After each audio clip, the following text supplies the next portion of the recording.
Good morning, everybody. Good morning. This is your host, HB2N. Hope everybody's having an amazing morning. We have Mr. John Galt and Mr. Ken Watson. They are meeting today for an interview. Ken Watson is a real estate tycoon, man of many talents. John Galt is also a real estate tycoon, specializing in urban development, and they're going to be meeting up very soon.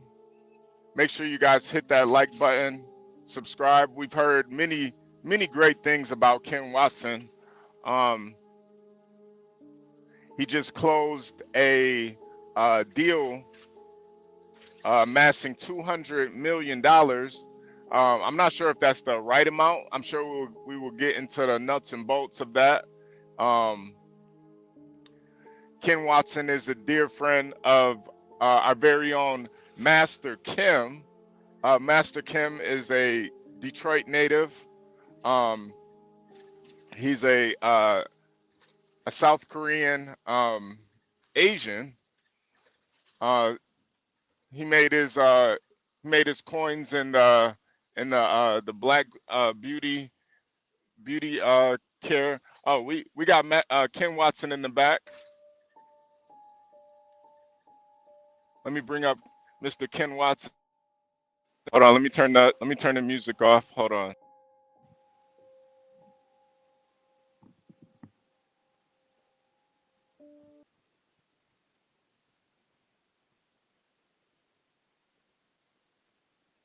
Can you hear me?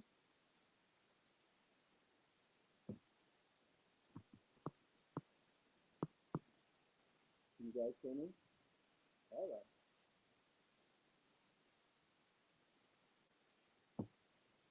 All right.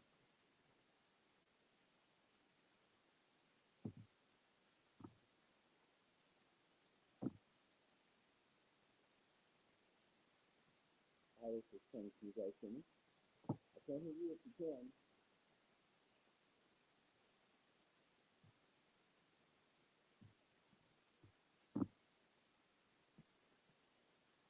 All right.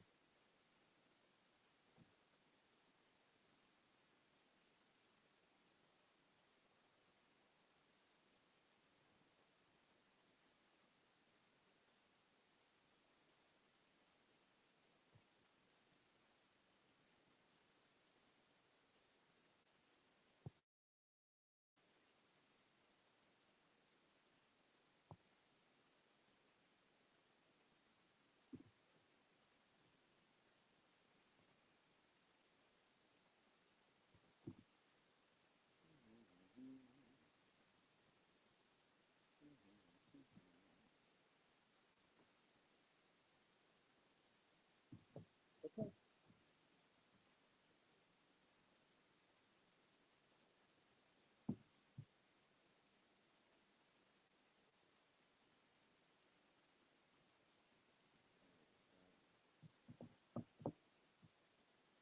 Can you guys hear me? Hello. I lost it.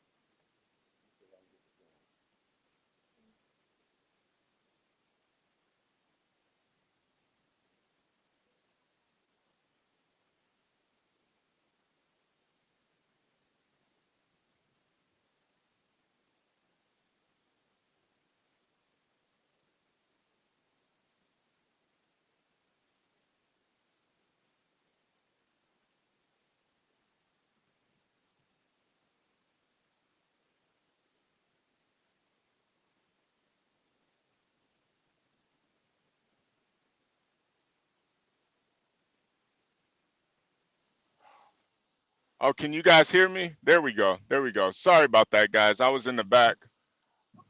Um, Mr. Ken Watson, are you there? Yes, John, I'm here. How you doing? You're very low. I think you're gonna have to adjust your mic settings. Okay, let me see if I can do that. You're very low. Oh, there we got John Galt in the building. Hey, Ken, everyone. Sorry about that, Ken. I'm running a few minutes late. I was late getting home this morning, Ken. No Uh, worries. I don't mind. someone says someone's mic is super low.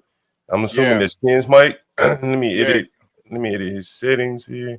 Let me see if I can edit. And I can't edit your mic settings. Look, like as high as it can go. Are you able to up your mic a little bit, Kim? Let me see. I'll try. I think my device is in. Are you Mr. Ken Watson? Are you connected to any Bluetooth device? No, I'm not. No. Okay. Hold on. Let's I think I know what it is. Hold on. let's see if we can troubleshoot this. Yeah, you got to go to the mic settings and the system settings. Probably it's probably set Yeah. real low. I think he has Yeah. it already turned up from what I can see on Mm. my Oh no, side. not StreamYards. His system settings and Windows or the Mac. Is he on computer or phone? I'm on an iPad, but I can go to my Oh, phone. iPad. Yeah. Could be the Yeah. Mm. setting. Maybe come back in on your phone. That might work better. Do you have a iPhone or Samsung device? I'm on my iPhone now. Give me a minute. I'll try and come in this way. Yeah, it's Yeah. very low. Yeah. If you come back in on your iPhone, it might work better. No worries. I'll give it a shot. We definitely appreciate you. I think the iPad, the mic, there might be something wrong with the mic settings on the iPad. Oh yeah. Although we could try to call in line, Yeah, we we don't could want to try do to that. call in line. We Yeah. don't want Yeah, to do yeah, that though. We don't want to do that. Worst case, we'll go to call in line. Best case, whatever it is, might fix it here. yeah. Is Master Kim up? I'm surprised Master Kim is not about. I Yeah, was I texting thought he Master was Kim a little supposed to do early. the intro. Yeah. Yeah, I was Matt, texting him a little yeah. early. I was just running Master a little Kim, late this morning, man. yeah. Master Kim was definitely he was on the other live earlier, so I know Oh he yeah, was. okay. Yeah, Yeah, I don't know if Mexican want me to tell you, but man, Mexican did me a real solid, man. I can't thank him enough. Friday night, I've probably seen you guys some pictures. I'll tell you yeah. all about it. He probably want Uh me to. If it's okay, Mexican, I can tell him now. Otherwise, Oh, it I sounds like hear a loud bang, so it must be better. it's better. yeah. Mr. Ken Watson, you're coming in loud and clear. It Can you sounds give like it. us a testing 1 2 3? You guys hear me? No, that's not loud and clear. So I think I can Nah. hear him faintly in the background. Now. Yeah. Yeah. Okay. Sounded like he was getting better. Hey, GiveCrack. While we waiting on Ken, a lady friend of mine, she wanted to set me up. She does trading, crack, and Yeah, so you said she did the algos and stuff. Yeah. yeah, basically they allow her to write her own script. Mm-hmm. It's in C sharp. Yeah, it's in C sharp. It's not VB. And so what she does is I guess she has an algorithm that she uses, and it more or less I guess it does what she wants it to do for her, in terms of making money. And it reminded me of the other guy. What's the guy's name? The guy who has they say he trades a lot too. That comes on here. We On the say he had like on five. the prop, right? On the prop trading on Yeah, the futures, right? yeah, Yeah. yeah. He said he He's has not like at that level yet, dude. yeah. So she's probably like above him, and we're gonna find someone above them. And once you get to that level, it's like, bruh, you really don't need to do nothing. Yeah, Oh, someone just logged in. Okay, cool. yeah, we We got got the Ken. real Ken here. We got Oh, Ken in the building. Let me Let remove me. that other one. Put you guys. There we go. Hey guys, Hey, what's up, Ken? oh, Ken, it how's it works. going? I'm on my iPhone, so hopefully that'll work a little better. Oh yeah, Way we're gonna put better. you It in does. It solo. does. Hey Ken, why don't we start out by you just giving us a kind of a quick bio? It doesn't have to be quick, but give us a summary of who you are. Master Kim has really spoke you up, but you tell us about yourself. You can start in Jacksonville, where you're from. Go ahead. Bio, huh? I love that.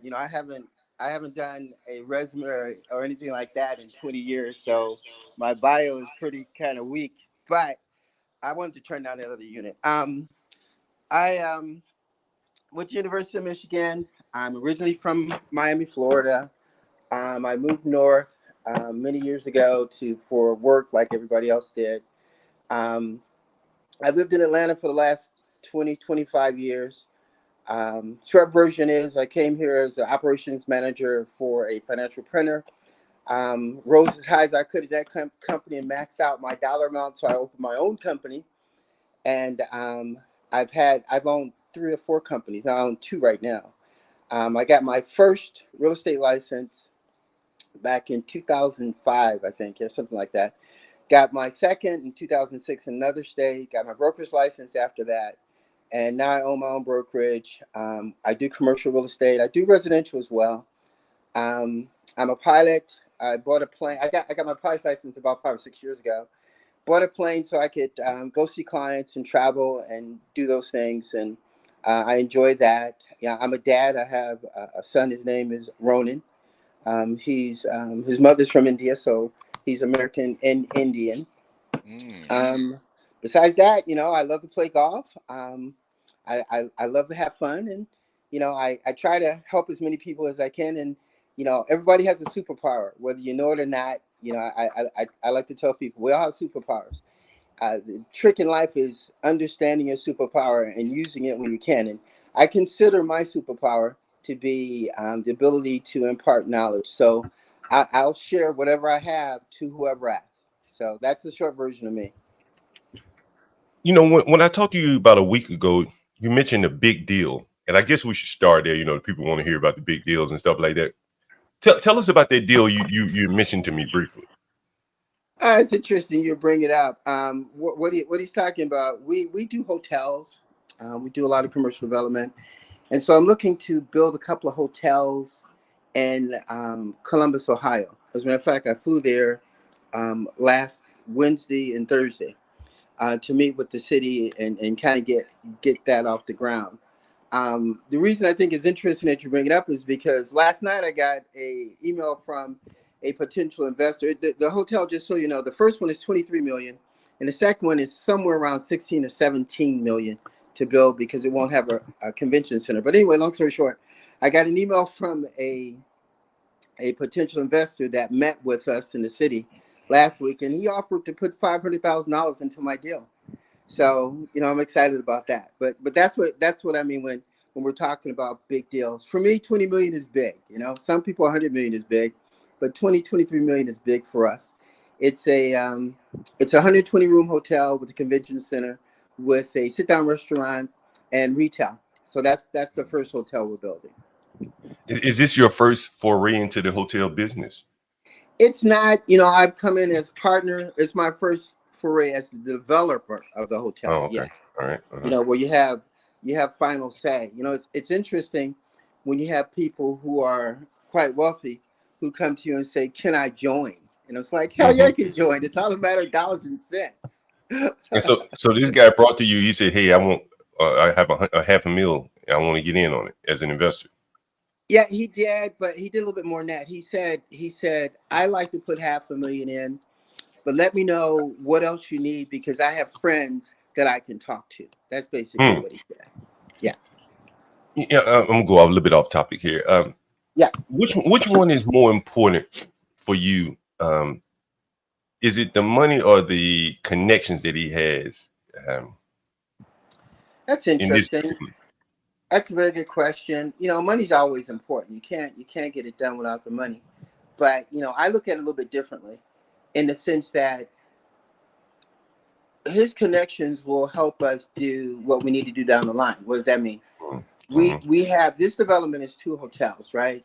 But the city's talked to us about $2 billion projects they're doing that also need hotels. So we're looking at it as more or less a 5 or 6 hotel opportunity as opposed to just one. So his connections will help us in the sense that they can help us grow into those other hotels, not just in Columbus. The way we look at it, you want to rinse and repeat. If you can do this in Columbus, you can do it in Atlanta, you can do it in Philly, you can do it wherever. So rinse and repeat is very important for us.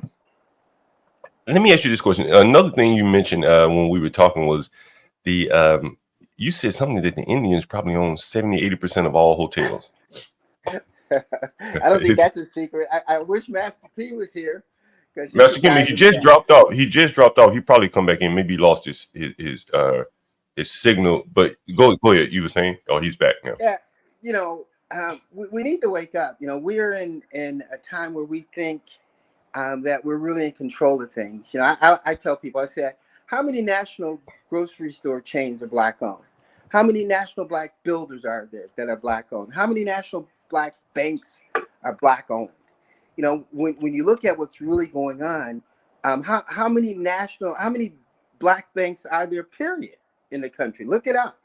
Mm-hmm. I know there's 60 Latin banks in Miami. 60. Indians finance themselves. And to answer your question, independent hotels, I think they own more than 90%, 80, Really? 90%, without question. I'm talking unbranded. And even in the brands, a good example is Red Roof, which is one of the brands we're looking to do at one of the hotels. They have 600 to 700 franchises. And again, you guys can look it up. 90% of their franchises are Indian owned. Wow. And they Wow, have that is 700 amazing. of them. Mm-hmm. Why do you think they've been able to dominate in such a fashion like that? Well, you know, before I answer that, let's back up. You can say the same thing about subways. You can say the same thing to a certain degree about liquor stores. You can say the same thing about gas stations. They own over 50 to 60% in all of those service industries, not just hotels. So let's not just limit that to hotels. And the reason that is because back in the 60s, and you know, I hate to go back like that, but in the 60s, in the late 50s and during the 60s, where we were fighting for all these rights and abilities to do things and to be independent and to control our futures, we made progress. We, being Black Americans, made progress, but we didn't take advantage of it. Those other groups did. The Indians came in here and said, "Oh yeah, you guys have been killed and blood, sweat, and tears. You got all these rights that you won't use. We will." And so what they did is took full advantage of those opportunities that were out there, and they weren't afraid to do it with family members. I mean, I know Indians. You know, I have a couple of condos here in Atlanta, and one of them was a single bedroom. It's about 1,000 square feet and a high rise, right? You can get 15 Indians in here, man, easily. That's how they look at it. You know, for me, it's just for me, but they look at it differently, and they don't argue and fight and cuss and all of that. And then what they do is they do rinse and repeat, just like I told you. They'll buy a gas station or a hotel. They'll have their family members do all the work and service, so there's no management or staff they have to pay. They'll save that money. Then they'll go buy another hotel, give that to their buddy or a friend or a son-in-law, and let him do the same thing. And so after 10, 20, 30 years of doing that, you begin to control an industry. I mean, when I sat down with the board at Red Roof regarding our franchise, they're afraid of the Indians. And what do you mean they're afraid of them? In what way? Listen, when any group, no matter who it is, owns 90% of your product, they own you. You don't own them. That's why they're afraid of them. Because the Indians have a disproportionate share of control of their company. And that was one of the reasons they were talking to us, because they want to diversify that a little bit. But anyway. Wait a minute. So you're saying they wanted to diversify like racially in a way? That's correct. They have to. They have to. I mean, think about it. If any particular one group owns 90% of your stock, they own you. You don't. You can't tell them what to do because they'll tell you. So they're real nervous about that. That's just one of the examples. But you know, quite frankly, can't be mad at them. You can't throw sticks. You can't do anything because they did it right. They're smarter. We should learn. We as a group, when I say we, I mean all of us as Black Americans. Okay. Would you include all Americans into that? It seems like the Indians are outpacing not just Black Americans, but everybody, all white Americans too, in that sense. No, but see, you're crossing over here. Yes and no. Yes, they are outpacing the particular group of white America. But remember, when I just told you the board or the head of Red Roof are a little nervous, those white guys are at the top, man. I mean, you have all of these Indian hotels. They're unbranded. They're not the Marriotts. They're not the Hiltons. You know, they're not the branded hotels that are owned by the white guys. So they don't mind them being at the lower end controlling that. They don't have any problem with that. It's at Mm, the higher end where these guys are. So mm. you're right to a degree that they are outpacing everyone, but they're not outpacing the guys at the top because they control everything. I see. That's very interesting. So you say so it's more like a lower end competition, uh, as opposed to like they're not competing with Waldorf Astoria. No, no, hell no, no. They're All not right. going on those. But I wouldn't call them lower end. You know, they're if you own, let's give it some value. If you own 4 or 5 hotels, it doesn't matter what they are. They could be branded or unbranded, and you build them. You can build a hotel from 3 million to 10 million. You know, just a extended stay, not a luxury brand. Mhm. And you own 4 or 5 million, and the value goes up 10, 20%, you're worth $70 million, brother. Mhm. That ain't lower That's end. real money. That That's real yes, money. Yeah, that's and real money. and you know, and like I said, I wish Master P was here, and I won't keep you. I do have a We're couple gonna minutes. bring him up. We're gonna bring him up in a second. And you know, if you look at it, they not only do they control that, we're their clients. That these gas stations I'm talking about, they own 60, 70% of are in our neighborhoods. These hotels are in our neighborhoods. You These know, liquor Master stores, Kim. You know, Master they're not Kim has talked about. Go ahead. Go ahead. they're in our neighborhoods. We're giving them the money. You know, it just I'll give you a good example when I get back to this. We were my wife and I were looking to invest some money, right? Not a lot, maybe 50,000, something like that. And so she didn't want to invest it where we had it. She wanted to take it and put it in another bank. Chase. She liked Chase. I don't like any of them because I think they all steal our money. But anyway, so she went to Chase and she said, "I'd like to talk to a customer service person about, you know, depositing some money in an investment account here." And the lady says, "Well, do you have an appointment?" And my wife says, "No, I don't have an appointment, but you know, I'll wait." She says, "No, no, no, no. In order to see a customer service person, you have to make an appointment." So my wife says, "Wait a minute, I have to make an appointment to make an appointment." And the lady says, "Yes, you're not going to see anybody unless you make an appointment at this bank." My wife walked out and put it back where it was. And that whole story, what I'm trying to say there is we got to stop begging people to take our money. Mhm. It My money spends just like anybody else. So why do I have to come in here with my head built down for you to take my money? You know, we have to be smarter. Those places that I talked about, they don't invest in our neighborhoods. You go by the gas station, it's all run down. There's trash or people hanging outside. There's slums. We need to take back our neighborhoods. We need to own our own businesses. And this is how it was. You know this back in the early 60s. Mhm. We did have our own ecosystem. It's gone. We don't have any. You know, I have a story I tell people about restaurants. And I'll get off my high horse and let you ask me some questions. But No, keep going. Keep uh, going. a story about restaurants, you know, and I get really upset about it. Will say, "I love that Chinese restaurant, or I love that Mexican restaurant, or that Italian restaurant is awesome." Do you know that none of those people will ever go eat at a Black American restaurant if it was Black American owned? You'll never see an Indian in there. You'll never ever see an Italian in there. Get real.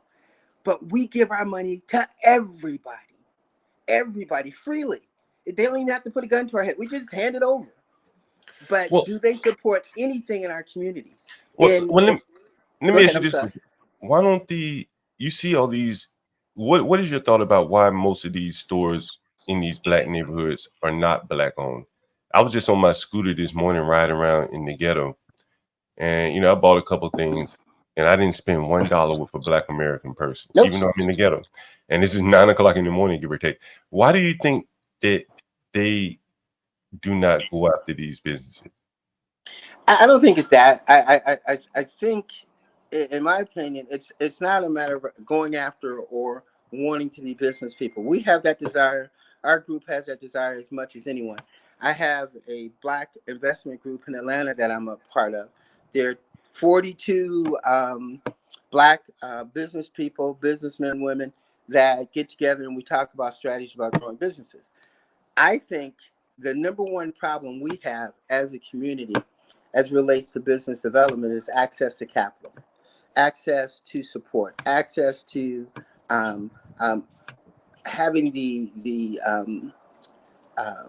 system in place to kind of grow and nurture us through the business process. That's what I think is. It has nothing to do with desire or capability or any of that.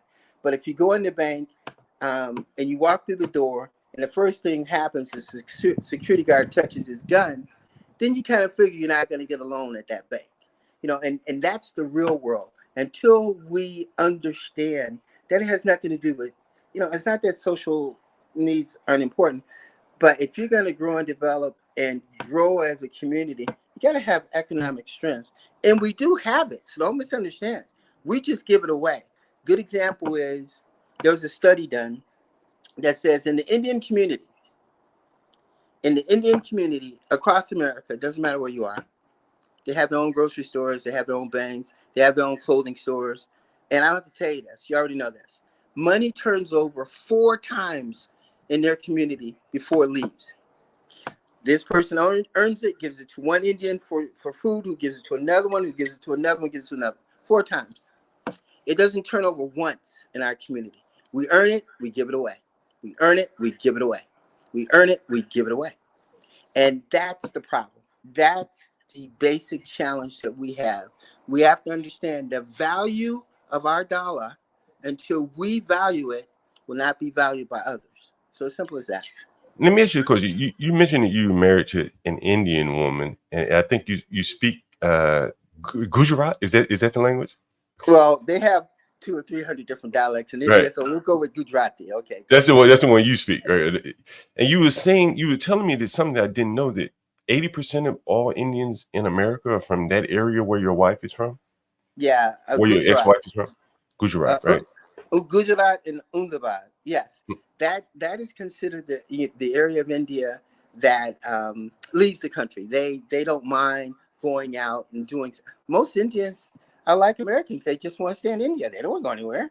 Mm-hmm. I mean, for the most part, they don't leave. But yeah, that's correct. And so how would you how would you, most people, I've never really had much interactions with Indians, like socially. How would you describe the Indian, from the woman's perspective? I'm assuming she's, a stereotypical Indian, not saying it's bad, just how would you describe the Indian woman for the people that don't know? That's interesting. Good question. My ex is not a good example of an Indian woman. She was more American than Indian. She was second generation. Mm-hmm. So it wasn't like that. She didn't really get into their culture, although her mother and her dad did. I love them to death. They did, but she wasn't into the culture. It is a caste culture that still views women differently. So she wasn't really into that. But for the most part, I have many Indian friends. As a matter of fact, most of my clients, I sell gas stations, I sell hotels, so most of them are Indian, most of my clients.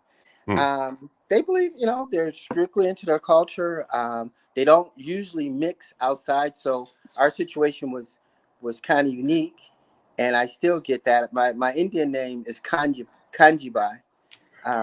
They named me so that I could be more, they could be more comfortable with me being around. So it was kind of. They gave you a name. Yeah. Oh yeah, Kanjibai for sure. What is that based on? Like the day you're born or something? I'm sorry. Is that like based on the day you're born or something like that? A lot of those. Now my name really means wealth. It means accumulating. Okay. Yeah, accumulating wealth. But anyway, so it was a little bit different. But they have a strong culture. I don't think that's any different than ours. They believe in what they believe in. Of course, they have a lot of different gods, but it's just their culture. Master Kim talks a lot about how I think I'll bring Master Kim up now because he could probably add some content. What's up, Master Kim? How's it going? Hey, great. Hey, what up, though, kid? What's up, Master Kim? How's the family, brother? Good. Hey, John, make no mistake about it. Ken is a U of M graduate. He went to Cass Tech in Detroit, Michigan. Detroit, yeah. Very prominent schools, and everyone knows. And Ken had to correct me when I said, hey, go yellow and blue. And he corrected me. He goes, Michael, shame on you. It's maize and blue. It's maize and blue. There's no yellow. There's no yellow in Michigan. You know that. So there's 2 things I wanted to mention about Ken real quick and to the listeners. Do you remember, John, I used my get out of jail card that I say that I always need to have with people. I develop equity. I show my best side, and I'll Right, right. never need to borrow that favor. It could be, and Ken is a perfect example. My business partner and I, and Ken will, as they say in the hood, co-sign on everything I spoke before. On the gas distribution business, we had lost a lawsuit. And when we buy gasoline, we buy it in such a big amount that we have to deliver a letter of credit to Sunoco and Citgo and Marathon at the time, three different individual letter of credits that I and my partner Raju Bai had to sign. Our wives had to sign too. That's how serious it is. And each with our bank, we delivered to Citgo like a $700,000 letter of credit, to Sunoco a 500, yada yada yada. And it's in the event we don't pay our gas bill, just like the franchise McDonald's, they extend a big letter line of credit to the franchisee because they want the French fries and beef patties to keep on. They don't want the volume to stop. With gasoline, it's the same thing. We're buying gasoline on credit. A big truckload of gas at the time is like $42,000 in the state of we. So we lost. My partner and I had a lawsuit. We lost the lawsuit. Sunoco, they tried to call on our letter of credit, and it was just, and we appealed the lawsuit, but we couldn't buy gas. I went to Ken at the time. I didn't borrow money from Ken, but Ken helped us. Actually, he got a letter of credit for us. One letter of credit that we presented to all three brands, which I think was illegal because we needed to present a separate letter of credit. Ken delivered a huge a line of credit. If we didn't pay it, we would have been out of business. Now, Hey, can you explain that a little bit more, Master Kim, for people that don't know what a so letter of credit is? so what I'm going to say, we only needed that letter of credit for 30 days because we are able to get everything cleared up and get our letter of credits from our bank restored. So I gave Ken back that letter of credit, and I reneged on Ken, and I told him this doesn't count. My get out of jail. Although it was a get out of jail, I wanted that get out of jail card back. Okay, I didn't want. I mean, he helped us, but I'm saving Ken for the big dog, right? There was okay. So, and then there was another get out of jail card that my wife and I were having problems. I wanted Ken to buy a condo from me up. Do you remember that up towards Yeah, up in Hey, Brown. hold on, Master Kim. HB says, "What is a letter of credit?" Can you guys explain the letter of credit to the audience in layman's terms? Yes. So a letter of credit is a 12-month credit line that you'll get from your bank. Mostly commercial businesses have it, like a car dealership will have a letter of credit because they just need GM to keep on sending those cars, right? And it's a letter of credit that will deliver to GM, or in my situation, to Sunoco R&M, which is refining marketing group, to say if we don't pay our gas bill, because each once a week or once a month they draft our account for like 300,000, and we may have bought $300,000 of gas just in 3 weeks. Easy to do, by the way, right? So Yeah, they need us to be able to lift at the terminal, buy gas, and then we settle up because certain volumes of business is so large that we can only true up or settle up but once a month, once every couple of weeks. So for them to be able to sell to us, we need to deliver a letter of credit so that they trust us that we're not going to screw them. And if we do screw them or file bankruptcy, they're immediately going to cash in that letter of credit. The letter of credit in our situation was given from Sunmark Bank. That's who we had our commercial account. And they're the ones that, we had a business account, and we take out a loan. With that letter of credit, we can go to auctions and buy cars and buy equipment or buy another house or another commercial building and draw it against our letter of credit. But once a year, we have to pay that letter of credit down to zero, and then it gets automatically renewed. Some companies get themselves in credit because they'll use that letter of credit to take their family to Las Vegas, they'll yeah, go buy a yacht, and they screw themselves, or they'll do it intentionally because they're going to file bankruptcy. So it's a very dicey game. It's very difficult to get, but in our situation, we needed it. So when our letter of credits got called on, Sunoco, Citgo, and Marathon did a knee-jerk reaction because we lost a big lawsuit, which we paid off, by the way, and it didn't put us out of business. We couldn't buy gas, and we had 63 gasoline customers that we had to sell gas to contractually. They could have sued us. So I was at my wits' end. I said I don't got that Korean connection to go to the Korean. Plus, the Korean people don't got it like that, right? I knew Ken had liquidity or connections. So if he couldn't help me, he knew who could. Ken himself was able to go to his bank at the time. And Ken, if you don't mind me asking, is Norma listening? I don't No, want to. no, no. Okay, My good. wife is out and about. Okay, good. I don't want to be digging up old shit or weird shit that she may not know about. This was pre the current wife. Yeah. You know So that. this Yeah. happened in 2014, 15. Yeah. And Ken delivered a letter of credit so we could buy gas. It was stunning, and then when we got everything cleared up, because we let the refineries know in our banks that we're appealing this lawsuit. We're a Georgia company. We're suing someone in Michigan, and we lost the lawsuit. So by Ken getting that letter of credit, it kept us in business. But I gave the letter of credit back to him in 26 days. I offered to pay, because there's interest. You got to pay the interest. Ken didn't want nothing for it. But then what stunned him is I said, "This is not my favor now. I want this favor back. I'm saving it for a big one."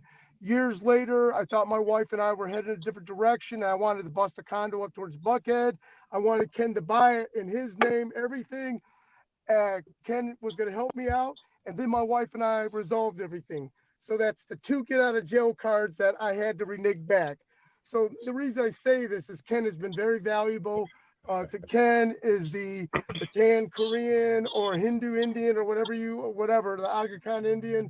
The reason I say all this, Ken, is because that, we've talked on this show before of the saving face, that I've never borrowed a penny from you, Ken. No, You know that. Not no, a effing penny. There was no. one time Ken left his wallet at home.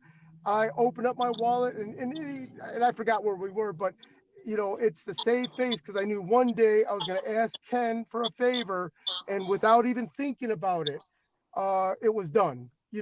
Now this So was to put only that in perspective, Master Kim, you didn't get money from him.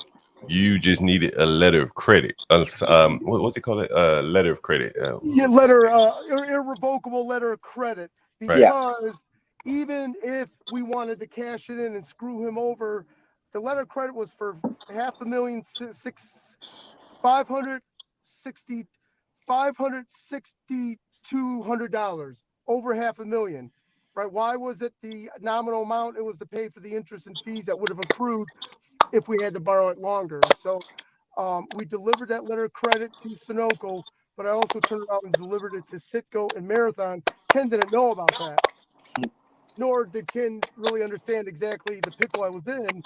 But I gave it back to Ken.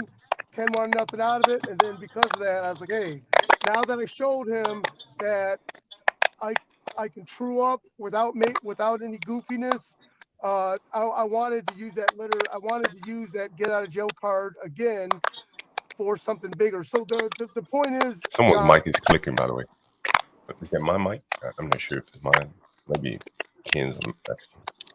Go ahead, Master Kim. the point is, John, I'll go on mute.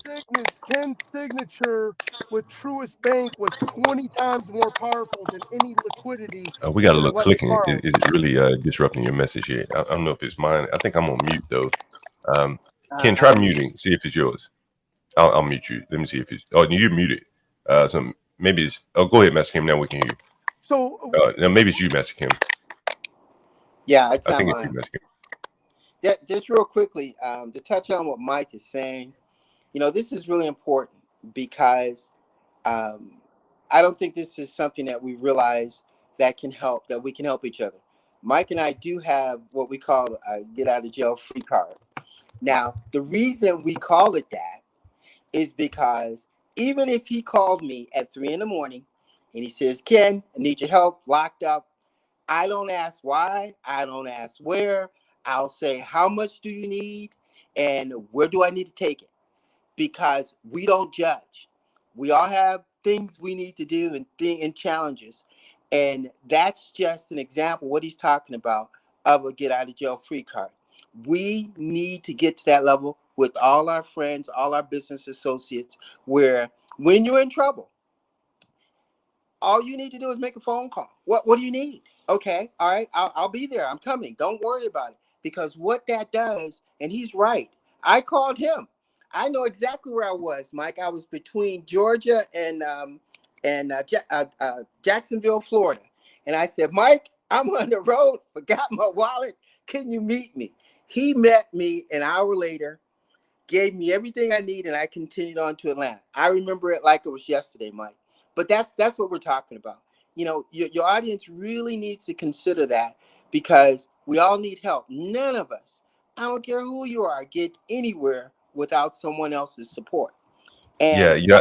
I have a story yeah, like that. My business partner, one of my business partners, he's a Puerto Rican guy. He came to America and barely speaks English. And we were sitting down watching a football game. This is when I first met him. And he called me maybe that evening and said, "Man, I just called a DUI and I can't let my girlfriend know or something. He was with another woman." But it wasn't for me to judge him. no, And we're still business partners 25 years later. And I barely knew him at the time. mhm, So I definitely get what you're saying. Like you have to have those connections. That's probably more important than your business acumen, being able to effectively have the relationships. And when you run into trouble, the bank oftentimes isn't your best option. You know, just from a timing standpoint, they're not going to come down and meet you in Atlanta like Master Kim did it as an no, example, right? Yeah. no. So Hey, someone says John, this. can Go you ahead. check your email? I sent you two separate emails. One with the picture of Ken and I, and Ken, remember those guys? We did the 4 stores, the Lalani's back in 2012, the Brunswick stores. I'll take a look at it. I'm going to take a look at it right now, Master Kim. Let me pull up that email. Yeah, Um, Mike, I remember the ones in Brunswick, Georgia. Tell us about those. I see the So, email. Mhm. so Ken sells real estate, and but my specialty is wholesaling the gas stations. So Ken, I'm not sure, and if Ken can remind me directly, he was partnered with a guy that bought these stores out of a Yep. short sale or foreclosure or something like that, Hmm. and which is great for me because that means that any sort of supply Give me one contracts, second. deed restrictions have all been erased because of the nature. He calls me, it's like free money. I get to brand 4 stores to Sunoco. They were previously Sitco's, and I signed like 5 contracts in one day, and that's what the picture is of.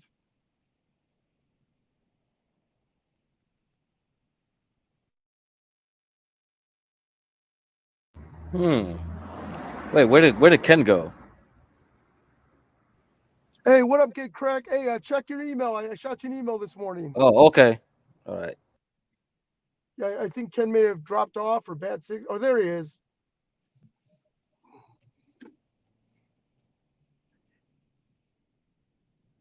Sorry about that. I had to step away for a second. You guys didn't go silent, did you? Yep. Did Ken drop off? I Yeah, think he he dropped dropped off. off, but he's Yeah. probably coming back. Oh, So I okay. still can't figure out where that sound's coming from because I each think it was time, Ken. But because now each it's of gone. you Yeah. were, oh man. I'm not quite sure. Maybe he'll get back up here in a second. Master Kim, that was an interesting story you told.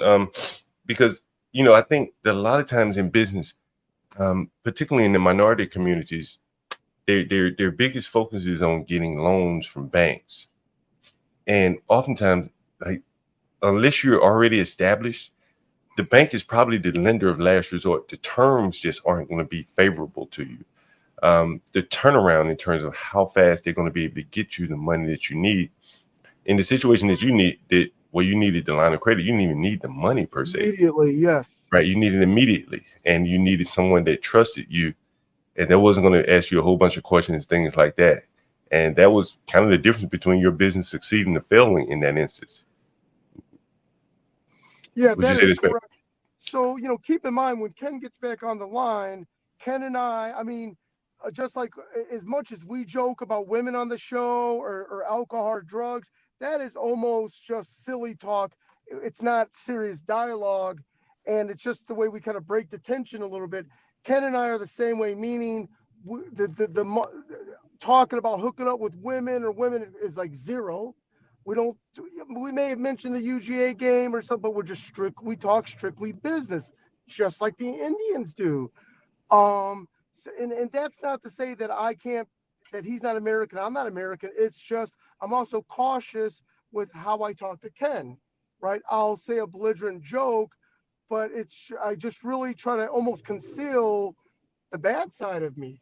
because one day I know I'm going to borrow money for him or I'm going to need another favor. So I conceal all of the bad Master Kim side, if there is one. I don't beat my dog, but if I did, I would conceal that. If I gambled, I'd conceal everything so Ken doesn't have to think anything about helping me out in business again.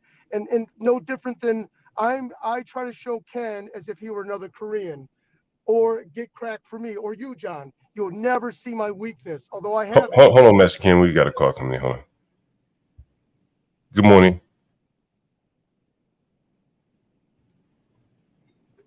Hold on 1 second here.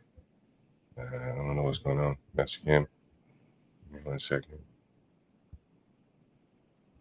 I don't know if this was Ken calling in or what here, so we're going to see. Hello. Yeah, good morning. Good morning. Yeah, good morning. Can you hear it? Yeah, you hear me? I can hear you. How's it going? Yeah, who is this? Who's calling? This is Caleb.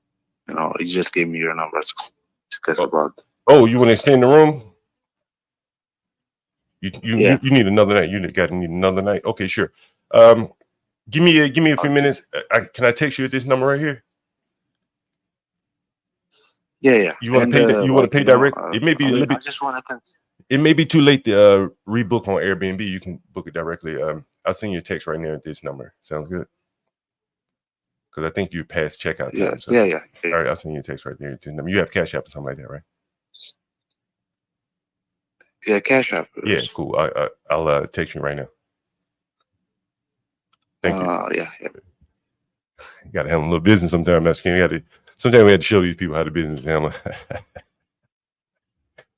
Mexican. So anyway, back to what I was saying. Hopefully Ken can get back up here and join. He was telling a great story. I wanted to get into the gas station business, kind of some of the stuff that you talk about, because he owns. I think he said he owns a gas station or a convenience store or something as well, right? And I really wanted to get him to talk about it because oftentimes you talk about it, and I think that a lot of times people look at you, Master Kim, and they say, well, he probably has some kind of connection, this or that. Maybe he was connected with the gay. His mother was in business, so on and so forth. He's Korean, and yeah, blah, blah, blah, blah, blah. But I think that, hearing it from a black guy, it really takes away any excuses that you may have, that someone may have to excuse themselves from not doing it. And this guy did it. I don't think he grew up wealthy or anything like that. And so, he has a plane, a pilot. So I hope he can join so we can get the rest of his story here. Hopefully that'll work out. But yeah, so Master Kim, so Ken owns gas stations as well. You may be breaking up, Master Kim, may be frozen as well. Go, yeah, now we hear you a little bit, Master Kim. Go ahead. Hey, Master Kim, while you're broken up, is it too fast talker too? That guy on the phone had agreed to something before he even realized he did. No, he agreed. He had been texting me. But I think what happened was a lot of times these people they book rooms on Airbnb and they wake up, they wake up a little too late sometimes, and it's too late to extend. And so they're in a quandary. Do I rebook the room? Do I book another room? Or do I try to go direct with this guy? And this is I think the part where the Uber drivers are really at a distinct disadvantage. The Uber riders, they're just some blob in the back of the ride in the car. The driver doesn't know who these people are, so on and so forth. Whereas I know who the guest is. Uber is more of a middleman than Airbnb for me. Someone said either way, it's money in your pocket. That's true, but there are some distinct differences between those. Yeah. So Mexican. So Ken, God, I hope he's able to come back on. Let me see if he texted me to see if. So, John, do you remember why I said that Ken would be the perfect guest because he's got one tiptoe in small business, but he owns a lot of them. One foot in big business. He obviously is African American, so he's understands the Hindu community, the Asian community, but he's all American, and he's able to get maybe a proper perspective. The one thing, and again, this is for Ken to say himself, he never talks about race. You never, or anyone systematically not wanting to give loans or trying to suppress any sort of business aspirations, or that I'm aware of. At least maybe he doesn't mention it to me, but he's like almost like Dr. Spock from Star Wars, like race neutral. I mean, although he most certainly wants to see African Americans thrive in business, but I think his perspective is very spot on, at least, versus mine. You're right. Mine is skewed because I did grow up with a Korean mother. I was shielded from certain aspects of American life and shamed for participating in American life, so I most certainly grew up a little bit different, Yeah, no, and the other thing is, with him, it's interesting that he's gotten into the businesses that a lot of Americans, black or white, that's primarily American, in other groups, but primarily, the black and white Americans look at those businesses, as you say, and they turn their nose up at them. But he's somehow been able to get in those businesses and figure out a way to make it work for him. I was hoping one of my buddies could have gotten on. I'm going to see if I can call him and see if I can get him on. I mentioned to him that he is. I've mentioned to you that he does a lot of business with Indians in Atlanta, and I wanted to get him on because I think you've met him before. You've talked to him before, Master Kim. Let me see if I can get him. I may not be able to get him on the line here. But yeah, he would be an interesting person to talk to as well, to talk to Kim. I'm hoping Kim can get back. Let me see if I can text him. Let me see. John, I am online. Coming back. Let me see. Let me text him, see if he's coming back online. Anyway, I'm hoping he's able to get back here. Let's see. Hopefully he'll text me back. I think one of the points about banking is very true. You go to these big banks, they treat you like shit. Mm-hmm. Yeah, my mom has to do that, and she just wants to open a dumb CD or trade stocks. It's like, well, you gotta get an appointment, and you gotta get an appointment for an appointment, exactly like he said. Mm-hmm. And it's just like, yeah, why you even do business with these guys? I tell you, again, I've seen it all my life. The people that want to start businesses, oftentimes they don't have the money. Again, it's locked up in a 401k. Mm-hmm. Or they may have friends and family that probably be a better suitor for them to loan them the money than the banks. Right. But they keep knocking down the doors to the government saying, make the banks loan us money. And I just don't think that's the way to go about it, at least starting a business. You don't want the bank in your business when you're just trying to get off the ground. Maybe if you have some equipment and assets and things like that you want to buy, and that you just can't go to friends and family, maybe it makes sense, if you want to buy a big tractor or something like that, but just basically getting your business off the ground. I think the banks are probably the last people you want to deal with. What do you think about that, Master Kim? Yeah, you're right. And, knowing guys like yourself and many, many others that can share the nuances of the problems of dealing with the big banks, and then also understand the internal workings of these little country-ass little banks that they do want to lend. But they also, their comfort zone is, let's say, 20-mile radius. So if you're buying a property 100 miles away, they're not going to fund you, and they may not even give you the straight reason. And a lot of it is these are country bumpkins that want to see, they want the pride of saying, hey, I helped fund money to build that Del Taco to that owner or whatnot, or that strip mall or hotel.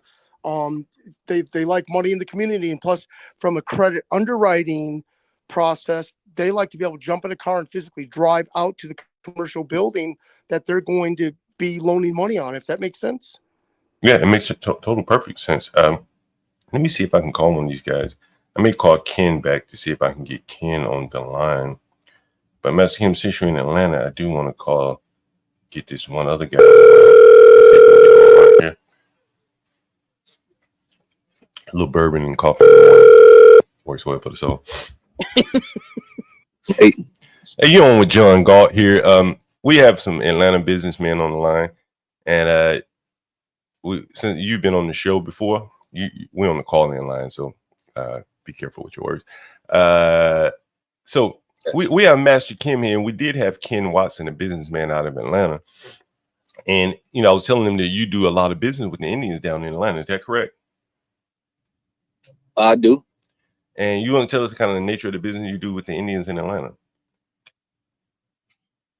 Mostly, I'm doing plans and permits for them.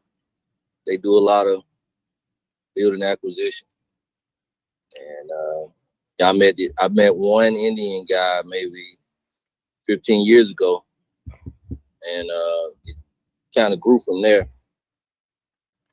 He purchased a market.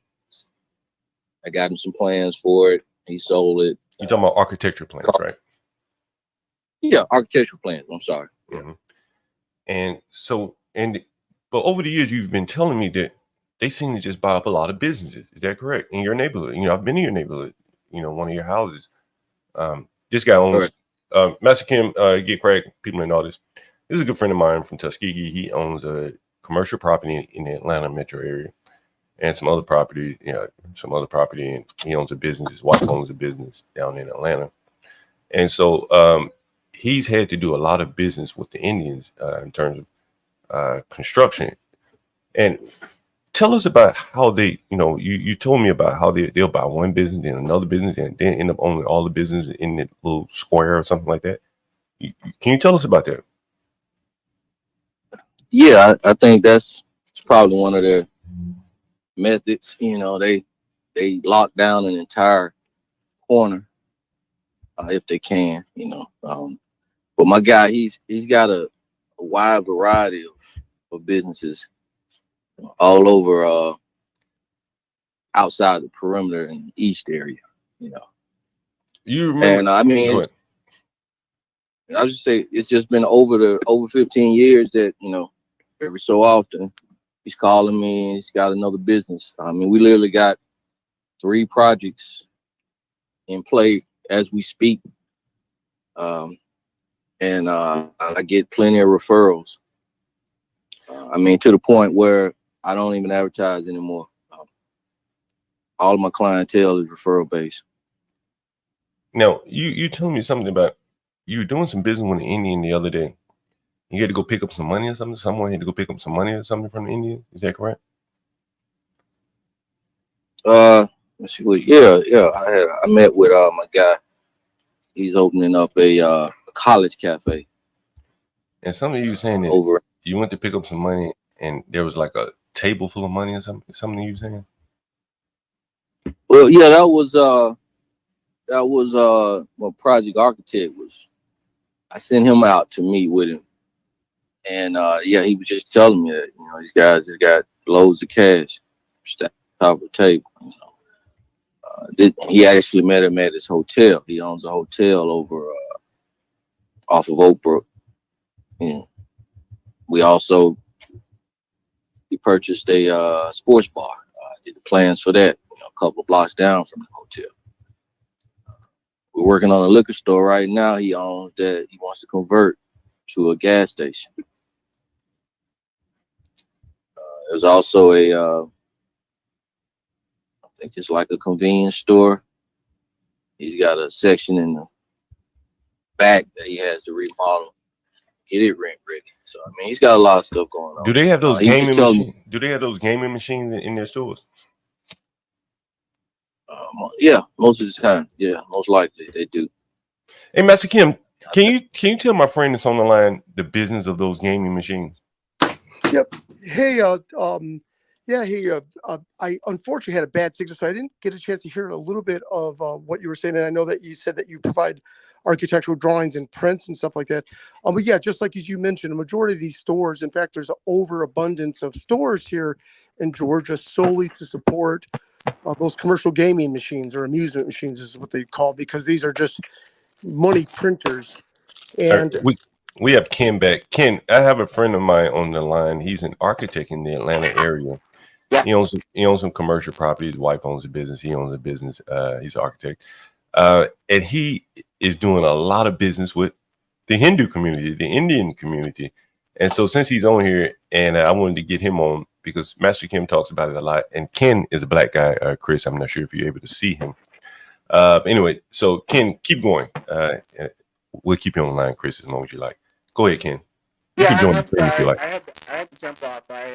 I think I had mentioned John earlier about the restaurant for the Ohio Hotel. Mm-hmm.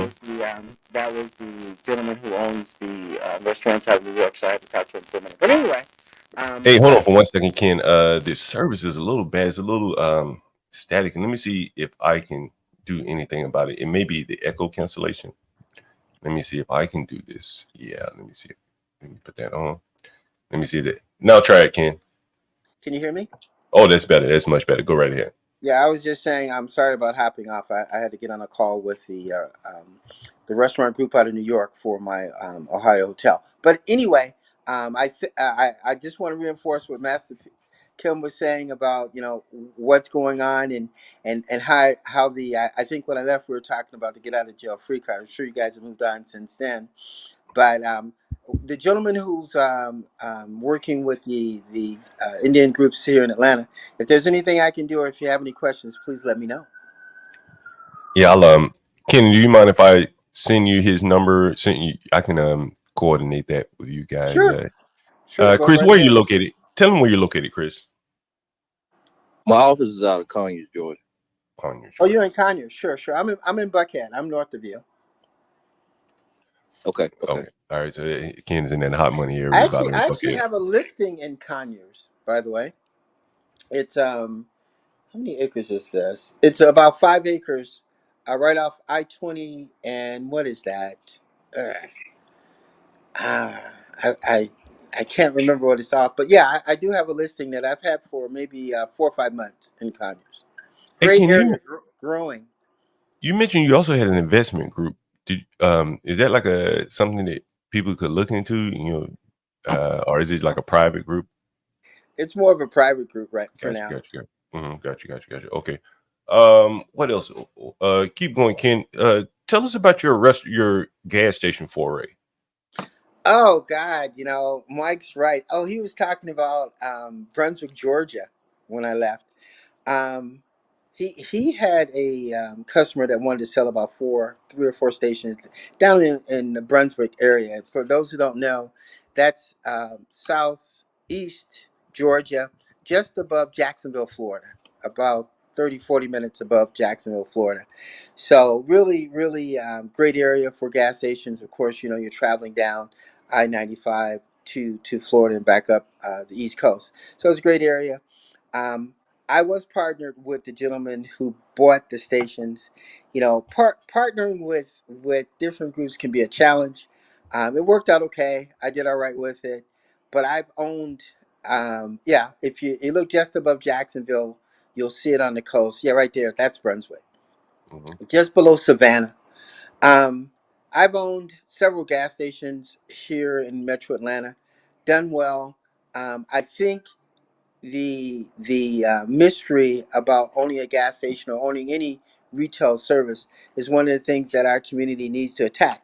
A good example of that is when I got my pilot's license. Um, there are not a high number of black professionals who fly planes, and I'm not really sure why. And I think it really has to do with the aura of being a pilot. It's aerodynamics. You got this. It's hard to learn. It's all crap. It's like anything else. If you apply yourself, if you have the desire and you want to get it done, you get it done. I mean, if I can fly a plane, anybody can. So it's the same thing with services and owning businesses. There's this stigma that it's so difficult, it's so hard. It's no more difficult than anything else. You just attack it and you do it, and you make sure that you succeed. I have friends that say failure is not an option. So when you go into it thinking that way, you'd be amazed how successful you can be.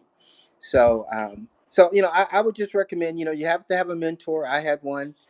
You have to have someone who knows the ropes and can appreciate what the challenges you're going to have. And like I mentioned earlier, I think our challenges are economic. I think we don't really understand the value of the dollar that we have, and we freely give it away.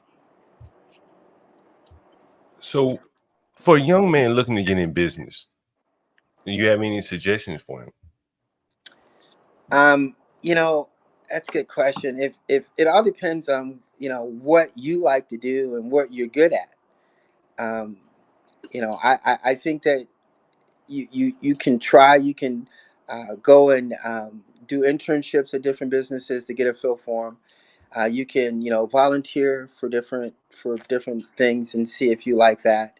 But the first thing you have to do is find something you like and enjoy, because otherwise it's going to be work. I started this whole conversation by saying I haven't done a resume or anything in 20 years. I don't even think I've worked in 20 years. I enjoy everything I do. I enjoy flying, I enjoy real estate, I enjoy helping people. I just enjoy it. So I don't view it as work, 9 to 5, 8 hours a day, and then do it again the next week. I don't look at it that way. I think you find what you like to do and do it and enjoy it. So if I was giving, advice for someone who's just getting started, you have to understand what you want to do, what you want to achieve, and how that's done. Study it.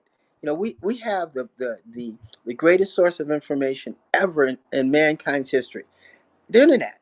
This little phone I'm holding right here, when I first started, the IBM computers took up a whole floor of a building, and this device in my hand is more powerful than all those computers that took up that entire floor. So use it. Knowledge isn't power. I'll say it again very slowly. This is important. Knowledge is not power. It's the use of that knowledge that makes you powerful. We haven't used it very wisely. So once you start understanding how you use the knowledge that you have to acquire what you're trying to do, then you become powerful. What about on the financial side? You hear a lot of people, they say, man, I just don't have the money to start the business. Any advice you would give to them? That one's universal for all of us. When I started this whole hotel thing in Ohio, did the perform in the budget and found out it was going to be $23 million. I'm like, okay, where are we going to get that from? The land alone, these 5 acres is 2.8 million for the land. So that is a question that you kind of have to tackle up front and be realistic. I don't have 2.8 million, so I can't do it myself. If I can't convince or recruit others to help me in this process, then it's not going to work. Our Indian friends have done a good job with that, in the sense that they go to family first, family and friends first. Can you help me? Is there an opportunity that I can get 5, 10, 15, $20,000 from you for this project? And for that, at the back end, you'll get this. We have to start using our network better. Expand your network too. You can join organizations, you can get Toastmasters, you can do different things. And that's what I did. I expanded my group. I, tried to make sure that anybody that joined the group understood that at some point I'm going to help you, and at some point I'm going to need you to help me. So that's how we have to tackle it, because we can't go to traditional means.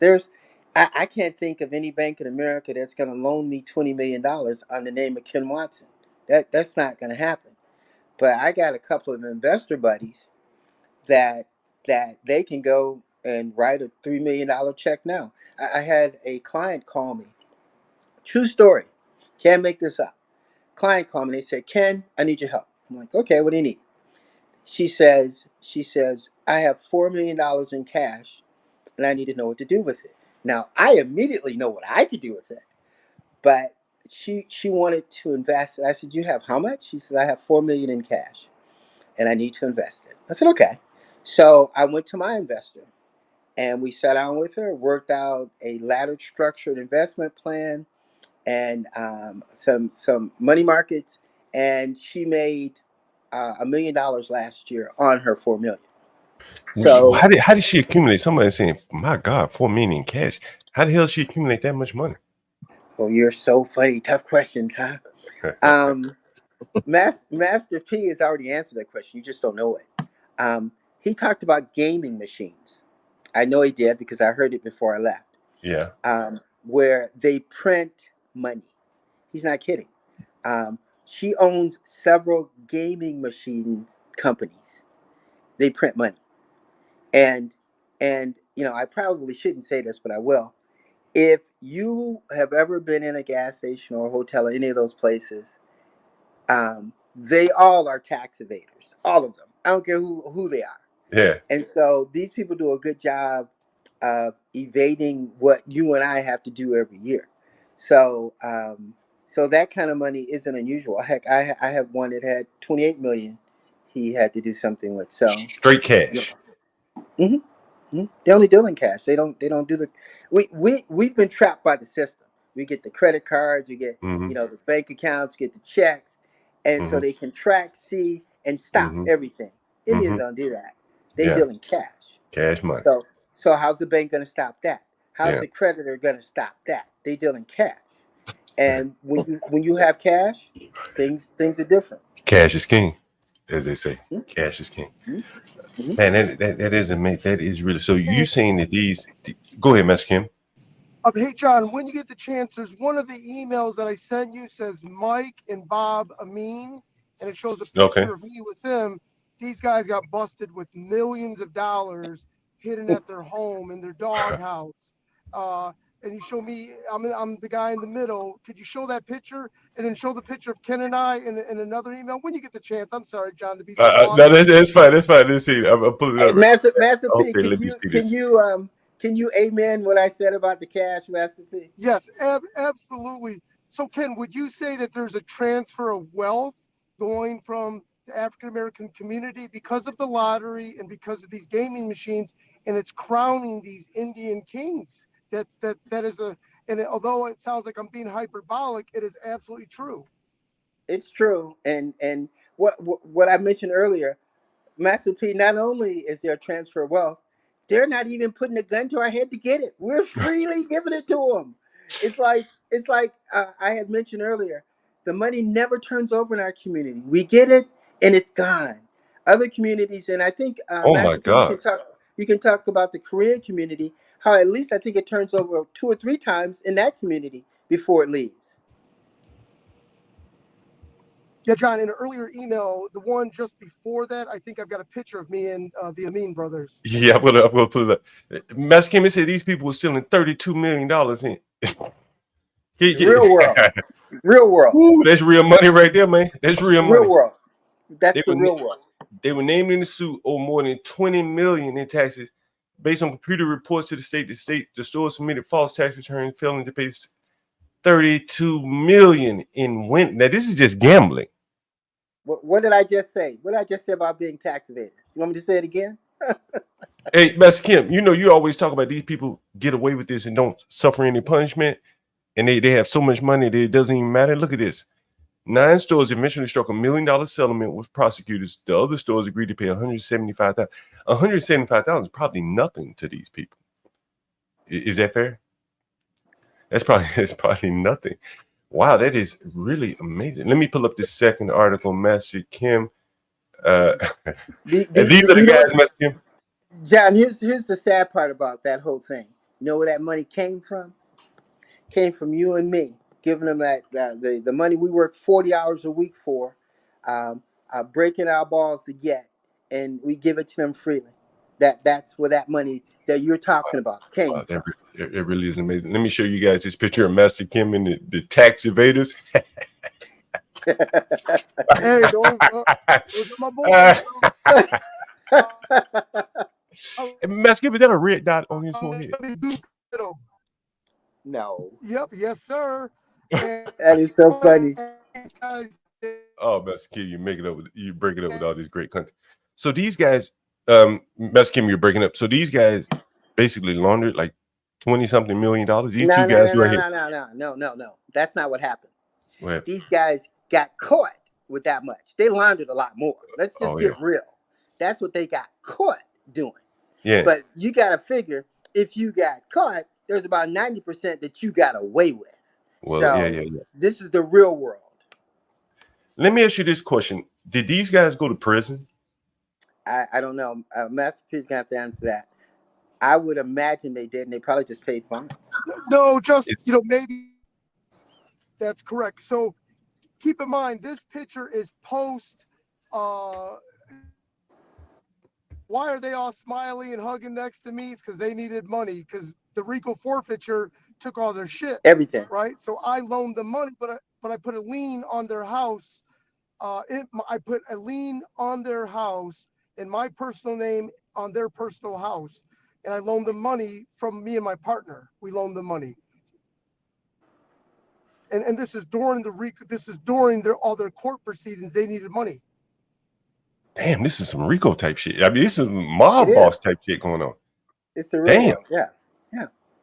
No, You know, Damn. during the RICO, they'll seize everything, but the main home that you live in, that's what they'll leave you with, because if you play ball, they won't take your mother's home or your home that you live in with your family. And to be honest with you, under RICO forfeiture, it's almost like you think that the FBI is the God, or the GBI here in Georgia. You think that they're like an angel because they didn't mess with your mother's home or your home with your wife, because you still got some dignity, right? Yeah, I see. I see. So, if you don't mind me asking, Mexican, what is the loan? How much did you loan me? What kind of rates do you loan on these people? Someone said Master Kim is a Korean soprano. Hey, but it seems like that's what's kind of going on here. This is like the underworld. It is. You know, everyone's tax evading. They have people that come in and bail them out, knowing what the laws are, right? So everyone's playing the game. now with the federal government, isn't the statute of limitations, is that still 5 years or 10 years, or what's the statute of limitation? I think it's 5. Yes. Yeah, so I guess I could talk some gangster shit. So there was stuff that the RICO didn't get, that they didn't know about, that these guys had storage units full of shit. So I knew that, and I knew that they were slimy and that they were cautious about what the court appointed receiver. You know, they only know so much. The easy stuff, where their stores are, where their liquor stores are, where their homes are, that's the stuff that they knew of. You know, because doing a title search, they could, in just a quick little investigation, they can find that stuff out. But there's a lot of stuff that they didn't know about. I knew about the stuff they didn't know about. We loaned them $180,000, and we gave it to them. And when I say we, me and my partner, and Ken knows that I got to use it wasn't me, because Ken knows me, so I got to make sure I talk legit, because Ken's on the effing call. If he wasn't on, I'd say I loaned him, but no, through I and my partner, we loaned him $180,000 in two separate chunks, because he was building a gas station, or he's doing something else. But we loaned it to him, and I put a lien on his personal house that he owed nothing on. He owns this fat ass mansion in Centerville, Georgia. And I was the first, in my personal name, I was the first lien position holder. It was crazy that I had that, it was just nuts, absolutely nuts. But how did you know these people, Master Kim?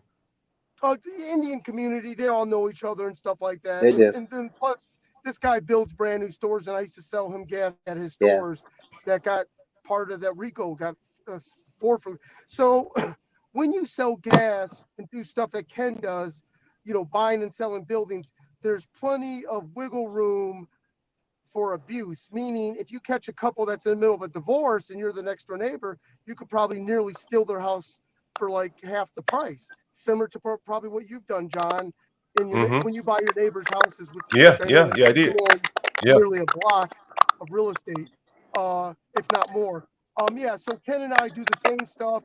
When these guys catch legal problems, we're right there, because they got excellent credit, by the way. These homies have got like 840 credit. 800. Okay, so why don't they go to the bank? If their credit is that good, why not go to the bank? Why not have because they're already leveraged. By the time they catch these cases, banks don't want to touch them. So they need time to let this stuff kind of season, as they say. Season, yes, that's exactly right. And so we got some background noise here. So also, I will say this, that keep in mind, the reason that Ken and I get along so well is we're outsiders. We are not, although Ken was married to a lovely Indian lady, to a degree, I'm not, Ken is more close to the Hindu community than I am, despite my business partner was Rajubai, right? He was Indian. right? And Bai, Bhai, that's a term of endearment meaning brother, I think.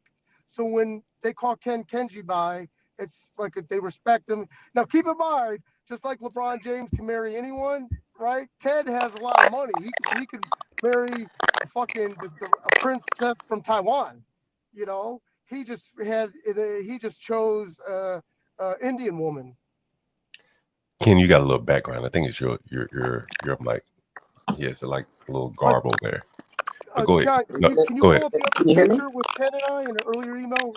Oh yeah. I Yeah, don't. we can hear you. Just a little garble there. That's all. Yeah. Yeah, let Is me it pull is up it this still other garbled? picture. Yeah, a little bit. Let me see if that echo cancellation came off of your mic. Let me see. I think I noticed. He froze a bit too. It looks like something's up. Yeah, he froze a bit, and then Yeah. maybe got to connect and reconnect. You know, disconnect, reconnect. Yeah, that very well could be the case. And let's see. Okay, I'm pulling up that picture of you and Ken here. Let me mute mine, and then would that help at all? I don't hear the static on this end. Hey, so let me show you something, John. This shows how smart Ken is. Do you I'm remember gonna put you how? on mute, Ken. Go ahead. Okay. I'll put you on mute for 1 second. Give me 1 second. So in Georgia, it's called a master license, and so although my name's Master Kim, it's on fake Taekwondo back in the 80s and 90s, right? But in Georgia, the lottery license to own these game machines is called a master license. And the master licenses are 100% owned by white and Indians, no African Americans. Ken, on his own, he didn't even hire a lawyer, sent the Freedom of Information to the Georgia Lottery saying, hey, what is the demographic breakdown or the ethnic breakdown of all the license holders? And they were kicking, they weren't responding to him. Ultimately, he got them to respond because he was going to threaten to send him, get an attorney involved. They sent him the data breakdown that there were 0 African Americans that owned master licenses. So Ken had sent another letter saying, well, good, as a courtesy, you need to award me and my group a equity license or some bullshit, like they were doing with the weed Right. licenses. Yeah. He had Mm-hmm. cornered the Georgia Lottery to fucking, I don't mean to use bad language, to That's okay. issue a, I don't want to say complimented, but equity license, or there was dialogue going back and forth because this would get ugly if they didn't. And I don't know where it ended. And I think Ken was doing it half-heartedly, joking, just kind of poking the bear. Because keep in mind, Ken's also closing Red Roof Inns out of state, all this other crazy shit. So this was almost like for shits and giggles. And I guess I need to ask him about that, to accuse the Georgia Lottery of racism because of this political climate. You can get away with murder, just accuse anyone of racism, right? That's So, very true. but It was Ken the doesn't truth. believe in that business model. But go on, Ken. I'm sorry. Yeah, it was the truth. You're absolutely right. That's exactly what I did. I sent them a letter, and I will say, I will say, um, they refused to respond to my inquiry and charged me. I think it was $1,000 for them to do the research to answer my question, which they already knew the answer to. So you're absolutely right, Mike. They had very low to none representation for the black community. Although a lot of these stores, most of them were in black communities where these people were making a ton of money. So that was the real world, and it's not that they got any better at it. It's just that now they do a better job of hiding what they're doing. So you're absolutely right, Mike. And keep in mind, Ken and I, and again, Ken, I don't want to put words in your mouth. Ken, if I'm not mistaken, doesn't acknowledge racism is holding him back. So even to allege that the Georgia Lottery it's also these licenses are like printing money. It's like almost like a casino license. So if you're going Yeah. to award this license, that to buy a license is like $5 million, by the way. And Yes. they are in the process, and I'm not sure if Ken still needs to hire a lawyer, of just like the weed marijuana licenses, just dishing out an equity license just to get something ugly off their plate. But that was very, very clever. But that just shows you how smart Ken is. While we're all out trying to talk about white people are putting us down or this or that, Ken's out there fucking poking the Georgia Lottery bear to say, hey, okay, well, you know, where's my license? I think it's lovely. I mean, you have to demand what you want in this world because other people out here are willing to take it. It's true. And if you want to get into that business, you're gonna have to be forced because you're dealing with people that are very forceful themselves. And John, I'm gonna have to check out, guys. I got 11 o'clock. I got to get to. hey, thank you But very much for joining. hey, Go I'll ahead. gladly come back. I'll gladly come back. Thank you so much. Oh, you're breaking up now. Let's see. Did he mute himself? Ken, you may have frozen or muted. Just no, you're not muted. Um, Ken, I think you may be frozen. But anyway, go ahead, Master Kim. I see this picture of you and Ken, and when Oh it yeah. looks like you were much younger So guys here. yeah, so the guy on the left owns like a bunch of jewelry stores up in Atlanta, Buckhead, or what's the mall that everyone goes to up in Buckhead? I forgot Yeah, Linux. Linux. Yeah, so he owns Mm-hmm. jewelry stores in there called Watches and More or something like that. So Mm-hmm. he had bought from Ken the 5 gas stations that they bought out of a short sale or foreclosure with the State Bank of Georgia or something like that. So Damn. I'm holding up a contract because it's not normal to get these guys to sign a contract. And so we're at a Kinko's because I needed to make a last minute edit. So that's a Kinko's when Kinko's used to be around. And When you say it's not normal to get them to sign contracts, what do you mean by that? because so the Indians, unlike Arabs and other cultures that have got CPAs and attorneys that are their brothers and cousins, these Indians really don't. So when they get legal contracts, like let's say a Dunkin' Donuts franchise contract, they Mm-hmm. don't take it to their attorneys to have them review the legal documents. They just try to save money and do it them. It's like in their blood. They try to go over it themselves, and they're Mm-hmm. just not knowledgeable enough. So many times they just don't even read these contracts, and you almost have to bully them to sign. So what they're holding up is the equivalent of a franchise contract for gasoline. For 5 Sunoco's, I'm going to brand them Sunoco, and it's a 10-year Mm-hmm. contract. Each location's 10 years. I'm going to charge them a penny. So if I buy gas for $2.30, I'm going to charge them $2.35 because 4 cents is what the freight company's going to charge, and I'm going to charge them a penny. On the back end, I'm going to make an additional 4 cents from Sunoco. They're going to give me a rebate, blah, blah, blah, blah. So each gallon of gas that they sell is going to be, I'm going to make 5 cents. It doesn't matter what they charge at the street price. So it's a locked in cash flow, right? So for Mm-hmm. 10 years, they're going to do 70,000 gallons at the store, times it by, to 12 months of the year. I make 5 cents. So that money stream is awesome. And it's exclusive. They cannot buy gas from anyone but me. So why would they do that? Why wouldn't they just like buy gas on the open market, right? And Mm-hmm. they don't do it because each load of gas is like $30,000 to $40,000, depending on the spot price. I'm giving them credit. So I'm delivering gas, and for 7 days they don't have to pay for it. But Those 7 days matter. Mm-hmm. yep. So, but in 7 days, all the credit card batches, because 70% of the consumers are using credit cards. Those credit card batches are coming to my bank account. I see. So, Yeah. I'm already secured to a degree, unless he covers up the. If you ever go to a gas station and the pay at the pump isn't working, they're probably trying to steal gas, right? They got gas on credit and they're ready to go out of business. So, Why do you say that? because remember, we give gas on credit, and if a gas station owner's like, screw this, I'm going back to Islamabad, or I'm going to Mm-hmm. Canada, or they're ready to go out of business, they'll cover up the credit card machines and say pay cash, because they know if you swipe the credit card, that money's going to come to the jobber. So the slang term is called a jobber, Jobber, which is a Okay. wholesaler of gasoline. The term jobber is also used slang in the wholesale industry. So if you have a warehouse and you sell beauty supplies, but you also distribute beauty supplies wholesale, people might refer to you as a jobber, Jobber. So I was a gas jobber, a wholesaler.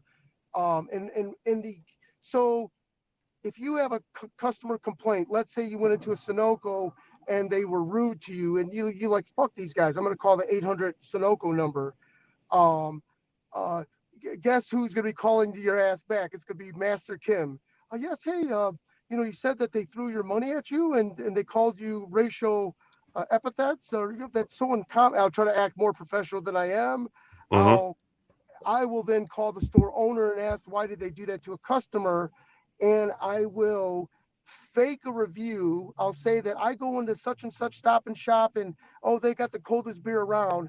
I will then I will then drop off a couple gift cards to the store owner to give to that customer because I don't want Sunoco breathing down my throat. So I'm like a master franchiser on the behalf of Sunoco. So I'm using this as an example. Now, Mm-hmm. our margins are thin. I'm only making a penny a gallon that I'm charging the gas station owner, but on the back end, we're not making huge margin business, but it's it's a guaranteed contract, you know. So when a big quick trip opens up, it decimates the gas station owner. It also decimates our contract because, that's a 10-year contract I have for Sunoco, But on the same token, just like guys like Ken, a guy like Ken is showing up to the bank receivers buying 5 stores, 10 stores. Like right now, there was someone that blacks who defy, and Cam are in Texas. There's a company called Delek, Delek. They just got bought out by a Mexican company that has Mexican gas stations down in Mexico somewhere. They bought 238 stores from them. Out of the 238 stores up in the Dallas market, that Mexican company is going to pick and choose which stores that they're going to keep as company operations and which stores that they're going to use the term called dealerize, which means this doesn't fit our convenience store look. We're going to sell it to an independent gas station owner, right? So out of the 238 stores that they bought, there might be 20 of them that they don't want to open up as a company operated site. So there's 20 stores. Guys like Ken get a hold of these people and will buy either all 20 stores or he'll cherry pick and buy 7 of the 20. And therefore he'll then turn around to the Indians who are jocking him and I'm going to be belligerent, doing everything but a hand job to Ken because, they want, and Ken is just a real estate guy, really. When Ken says he runs stores, he runs them or owns them until he can flip them to the Indians because he Mm. wants to be able to get a certain multiple, right? Mm-hmm. Ken is doing white boy business, Mm. selling. He wants to get 3 times the multiple, this and that, but he's not the only one. Ken is the only one that will see my fucking face. There's other big dog, black Atlanta guys. They'll never return my call. They won't even want to. I mean, that has nothing to do with. It's not racism. It's like they're part of the 1%. It's Right. like the Right. 1% white boys. They don't got time to be dealing with some Korean that looks Mexican, right? They fucking, Right. But Ken is the only guy that would give me time of day. So, Ken is not the only unicorn, but he's the only unicorn that's my boy, right? So that's why you say you guys are both kind of like outsiders Yes, in the yes. Indian. So I'm using the company Delek as just an example. That would be great for Cam or Blacks Who Defy to connect with Ken, and because on the Delek website, it's going to show all the locations that they own. In fact, it might be properties that are just no longer good for a gas station. That's excellent property to buy because then a guy like Ken can tear the building down. And mind you, it might only be a half an acre, but Ken might know an area developer for the CVSs, like we mentioned the other day, Right. and Right. Ken Right. knows that they can't do anything. CVS demands what's called a hard corner, which is a no-brainer, right? Mm-hmm. But to a lot of people don't know, that is the absolute corner, the corner, not the second Mm-hmm. parcel in. Like a Mm-hmm. Wendy's and a McDonald's don't need the hard corner because their name is so strong. The Walgreens and CVS, they want the hard corner. They will not accept a second parcel in. And please forgive me, I'm not a commercial real estate guy. I'm using very slang, very bad Yeah. No, I language. know what you mean. I think Yes, and people I'm sure Ken's grasp listening what to you. this call. He's going to crack on me because he knows I'm dumb when it comes to the proper articulation of commercial real estate. And yeah, so a guy like Ken is great to hook up with because he'll. I mean, so for example, the Delic it's in the news. Their stock dropped. Their stock is DK something. Their stock dropped once the acquisition or the buyout was taking place. Their stock dropped like 11%, which is huge. And I think it's ticking back up, and that would be a great real estate buy right now in the Dallas, Texas area is Delic. And to get a So hold you of would a guy, advise like someone like Blacks and Cam the King, and I'm using them generically, but yes, if they were to partner up, they could buy one of these stores that Delic wants to sell off, as an example. yes, from the real estate aspect, not really to own it, not really to run the store, to almost the arbitrage, buy it because you can get it cheap, and then run it until you can flip it and get the proper multiple. Because the Indians and Hindus, they want that store. So what I'm trying to say is there's a way to get these stores before the Indian community is basically what I'm trying to say, because this is exactly what they do. You think these Indians are calling up Delic? Hey, my friend, I heard you. I saw the news release. Fuck no. They're getting a hold of guys like Ken and other guys that know how to get a hold of the broker, the receiver, and sometimes it's the guy that took these companies to go get the private equity money or the investment money, because these guys are using investment banking money to close on these deals so quickly. Many times they're not using the Chase Bank or their local bank. They're using this private equity money, and there's other names for it. So one more thing, Master Kim, if you were a guy like, again, I'm using generically, say Blacks and Cam the King, since they're in Texas. I think they're both in Texas. Something like a Delic, you go to them and you say, hey, I want to buy one of these stores that you probably don't want. And they would need someone like a Ken for the financing aspect of it, right? Yeah, well, they would need Ken for one to negotiate the deal, because Delic isn't. They're not going to talk one store. They want guys like Ken that will buy 5 to 10 stores in one swoop, or 5 to 20 stores. They're not doing onesie twosies, just like Right. buying banknotes. They're not going to want to Right. sell one banknote. They One want to note. sell Right. banknotes in chunks. Right. Because also a guy that can buy 10 stores obviously is liquid, because they're going to need to use their liquid before they refinance, or because keep in mind, this private equity money, they want their money back. It is not like a mortgage. It's almost like they want their money back in, I think, 36 months. And this is something GiveCrack could probably talk about, because he knows a little bit more about investment money and like big boy money. That's not my thing, but I think 36 months, they want that grow dollar or that grow dust back. They want it back, so that they can then go buy up another company. So guys like Ken are the ones that get a hold of, and they masquerade around as a commercial broker. They might have the title of acquisition and mergers specialists. But, and I'm not trying to besmirch what Ken does, but they got complicated names, but it all boils down to so for example, you'd asked a question to Ken that I thought was funny, and the question is, how do you get involved in deals? Sometimes Ken is just the broker, the listing agent, just representing the buyer seller. Sometimes he's part of the investor on the deal, and sometimes he's the owner of the deal. It's very confusing, but I guess that's what happens in the world of commercial properties, right?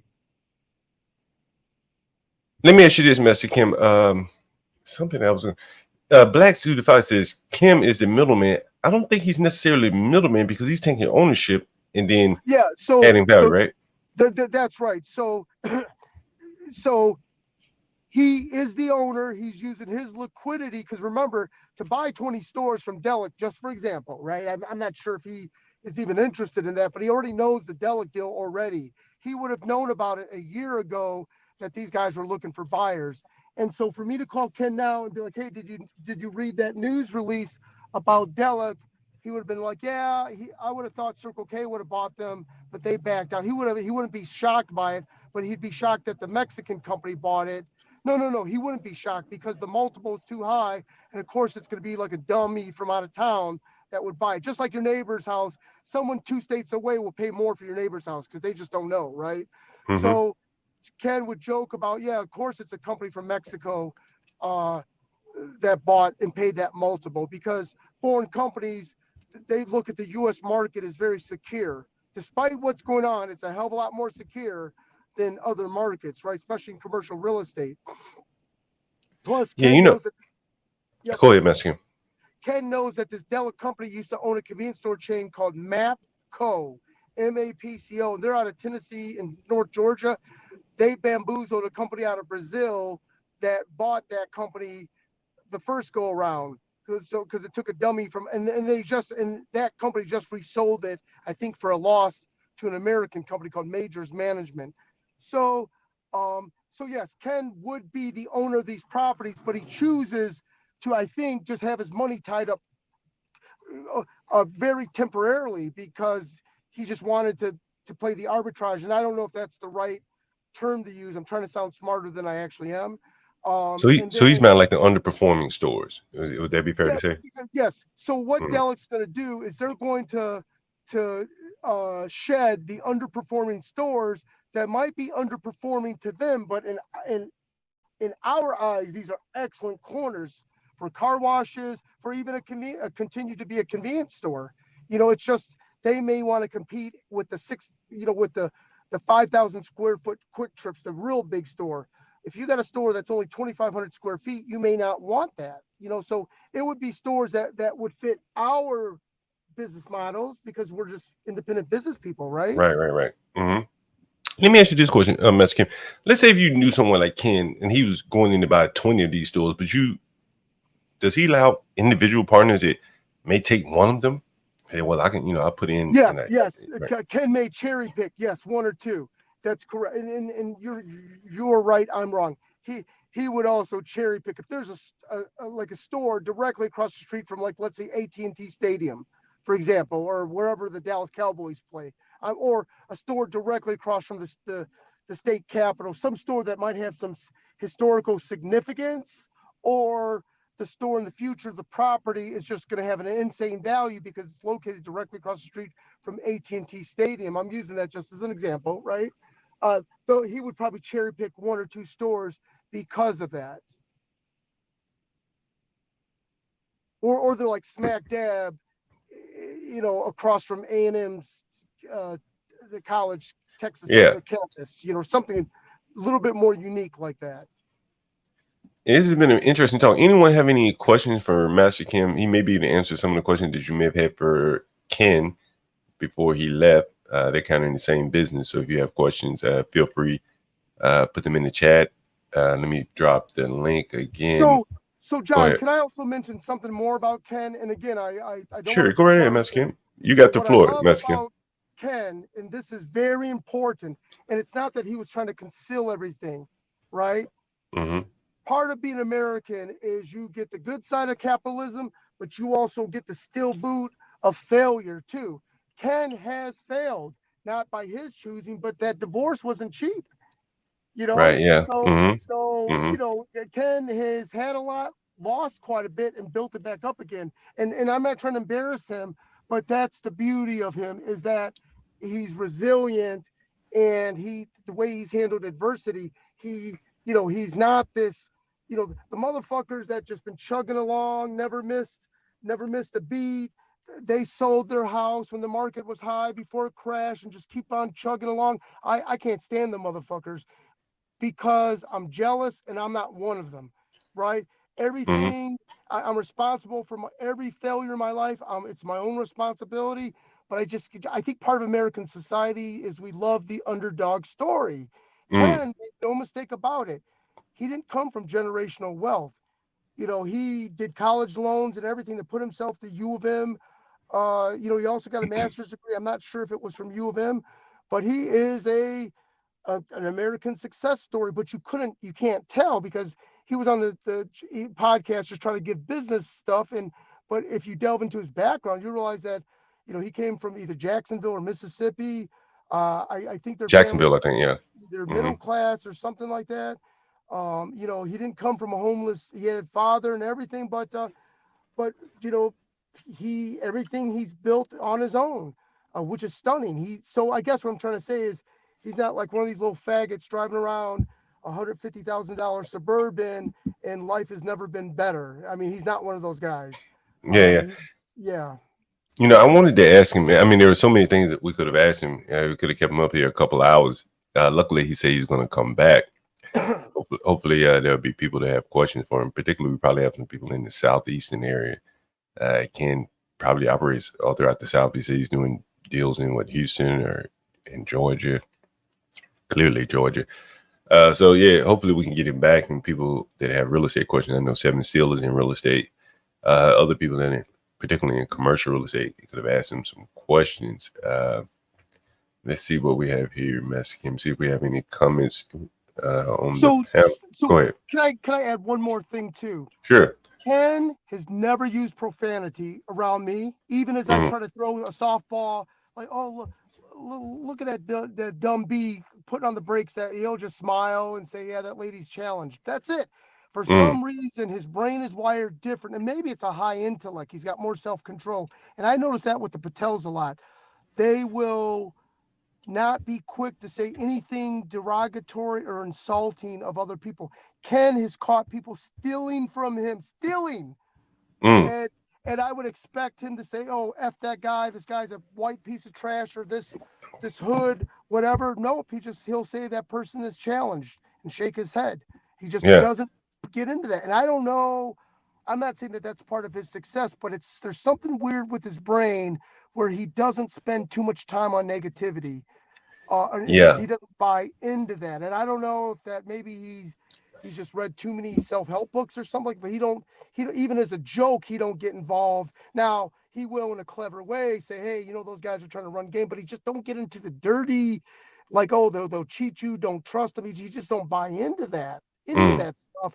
Versus me, hey, it don't take nothing for me to say something mean-spirited and unfortunately, I wish I were more professional and better. I mean, and whatnot. But anyway, I did want to say that there is a personality, a character thing that he has that's odd. It's very funny to hear him say, and you know what I told that guy? I told him, "No freaking way. I've been waiting here 2 hours. My time is just as." He used the word freaking. I'm like, I've known him for over 14 years. And I'm like, "You're going to, no, I've known him for over 12 years, and you're going to use the word freaking." I'm like, "Okay." And it's stunning, but it makes me feel bad because I'll squeeze in the F word whenever I can. The story that you told about the letter of credit and then him talking about the friends and family, I thought about you talking about the Susu and the gays in your community, Susu in the Caribbean African community. And you hear about, so many people that I interact with, their biggest thing, I think their biggest block is that they don't do business with friends and family, and they're competing in a world where that's the norm for everyone else. And so when you hear, again, when you hear about people talking about the unfairness of SBA loans or the banks won't loan you anything, I think it's really an American thing, or primarily a minority Black American thing, and that the rest of the world, maybe they come from a country where banks just aren't even a possibility. So they figured out other ways to handle things, and primarily that is friends and family. And I think in America, where we have a stable banking system, it really puts people behind the 8 ball because they come to depend on it so much, as opposed to their friends and family. Yeah, and John, you're absolutely right. And now make no mistake about it. Keep in mind that with your friends and family, they would be more inclined because they were, hey, if you were their nephew and all the time you're getting good grades, you're trying to cut the lawn, you're not creating all these problems, you also need to be a good risk. But if you're the nephew out there, being detained by the police at 15 for trespassing at a hotel, just all that stuff that young people get in. So it's almost like there needs to be Jedi tricks that you need to show your parents and your family, because it doesn't mean that you can't be a belligerent fool, but you have to be smart enough to know how to conceal that. Now, because that you will need that uncle to co-sign for you, or the father. But if you're a fool, then who would want to do that, right? That's So true. that is the one thing that the Hindus legitimately do, and the Asians, is they do conceal their belligerent behavior. We're all human, but they conceal it because, one, they don't want to be ridiculed and shamed, right? And it's an American thing to say, "Hey, well, I can't control them. Hey, he's his own adult." That is a very American thing. Hey, if he wants to drink, hey, he's 21. No, yeah, he is 21, but you need to, educate that young man that he needs to have a reason for he just can be getting fucked up and staying home and don't have a job, or just so. And what Ken does, well, what Ken is a unicorn, and I shouldn't just parade him, but I will say, and it's for himself to share his downfalls, but that's an important part of his story, that he's had some downfalls, and that's why I'm hyping him up, because he isn't one of these faggot ass one percenters that came from a very affluent family. And he's a scratch golfer too. He didn't even mention that. He didn't even mention that. You know what else? I talked to him before the show a couple of weeks ago when we initially scheduled it, and maybe talked to him 45 minutes. He never mentioned politics one time. Never mentioned it. I found it to be unusual. And he came here and never mentioned it. He talked about what black people should do, but I wouldn't necessarily say it was in a griping manner. He would say, "Hey, this is what you got to do, right? If you want to be successful, this is what you got to do." It wasn't negative. He was kind of apolitical, in my opinion, in my talks with him. And I think that a lot of times people get so caught up in who's going to be the president, or the senator, things like that. Down on the level, as we were showing the guys with the $30 million or $20 million, they probably can give a damn who the president is, And I think that's one of the things I took from talking to him. Absolutely. So I think you're absolutely right. Don't get too, because at the end of the day, in fact, Ken is the one that helps me remind me of stuff that okay, when Herschel Walker, now mind you, everyone from Georgia and anyone from the 80s know Herschel Walker is a national hero, right? Everyone loves him. But when he was kind of running for senator here in the, people were player hating him. And I told Ken, hey, Herschel Walker is going to be doing this and that. And Ken loves Herschel Walker, by the way. Ken said, hey, Mike, that's off. Oh, or no. I told Ken that we could make a lot of money, taking advantage of all the political turmoil. And I said something, and Ken, or no, it was about Herschel Walker. And he goes, Mike, at the end of the day, is this going to put more food on your table? Like you can get all involved politically, and I can't believe that they're bashing Herschel Walker. Ken just boiled it down to, you can get all into your feelings. He didn't use that type of terminology, but just kind of reminded me, is this going to benefit you and your family? And the answer was no. And then he didn't say, okay, then that's what you need to do. But he allowed, kind of like I answered it by him asking me, is this going to help you? He goes, Mike, that's so odd. I didn't know you were such a big Herschel Walker fan. He goes, how's this going to help benefit you and your family? And it just shut me the F up. Because I was like, hey, we can't let people hoe out Herschel Walker like that. Let's go support him. He's giving a speech over here, there, and then Ken just broke it down. And he loves it. I think he's conservative, and I don't want to put words in his mouth, but he loves Herschel Walker. But he just put me in check, like, hey, focus on, is this going to benefit you and your family? Because that's the way the Indians think. They, at the end of the day, is this going to benefit today you and your family? And the answer is no. And then you shouldn't be involved in it. So, John, do you know how Ken can benefit from your show, by the way? How so? Hearing Rashu, GiveCrack, and Dennison, when he comes on, talk about options and trading, as well as crypto, right? Because remember I said, the guys that got the jack, they need to come to your money to figure out what to do with it. Ken's got easy money coming in, and yes, he's an old school real estate guy, but if not, I mean, and I think all of his portfolios with him and his wife, they do long. I think that's a mistake, because we got a market that's moving, right? You mean their stock portfolio? Yeah. Their stock portfolio, they go long on everything, because they don't. People that don't need the money, they just go long, right? I think that's a mistake, because of all the market dynamics is moving so wild right now. There's ways to make some money, so therefore, guys like Ken are going to benefit from your show, especially with crypto, with Rashu and GiveCrack. I mean, so the point I'm trying to mention, Ken don't got it all figured out, right? Mm-hmm. Even he is going to benefit tremendously from your show on. Well, I don't think he does options, but anything dealing with stocks, especially with the technical stocks, and more so with crypto, because I think he and his wife just go long on everything because they don't need the money, and that's a fundamental Mm-hmm. mistake. But therefore, we're going to turn to the experts and see what they think. Well, if he has a sizable amount, I think Ryan and I were talking yesterday, and I told him like the real rich guys, they just stick in the bond market, and if they do a lot of good analysis in the bond market, if let's say Ken buys a Bloomberg terminal, let's say he gets a subscription from Bloomberg. He has access to a lot of financial information that many people will not have. And if he spends the time to learn about the bond market, he can figure out a lot of fundamental information just by studying that, because the smart guys, the real smart guys, they play the bond market across the world with many companies, foreign companies, anything, sovereign debt. So you can learn a lot about where a company or a country is headed in the future, long before the stock market does. So that's a very macro level understanding of things. If he wants to play that game, then yeah, he can make a lot more money doing that way, because he has the money and wherewithal to do it. That's where I would recommend it, because then he could just park his money all in bonds and just get all that coupon. You know what I mean? And it's a lot better.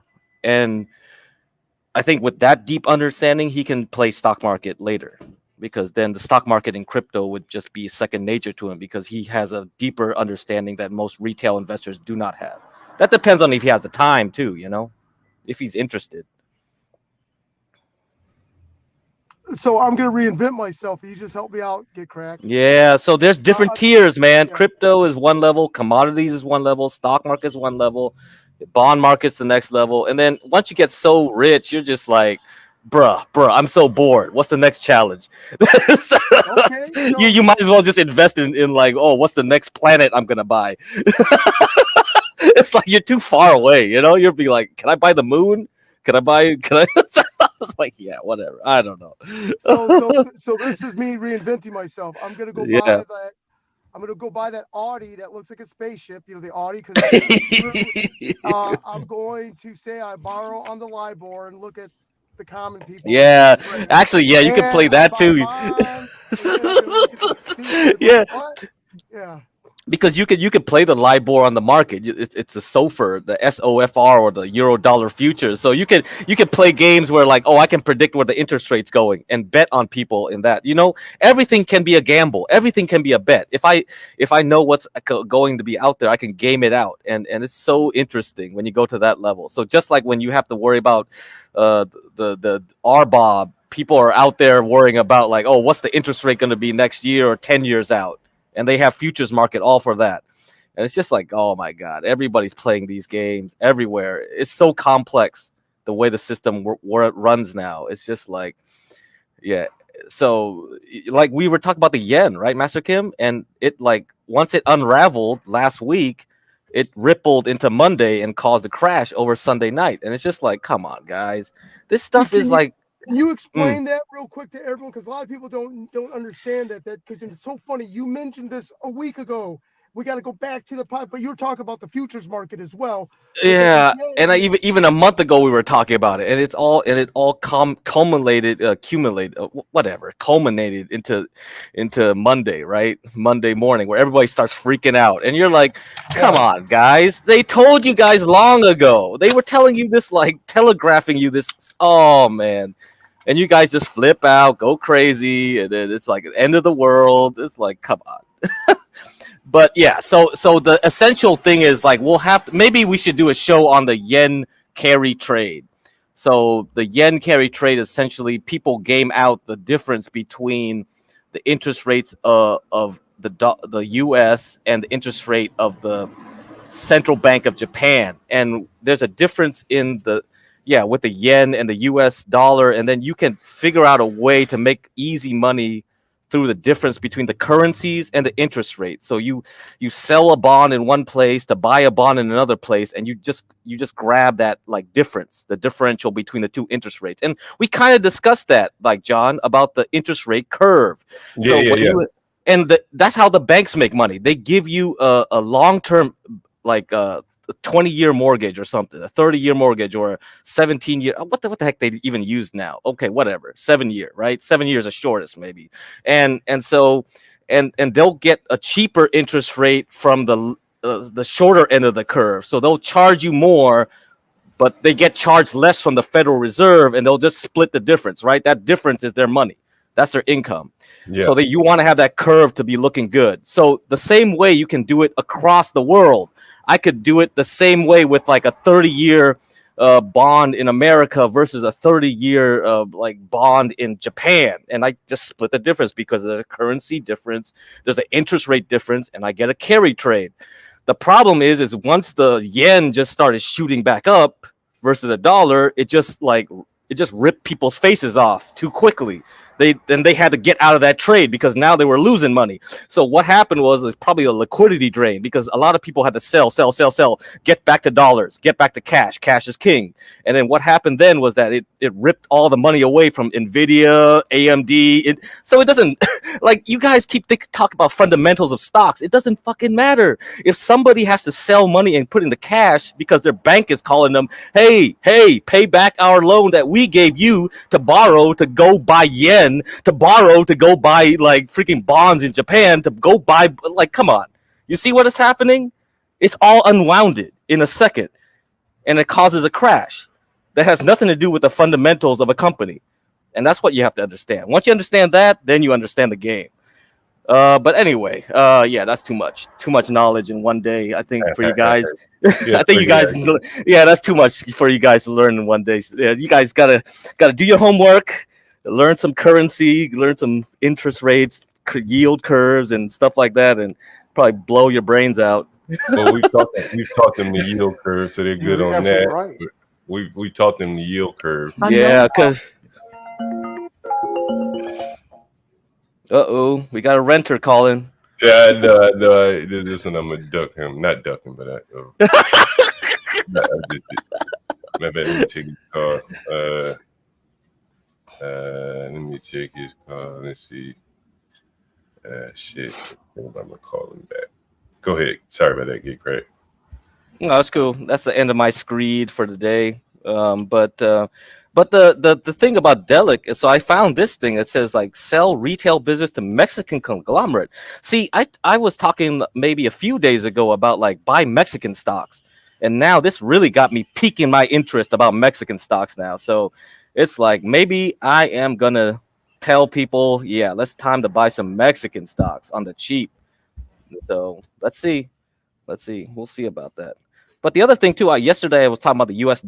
oil. So like not U.S. oil. Well, this is the WTI oil. So, but it doesn't matter. Any kind of crude oil across the world is popping. So because the U.S. reported pretty good consumption of the crude oil. So they report every Wednesday. The EIA and yeah, Master Kim should know that the EIA reports every Wednesday at the same time. And Yeah, and for the most part, you were absolutely right. It's the West Texas, the WTI in Cushing, Oklahoma, is kind of the spot market, at least for refining, that they use. It isn't the North Sea. It's you're spot on. It's a WTI. Yeah, because the Europeans use a different one, right? They have to use like some different blends of sweet and that's why do they call it sweet oil? It's like I'm not drinking that thing. How do they know it tastes sweet? Here's the funny thing. Okay, now please forgive me. I'm saying this in a very macro level, right? So all of that crude that those boys are fracking, getting out of West Texas and Odessa, Oklahoma, and even over in the Utica Shale over in Pennsylvania, that is sweet crude, which means it has a lower sulfur content. But there's a problem. The United States refineries are built to process and refine heavy sulfur crude. It's called sour crude. So, okay. although we have all of this crude oil, we can't really do a lot with it because our refineries that can refine the sweet crude are very few. So we actually buy barrels of sour crude on the open market, and we export our sweet crude to Europe and other countries that can refine it. So although we are in an energy revolution and it's brought, I mean, it's more like as John you use the term inside baseball, right? The average consumer doesn't need to know or really appreciate it. But yeah, a lot of the crude that we have is not even meant for our market. And if you Google a sweet crude versus sour crude, and they'll kind of probably it will word it better than what I'm doing. So what a lot of people don't understand is all this fracking revolution is great because everyone wants the sweet crude because it has less sulfur and there's many other advantages and yada yada yada. For the most part, the new fracking are hitting the sweet crude reserves, but the traditional crude is sour, high sulfur crude, and that's what we can make in the Cushing, Oklahoma markets and other refineries around in the United States is for the sour crude or the sour crude. And there's a much more intelligent way to say it. I did a poor job of it. I think that's a good summary. I think, and yeah, we people need to know that. Yeah.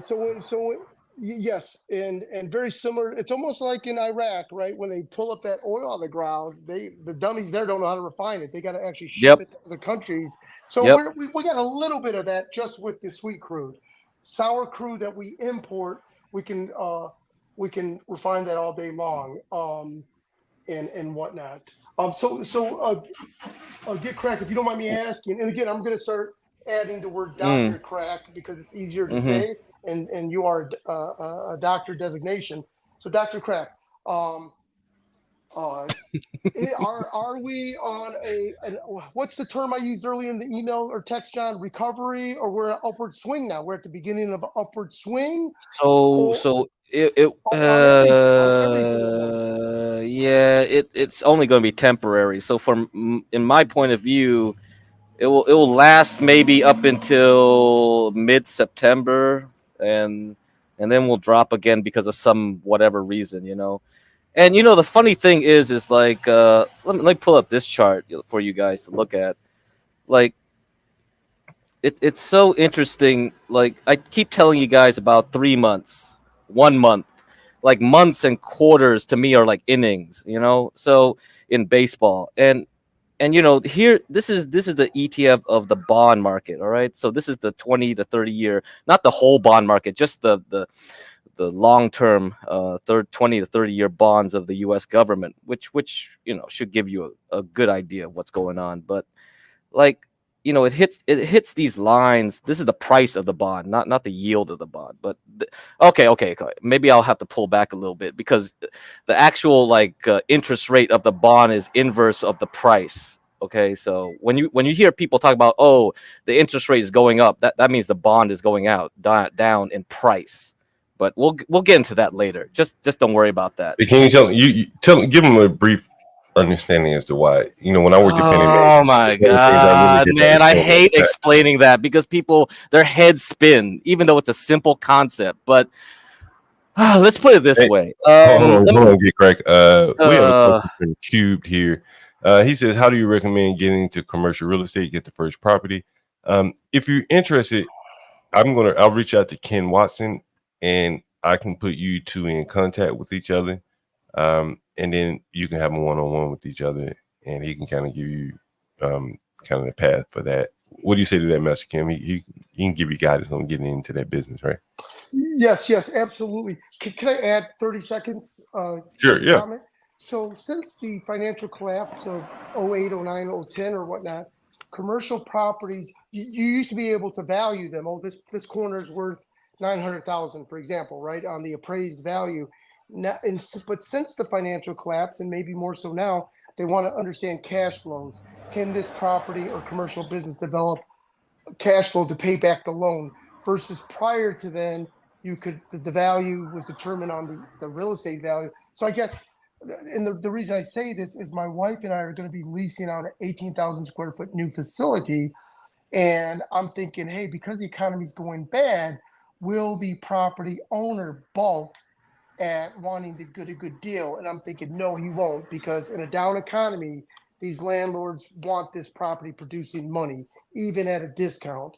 And that's where we step in. So, and I guess I don't even know why I said this. It's just being silly. But yeah, I think that it's a great market for commercial property because property owners are put under the bubble now and want these things producing money. Even if it's leasing, I guess is what I'm trying to say. That it's odd times, and I think it's a great time to be in the commercial industry. I suppose is probably the better comment. Go ahead, GiveCrack. Okay. Oh, okay. So you want me to explain yields and price of bonds? I mean, I can do it if you want me to do that. Well, okay. I mean, the way I usually try to explain it is with stocks. So let's say you have a share that cost of ABC company that costs like $1, and they give you a 10-cent dividend, right? Every year. Let's say every year you get 10 cents for $1. So your APY or whatever, your annual percentage yield is essentially like 10%, right? Mm-hmm. Did I do my math right? All right. So Yeah. So let's say it's 10%. So you're thinking like, oh, damn, I'm getting 10% yield on my $1 purchase. But let's say that company starts crashing. So that $1 goes to 10 cents now. It crashed all the way to 10 cents.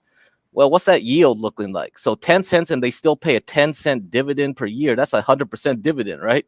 Mm-hmm. so that's what bonds are like. So when the price goes down, the yield goes up. All right, that's the easiest way to explain it, and that's why. Let me give him a simpler way, Crack. Oh, that's not simple enough. I mean, this is.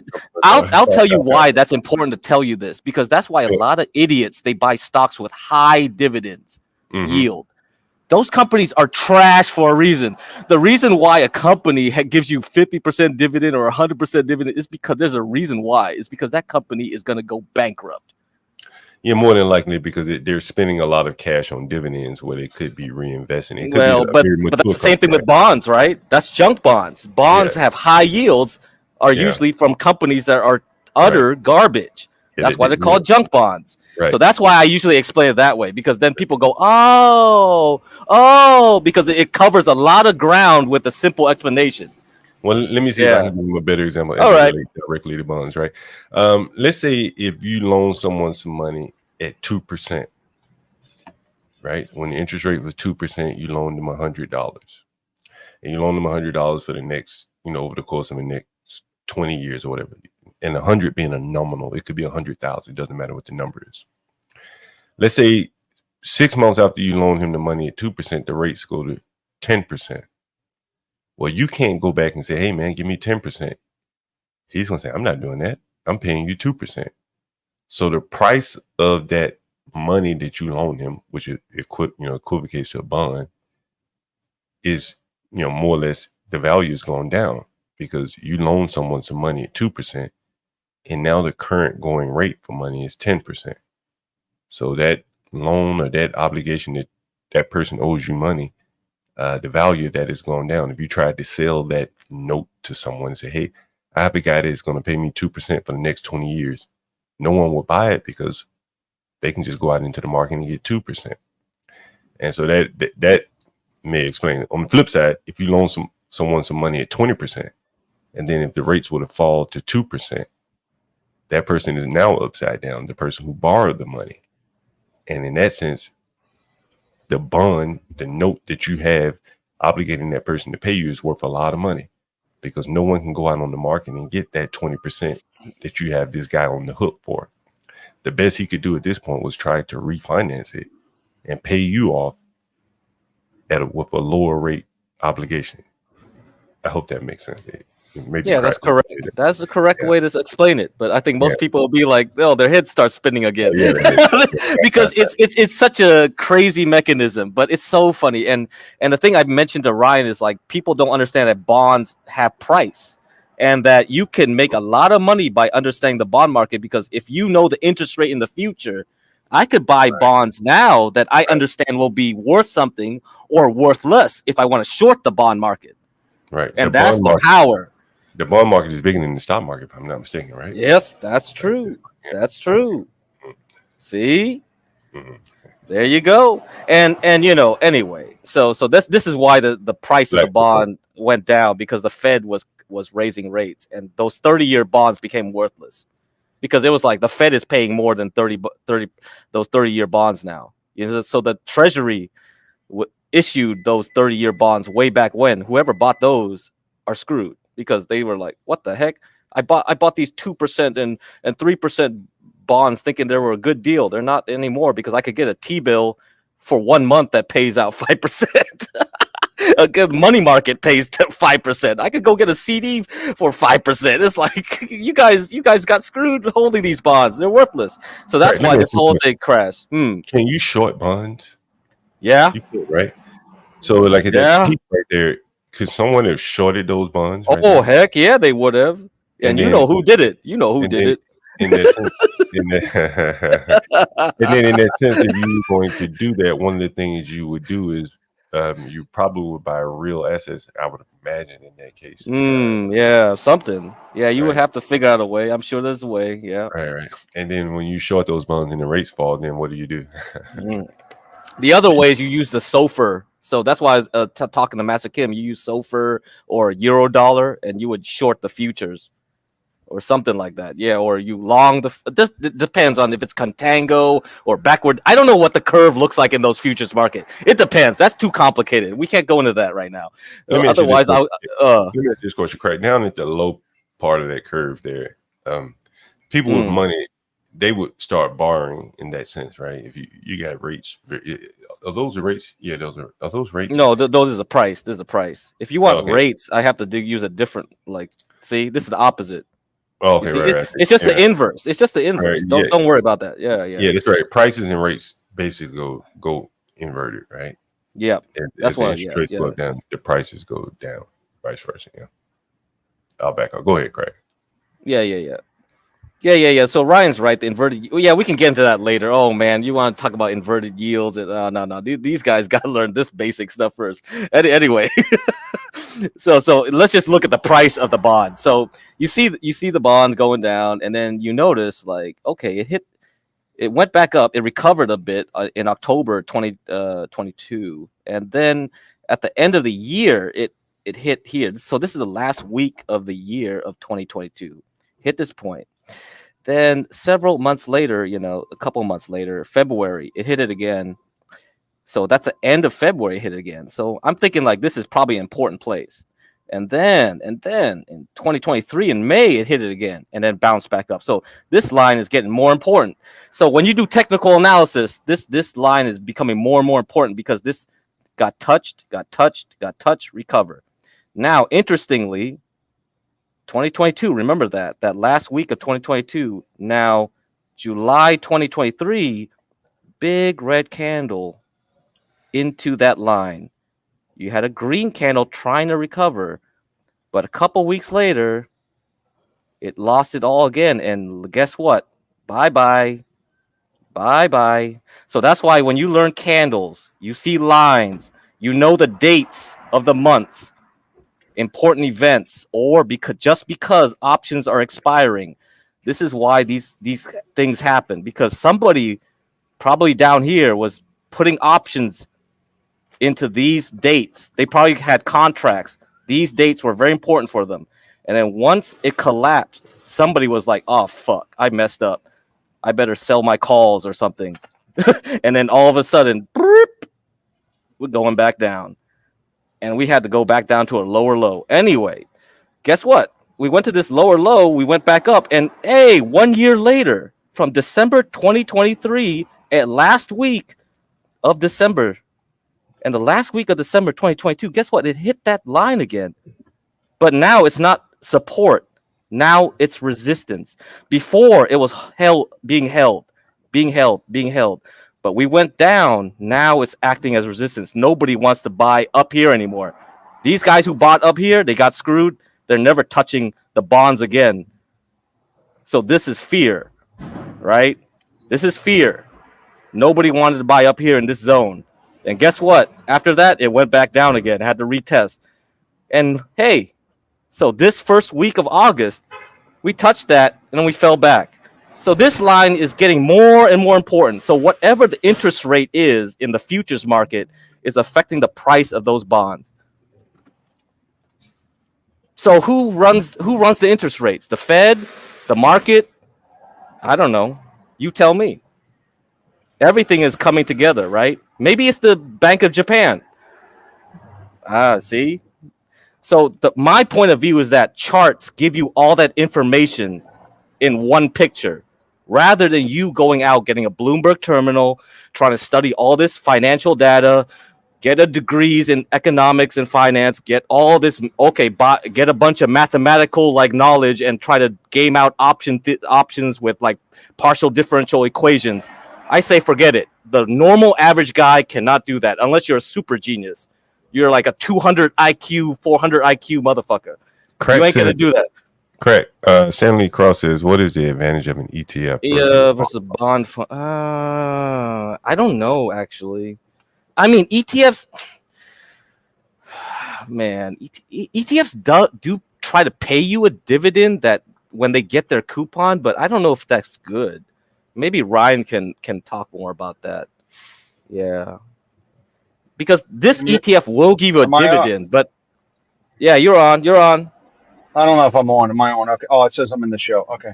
Yeah, you're on. So, I mean, a bond fund is more stable. And think about a bond like this. It's a loan. And loans, if the company goes out of business, loans have to be paid first by a business. If they go Chapter 11, right, like Bed Bath & Beyond, they have to pay all their creditors, so the banks and bondholders, before stockholders get what's left, right? So it's a lot more stable, which is why the rich buy them, by the way, because the money will be there if they go out of business. But bonds typically pay less money. They pay a set amount usually, right? Whereas the stocks are the company's value divided by the number of shares. So an ETF can be a compilation. It's usually just an index, right? But there are combined ETFs where most of the time, like an ETF will say, okay, this is all this stuff in the S&P 500, which is all stocks. But I think there's some ETFs will track multiple, like a combination of indexes, right? Yeah, there's a municipal fund. There's a municipal ETF fund. And but I think those are trash. But I think there's even combined now where the ETF is 70% S&P, 30% bonds, almost like a mutual fund, right? Yeah, that's like a mutual fund then. If they got that, then it's a mutual fund, yeah. It's similar, but the real difference between an ETF and a mutual fund is a mutual fund is actively managed. There's somebody sitting behind the desk going, okay, today Apple's going to go down this month, so we're going to sell our shares of Apple, and we're going to move that money into shares of. So it's an actively managed fund, whereas an ETF is not managed. It just is tied to, just Apple, Microsoft, etc. And then there's really not much change with that. And the ETF is usually open to see, like transparency wise, the mutual fund holder the mutual fund manager doesn't have to tell people, here's what we have our money in until the end of the month. ETF, everyone can see what the money's in, right? What is on a daily basis.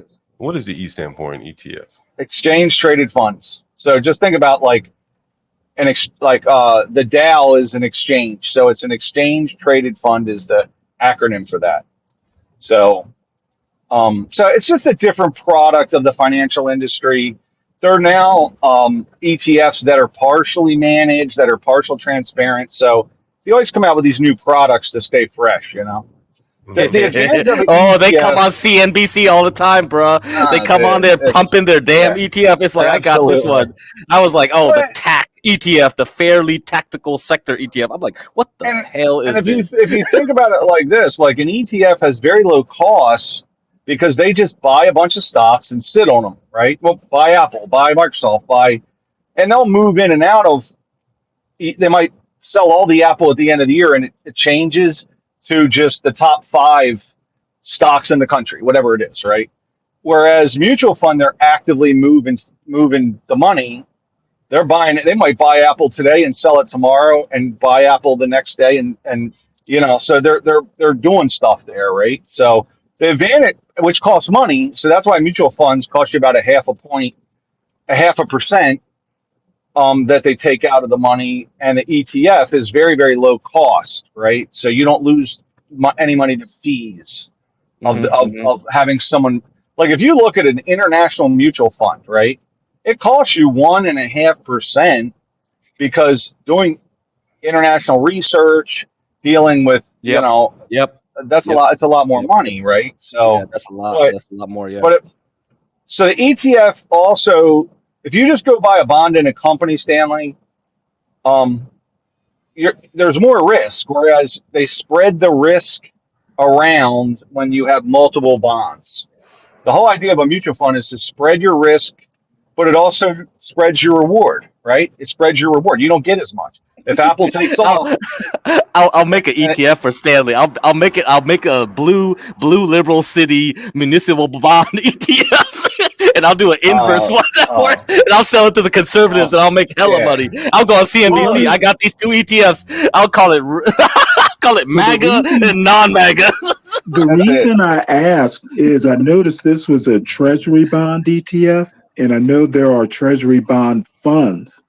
So if I understand what you're saying, basically the ETF is lower cost. I mean, bond funds, you're going to pay some sort of management fee or something like that. But if it's well, yes, you pay a little bit on each, but the fund is more usually. But I would want, and something like that, I think I would want, because if you don't have somebody anticipating and thinking about what's going to happen with rates, which they could be wrong, right? But I think I would want a mutual fund, because treasury funds are all about timing and market anticipation, right? Like you're essentially buying treasuries, which I think are paying 4.5% now or something. Right. You could do that yourself, Stanley. You can go on treasury.gov today and buy something. That's what I do. The thing is, though, with a bond fund, like treasury bonds usually come in $1,000 like increments or something like that. Each bond, or they 10,000. I think the increments or they might even be less than that. I think they're less than that. I was always thinking if you can get into a bond fund cheaper than just buying an individual treasury bond.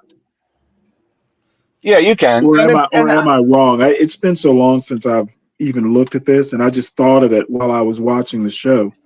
So, here's something to do, right? So you got money. You have a person managing your retirement, probably. Mm-hmm. So you can just go on treasury.gov, and you can buy all these short-term notes. So instead of sitting on 20 grand in your savings account or whatever it is, just leaving it sit and earn nothing. Right. You could just cyclically buy treasuries. They call it laddering. And the money gets retired. You can't buy nothing long term at this percent though, because of course they're anticipating rate cuts, which is you know what I mean. We're in an inverted yield curve situation, so But normally, what happens is to hold your money for a longer time, they have to pay a higher premium. Correct. Whereas right now, that's not the case. So, what's paying the most are the short terms, because they're going to cut. They're probably going to cut. It's either they'll probably cut a half point in September, in the fall. Yeah, I would. That's, and by the way, the stocks right now that's what they're hedging. They're going, hey, are they going to cut a half or a quarter? And what you're seeing is it getting priced into the market today. Everyone up here is behind what they're doing, right? We're behind it. So these stocks are getting priced in because they're trying to figure out, are they going to cut a half or a quarter? Let's look at the economic data. Did Jerome Powell hint something this morning when he was eating his Egg McMuffin? Like, you know what I mean? So, what did he say? How did he look? Did he look perturbed? He's going to go a half. What tie he was wearing? Exactly. What color tie he was wearing was the next thing. Oh my God! You guys got to follow this. Watch when he has his sit down meeting, right? And then he'll sit down and he'll talk for 2.5 hours, and afterwards these idiots try to read the tea leaves. And what did What did he think when he was asked that? All these financial shows. It's hilarious. I Literally, love them. it's It's so entertainment for stupid, me. man. That's Oh, dude, it's see. So insanity. CT does it for like the N words, and that's my entertainment when I see all these idiots on Uh, CNBC like talking about what did he say? Why did he say that? yeah, what did he say? What did he mean? Why did he phrase That's it what like he's that? indicating to me. Yeah, that's it. That's what he's indicating to me. We're all in on somebody from Janice. We're all in on it. We're all in. This is what he, like, really? And half of them don't know what they're, half of them are just guessing, man. They're all That's the truth. guessing. That's the Yeah. greatest thing about it. They just talk like they know everything. It's just so funny. But, It's just like, oh my and god. meanwhile, he's getting updated daily. If you look at it's called the Beige Book. If you look at the Beige Book, there's 900 economic indicators. They're looking at individual states. They're looking at, production reports. They're looking at, there's a million things, right? They're looking at a million factors Mm-hmm. and did it daily on that. From labor statistics to, there's a million That's things right. they're looking at. That's right. That's right. This That's isn't right. this isn't like a 2-pager that talks about inflation and good shit. They dial in this data. There's 12 different banks, Federal Reserve banks, all compiling data. There's a million analysts looking at this stuff, right? And at the end of the day, then he's making his decision after all this stuff's compiled. And there's a lot of difference of opinion within the Fed itself, So That's right. That's right. But so but it's all banking data, right? It's all coming. Well, it's not all, but most the Federal Reserve is compiled of your banks in the United States that are then the largest banks in the area typically have a nominee that is part of the Federal Reserve Bank in that area. Yep. That's right. So That's right. Yep. yeah, so and but so it's a big deal, man. By the way, they're rebuilding the Federal Reserve. I was just down there on this project, and it's an amazing project. And they're literally building a parking garage under the building. Right? Oh wow! They put one of the buildings on steel. Can you get MFB in there? Can you get MFB to put a mic somewhere around there? Well, believe me, it's secure. Oh man, secure. damn! It's secure. But they're literally they got the entire building on, and this is a massive old building. The one they got it on steel. It's essentially they've made a trampoline. They got the building sitting on because they excavated under. They're building a garage under this, and I'm like, this is a costly project. Wow! And the guy looks over and goes, "They have plenty of money." That's amazing. Ooh. Yeah, it's pretty wild. Ooh. I mean, they do that in DC pretty regularly, but anyway, I just wanted to comment with the whole bond thing. But so anyway, I don't know what are we talking about. Thank you.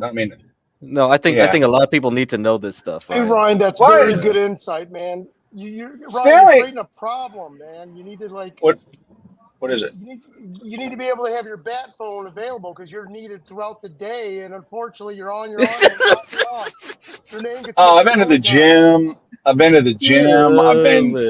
I've got an AC problem at my house. I'm trying to figure out why I don't have any cold air, so I called a guy, But and I have to work some. I can't just go on John Galt's show every day. And if I added my work hours versus YouTube hours, it's pretty close now, man. It's pretty close. Oh yeah, we're building a network here, man. I think you'll make more money here than anywhere else because I'm just gonna start promoting ETFs and John Galt coins and all kinds of products for people. I'm like, I'll read the tea leaves after the Fed meeting. That's what we'll do. But hey, Stanley, real quick, if you don't have somebody to talk to about it, like they're going to ask you what's your risk tolerance, if you lose a little bit of money and it goes backwards, are you going to freak out? Which I tend to, because the thing, and as soon as I see my, in 2021, I'm watching this thing go backwards, and I'm freaking, right, and I got to get out, man. I was going nuts. I mean, it came back, but mostly, but it's what's your risk tolerance? It's risk. All this stuff is risk versus reward. There's no investment that does not have risk, right? So, and the stuff that makes the most is the most risky. That's the reality. So, that's just the market. It's built into the pricing. If it's high risk, you can make a lot of money. If it's low risk, you're going to get your money back, and it's built in. It's built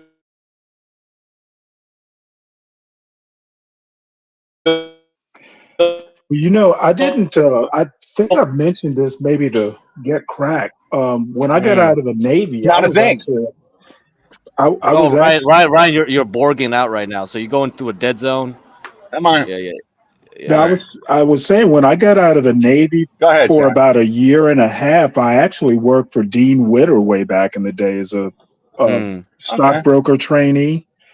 So I actually got my Series 7 and all that stuff. So it's been decades since I've really done it. But So, I mean, I know the rudiments, though things have changed. Am I still borging? No, you're good now. You're better. Well, what I was saying was, you can't get high reward without high risk. Correct. If it's something that's low risk, high reward, what'll happen is everyone will buy it, driving up the price. So then it's you see what I'm saying? So then it's the premium on that then costs you a lot more money. But you see what I'm saying? So then it's you don't make as much money because it's at a premium. It drives the price up. So I don't know of anything that's not high risk, high. That's not that's high risk, that's low risk, high reward. Nothing. And we only hear about the high reward stuff. Oh, this guy made 20%. This guy made 30%. That's right. That's right. They always do that. They always do that. They never talk about the cases where you get clobbered on a stupid stock you bought that you fought with your wife about, like me. So, where you just get hammered. You get hammered on it, and then you hide it so she doesn't know you lost money. But anyway, so. Yeah, and the thing is, like, a lot of these guys that come from these big firms go on Bloomberg or CNBC. Yeah, a couple years they're really good, right, at the predicting the thing, and then after a while they lose their touch. They have a bad year. Yeah, they have a bad year, and you don't see them again. Yeah, you don't see them again no more. Kathy Wood's up 40%, like 3 years ago. She's a superstar. The next year she's down 40%. She's a villain. Oh wow! And I mean, I got a fund that was run by a guy called Larry Puglia, super rock star, and he's up huge. He's winning awards. The following year, he gets hammered. By the way, I want to beat him up for that because I had a lot of money. and so, but so even these guys don't know, but it came back. It came back, but. So, and Stanley was mentioning this too. Stanley was saying, like, there's tons of economists from each of these banks and firms. Yes. They come on there and they all say different stuff. And it's just like, oh my God, what a waste of time, because all you're doing is just making entertainment for the TV shows, That's all it is. It's really worthless. Question for Ryan and CK. Do people actually go out, or do you actually go out, like, these big blue chip companies often have like lower rated bonds, like, you can have like the AAA, but they'll have like A rated bonds and what almost close to junk bonds. Do people ever go out, like, I think, if, say, General Motors had a single A rated bond, I would actually, with a slightly higher yield, I would actually consider buying something like that. It's not horribly risky, is it? I would buy. It is a bond, even though, and it is a good company, even though it's not. I'd buy, if you want money to be there, I would buy McDonald's. Right. Buy the dividend stocks, because look, McDonald's, I know that you're not a fan of that GiveCrack, but I got to tell you, man, like, McDonald's has paid a dividend since like 1960, and Coca-Cola is another one. They've paid a dividend since like 1937. They've never missed a dividend through war and recession. They just pay. So you're basically saying use those as bond substitute. I don't see them going backwards. I mean, so hey, but Ryan, but you don't think Stanley should buy a corporate bond from McDonald's? Like if it's higher yield, that's not AAA. Like maybe it's not double. It's all about it's about risk tolerance, right? So I'm a little bit more risk tolerant. Like I like stocks, and I personally like stocks. Bonds have been terrible for 10 years. I know they're back and they're kind of in vogue, but like if you want that money to be there, Stanley, because you want to have that nest egg when you're 83 and it's going to be there, you're going to hand it to your son, whatever, like then you buy a bond. For me, it's more right. I'm a stocks guy. I feel like US companies make money, which I'm a part of that. If I'm a stockholder, I'm a part owner, right? Right. That's just me. But some people will only buy bonds. They don't not like certain investors say, you know what? I want the money to be there no matter what. I'll take a little bit. I'll take a little return on it. So they're bondholders, Mm-hmm. So, I mean, it's all about risk tolerance. It's all about risk. Well, for me, honestly, I'm kind of like a mix of you and for some reason, I just like bonds. I've always like municipal bonds and stuff like that. I just get into those sorts of things. Municipal bonds. If you're exposed to high taxes, municipal bonds are great. Yeah. Right. Like they're tax free. I don't know. They don't usually municipal bonds unless it's like Detroit. They don't pay a lot. Detroit has to pay a lot because people are they're scared. But basically, what I'm saying is, I've never been one. I'm just not like you or GiveCrack, where I get my jollies, by going in and doing technical analysis and stuff, which is not necessarily. GiveCrack does a lot more than me. He does. GiveCrack is way more. Like I don't look at candlestick charts. I look at what's my yearly return. I look at the 10-year returns, and I usually move money around based on what. Okay, well, you're like me then. Yeah, I'm not a day trader. I can't be a day trader. I can't. Like I said, I can't. Right. I'm behind because I got somebody in the financial business I'm married to, so I can't day trade. I'm always behind. So I'm a long-term guy, and at the end, I've had some funds over the years where I go, you know what, I'm at 4% with these idiots. Let me move this money into something else, or this looks like a good fund. Like let me shift into here. I let the professionals do their job, and then I monitor what they do. And if they're stupid, then I get my money out of their hands. So, but. You know what I'm saying? I own very little bonds. I have them into some mutual funds because my wife loves bonds.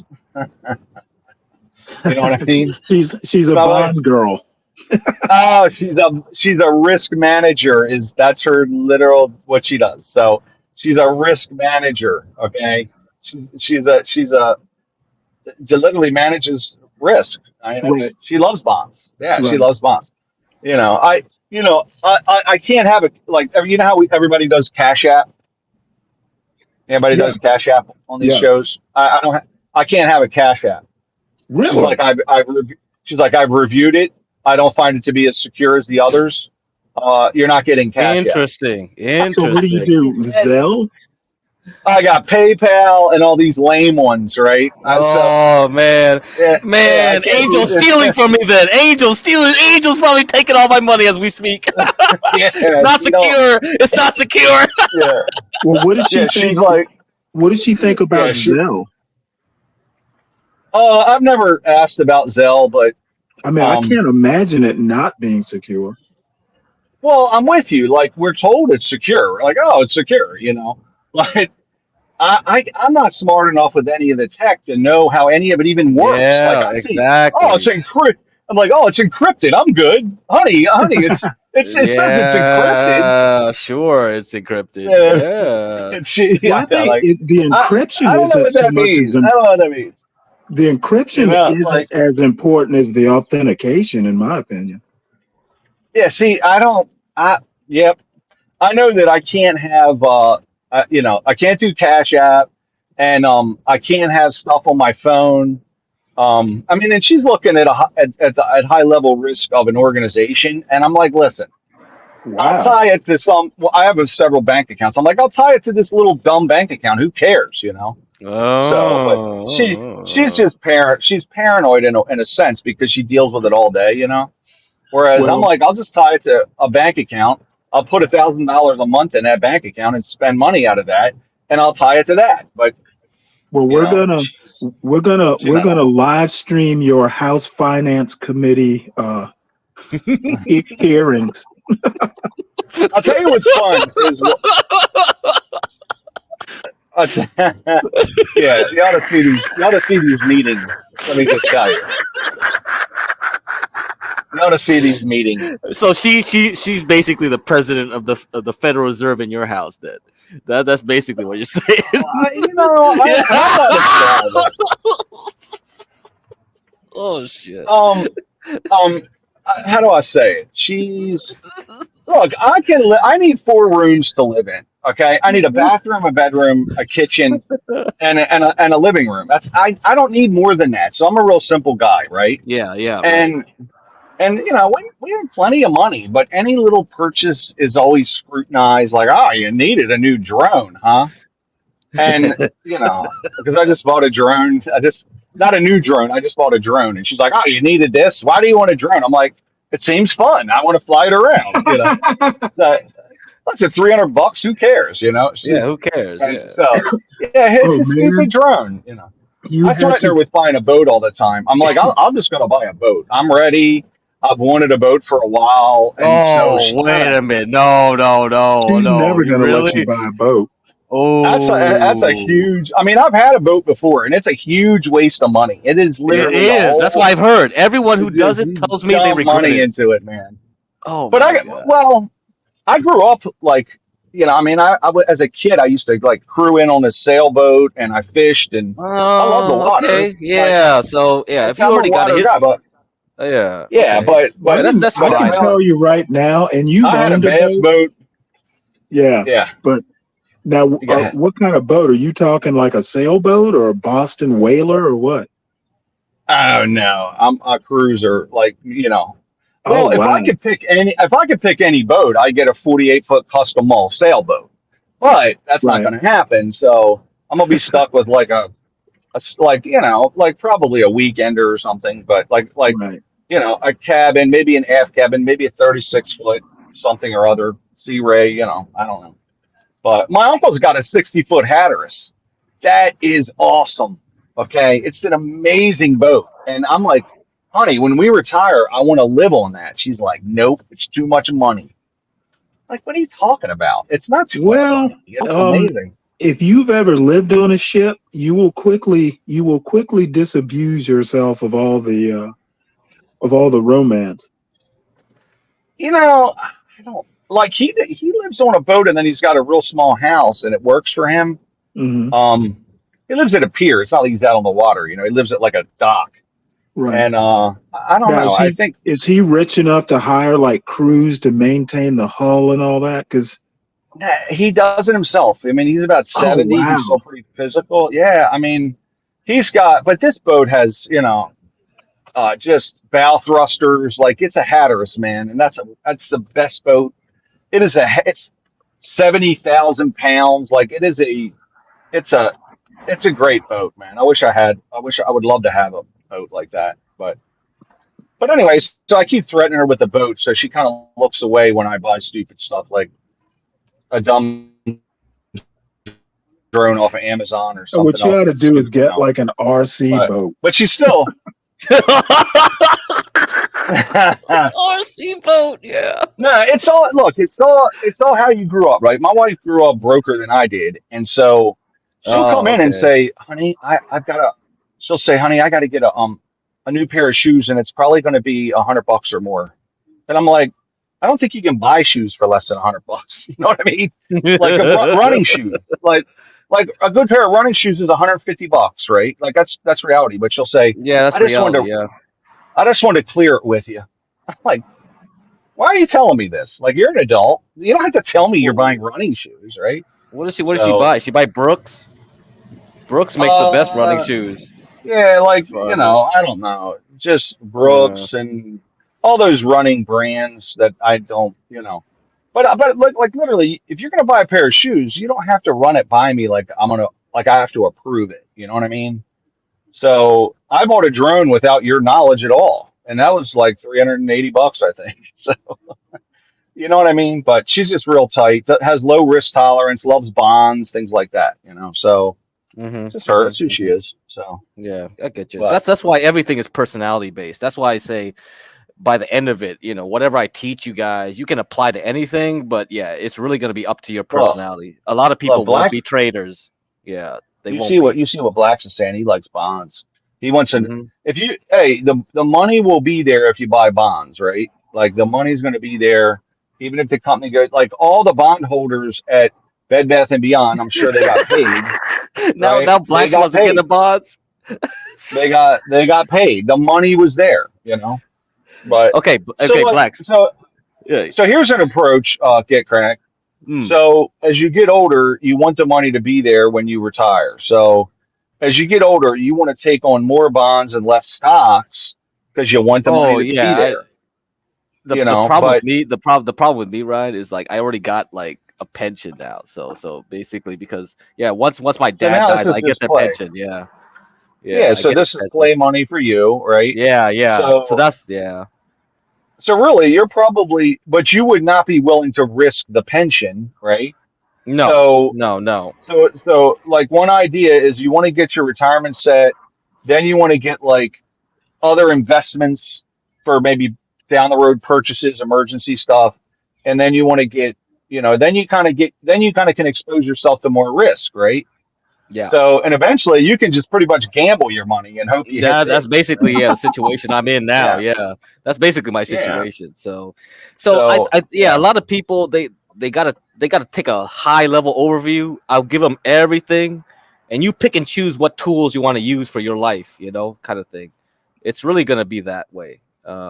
But you're you trading our really got me retirement account. inspired. Yeah, you really got me inspired about the bond stuff. So because yeah, yesterday I told you like there's this guy who said like, oh yeah, my on Grace's channel, like, oh, well, actually, he's part of that Pay Pig Rebellion thing I mentioned maybe a week ago. But yeah, he was saying like, oh yeah, I have some family that worked on Bloomberg terminals, and yeah, so I told him, hey, a lot of people probably could get a lot of value from Bloomberg terminals, but they don't understand the bond market well enough to. Yeah. So I think that's really gonna motivate me to research some more about I bonds was going to and say, when you're yeah. trying to explain yield, I think another way Mm. to explain it is opportunity cost. If I give Yes, someone yes, my that's another way. money, Yeah. right? Yeah. Hmm. So if I give somebody my money and they say, I'm giving you 5% for 10 years, you give them 100 grand, right? I'm going to give you 5% a year for 10 years. That Right. money's out the door where you could have took that $100,000 and bought stuff that you make 20% on. So the opportunity cost is with bonds, you're tying up that money and you That's could be right. using it and deploying it for other things, right? That's So right. That's another way of looking at it. Yeah. That's yeah, right. so if you're going to tie up my money for 10 years, I want a premium or a high yield to do it if I think the market over the next 10 years is going to be better, right? That's a way to look at yield. So anyway, just that's a That's thought. Hey, correct. hey, That's Ryan, correct. uh, Go ahead. Yeah. Yeah, Master where Kim. did you get your Yeah. MBA from? I have no MBA, Okay, so but where yeah, did I where have did you I, do your I undergrad? You've got a very strong financial background. University of Baltimore, which is a small business school in UMBC. yeah UB. It's kind of a quiet now UB. It's University of Baltimore. It's like a small business school. It's actually a night school. It's kind of catered to night students um, that work during the day. I worked during the day as a bricklayer and went to school at night. So that's what I did, man. It's a kind of a hard way to go. It took a couple extra years. So Being from the Michigan market, the Italian Americans kind of lay down the hammer on the bricklayers, and they're all very tough men, and they'll crush you. I mean, the average American. So I'm sure you come from the same cut.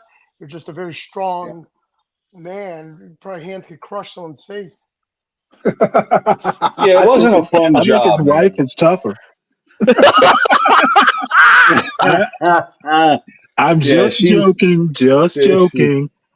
The I just guys wanted that her to be do happy. cement work and brickwork, I mean, they're just more manlier. They make a lot of money, but you could just look at them and see that they're just like very strong.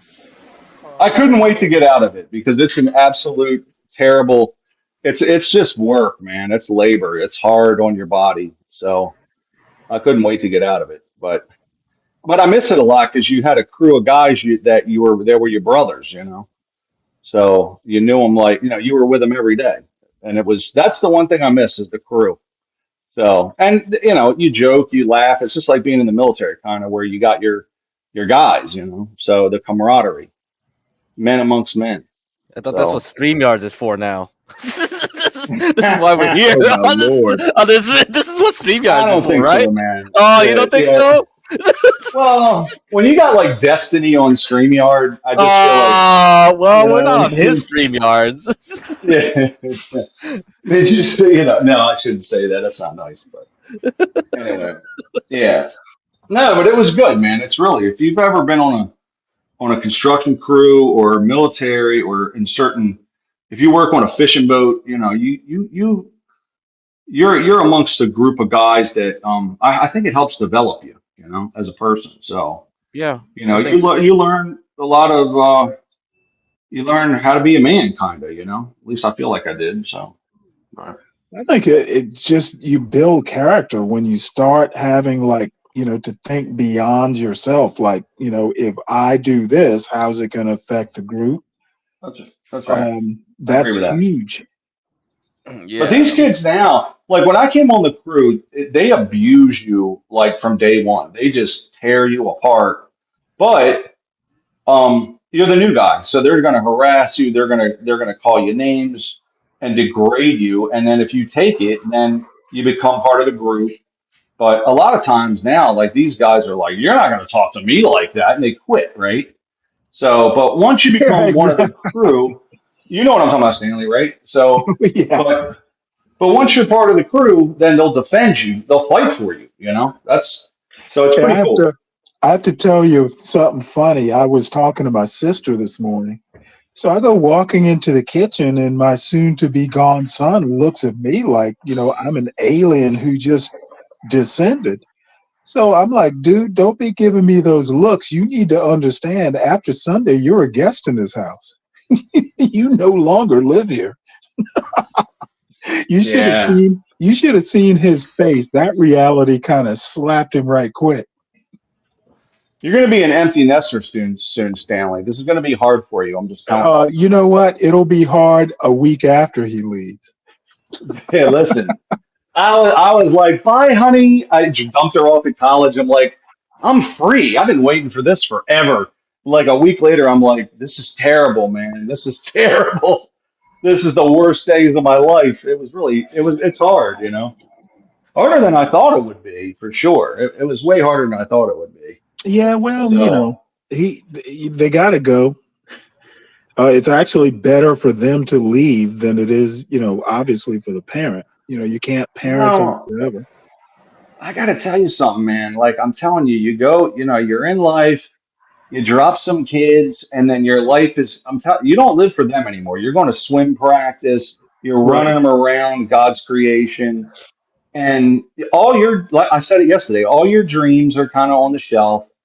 And then they leave, and you look up and go, what the hell's going on? This has been 20 plus years of this, right?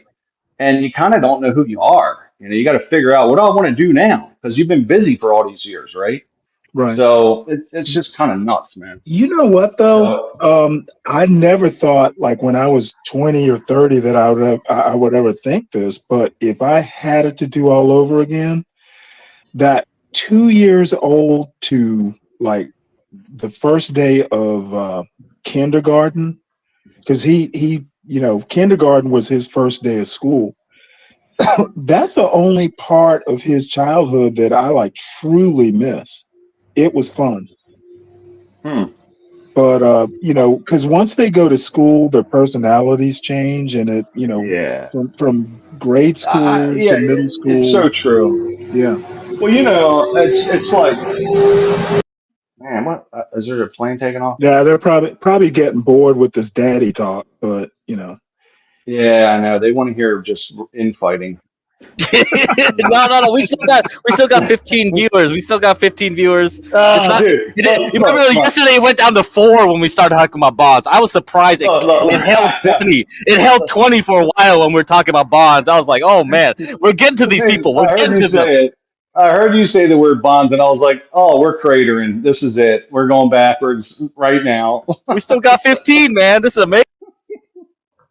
Well, unfortunately, this is how this works, you know. Well, you got to get somebody up here like Be Brave that's just going to instigate the group. So, Portia was telling me about this. Portia said like you and Be Brave used to get like at each other, and she saved all the quotes like he said to you or you said. I was like, what? I missed out on this. I can't imagine Ryan actually getting out of pocket. Well, he would just get under my skin because of the broad generalizations, right? And but I think sometimes he just does it to instigate. Sometimes, you know what I mean? Okay, right. CT brings them up. He's like, bring them up, and then all of a sudden the cash apps are rolling in because people are trying to get rid of them, you know. But I actually like Be Brave. I mean, like, you know, but he generalizes everything, and you know, and then he's speaking for the whites. That makes me mad. I'm like, what do you?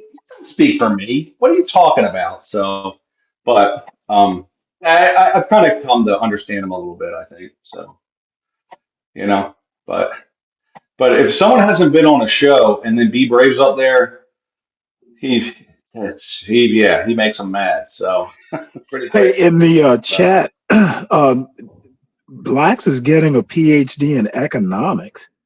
I'm like, oh my God, that's I think that's a lot of studying. Yeah, it's a lot of math. It's a lot of math. Well, what, Blacks? You want to go back to med school? Oh my! Oh man, that's a lot of. Oh God. He wants to be the next Quincy ME. I don't want to do man.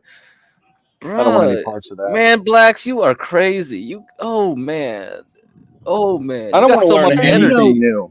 You got so much energy, Black. That's not that crazy. I actually, and who knows, I might actually think about it. I'm actually interested in going to law school. Oh, hey! Do it, Stanley. Can you get into the same? Can you get into the same case as Imperious? It'll be you versus Imperious. Can we live stream that, bro? Well, no, so much money. I don't know. I would probably never practice it, and it's probably not going to happen. But I've toyed with it. You could definitely do law school, though. Law school, definitely. I need something to do. Oh my God. Stanley, if I'm not mistaken, although rare, I think you don't even have to go to law school to be accepted to the bar. You still got to take the exam. No, I would have to go to law school. Dude, I'm old. You know, it's going to be like pure hell because, you know, my brain isn't as nimble as it was at 30. I actually have to study sometimes. Can you type? No, my typing sucks. I can't type. I took a computer class in high school instead of typing and have regretted it ever since. Uh-oh. You know how I learned to type? I learned to type with a typewriter. That's how you do it. Because your muscle memory is better. Your muscle memory is better if you do it that way. If you type with like a screen or whatever, it ain't gonna work nowadays. But I mean, I hunt and peck pretty good. Oh man, you just do it like that? Wow. Oh shit! Well, dude, I still do. That's what I do. No. Oh no. Dude, I can hunt and peck like 30, 35 words a minute. Oh, that's pretty good, actually. All right, fine. Okay, keep doing that. Most people don't look at the keyboard, man. They'll be looking at you and typing, and it's mind blowing to me. I don't know how they do it. Yeah, it's not that bad. If you do it enough, yeah. Get a typewriter, Ryan. Get an old antique typewriter. Just slam it. It was. I think. You know what I took? I could pick. It was either typing, and I was like, "Yay, I'm not taking that," or I could take electronics. I took electronics. And I soldered circuit boards. Like I'll never do that in my life, ever in a million years, right? I learned about like transistors. I mean, they don't even fix TVs anymore. I can't do anything with electronics. Yeah, you're gonna have to make your own vacuum tubes. It's I took electronics and we soldered and learned about ohms and BS that I'll never use. And whereas the typing, I constantly am using this keyboard that I don't like, and I actually use the iPad more than the keyboard. But yeah, so it slows me down big time, you know. So wish I would have taken a different class, that's for sure. So what's the next subject, GiveCrack? Are we going to go over? We can talk the bond market. We can talk. We can talk about options. There's a lot of different things, but if you were to teach a You know class, what? I think. You know what? Look, here's a thought. Right? Here's a thought. If you were to teach a class about investment, which I've never taken a class about investment, I would say I would start off with the safest investment is a treasury bill because it's backed by the U.S. government. It's the safest investment that we know of. And I would move out from there based on risk reward. It's only going to pay you 5%, whatever. And then I move into bonds, then I move into stocks, and I would end up at options and that whole market of options, right? I leave that to someone else. Yeah, because I'll just basically like CT, CKJ3, Denizen, John. Guys can take over because CT did it. That's a complicated market, though, man. It's complicated. So I said, yeah, you do derivative stuff. Yeah, I leave it to someone else. I'm like, I mean, you're talking about investments where they bundle up a bunch of investments, and they might be risky, right? And then they sell this bundle of risky investments, like. And by the way, you're talking about trading on margin. That's risky. That margin calls can put you out of business quick. That's what happens. That's what happens, man. Yep. So you only hear about the winners. You never hear about the losers. Oh, that's always the case. Well, so Ryan, maybe you can introduce everyone to the inverted yield curve. Why is that important and all that? People inverted don't know. Curve? Dude. They don't know, do they? They don't know about that. That's when short term has higher returns than long term, right? And why is that a good signal? It's a signal used all the time, huh? Well, actually, okay. It depends on if it's a good signal or not, because a lot of time I know this. Every time there's been an inverted yield curve, there's a recession. Right. Throughout the market's history, yes. Yeah. It's never failed, right? So the thing is, an inverted yield curve means the government will give you more money for bonds now or treasuries, T-bills, than they will for something out 10 years because they're anticipating a rate cut. They're going to have to cut those rates down, right? Right. So, like, they're not going to give you a 5% rate for 10 years and have to pay that, because that's a lot more money when they're anticipating paying lower interest rates coming up when they issue debt in a year. Does that make sense?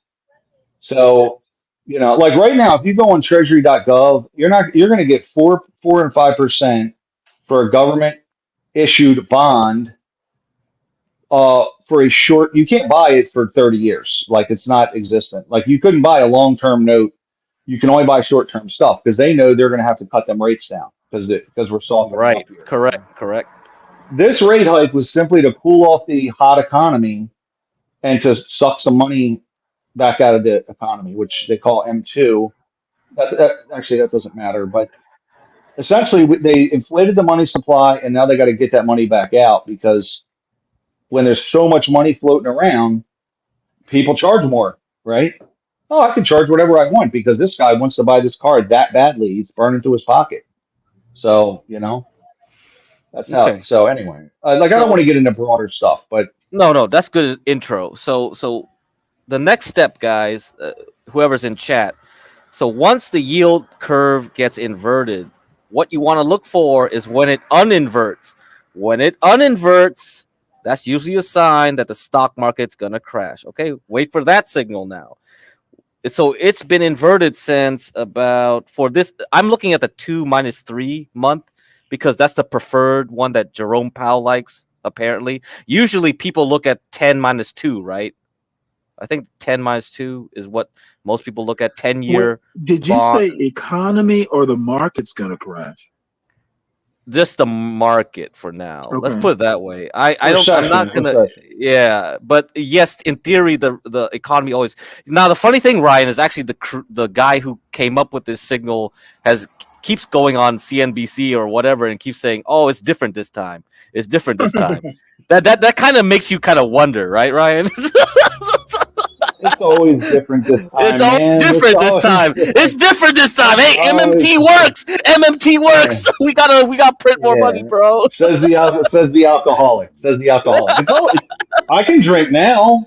It's totally different. That's what they do. So yeah, Stanley, I don't know. I'm always like kind of hesitant when I keep hearing people going like, "It's different this time," especially when they bring out they bring out the creator. Think about the word transitory, right? Like, remember we heard about transitory. We did hear that. Yeah, we did hear that. That was a lie too. It was called what we call sticky prices. Sticky. It's tough. They were some sticky prices, but that was not transitory. These people are I have a weird question, and it may not be appropriate, but obviously the economy's cooling off, or the job market, so I mean, if next month there are fewer jobs created, obviously you need to lower interest rates a bit, just so it doesn't cool down completely. Right. But why would a recession be a problem exactly? Like a slight recession, why would that be a problem? It wouldn't technically, because that would really help with deflation to pull prices give back you down. room for growth again. But that's really risky because maybe you get too low and you just end up crashing it. That's the problem. These guys can't land a plane. That's why they keep saying soft landing, hard landing, no landing. I heard no landing, man. I heard no landing. Like the plane can keep flying in this like way forever. Like, are you guys crazy? There's two goals. Inflation at 2% means that when you get if you get 4% inflation, if everybody in the U.S. doesn't get a 4% raise, which doesn't happen, everyone has less buying power and they lose money, right? So you want about 2% inflation, and you want unemployment at 4%, ideally, right? Like historically, it was more than that, but now like 4% unemployment is good, right? But if you get a recession that sticks, I mean, it's tough. And especially it's bad if you have like right now we're running 3.9 with inflation. If you don't get a 3.9% raise a year, you're going backwards, right? So that hurts American, like the average Joe that's not in the market, right? And then when you got unemployment ticking up, like not only do we have wages not keeping up, but we got people getting out of work, right? And the real problem for the government is they can't fill their coffers with taxes when the economy starts to shrink, like it really, you know what I'm saying? They're used to so much revenue, right? And if they're not getting their revenue, then they get upset. So that's the major problem. So, you know what I mean? So that's a good point you brought about sticky inflation. Atlanta Fed measures sticky inflation. So the Atlanta Fed has this data for you. You can get it in public. They don't hide it, and it's 4.2%, not the actual CPI that like they bandy about. It's actually that just still for Atlanta? That's just Atlanta. For Atlanta. No, okay, it's the whole country, but it's from Atlanta. That's national. The data, okay, yeah. Cool. So every Fed governor has their own little task. So Atlanta has Atlanta's like specialties in sticky inflation, and the San Francisco specialty is actually they use satellites to track how China actually doing because they don't believe the Chinese numbers. So San Francisco Fed's like actual like specialty is like measuring, like trying to figure out what's like China's real GDP and shit like that. Very interesting. Yeah, gotcha. So they all have their own in pig production. Yeah, they met. Yeah, Well, right. this. So I didn't know that Atlanta was looking at inflation numbers and things, but I thought they all kind of Yeah. looked at their own No, area they have their numbers. specialties. They have their specialties, man. Yep. I didn't know that. Well, yeah. So we don't want when you get high unemployment and that's going up, and you get high inflation, you have stagflation. That's a double whammy. That's a double Ooh, whammy. don't say So that word. Don't say that word. You're gonna yeah, jinx us, it's a man. double That's whammy for us. bad. No, we don't want But that. but these guys, the funny thing is, like when Biden was doing the American Rescue Plan, Larry Summers, Clinton's guy, he's not a Republican. Clinton's guy said, "Listen, you're injecting too much money. It's going to cause inflation." All all the economists went on CNBC and said it's a great idea. We should do it. We got to do it, right? Hmm. The reality, and they said no one thought we were going to get inflation. Larry Summers did the math and said it's too much money, right? Guess what? Inflation took off the next month, which was at 2%. But It let went me to push back 9% against that ultimately. a little bit. I remember someone saying, well, hey, um, we're just going to have to take that risk because Americans are hurting now and they need the money. Well, based on the national savings rate being up around 12% at the time, we weren't really hurting that bad. Let's be honest. We were recovering. We were on path to recover. Okay. And that's, unemployment, I think at the time was at 5.5%, which isn't Uh-huh. crazy. And we were starting to move, the market had recovered. Unemployment was at 5.5%. We still had parts of the economy closed. As they reopened, we very well could have been back to normal, right? Well, So I just part think of it it was way was too late. a political problem. Biden had made like a promise. Now, correct me because Yeah. maybe I'm Yes. misremembering, but he promised like $2,000 and delivered what 1,300 or something like that. So part of the Well, problem was a political risk. He it was political. basically he now tell me if I'm wrong because I may misremember it honestly. Yeah, no, he did. He made, yeah. And So I mean, it he really also is was pushing Biden's on fault. He didn't have to do it. well, this is what made me mad about it. The media said it was supply chains, and I'm like, well, let's see. Why are supply chains overtaxed? Maybe because everyone went out and spent the money as quick as they got it, right? Like how many people, like they forgave rent. People weren't getting thrown out on the street. They said no rent, right? So I'm like, we didn't need the money. Look at how many TVs were bought. Okay, So, but the supply chain problem, that's not a money spending problem. The supply chain is problem was that there was no supply. well, let's put it this way. Part of the When you high inflation problem was that, Long Beach and ports like that were closed for months. Yes, but it still was created. So if you shut down the But see, economy and then give everybody 2 grand, it's like all of a sudden people that didn't need it, they didn't. So number one, they did like here's an example. My one kid made almost 3 times what she was making. She went on 4 vacations that summer. She just was traveling, right? And buying. Everybody went and bought a TV. Like that's going to tax supply chains. The U.S. usually sells 5,000 TVs a month as a country. All of a sudden, okay, 4 million are ordered, right? okay, Well, well, that's just I, there's going to be I'm a I'm gonna have lawsuit. to push back against that. The problem was not the demand side of the supply chain; it was the supply side of you know, if you go and you buy a bunch of TVs and there's no one restocking the shelves for months, that is the inflation problem. Because the next TVs you get, you're gonna jack up the price because they're so rare. I don't think buying the TV was the problem. It was resupplying the TV that was the problem. So in lieu of doing these massive stimulus handouts, they could have said, we're going to prop up those that are suffering, right? And okay, we're going to do this. Look, we're going to do an unemployment package. Everyone is going to get their current wage. Not, we're going to just give everybody $600 a month. I think Trump actually did that. Trump did. I'm not. And by the way, I'm not He holding did. Trump He was the harmless. initial. But see, now I don't follow your argument. Why? Well, if you are propping people up, like, be it through an unemployment office or just sending them, checks with Trump's signature on it, it is always up to them to do, what they will with the money, but you are propping them up.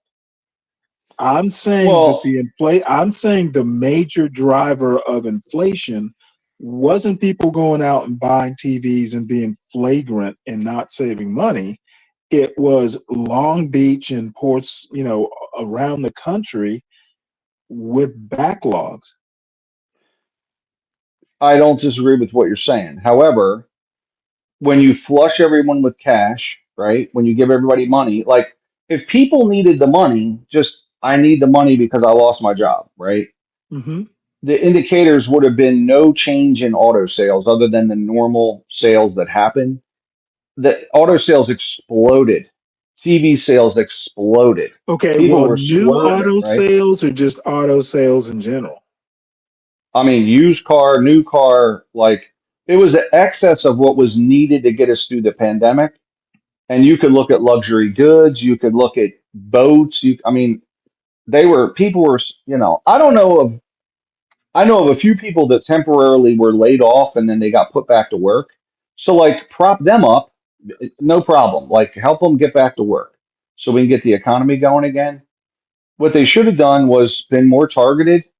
PPP loans were getting handed out all over the place to businesses, which weren't needed in many cases. Like, these businesses were okay. Rent was forgiven. There's a guy, uh, my granddad bought a house, and there was another house on the property. It's a long story, but basically, he had a renter that went to work every day, and he didn't pay his rent to my granddad for 2 years. Like, just didn't pay it because he didn't have to, right? That kind of stuff was pretty common, and so I guess what I'm saying is that they Well, they weren't passed the weren't American. landlords offered like some sort of PPP thing or something? Yeah, I don't know, but he wouldn't have done it anyway because it's not who he is. He would just, okay, well, then pay me when you get the money. He bought a Mhm. property with a house on it, and then my uncle rented it out, and then he became landlord of it, which he didn't really want to do it, but he laughed because he's like, well, I had to evict that guy, and he's about 95, this guy, my granddad. He says, I had to evict that guy, and the guy was mad at me for evicting him, but he didn't pay his rent for 2 years. Imagine that, right? And he worked every single day.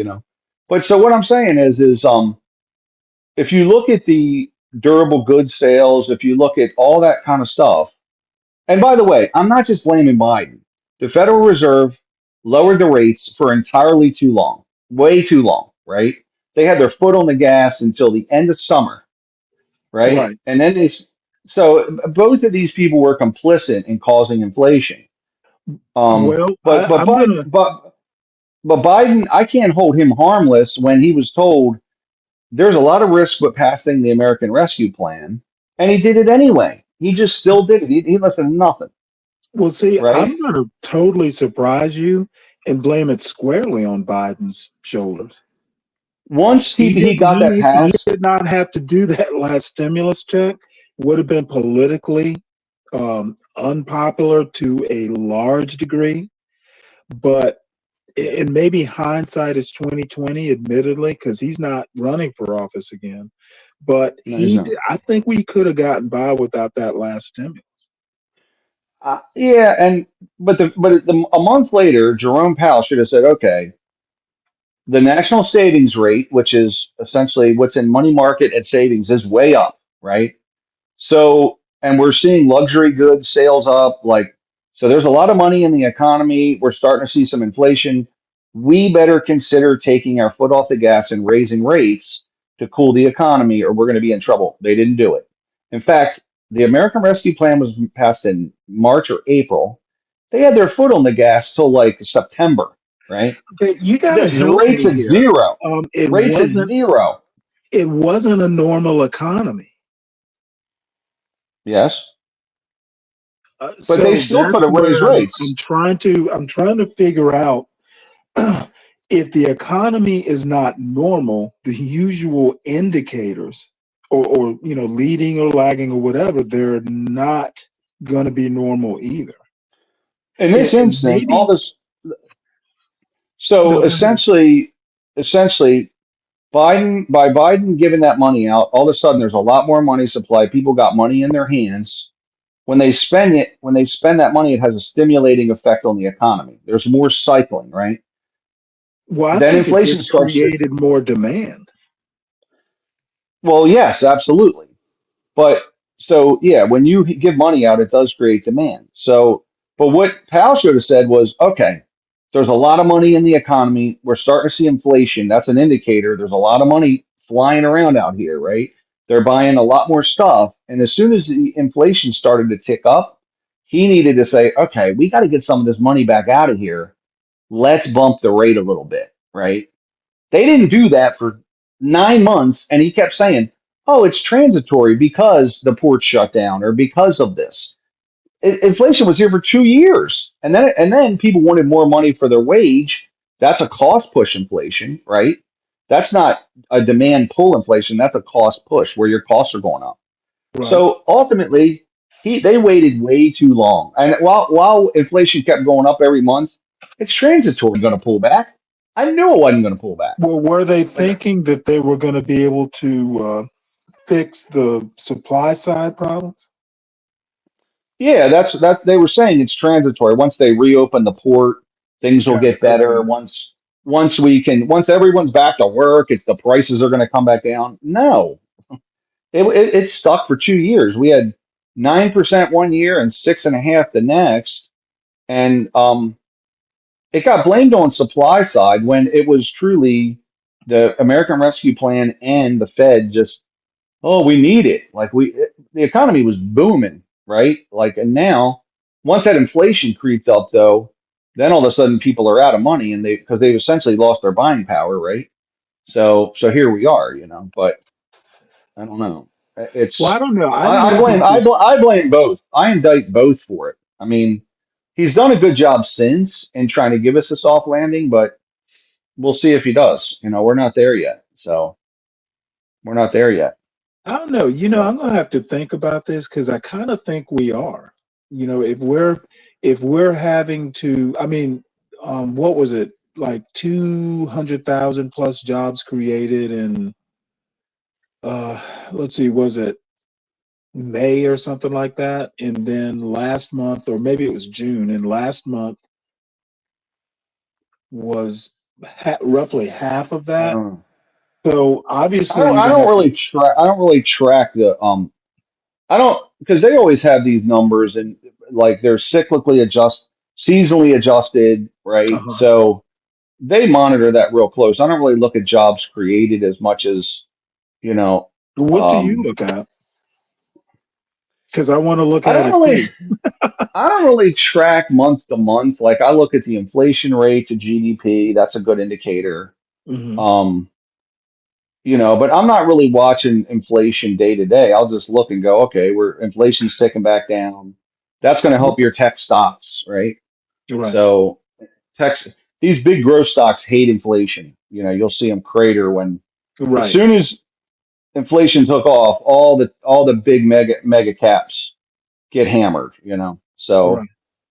even though they got great cash positions, they get smoked. And that, by the way, that's tied to bonds. By the way, Right. just I don't want to explain it all, but Well, um, GiveCrack, what all indicators do you look at? Oh, me? I just look at charts, man. Oh, that's what I teach you. yeah, he So doesn't every, look at every the yeah, so candlesticks. yeah, everything Candlesticks. go into the chart. See, I look at the bond market. I just look at the TLT. If I want to look at the ratio from growth to mega caps, I'll just look at a ratio chart. I'll just divide the two indexes. I'll get an indication from that. So every See, economic thing you can get from indicators, man, from the chart. Yeah, see, straight from the I've chart. always, really looked at jobs created and then worked my way backwards from there. Um, I just, Mm. for some reason or another, think that jobs, wages are like the biggest leading indicators. I think jobs Yeah, is incredible as a leading indicator. the other thing you should look at is Stanley is real estate. Real estate is a big one. And man, if we get more reliable, because I was talking with Ryan yesterday about it's like what we look at commercial, we have residential, and we can look at housing starts and something else. Ryan might have a better, better advice for you there, because real estate is a big one, definitely. So yeah, employment, wages, and yeah, I think real estate definitely. I think there's this guy, this old British guy, man. He keeps talking about like how everything's tied to real estate, and he just looks at real estate cycles. So he believes there's an 18.7 year cycle with real estate. So he always You know says, what? And I'm going to sound persnickety here, but listening to the English about land usage and real estate in general, I think I'm just going to be nakedly racist. how about this? He has a you know what? He has an apprentice now. He has an apprentice under him. It's an Indian dude, and he's the one talking for him now. So you want to? Can you will you be cool with listening to him? Oh no, I don't have a problem with listening, but it would be for purposes of making snide remarks. Oh, okay. You can listen to both of them. It'll be funny. I think you'll like it. No, no. You'll definitely Well, like yeah. Anytime you want. I mean, I don't disagree that real estate is, can be housing especially can be I don't know. To me, that's lagging indicators. Well, the thing, it is a lagging, but when you listen to the idea of a cycle, like if you can cyclically prove that human nature, that becomes a leading then, right? Because because he was the one that like one of those people that said, oh, there's going to be a 2008 bubble. He didn't know the reason what would cause it. He just said like, well, this cycle's always been true, that the global real estate markets will collapse at this point. And that's what that it's kind of interesting. I am a firm believer in, like, if you can figure out cycles, right? Yeah, that it's possible. So you're right. It's traditionally a lagging one, but it can be a Well, leading see, one. I don't. I actually, you call them cycles, or he does. I call them trend. But trends tend to be a lot shorter term, at least in my thinking, than cycles. Cycles are kind of like macro. Trends this are more macro. This is micro. macro trend, right? This is exactly right. Macro trend.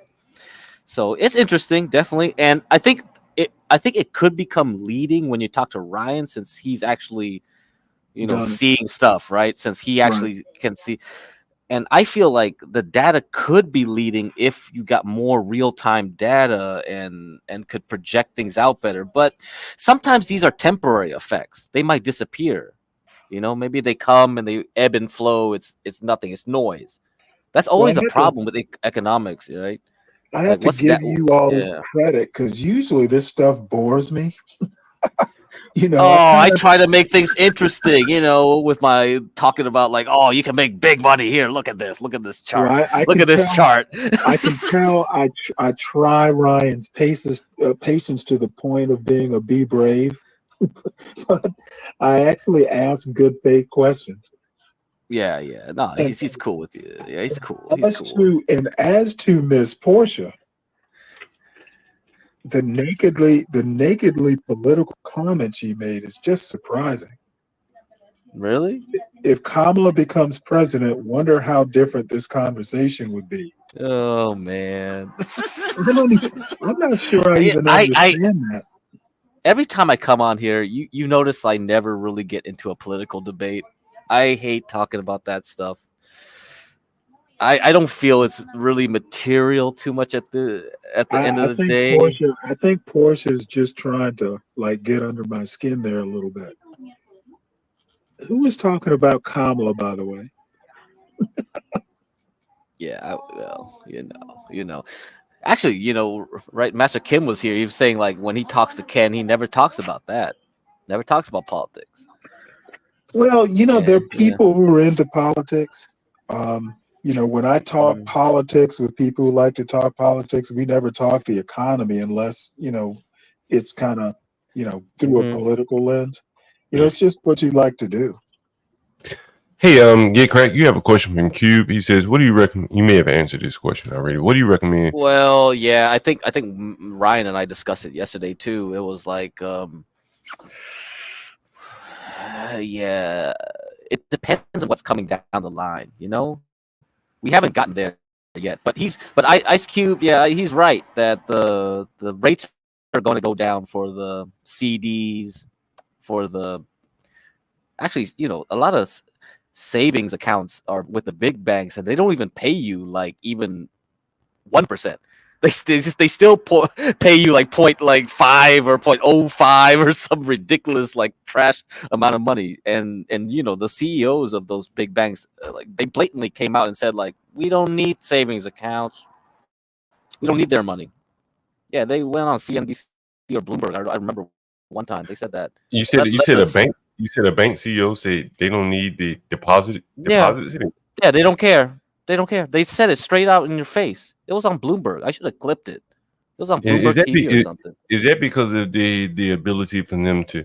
I forget what the name of it is when they can, the capital rates or whatever, where they have to have so much capital per loan amount. Right, that's right. Yeah, they don't actually want it. Actually, they want you to get out of there because the rules after the 2008 collapse or what, I think they got changed, and they said they couldn't take as much money, so they rather have you leave and go to the credit unions and smaller banks to get that. But otherwise, yeah, you get a CD. So if you do T-bills, it's like 5.5% now. But yeah, that's gonna go down because if people think Jerome Powell is gonna cut very aggressively, more people are gonna run into the 30-year bond, and they'll leave the shorter end of the curve. That's how it works. Yeah. GiveCrack, I'm looking at a headline from Business Insider right now. It says some credit unions are offering CDs of 9% or more. I imagine those are long dated CDs. Now they're doing 9. Wow, those guys are desperate for money. Then there are two credit unions currently offering CDs with at least 9% APY. California Coast Credit Union and Express Credit Union. These rates are multiple percentage points of interest over other best CD rates offered by banks. I don't think I want to lock up my money too long, though. How long are they, man? And let me look and see. I doubt they're like. Wow, you're not gonna believe this. Listen to this. This is interesting. This is kind of like an inverted yield curve situation. California Coast Credit Union offers the California Coast Credit Union Celebration Certificate, which lasts for 5 months. Listen to this. It lasts only for 5 months and gives 9.5% APY. You'll have to put at least $500, but no more than $3,000 of new money into the account, which they but no more than $3,000. Oh, right, I was about to dump $1 million in there. Now, here's the thing that's interesting, GiveCrack, and this may apply like to the yield curve for people to think about it. Let me share this article with you in case you want to see it. Credit unions, because Cube is asking where can you put your money, and yeah, right. If someone is offering you 9%, you're probably not going to find much better than that. What's interesting about what their offer of 9%, Crack, let me see if I can show it to you. Let me change the layout of the screen. Oh, you can see it. Okay. All right. If you notice this right here, Crack, it only lasts for 5 months.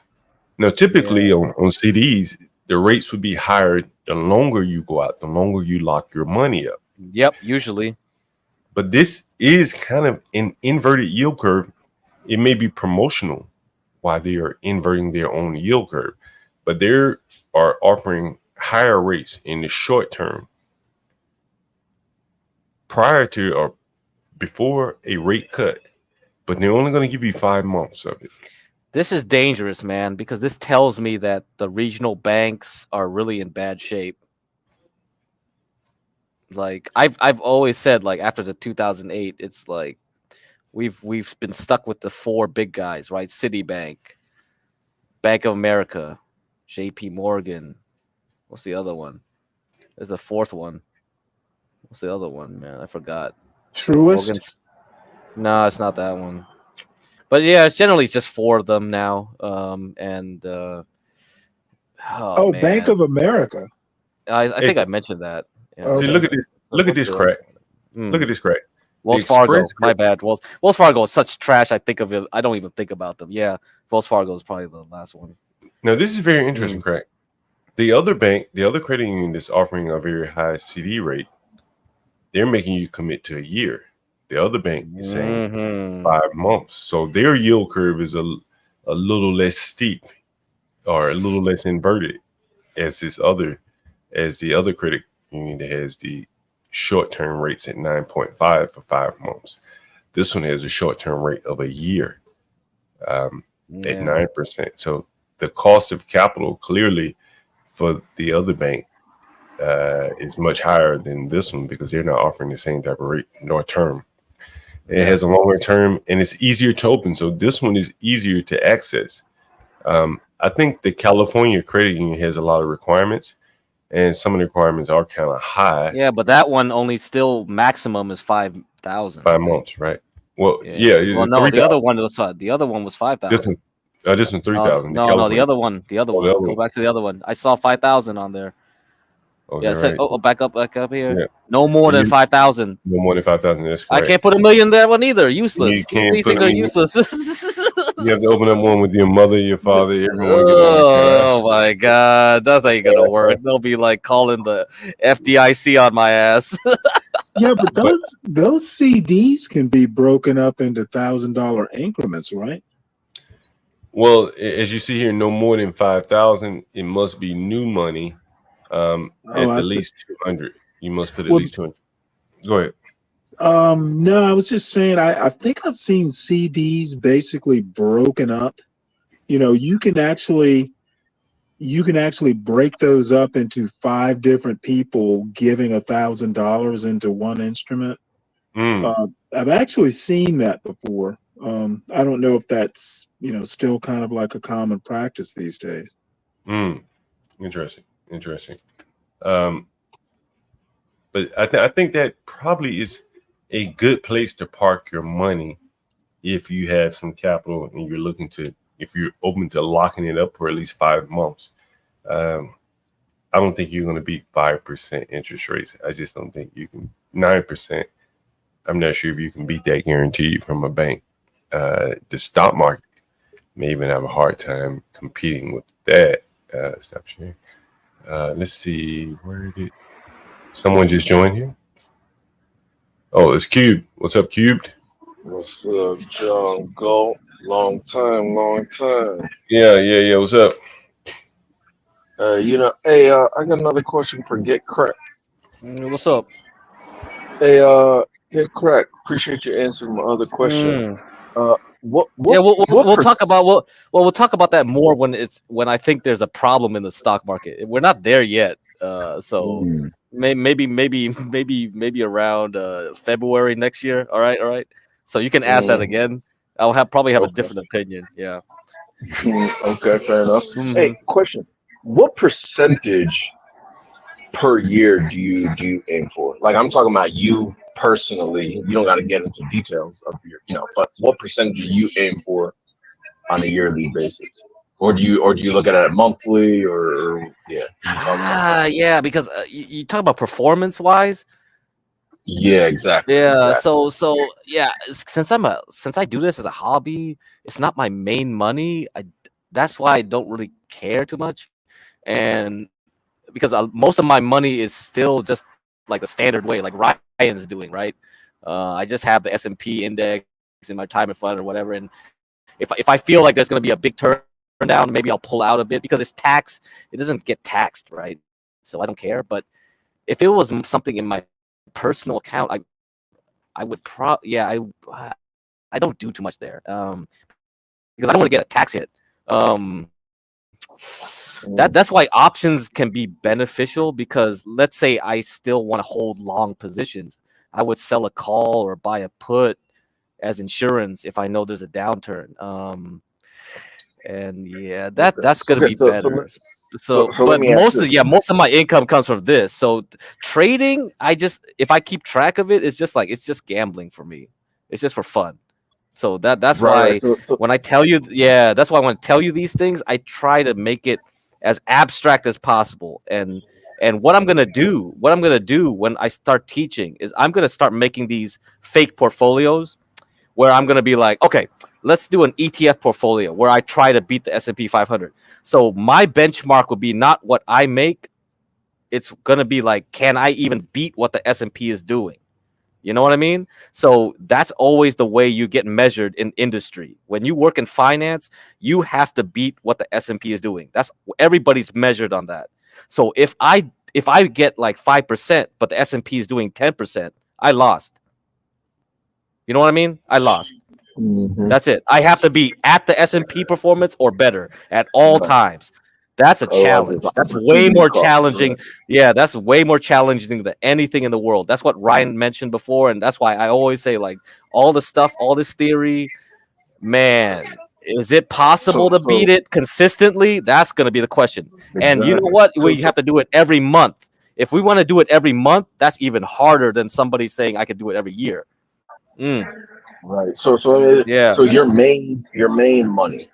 Do you track the performance? Like, I guess I'm No, not not gonna say really. I'm I have too skeptical. much now that I don't care. I have too many sources of income. I just like, yeah, Yeah. okay, lost some I'm here, not saying I'm made some skeptical. there. What Yeah. what do they say? Like 8%? Like if you leave your money in, eight Yeah, percent growth. that's a 8%. really good percentage still though, like on average. Hold, Yeah. hold on, Cube. Did you hear us talking about the 8% yesterday? Nah. Mm-mm. Craig, did you Like hear me I talk like about I the like I 8%? like I listened a little bit of Dave Ramsey. He says every 7 years What your money was that when doubles. you and Stanley were there at Nah, bro, I early in the didn't listen. morning, your time? Yeah, I was talking about how like so many pension funds, Yeah, I um, said mine's makes 9%. right? So many pension funds Really? over the years, so many pension funds over the years, they have models where they have like an estimated rate of return because they have obligations in terms of their pensions payments, right? You understand that? And then there are actuarial tables that come into account and that people Mm-hmm. die, Mm-hmm. right? And then Mm-hmm. they That's don't right. collect their pensions anymore. And so built into the pension, like CalPERS, which is a big California pension fund, is that there is an expectation of a return that they have built in to pay their pension benefits. And That's right. that typically has been around 8%. And so it seems to me that 8% has been drilled into people's head is that that's the normal rate of return typically. And so if you were to Google 8% and say stock market or something like that, you see all kind of articles. And I showed that to you yesterday. All kind of articles talking about 8%, 8%, 8%, 8%, Oh man. because if they don't match that 8%, then they have to get a little bit riskier in their investment to make up for that because Ooh. they have unfunded liabilities, which are I think that's the pension payments.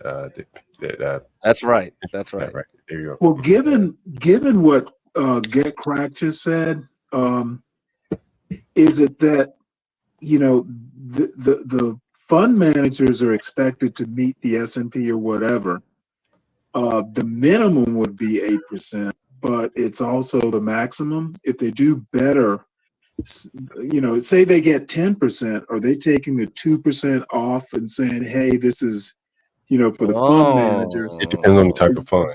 Oh That's yeah, what's it happening, depends. isn't it? If you have like if you're in a hedge fund or something, right? You have big money. Yes, Like hedge fund will do that for sure. they'll take 20% off the top, no matter what. Some of them, I Right. think 20% might be the cut, no matter what, and then they'll have percentages of. But I mean, CalPERS and stuff like that, I mean, they're not called hedge funds, but I mean, isn't it kind of the same principle? Well, I mean, maybe from the investment strategies and things like that, maybe. I think pensions have a little bit more flexibility in that they can invest in land and stuff like that, whereas a mutual fund cannot invest in land, as an example. Mutual funds have to invest in, publicly listed, publicly traded stocks. A CalPERS or something like that, depending on their charter, can invest in, say, Silicon Valley stocks before they go public, right? Right. Mm-hmm. So this is the CalPERS thing my parents got, so in the email. So this is what their pension. That's what they say. Like, oh, they made a 9.3%. They made the target. They can pay you. Like, if they don't meet their target, what does that mean? They don't pay them their pension anymore? I don't know. Shit. Well, they may have they have to raise up the contributions of the. Oh, so those new guys working in. Oh my god. Right, that's what they have to do. They have to raise the contribution or the taxes for the state. Ooh, even worse. Oh, I'm getting out of California. See you guys. Like, you'll see like the pensions for the California prison employees are like absurd. Oh, I'll bet. I mean, these guys, I think they're getting some of these guys $200,000-$300,000 a year in pensions, and so the calculations, the estimates that they have to come up with to build into their models end up being absurd, and it makes them riskier and riskier, and probably lean more on the current contributors to the plan to pitch in more. So that's kind of the thing there. Yeah. And it makes you wonder about municipal bonds too. And local government bonds in the state level. I don't know. Stanley said we should debate what? Why would a woman hang out with men? Stanley, I see you in the chat talking about something. Is Stanley here? Yeah, he's here. Yeah, I'm here. This is this guy talking about? Nightshade basically saying that women shouldn't be in on conversations like this. Huh? Why not?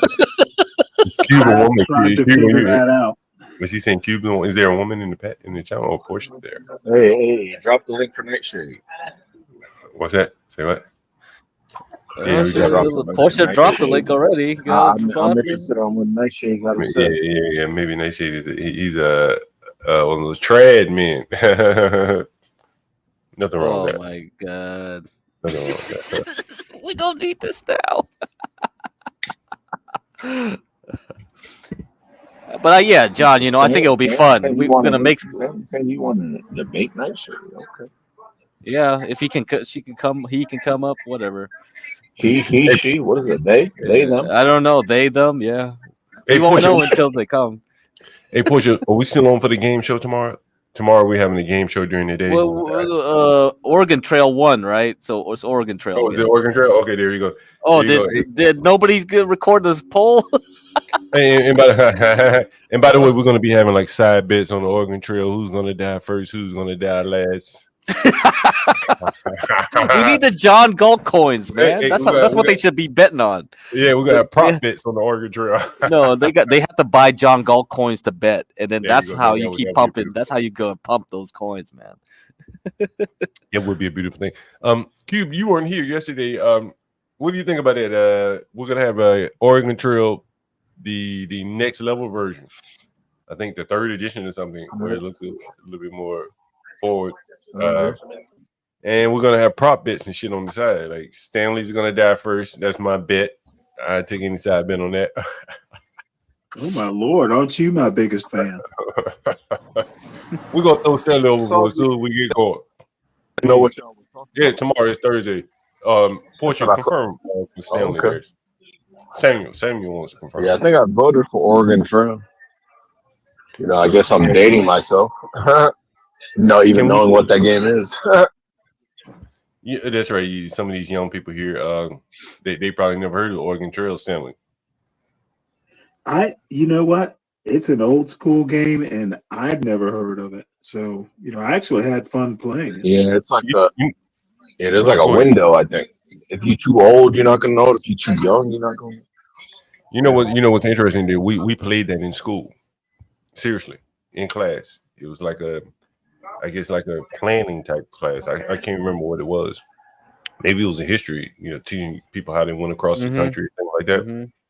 And how to prepare, what do you buy, bullets, ammunition, food, what. So yeah, I guess you're right, QB. You have to be kind of right in the sweet spot to have seen that.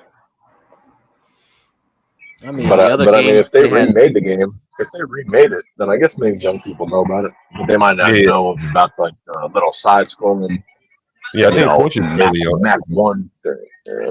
Yeah, I think Portia said she's in her 20s. And she's heard of it, so maybe it's come back again. It's been reinvigorated. I read back some messages. Nightshade was right that there's an importance in having male-only spaces. There were always fraternal orders where only men were allowed. You know what's interesting about that? A lot of these places, I was looking back at like pubs and things like that in Britain, and they were like men-only places for years. Women didn't really go there. I think it was Britain, it was somewhere I read, and just like where men went, and smoked cigars and things. And maybe even a TV show about that.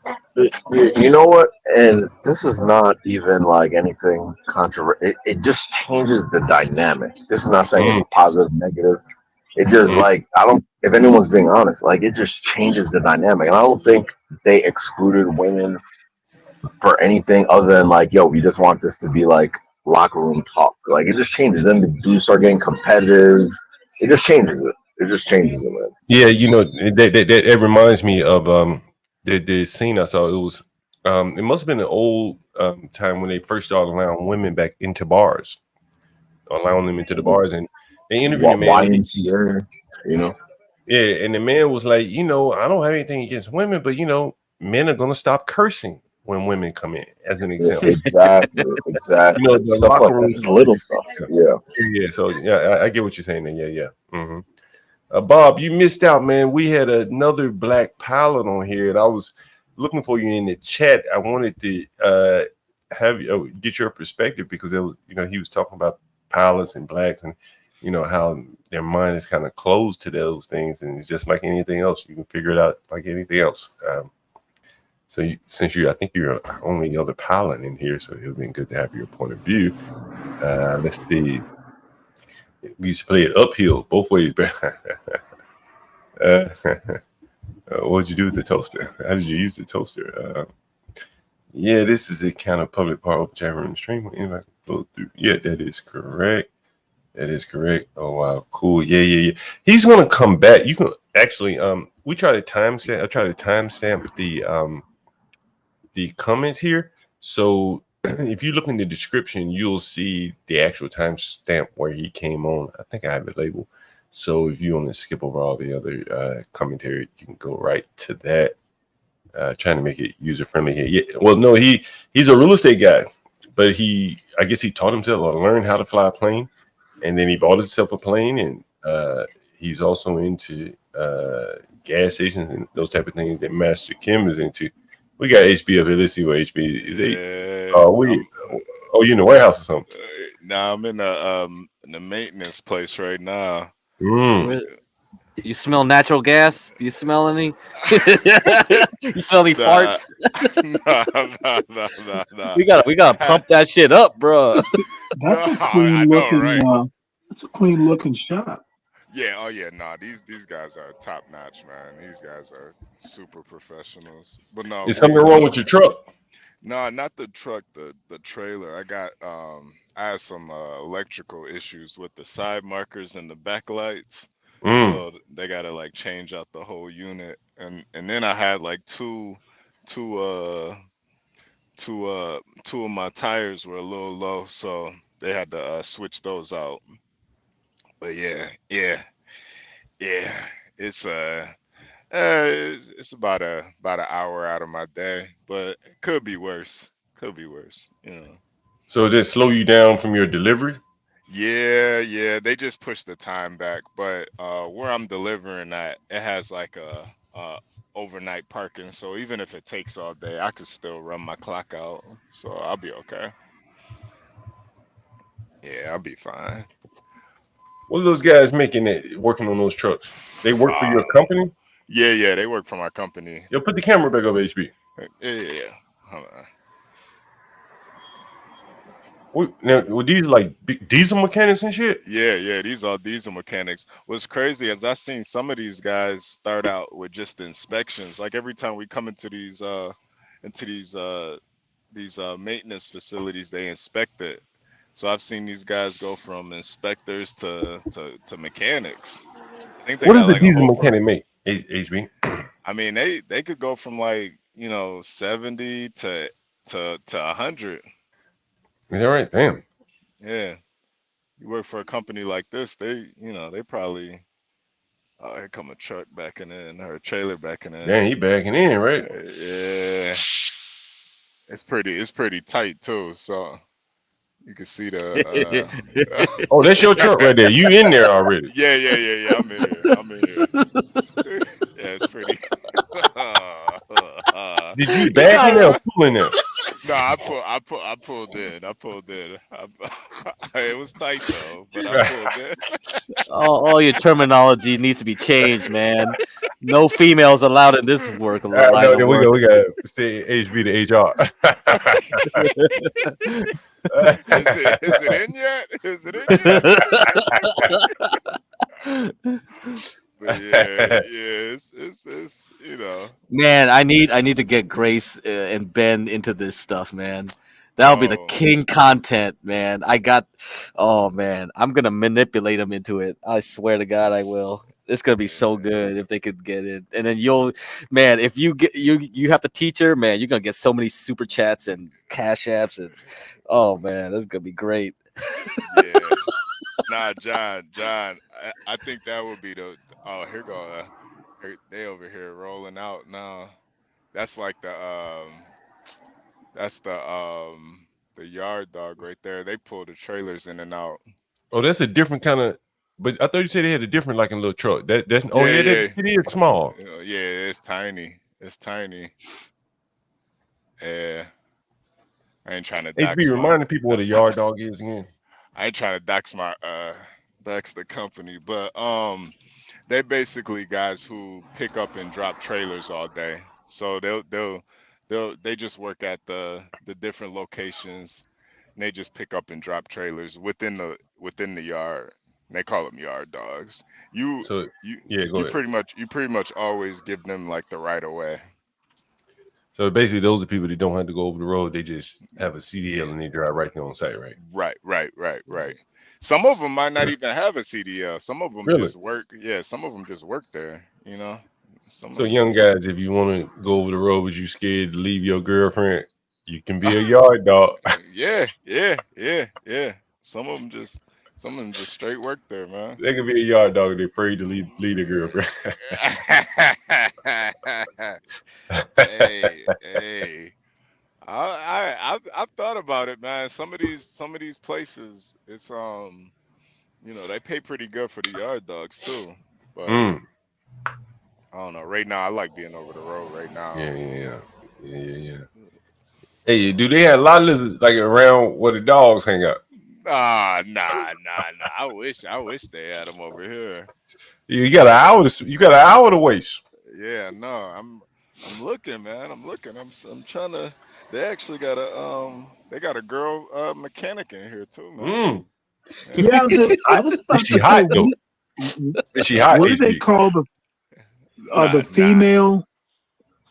Nah. I mean, there can be female yard dogs, right? You wait. Say that again, Stanley. Bitches. There can be female yard dogs, right? Yeah. I think the term is I think it's bisexual. I think the term is bisexual. Well, no. Here's the deal. I've run a trailer yard before. Years ago. That's of everything. Man, Stanley, what didn't you do? Do you know? I'm sorry. What didn't you do, Stanley? I've done a lot of things. I would never. Oh man, I would never. We haven't scratched the surface. However, that was really my point. You can have female yard dogs, and you may not call them lounge lizards. You can call them something else, but lounge lizards. Lounge lizards, yeah. That's what GiveCrack got. He got the lounge lizards. The lounge lizard. Did you see my bond portfolio, bitch? Yeah, right. You ain't leaving for 3 days. You a lounge lizard. She a lounge lizard. Yeah, HP. Yeah, Master Kim, what's going on? Oddly enough, Stanley and I were discussing yesterday that you could bypass the lot lizards and lounge lizards by scooping up into these bowling alleys right before closing time and scoop you a nice little pretty chubby one. Yeah. I haven't been to a bowling alley in some time now. Well, you're No, probably too young for no, that. You're probably too young for that. All that slumming stuff. You probably go after them Yeah, fine honeys. yeah. use use. I just go to the casino. That's where they be at, the Oh, casinos. that's even better. That's where they be. What? Riverboat. Let's go on the riverboat. You see, hey Stanley, you see these young guys like to go after Hey, the you get seven, down. eights, You nines, and get down tens. to Biloxi much? Nah. That's a riverboat? A Biloxi? That Yeah, sounds yeah, like a No, yeah. boat. it's a port town in Alabama, but Mississippi. there's like riverboat gambling. I Yeah, think in Mississippi, right? Yeah. Alabama. The Yeah. Oh, Mississippi, I you know, you Mississippi. they know what I said Biloxi, but there's gambling, and I can't remember the name of the. There's a it's Biloxi. casino. It's Biloxi, you know, in There, Mississippi, it has to be floating casinos. It can't be on yeah, land. yeah. It used to be that way, yeah. Yeah. Yeah, I was gonna go work in Mississippi, Power and Gas, whoever it is, Mississippi Yazoo. Power, whoever it is. Wazoo. Yazoo. Buffalo. Yeah, Yazoo. What I would have had me that huge job woman. But it had me one of John those. had too many teeth. Oh my Hey, god. that woman, that was her job wearer. She had all her teeth. She was in looker. Man, we need to Oh put that man. put that picture back. John got beheaded. Hey, Master Kim, I did want to ask you earlier. You guys had a great interview with Ken. Was his first wife Indian too? Yes. Oh, okay, yeah. Is his He's a current wife Indian too, Mexican? No, yeah. I think No. his current wife is either Colombian or Brazilian. Ooh, Oh. He a passport bro for real. That's exactly right. Yeah. Ooh. Ooh. Ooh. And That boy got let that me say passport. another important thing too. He married well, if that makes sense. So she comes high oh status, high education, Mm, and some cheddar. So yeah, he married well as well. You know, and I think that takes place at that level, right? You just yeah, don't marry the girl from the Waffle House, right? yeah, yeah. Wow. Unless you got a whole lot of money, then you can Yeah, take on the Waffle House. that's right. Yeah, if you a billionaire, you can marry a porn star. At that point, it don't really matter. If you're a billionaire, who gonna say something to you? But yeah, that's yeah. He was saying a lot of good stuff though, man. It's yeah, man. I can't wait till he gets us back on, Master Kim. You know, what would be interesting, for someone like him who's closing deals all the time, he could come in, quarterly or something and say, hey man, I just closed the deal. Like when he closes that hotel deal, the $23 million deal. That would be interesting to hear, how it all worked out, and then, the restaurant that he's gonna put in there, whoever the restaurateur he chooses, those type of things. That's some real inside baseball stuff that most of us don't get an opportunity to see or hear from the actual person that's doing it. You might hear reporting about it with some quotes here or there, but Yeah, he's willing to get up here and just tell us, how it all works. yeah, And like that story you told, Mexican, that was pretty interesting too. The letter of credit deal. Did he know before you told us this that you had presented it to other banks? No. So, no, because we had a letter of credit that the brands, when I say the brands, mean Citgo, Sunoco, and Chevron, they were sent letters when we lost a lawsuit. The brands from I guess the guy we lost a lawsuit would be considered a creditor, and kind of said any money that we owe that should be earmarked. It was just a crappy letter to almost like a victory dance. Their attorney sent all these letters to our major business partners, which was very embarrassing, by the way. They choked and wanted to cash our letter of credit. and then we explained to them that we're going to appeal the lawsuit. So, but until then, we couldn't buy gas. So we did have uh, three separate letters of credit from three different banks to three brands. So we did have relationships with the bank. It was we had no other bank to go to or that we could quickly act on, and that's where Ken stepped in. So I may have just kind of mentioned a lot in a little window and probably confused it a little bit. Yeah, so a letter of credit would be the same instrument, almost like a loan that you would get from your bank. And it's not often that you can go to the same bank and get multiple mortgages at the same time. So we got three different banks that we had letter of credits from to deliver, and they're called irrevocable letters of credit. So once we pledge that and give that, and we owe Sunoco money, we can't call our bank and say, "Oh, they're lying. Don't cash that letter of credit." So it's an irrevocable letter of credit. When we lost a lawsuit in Michigan, um, they called our vendors to kind of say, "Hey, if there's any money owed to us, that it should be earmarked to them," or something like that. It was more or less a harassment thing more than anything.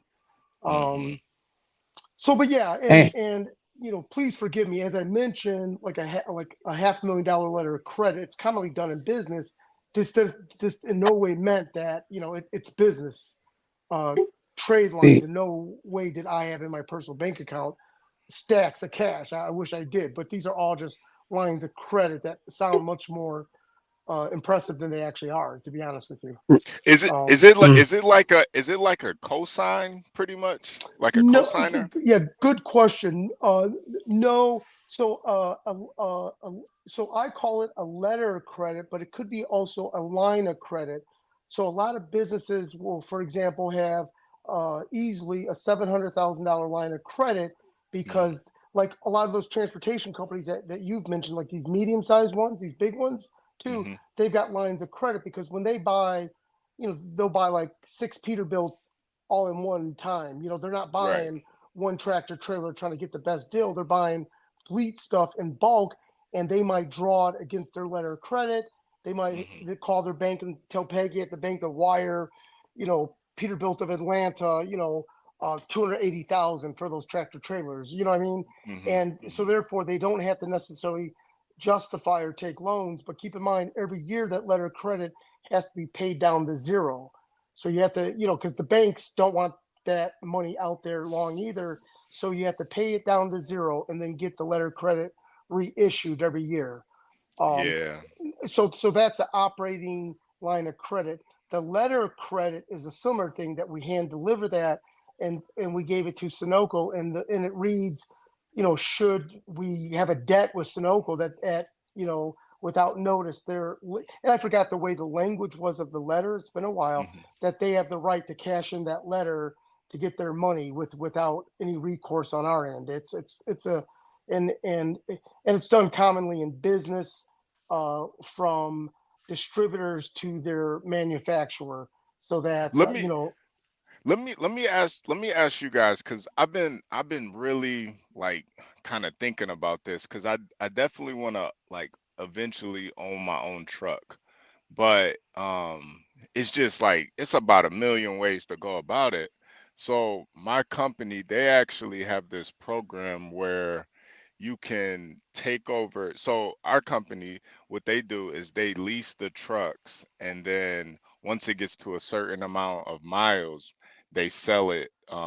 They pay it off and then sell it. So what my company does, they do a thing where it's a lease to own, where basically you take over the lease until from however much is left on the lease, you take over it, but you're pretty much considered a owner operator. And then once that lease is pretty much paid up, you own the truck outright. And you could still work for the company, but I'd be making a lot more. And then once I actually own it all the way, I would still have all the benefits of working for a big company, but I would own the actual truck.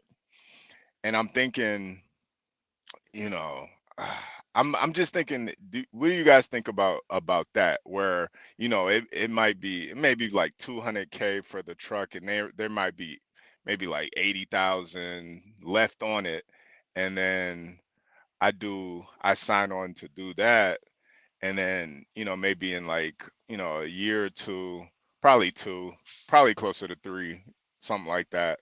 I'll own the truck outright, and I can either keep it or sell it, or pretty much do whatever. So what do you guys think about that in my situation? Master Kim, you know more about trucking. Okay, so I got to watch how I say. I was going to be all in, but until you said that the over 200K.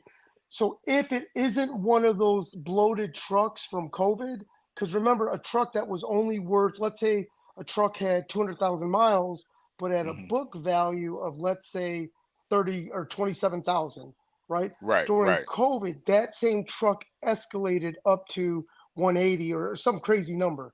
Or no, not 180. Let's say it escalated up to 100 grand, and I'm just using for simple math, right? So you're talking about book value.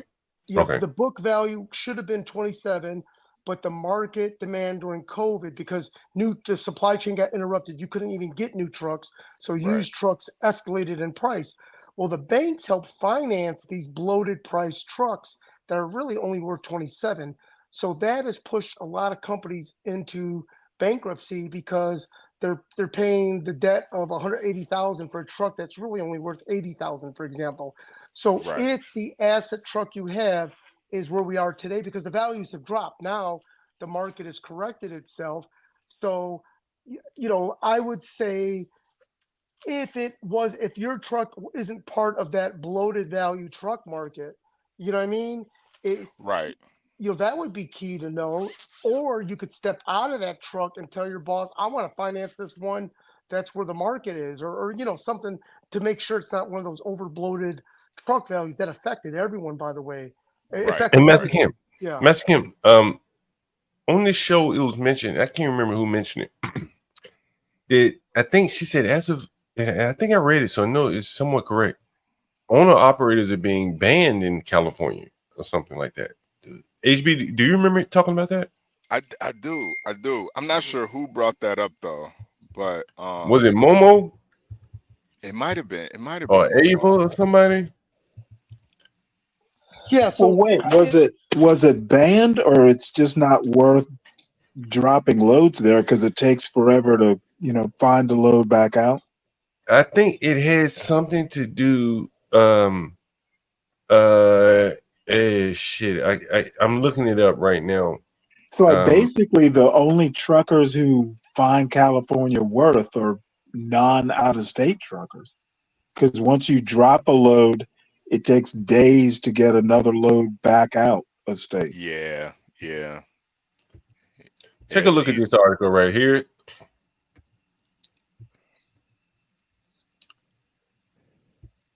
This is just a headline about one company ends independent contractor model in California after settling a misclassification lawsuit. Blah blah blah. It probably had something to do with 1099, a contractor. Blah blah blah. The class action lawsuit was typical of misclassification aims among numerous large carriers. Owner operators accused SCG of having a level of control. Okay, so they're basically saying we were employees while being classified as owner operators. Yeah. Blah blah blah. But there was something else where someone. This may be it right here. Freight waves, March. Because I know the date just passed. Judge, blah, blah, blah, not only failed to order, but he also tossed out the case brought by the California Trucking Association and the owner-operator. Benitez handed down the New Year's Eve preliminary injunction that kept AB5 out of the state's operating, remedying for placement. I'd have to look a little bit more for this. Probably need someone like Imperious to really dig deep into this, because I'm not a lawyer here. A lot of times this stuff is termed like inverse of what it means. But from what I understand, it seems to be what I would be concerned about is that as a trucking guy looking to get in owner operation, is that the big businesses seem to have a lot of leverage. There was one article that we read. Oh yeah, they do. And you may have been here where they can just send anything. They don't care about the rates in some cases. Nah, they don't. It's because with them, it's they're not complaining about you know, the brokers or they're sending out thousands of loads, so they're making money on top of everything. They don't care about one. They could lose on 5 you know, loads and then make money on 50, and they'll take that. But a straight up owner operator, he can't lose five on 5 loads in a row. He can't support the business. So yeah, that's why a lot of owner operators are just going straight to companies now. And then you You know, got Master places Kim. like, Go ahead, HB. no, you got places like Walmart that, you know, they paying 120 right out the door. So it's Yeah, you know, it seems to be, Master Kim, you can better explain. It seems to me almost that the big trucking operators could kind of product or shipping dump a owner operator out of business, where they can afford to just take a load more or less at cost, hell below cost. And whereas an owner operator, he can't do that, not on a long term basis. Maybe he can do 1 or 2, but you know, if HB were to buy a truck and he's competing with a guy that's more or less just dumping into the market by delivering his goods and service, his whatever goods he's transporting, pretty much at cost, they can like really run small businesses out of the business. yeah. What do you think about that, Mexican? It seems like dumping. You know, we accuse the Chinese of dumping, but in this case, it's like the big businesses, the trucking business, can effectively dump their ability to, you know, send a load across country, cheapening their owner operators. Yeah, absolutely. And please forgive me, John. I missed the last few minutes. I, for some reason, couldn't hear. I did put a link in the back chat. It's a YouTuber that has a pretty good station, but he describes pretty good intact about the current trucking recession we're having, and he does talk a lot about what we just spoke about a moment ago about these high-priced, bloated fleets are hemorrhaging these fleet companies because just as HB mentioned earlier, $200,000 for the truck, and now the price is down quite a bit. But I think it's important to know, was this part of that bloated inventory? Because that inventory you need to stay away from. You need to get those trucks that have got a proper book value. And please forgive me, HB, I don't know if this is exactly what your situation is. It may not be. Yeah. No. I think before I even consider it, I need to know what I'm actually paying for, and what the price is, and you know what the book value is. So that's definitely something that I'm gonna consider before I even consider it, really. You know, but it was just something where, you know, I've been thinking about it, because there's just so many different options you could take. And you know, the truck I drive now is a 2021, and so it's fairly new, but you know, I don't know if they would put me in something newer at a cheaper cost, or something older. I'm not 100% sure, but I know that it's something that they definitely push for. So they, you know, instead of just selling the trucks, they would much rather give it to a driver and keep them on the fleet. Really? Yeah. It's But what pretty would you much be responsible for, HB, as an owner operator? pretty much just the payments. So instead of them making the payments, I would be making the payments, but then I would be getting a bigger cut out of the loads, though. Well, What do about you maintenance? Would you still be able to use their maintenance crew?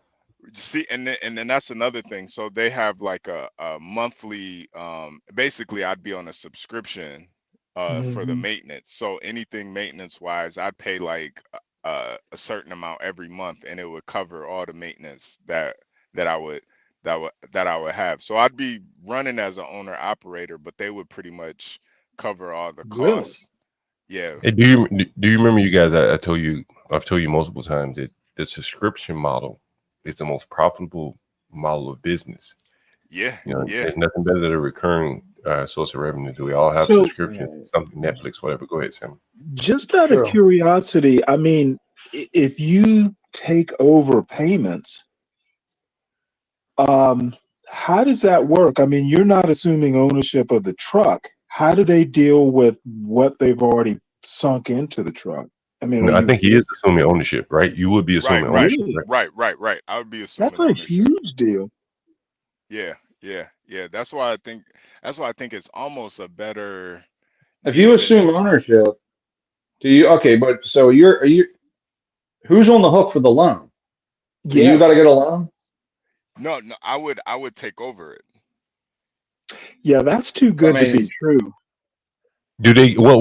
Hold on. There's probably some.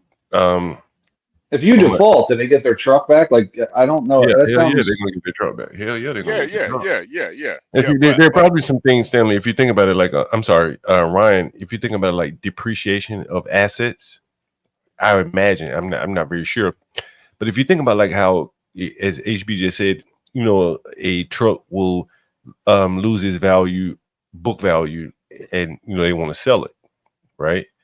And because for them, tax wise, it's better to just buy a new truck where they can start depreciating again. That It makes almost sense, sounds right? like a land lease, though. Like if you're late on Yeah. one payment, they might jack you. Like I would read the fine print because it sounds almost too good to be true.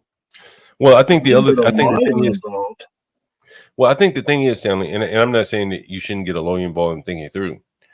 In a way, it allows them to keep a worker, right? Right, It right, allows them to right, keep right. someone steadily driving, and it allows them to get rid of an asset that is depreciated down to zero. That's what I would imagine. Do you get to use it elsewhere, HB? Yeah, once I own it outright, I could pretty much use I own it. So I could literally Yeah. just Okay. I could just drive off the lot and I own the truck outright. Well, let me ask you this question: do they get first dibs on your deliveries? Like, They they say, "Hey, we need you to take it somewhere." so with that, I would have pretty much I think they call it like at will or something deliveries. So basically, I'm You can be not selective. I could be selective on what I want to take.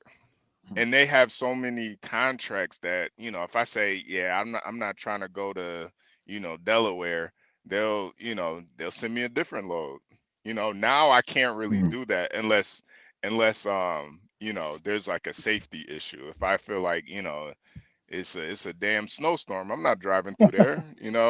I could say that and they won't send me. But other than that, I have to take the load. So if I'm under that program, I can say, I rather take this load down to, Mississippi or something. I'd rather go down there. Do you know anyone who could like vouch for the program? Like someone who's been doing it a while?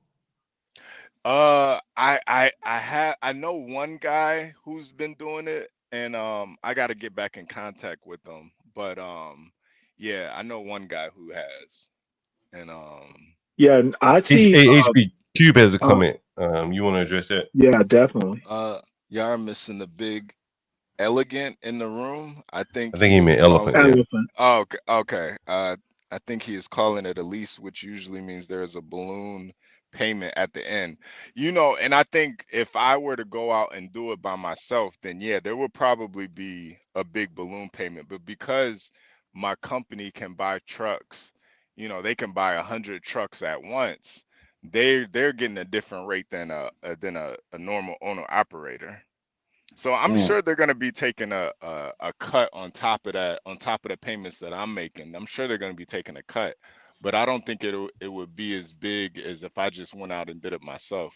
Well, I think the subscription model for the maintenance at that point, if you think about it from the standpoint of their maintenance department right now is a cost, right? It's a cost center, right? Right.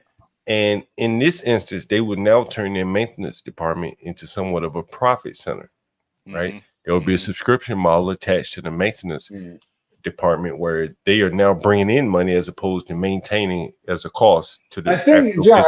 I think you just I think you nailed it. Like, whenever I do a deal with anybody, I go, okay, here's what I see that's in it for me. What's in it for them? Like, otherwise, why would they do it, right? People don't like to part with their money, nor their companies. So you say, okay, this is on my end. I see where this would benefit me. How does it benefit them? You know what I mean? That's what I would want to know. I think it benefits them twofold, right?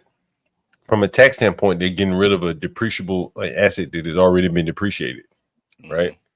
Well, right now it's an expense because they're making the payments, right? So they got an expense they're getting off the boats and a depreciating asset. I think I've got the answer for that. Go ahead, Mr. So I think, and I'm so sorry to cut you off, Ryan. That No, wasn't my you good. intent.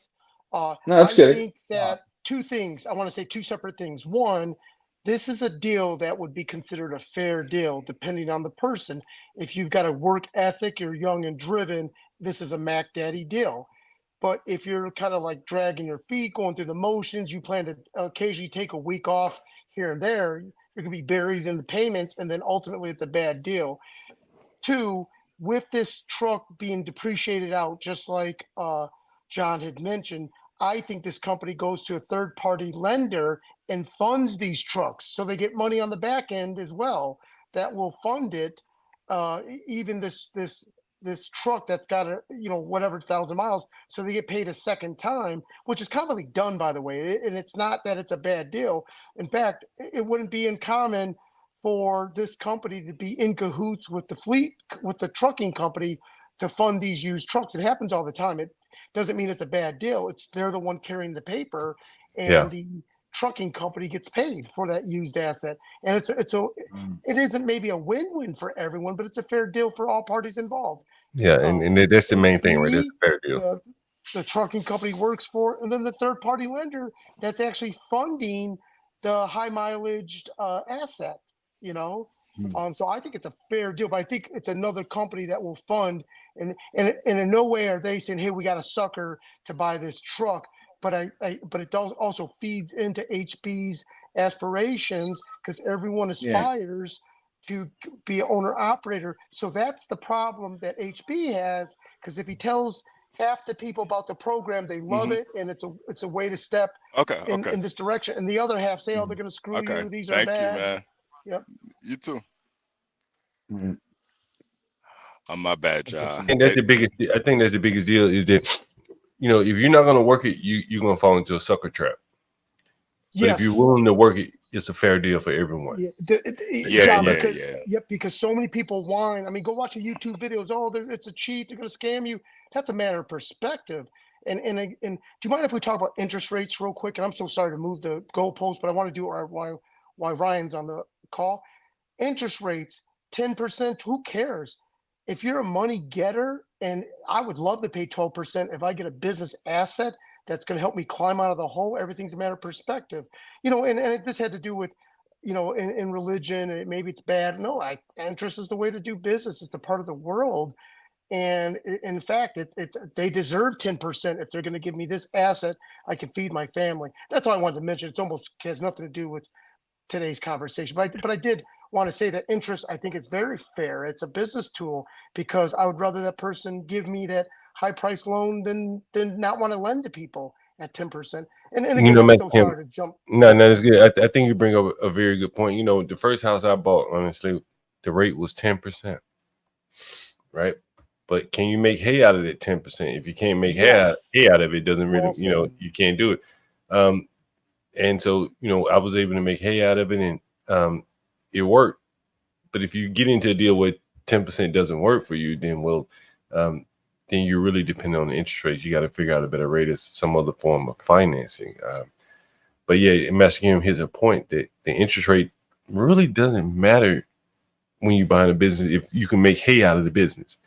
If you can satisfy those debt requirements at 10 because you're selling a high value product or high margin product, say, I don't know, blunts, or you're doubling the price on every one you sell, I mean, you may be able to satisfy that debt requirement in that instance. Oh, yeah. And then you also aspire to get up to 3%, right? The people that live in these big baller houses, we all aspire to be neighbors. And at least there's something to look forward to. And the reason I say this, I've got 4 cars in my name.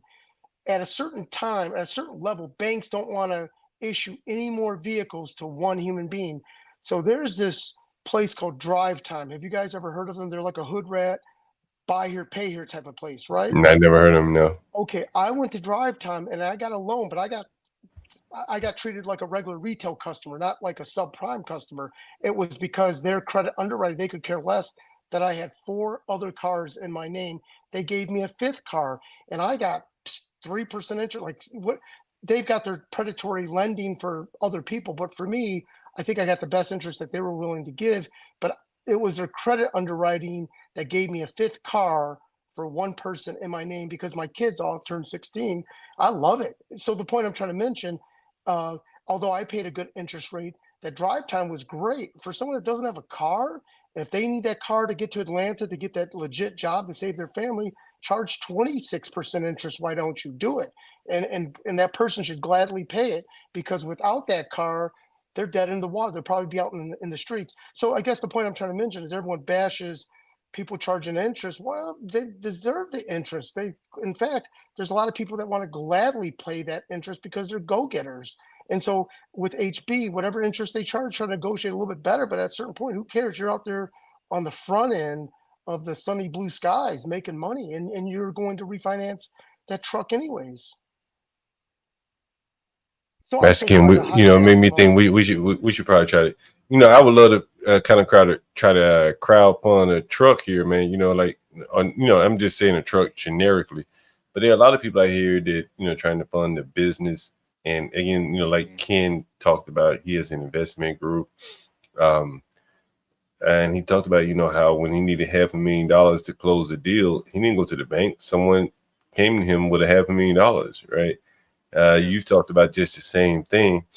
And I mean, we can get on here and talk about bullshit all day, but we're building a community, and we see guys that are doing things like Cam the King had the zero turns, and we were able. I don't know if Blacks ever picked him up. I hope he did, but someone would get those zero turns, and I think the same thing kind of apply to the other people in the chat.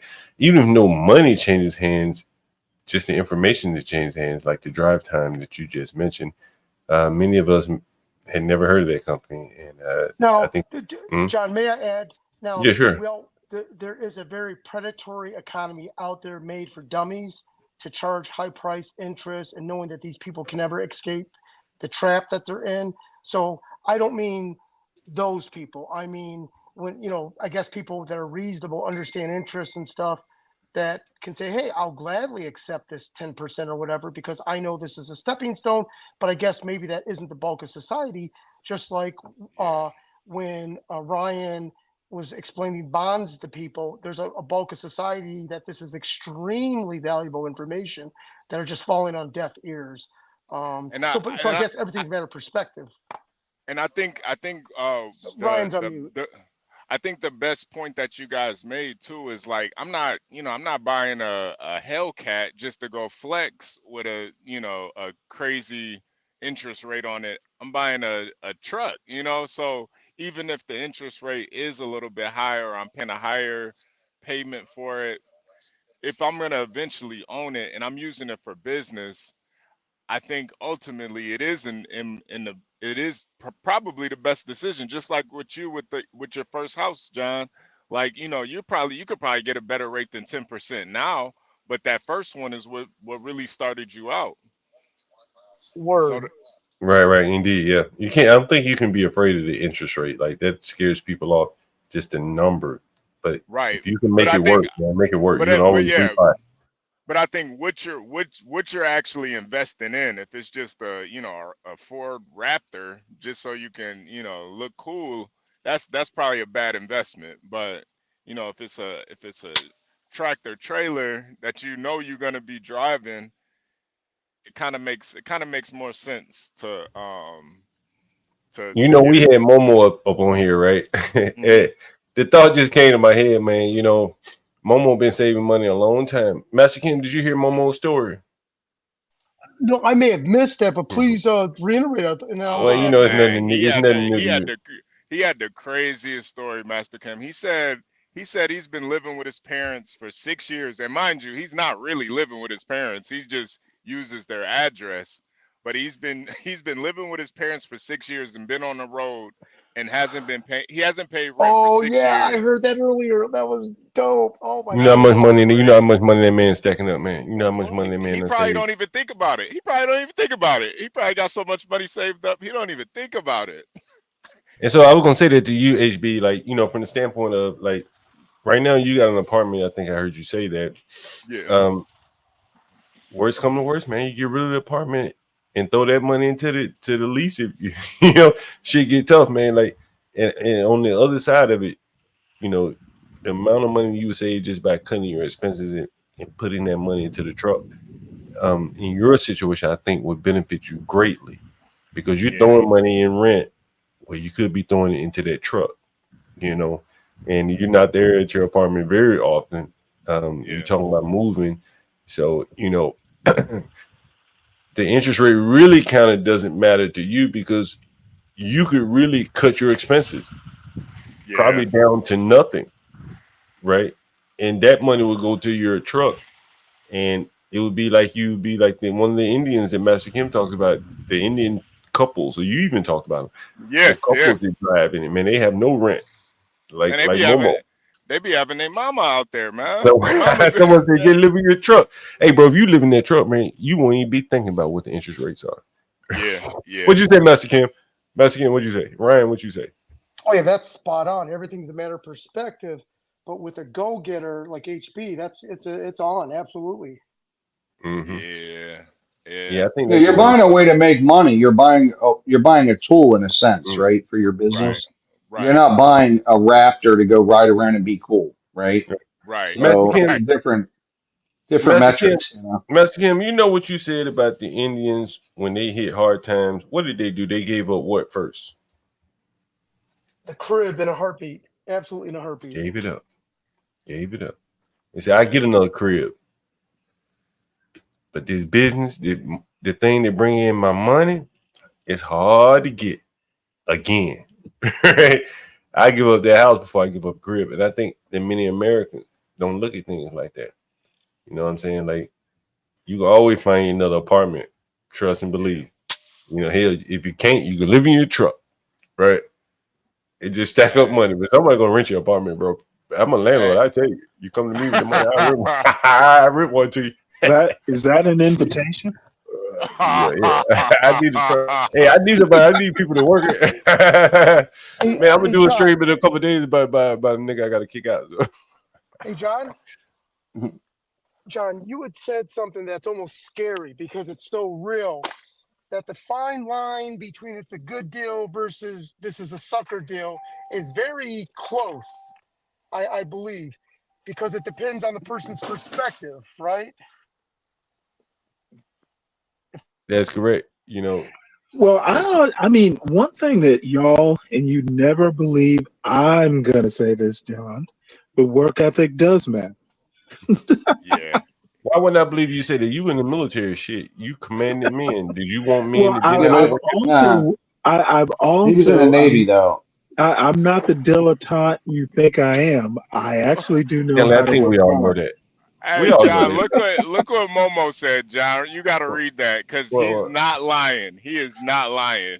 Oh shit, man! The people there, man, they teach everybody how to do it. You know what I'm saying? Yeah. They really are, man. Like you can't even hate them, man. Like people hate on the small hats all the time, but these people here are real serious. Yeah. I seen Indians that buy truck stops and they man. I've seen. I can't read that shit. Somebody will read that shit. I've seen Indians that buy truck stops and then they move into the truck stop, living in the trailer on the property, the family truck stop 24/7. Bro, I've seen that, man, and it's different, man. You could convert a trailer into a home if you got the right things. I mean, but they don't need much, man. It's better than India. Hey, exactly. That's the key. To do that clip of Disney. That's the key. Anything's better than India, man. You remember that clip of Disney Washington where he's in my nigga? Oh yeah, we'll get that, John. We'll get that. Boy, them Indian people, they ain't playing no game, boy. They ain't playing. Hey, my buddy that called in, he didn't want to talk. I guess he didn't want to say. He said he walked in on Indians, they had a pile of money stacked to the ceiling. Yeah.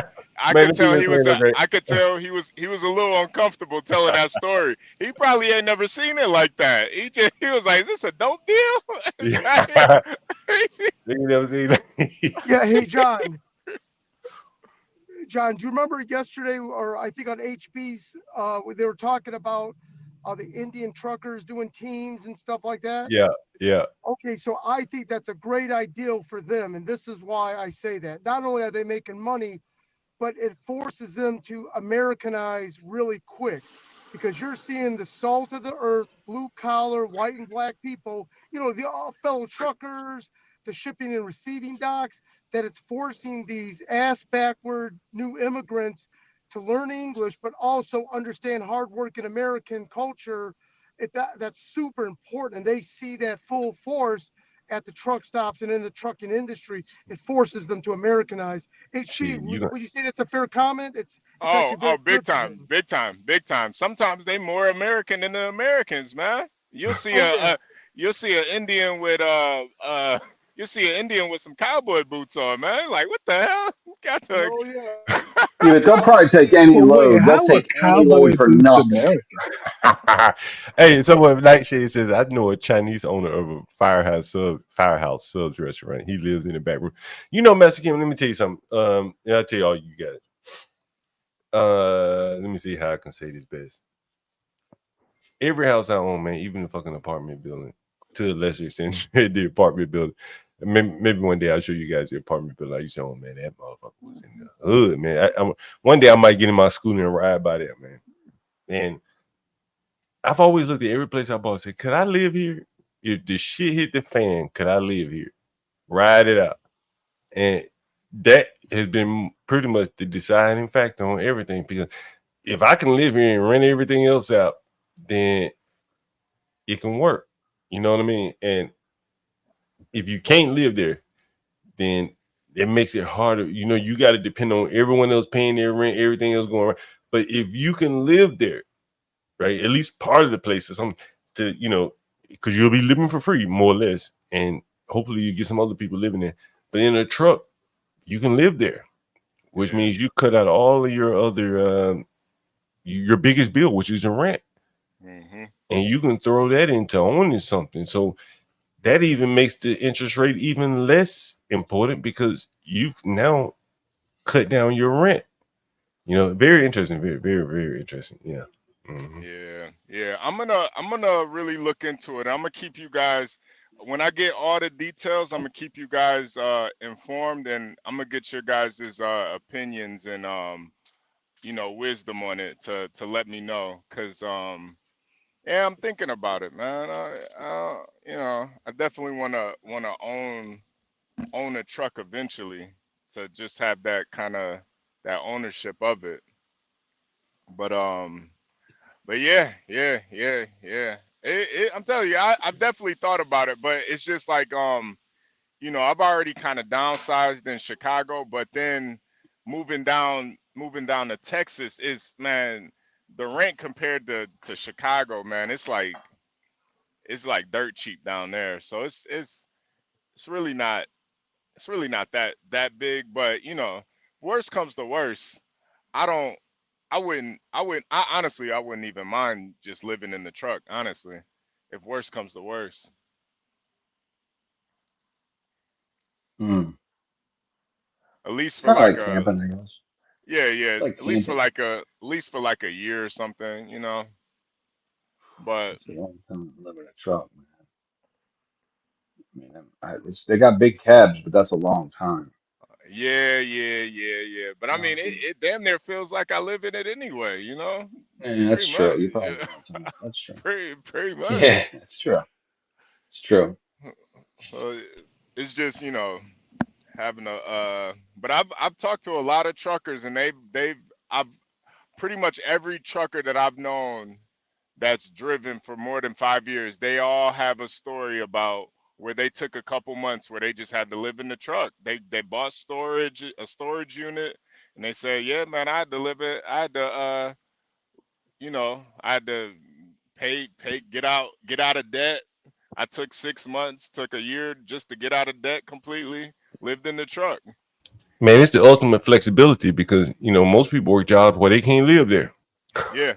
You know what I mean? Yeah, most people, yeah. I mean, that's a good thing, though, John. A lot of times. Yeah, hell yeah. man, listen. I've known people, man, honestly, right, that have been homeless. You work at the gym. Should he go shower at the gym? You can sleep in the gym, and he ain't paying any rent. Some people that work 2 jobs, man, shit, they sleep in the gym. They have gym membership. Go work out in the gyms. Shit. Sometimes, man, I used to be traveling back and forth from New York, DC. And I might be up all night long, party in DC, catch a 3:00 train in New York, go to work on a Monday. And I just stop in the gym, whether New York City Sports Club or whatever, take a shower. Man, there's a ways to get around to lower your expenses if you so chose. You know what I mean? John, you're going to be homeless again soon when you find out this AC law that's coming for all them houses you got. What AC law? Hey, man, I just look. I just had a guy come out here. He was here for 5 minutes. He charged me $280, okay, to fix the AC unit. He said, I think it's a transistor. 5 minutes later, he goes, that'll be $280, sir. Okay. If anybody's up here that needs to teach a kid what to go into, AC, be an AC guy, because I'm like, 280, 5 minutes. How much is a transistor? $4? You know what I mean? So I said, how's my unit? He said, well, it's getting older. He goes, but I'm going to be honest with you. I would think about getting it before the end of the year because after 2025, there's a whole new system of Freon. And I said, so the unit cost me maybe $8,000 like 10 years ago, right? I said, well, how much is it going to cost me for the new one? He said, it's probably going to be like 22,000. I was like, 22,000? Listen, I said, why? He said, look, it's all more complicated because they all the environmental laws, right? And it's apparently very stringent. But can you believe replacing a unit from 2025 on? So first off, there's propane in it in the new unit, but it's 3 times the cost 10 years later, right? I'm like, you got to be shitting me. He goes, so if you get a new unit, you can get it this year, and you'll get the old system, right, without the propane in it. Look, they got to retrofit his trucks. Oh, they can't go through a tunnel because it's got propane in it. Like, you know how the Key Bridge is closed? Mm-hmm. It's a major thing, right? Ryan lives in liberal Maryland where they are at I live in a radical leftist Maryland. They are at war against environmental gas. Making money, right? They're war guns. You're talking, when you say AC unit, you mean like a compressor unit? I'm talking the thing outside and the thing inside. The compressor. And the air handler, right? You got to change the whole thing out. Look, I'm telling you, there's no way to convert the old one? No. Stanley, as of next year, right? As of next year. Hold on, Ryan. Yeah, someone said we need to do a show on prepping. I don't know. I've read about prepping. I know about people that prep. John, you'd be a great prepper. I would love you to be a great prepper. I would love you to come up and talk about it. I prep on certain things, but probably not in the areas that most people should prep on. You keep a stash. That stuffing, stuffing last name. I would expect the prepper to be called stuffing. John got blunts. John got blunts. Yeah. He's got at least 20 cases of beer. He's got years worth of beer of natural light. I guarantee that shit go trade. Yeah, somebody go buy it. You gonna be making $5 a blunt, man. Hey, you don't have a brewery in the basement? No. I got a tenant in the basement. But what was I gonna say? Ryan, Amy, if you want to. Some of the AC units, man. Oh yeah, that's right. Okay, go ahead. So Ryan lives in Maryland, where they ban gas stoves. Correct me if I'm wrong, right? They say the lawnmowers that run by gas are too loud. We gotta ban this shit. No, it's not too loud. It's environmentally unfriendly. But they started out when it was too loud. You know that Freon has been like for 20 years. They've been slowly but surely replacing Freon. They did it on Navy ships. Let me get to the bigger point. This is a new Freon, though. It's a new Freon. Oh, go ahead. Let me get to the bigger point of what I believe that what Maryland and a lot of these liberal states after is that they would be okay with you not having AC. Right? Okay, man. And so if you ain't got $22,000 to buy a system, well, shit, you just do without it. Well, what did they do? What did they do before AC? Well, I'm not arguing. Is it right, wrong? What did they do before? Can you survive? I'm just telling you. There are a lot that Maryland, right, it would be very fine with you cutting your grass. One of them things that spin. Oh, the right? rotary mower. Rotary mower, right? The rotary mower. Like, listen, you know why? They don't have to use it. None of these liberals got to use that stuff.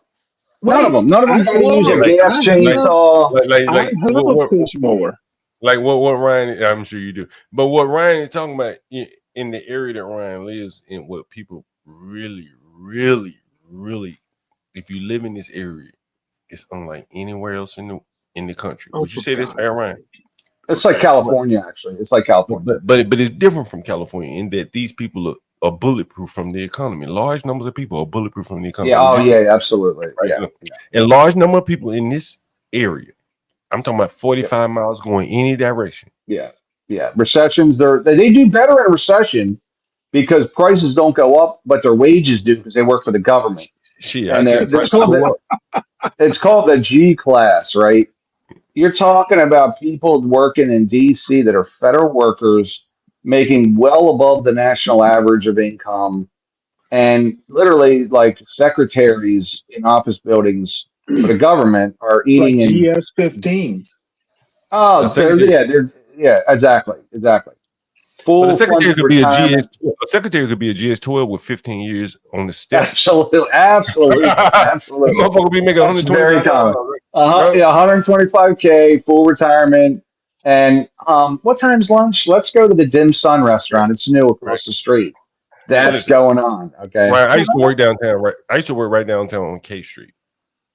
And the government workers, they have money. They have to do 8. That's damn right. And they have to do 8 hours, right? And they'll come in at 5:30, 6:30 in the morning. Right? People avoid the traffic. And so I was talking to a man at DOJ. I worked at COPS, DOJ, right there at New Hampshire, Vermont and L or somewhere like that. It's right downtown, like 3 blocks from the White House. Yeah. I said, man, why you come to work so early? He said, man, the hoes be out early in the morning. Because you know, right? You probably don't know this, but the hoes be downtown early in the morning. Did you know that? You probably never been downtown early in the morning. If you go down there early in the morning, I don't know if they still there. Well, that's because you put them there, right? Because you told them to go there, right? Whatever the case, but my point being that all these high-paid government workers, the prostitutes will be out there for them because they coming to work where ain't nobody working at 6:30 in the morning. He leave his wife, hey, my wife, kiss you on the cheek. I'm going to work. He go and get a prostitute on his way to work. I have. He ain't doing shit. He ain't doing it. Listen, because he's not going to do shit for 28 hours. I'm trying to figure out. So what? I'm not saying it's right or wrong. I'm saying so what myself. But what I'm saying, no. What I'm saying is that in DC, right, which is kind of like foreign to, like, Ryan, am I wrong? You correct me, whatever you disagree. It's, to me, it's like foreign to the rest of the country. The economics don't matter. So what? It's true. Right? It's true.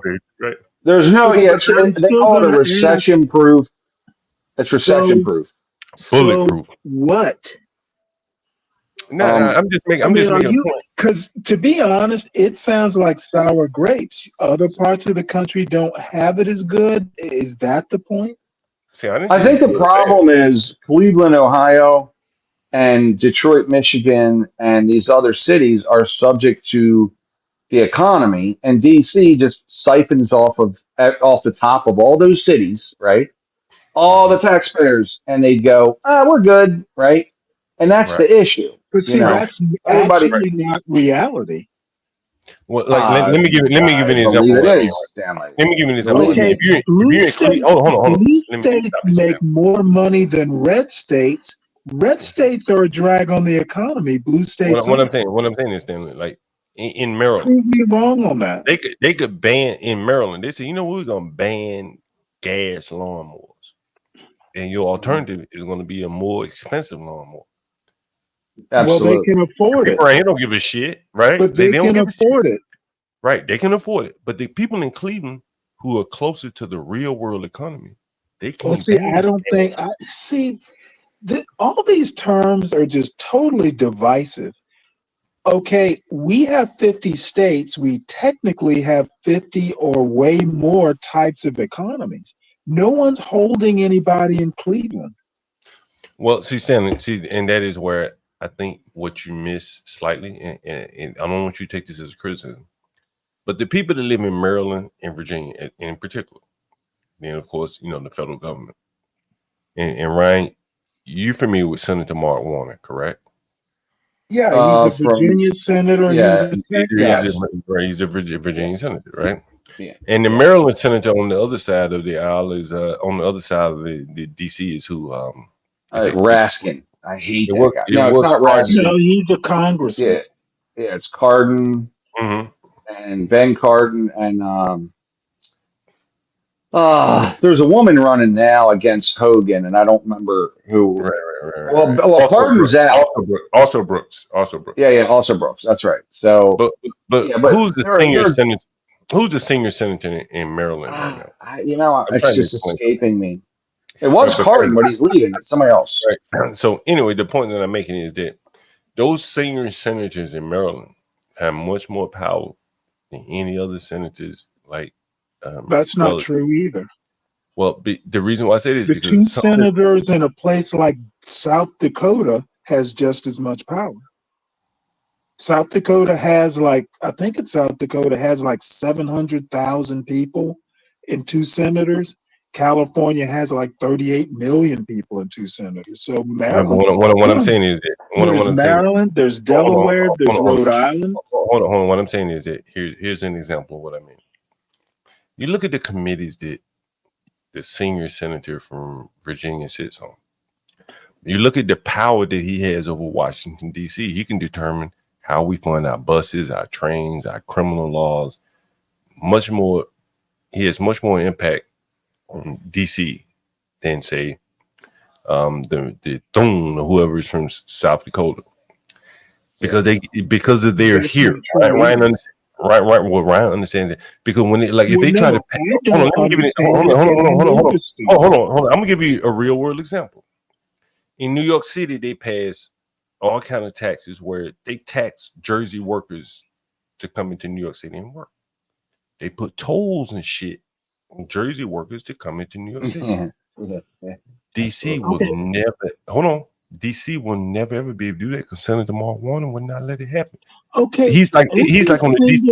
Senator has equal power over DC. Now it does depend on no. But there are other things that, as it relates to the governance of DC and the DC metro area, that the Maryland and the Virginia senators have much more power over. What's the difference between DC, New York, Virginia, Maryland, and New Jersey? What's the difference? I just gave you an example. DC's not a state. No. I want to know the difference. That was my question. Well, one thing, DC's not a state. New York City is not a state. We can stop there. It's not a state. But New York City is not. DC does not have senators. That's correct. New York City is not a state. So why are we comparing states to non-states?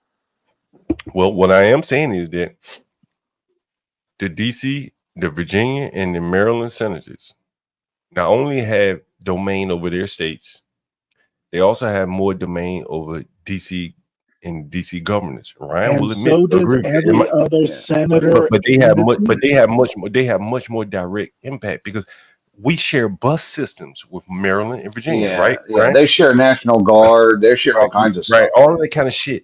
That gives them a little bit more power. I don't agree with the argument. That's fine. Whoever sits on that committee that Warner sits on has just as much power. But the Maryland and Virginia senators have a permanent seats on certain things as it relates to DC governance. As I said, he's talking specific to the city mayor, the mayor's office, right? I'm talking about when DC wants to fund buses. We have a shared system with DC, Maryland, and Virginia. Yeah. If DC wanted to put a toll road coming into DC from Virginia, the Maryland's going to say no. Yeah. The Virginia going to say no, right? And Maryland going to say hell no. That's why there are no tolls coming into DC, but there are tolls coming into Virginia. It's a different place. I fail to see your point. Okay, fair enough. We can move on to another. Hey, Amy, I would love to do a prepping. If you're willing to get up here and host it with me, I'll do some research beyond what I already know, and we'll definitely do John, it. you know, Red Savage is a prepper. He's got a whole basement full of shit. I saw that shit. Yeah, I saw that shit. Yeah. Yeah. You know, Yeah, he's a prepper. It's a different. They're a different ilk. I got a buddy that's a prepper. He's got a bunker in his yard. Okay, he's got CB radios set up, and it is something else, man. It is something to see. I mean, I haven't seen it, right, like his setup, but he said, his wife said, well, how are we going to get a hold of the kids? He goes, well, our son's not coming if it goes down. And she said, why? And he said, well, he won't pull his weight. He's not coming to the bunker. His own kid. He's going to keep his own child out. He said, our boy don't pull his own weight. He's not getting in my bunker. I mean, you know, for people that believe in prepping, there really is no room for slackers. Really, honestly, like if I do all this prepping and then you want to slack, that doesn't work for me. He ain't coming. This kid's like a 20-year-old. You know how 20-year-olds are. They're either he ain't looking to do a lot. He's like, yeah, he don't know nothing. He's gonna just weigh us down. He's not coming. So it was so funny. So it's the whole thing though. Hey, listen, this is what they think, the preppers, right? Load up on 22 ammo. That's what he said. I said, why is that? He said, look, it's good. It'll be the currency of the future. I said, well, why not 9mm? That's a more common, because you can carry a lot of 22 ammo. Yeah. It's all about the weight. They got this mapped out in their heads, right? Like, and 22 goes in a lot of different guns too. Well, you can't. I mean, you can defend yourself with it if you have enough bullets, and you can. It's pretty versatile, right? Like 9mm ammo can be quite heavy. So, But 22, you can put a 22 in a rifle. You can put it in a pistol, and it is really small too. And he said just the nature of it too. A 22 will kill somebody almost quicker than a 9 will. Did they talk about the type of 22, like the type of round? No, he just said 22 is light. Because I was shocked by it. I'm like, why 22? He said, listen, it's very light. Like that is what they recommend. Target loads. He's going to be a kinds of different loads. No, he didn't get into all that. He just said it will be the currency of the future if things go to, just turn south. People will trade 22. Typically not well thought out then. I always think about, like, what if it's nuclear fallout? Will a really save you from a nuclear fallout? Nothing's going to save us because there's too many. Yeah. I mean, the blast radius is everyone in Metro DC, Baltimore is gone. And I mean, all they got to do is hit about 10 cities and, the crops are gone. Like, we're done. It's over. Hey, Stanley, you got an answer to your question, Stanley, about the 22. I was going to say that, but I wasn't sure. Is it 22 long up rifle? Yeah. I saw that. Thank you. I think I said 22 LR long rifle. Say things like, "Oh, you got to load up on 22." They're different types of rounds. Yeah. This is 22 LR. LR, the long. Yeah, but there's not much 20. It's 6 cents a round, approximately. Yeah, this shit is cheap. Yeah. This shit is cheap. Yeah. I bought up a lot of rounds like years ago, man. Like when the shit was like 50 cents a round. You can't hardly find shit 50 cents a round anymore. It's Hey Stanley. 30-06 is $1.70 a round, man. It's ridiculous. Stanley, here in Georgia, could you refresh my memory? Can you just like carry a gun like in your pocket, or can you holster a gun without a permit, or what exactly is the skinny on guns? I mean, I own a pistol, but I've never touched it since the day we bought it. You know what? I don't know. I don't think Georgia's open carry, but I don't think you're gonna go to jail if you open carry. As a matter of fact, I know you can open carry. I think you just have to be licensed. Right. But you cannot like hide. You can't conceal a weapon. Well, you can get a conceal license too. Well, I thought Georgia was like I one of don't. the states that you can go like buy like a bottle of ketchup off a gun off the shelf and no permit, no nothing. You just have to pass the Well, background check. I'm not an expert, It's about but Texas. I do know pistols work differently than long guns. Okay. Yeah. I mean, that's in every state, maybe except for Texas, and that's a Portia Blacks thing. But in Georgia, whatever, whatever, whatever Texas does, you can pretty much do in Georgia outside of Atlanta. Yeah, Yeah. Georgia just passed a law recently, I think, where you can more or less carry without a permit, if I'm not mistaken. Constitutional carry, I haven't really Yeah, kept up with it, but yeah. yeah, Cam it the wouldn't. King probably knows about Georgia because he did a Second Amendment show Now here the where thing is, if you're talking like business owner, I know there are like liquor store owners and stuff like that who have. I Yeah. had a restaurant owners like this hamburger joint that my mother used to go to like way back when. Yeah, the owner would walk around with a 38 snub nose or whatever it was holstered. So you know there you're not. If you do something like with a gun, like holster it, or you don't have a concealed carry or anything like that, they're just going to tap you on the wrist and say, "Do better." You're never going to I, get in trouble. Yeah. I don't know what you guys think, and we probably should have a topic about this, like open versus concealed carry. Which do you prefer? Which is safer? I'm more of a Conceal. concealed carry guy. Yeah, I'm more Conceal. of a Yeah, concealed yeah, carry guy. conceal. I don't want you to know I got it on me. Yeah, I want to know what Cam the King thinks about that. He probably walk around with a big ass 50 cal on his hip. I just know I can't go north with a conceal. All right.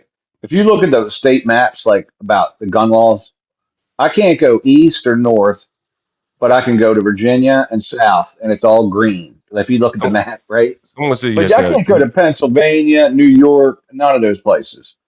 Someone said So Georgia, you have to have a WCL. Has anyone ever flown into New York with a gun and or heard about people flying into New York with a gun and getting arrested? no way. You get arrested right there on the spot. It doesn't matter if you're going into New Yeah. York City or not.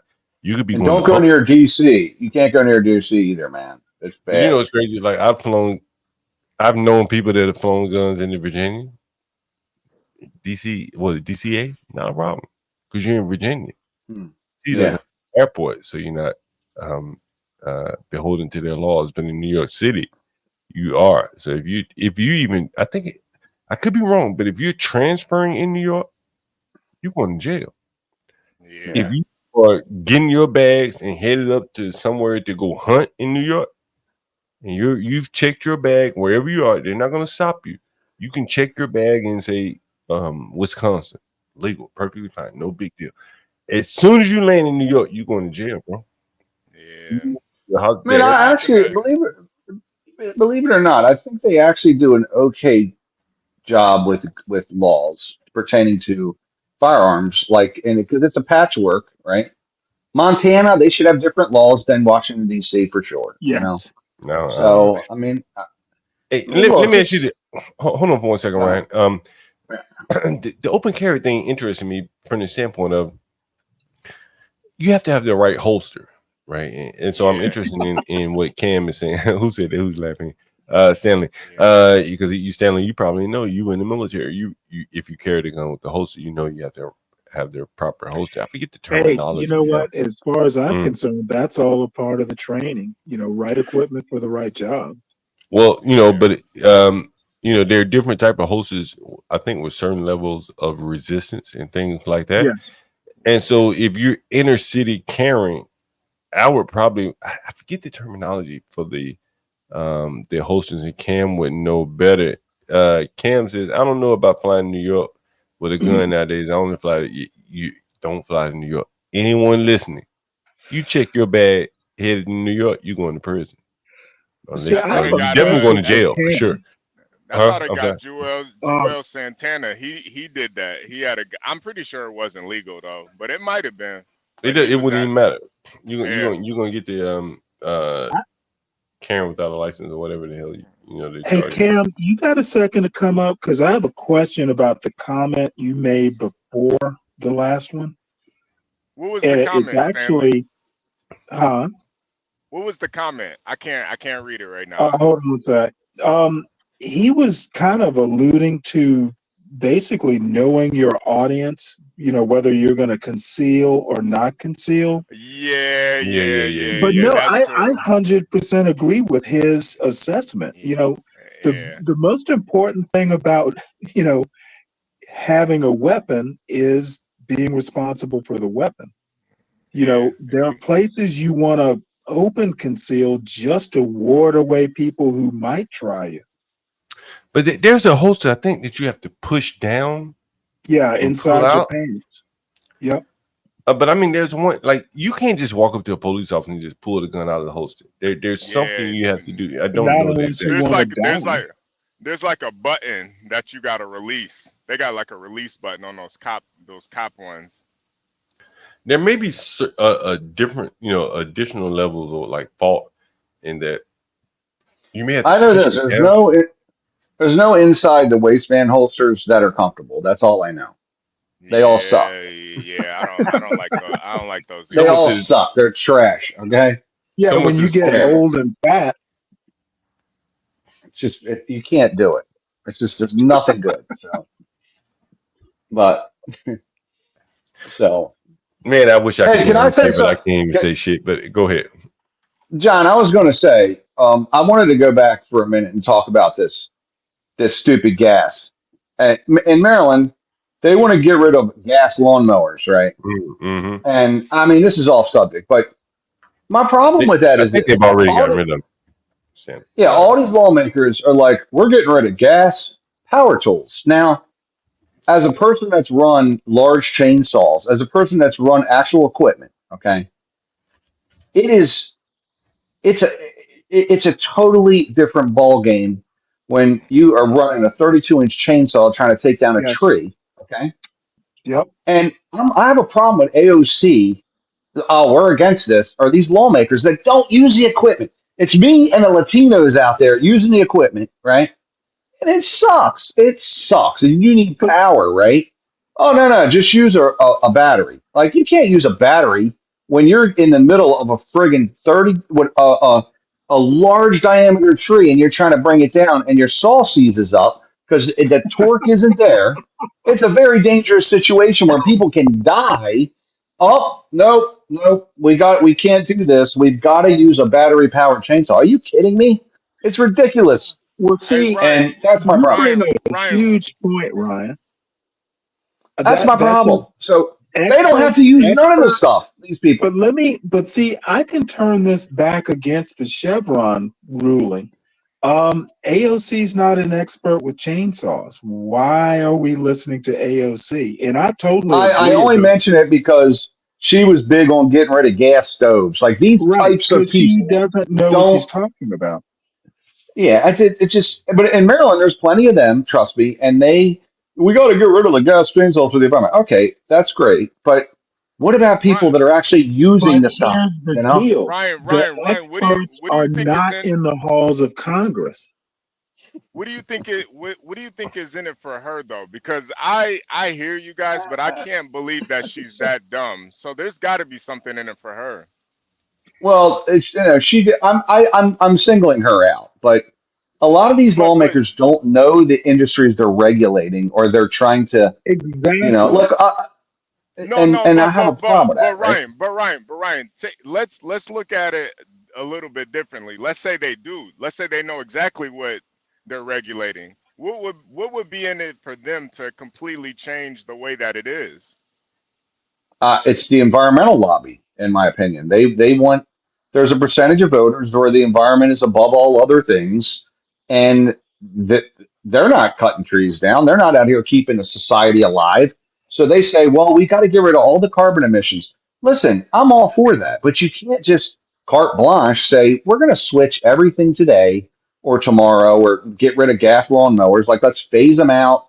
Once we have technology in place that will replace them, and it's easy, let's change them, right? Nope, they want to do it tomorrow, And so that's my issue. Like, the whole environmental thing needs to be slow walked. Let's do it, but let's be able to just convert once we have the stuff to do it. That's what I'm saying. So you know what I think it is, Ryan? HB. What is it? What is it, John? I think it's control, man. Like If you can switch everybody over to electrical, that's a lot of control that the government has because they're in control of the grid. Yeah. They can shut your shit down. They can say, Well, "Oh, that's true. we're in a climate emergency. We need everybody to conserve their energy, and we're gonna have to cut the grid down a little bit." I got an alert on my phone the other day saying, your phone is not going to charge right now. It'll charge up when the power is Yeah, going. it's waiting. It's waiting. Right. When the power even usage your is low. phone is conspiring against you. No, I think Does the government control your phone too? I think the big corporations would be they don't have a problem with if the government say, hey,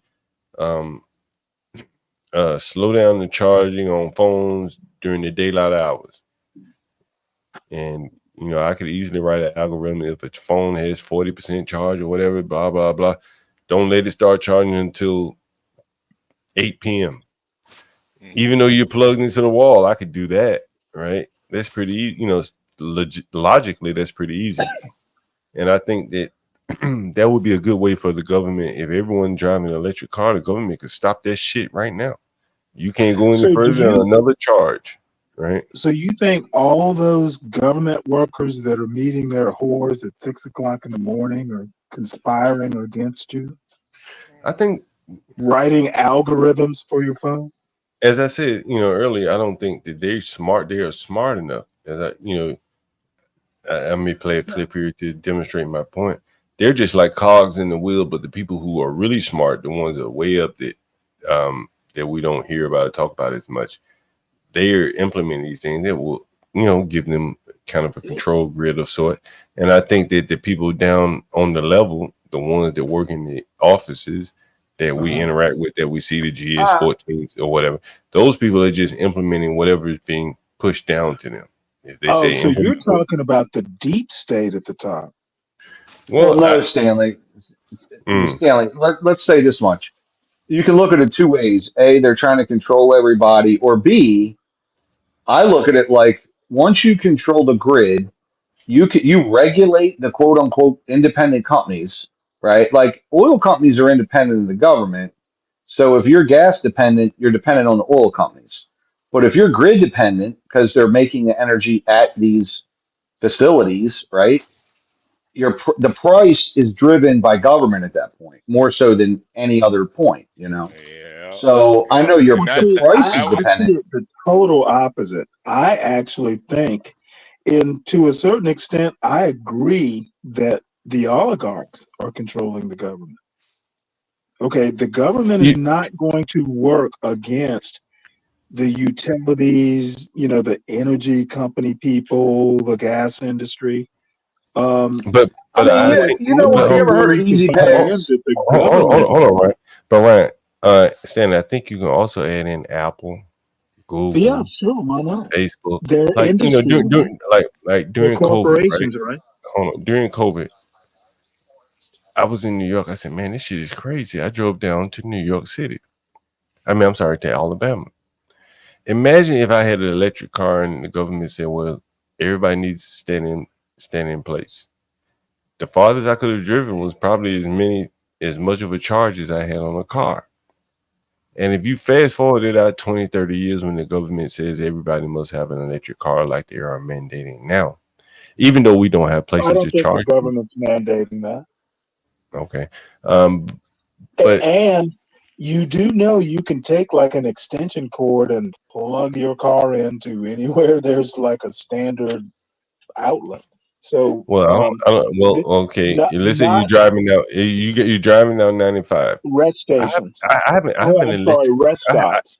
Right. I have an electric scooter. Right. You've seen me driving. I can't tell you how inconvenient it is. Then I only get 40, 50 miles an hour, and I got to stop and charge for 2 hours. Well, take your gas guzzler. Where's your gas guzzler? Where's your gas guzzler?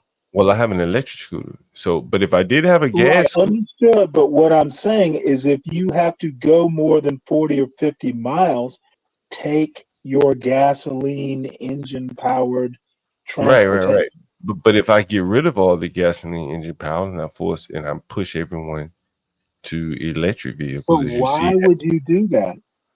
Right tool for the right job. for control, right? You I see don't in New think the York. government is against right tool for the right job. They're doing it in California, Stanley. Well, nuclear energy is not even on the Well, table. California and Texas need to go. Hold on for a second. We got a caller here. It's my electrician calling. Give me. The electrician's calling. He's going to charge $280 like I just got hit for it. Yes, yes, Stanley. They're Actually, that's Calif. the electric scooter repairman.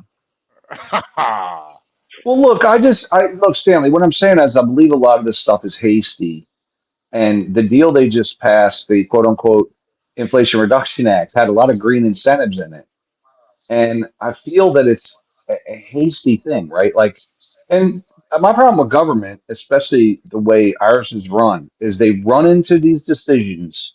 Mhm. And I feel that, again, we can do case studies throughout the country in various states to say what's working and what's not. But they just say, we got to pass this policy now, But see, right? Ryan, this is why I find you so reasonable. You are truly a conservative. Okay, conservatives don't say don't change or everybody's like trying No, to. no. I'm pro No, environment. test I mean, it out. Test it out. That's what you're yes. Yeah. saying, and I totally Yeah. agree with them. Don't jump into things. I'm Yeah. I okay mean, with look, that. I don't want to burn up all the oil. It has a lot of uses beyond just fuel, right?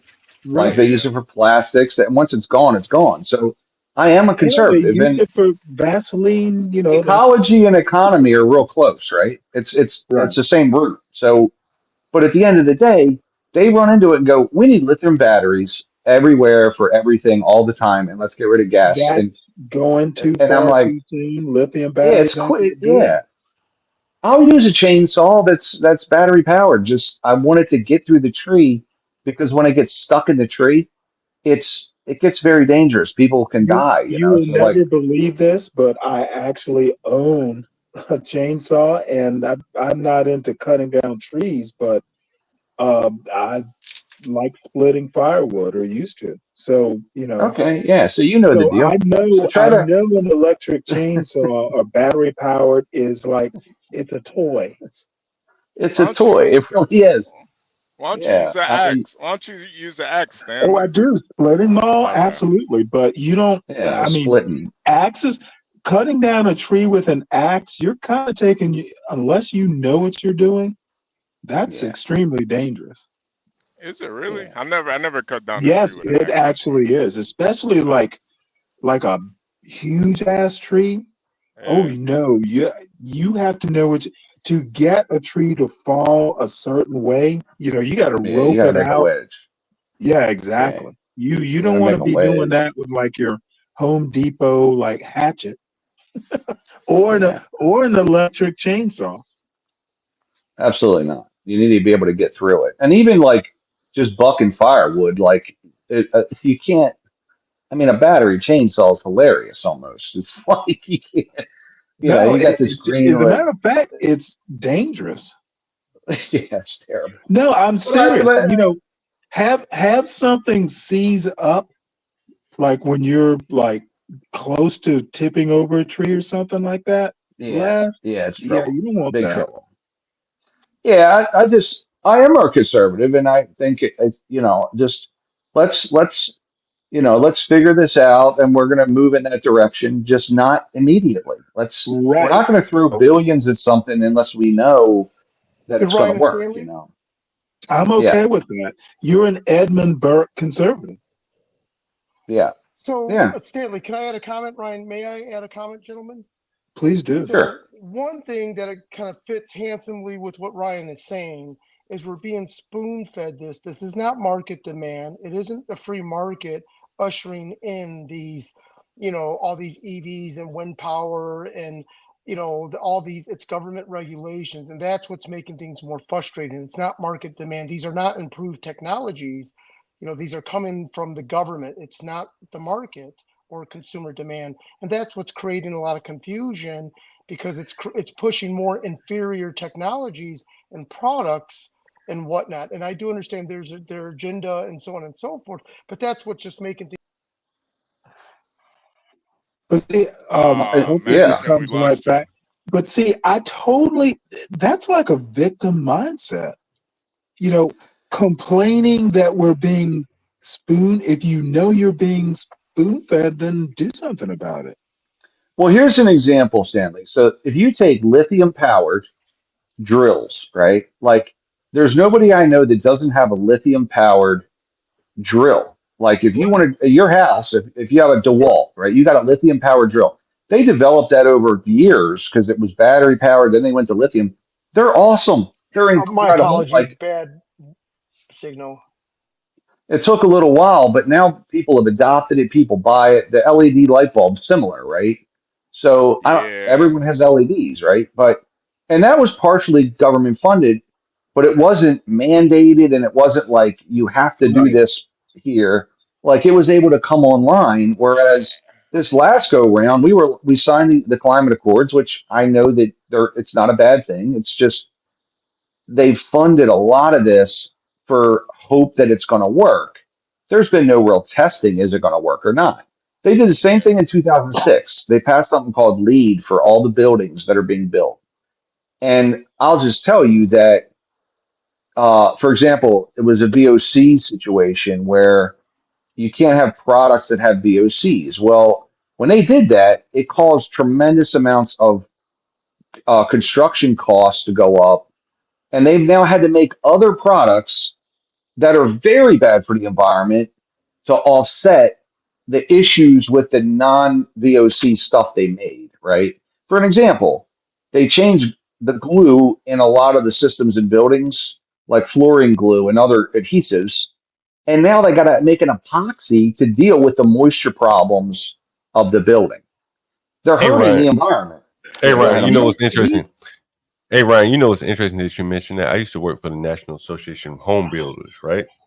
Yes. And I remember walking out of the office one day, and a lobbyist was coming in. So I had a conversation with him, and he was there to debate what is this shit that they don't allow to bind cabinets anymore.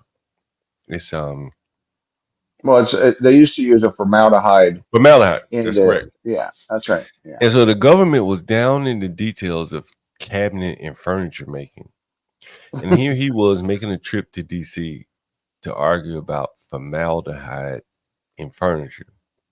And he was saying, he was like exasperated. He said, man, the amount of formaldehyde that we use in the cabinet and the amount of time that, people spend in their cabinets, in their kitchen around the cabinet, the risk is so minimal. And the government is down in the minutia of the glue that is used in cabinet making. And that's the glue the wood chips together, the laminate. And it was that I said, damn, like the government really is down in every little aspect of so many businesses, Okay, did you ask why? Well, he expressed it that. Well, he expressed it that there was a reason as to why, but his thought, Okay, well, no, he said the government is deep. He's there to lobby for it. My question, and I'm asking you if you ask this question, well, why is the government that knee deep into micromanaging like that? Why are they? Well, in my opinion, that they're the lobbyists. Okay, but see, lobbyists against lobbyists, too right? much opinion and not fact. You didn't. What you mean to say is you didn't ask why. I can live with that. Well, he said, I think the formaldehyde issue was a supposed carcinogen, which was driven by. Formaldehyde is a carcinogen.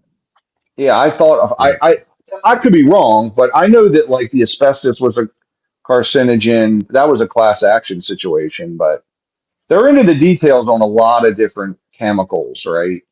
But right. Well, my bigger point is that just making up like, oh shit, the government's in my business. No one ever asks why. And Ryan, to your point about LED lights, excellent point. You can be too conservative. I know from personal experience, and probably everyone does, LEDs LED light bulbs and stuff like that are far superior to the old style incandescent light bulbs. Yeah, they're very efficient. So I think They're we're ready to take that old incandescent technology and add it to the scrap heap of history or whatever it's called. yeah, it's fine. Why are people protesting? Because within the last 2 or 3 years, you know, conservatives were all up in arms because we're ready to move on from incandescents, and they're like bloody hell. We're gonna pitch a But bitch. but You can Stanley, be too conservative as well. Stanley, that's the Yeah, I agree. problem though. They're not giving us a better product. Trust me, if they The could, if incandescent light bulbs are far superior. Less heat. no, They last no, no, longer. no, no, no, no. But that's the whole point though. With these EVs and electric trucks, they're Well, not no, I'm giving us a talking better light product. bulbs as an Trust example. me, if I could get two, yeah, Well, yeah, but that they was the figured market they figured choosing out the that LED before they LEDs are really better. jammed it up everybody's rear end. Now, but They That's a see, good figured it that's out. point. my Yes. point. We're conservative, great. EVs don't work great. They're good for maybe city use. That Yeah, technology yeah. is we're not at a point to where we can mandate everybody get an electric car.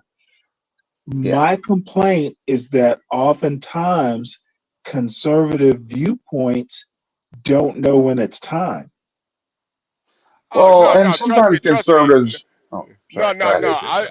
I just want to say when they can get a truck that can go 2,000 miles on one charge, I'll be ready to switch over. But until then, it's not a better product. Well, you might be the only Yeah. conservative who might feel that way. Jim I think the Jordan was.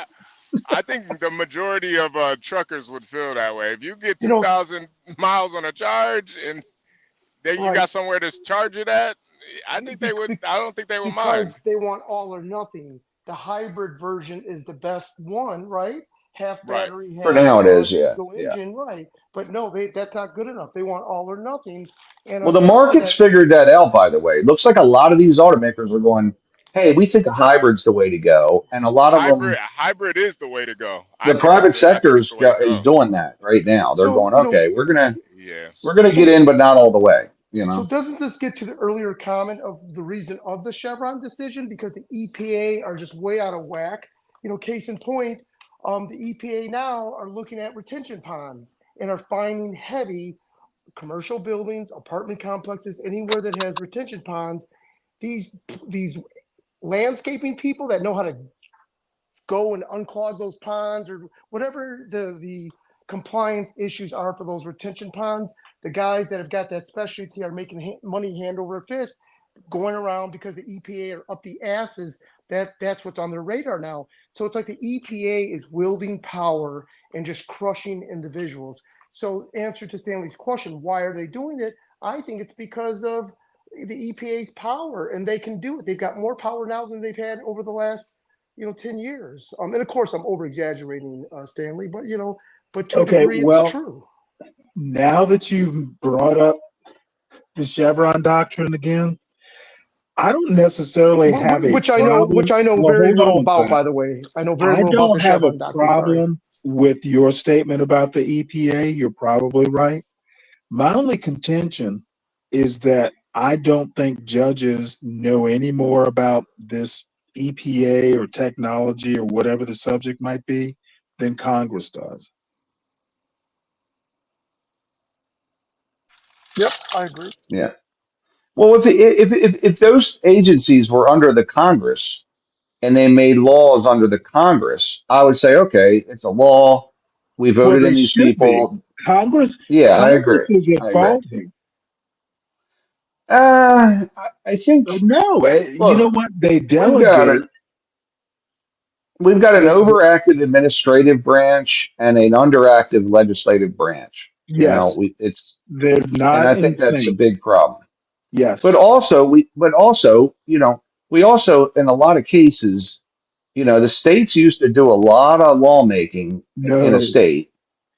Well, listen, like I think more laws should be state level laws, No. and the federal government should only act when it's a big deal. It's a major thing. Like they're trying to make stupid laws about everything at the federal level.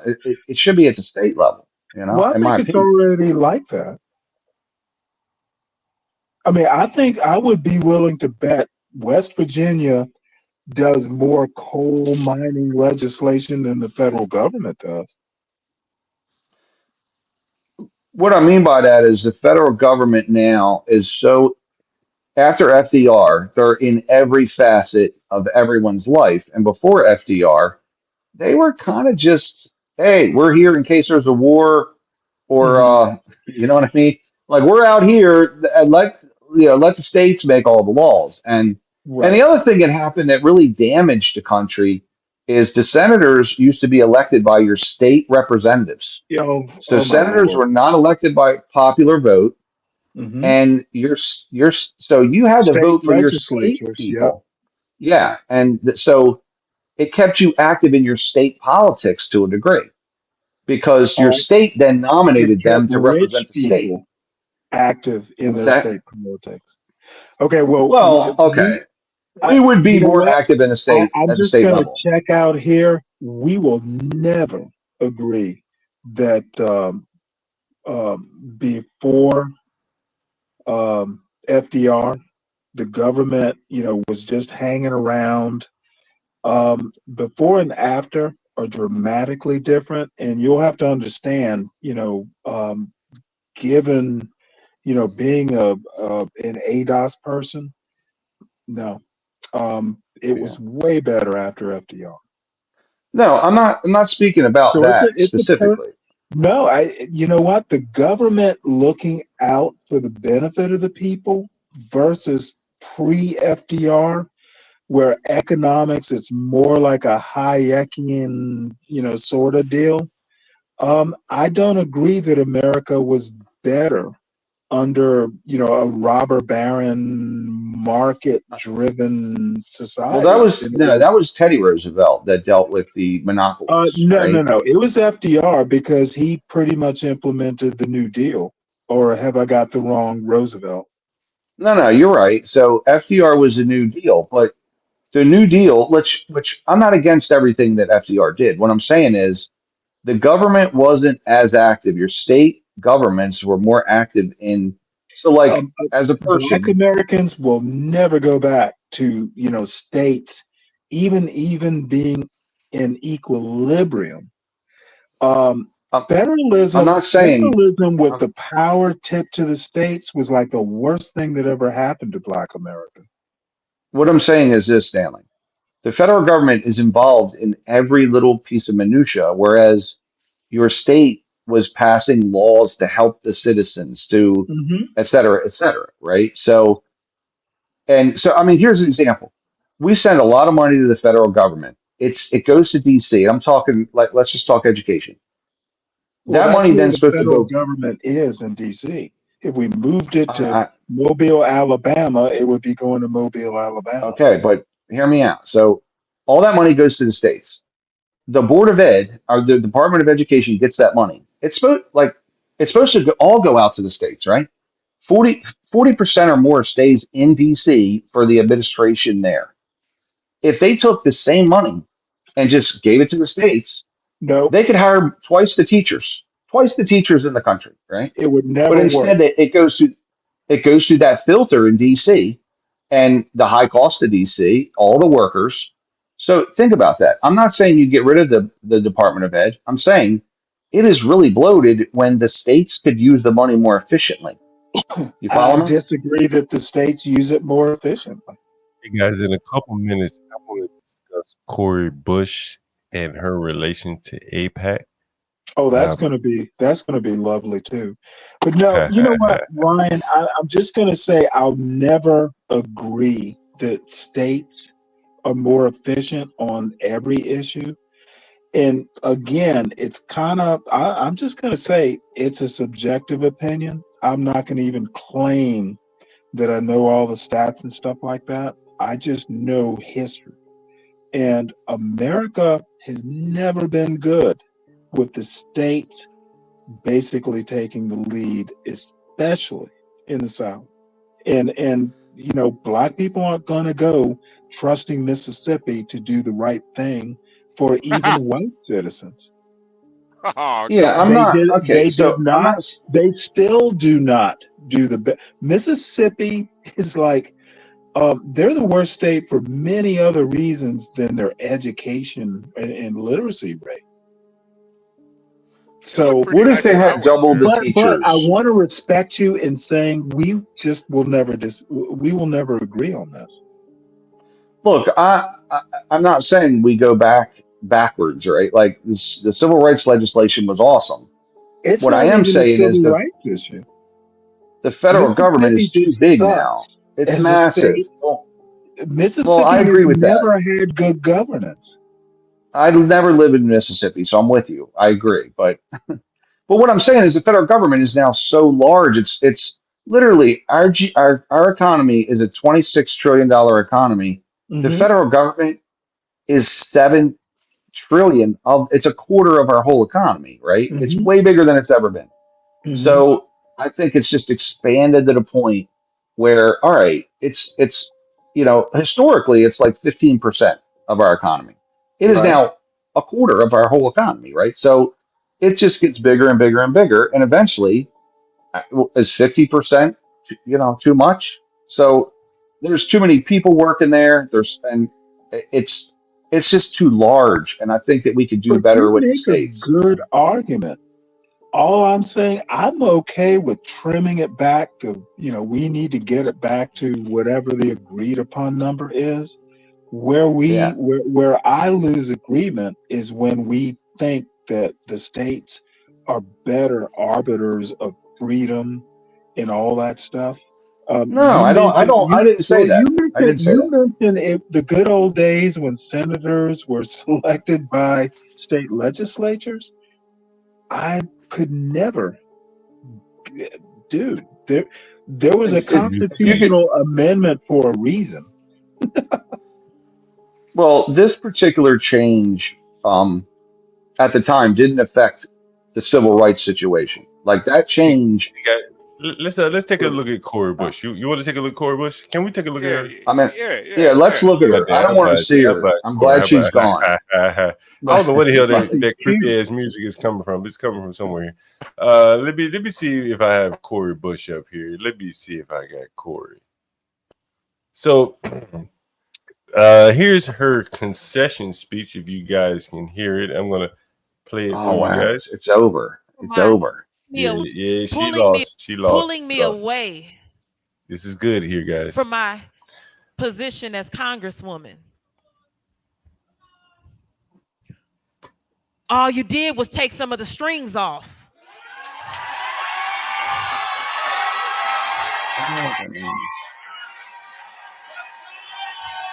Let's be clear.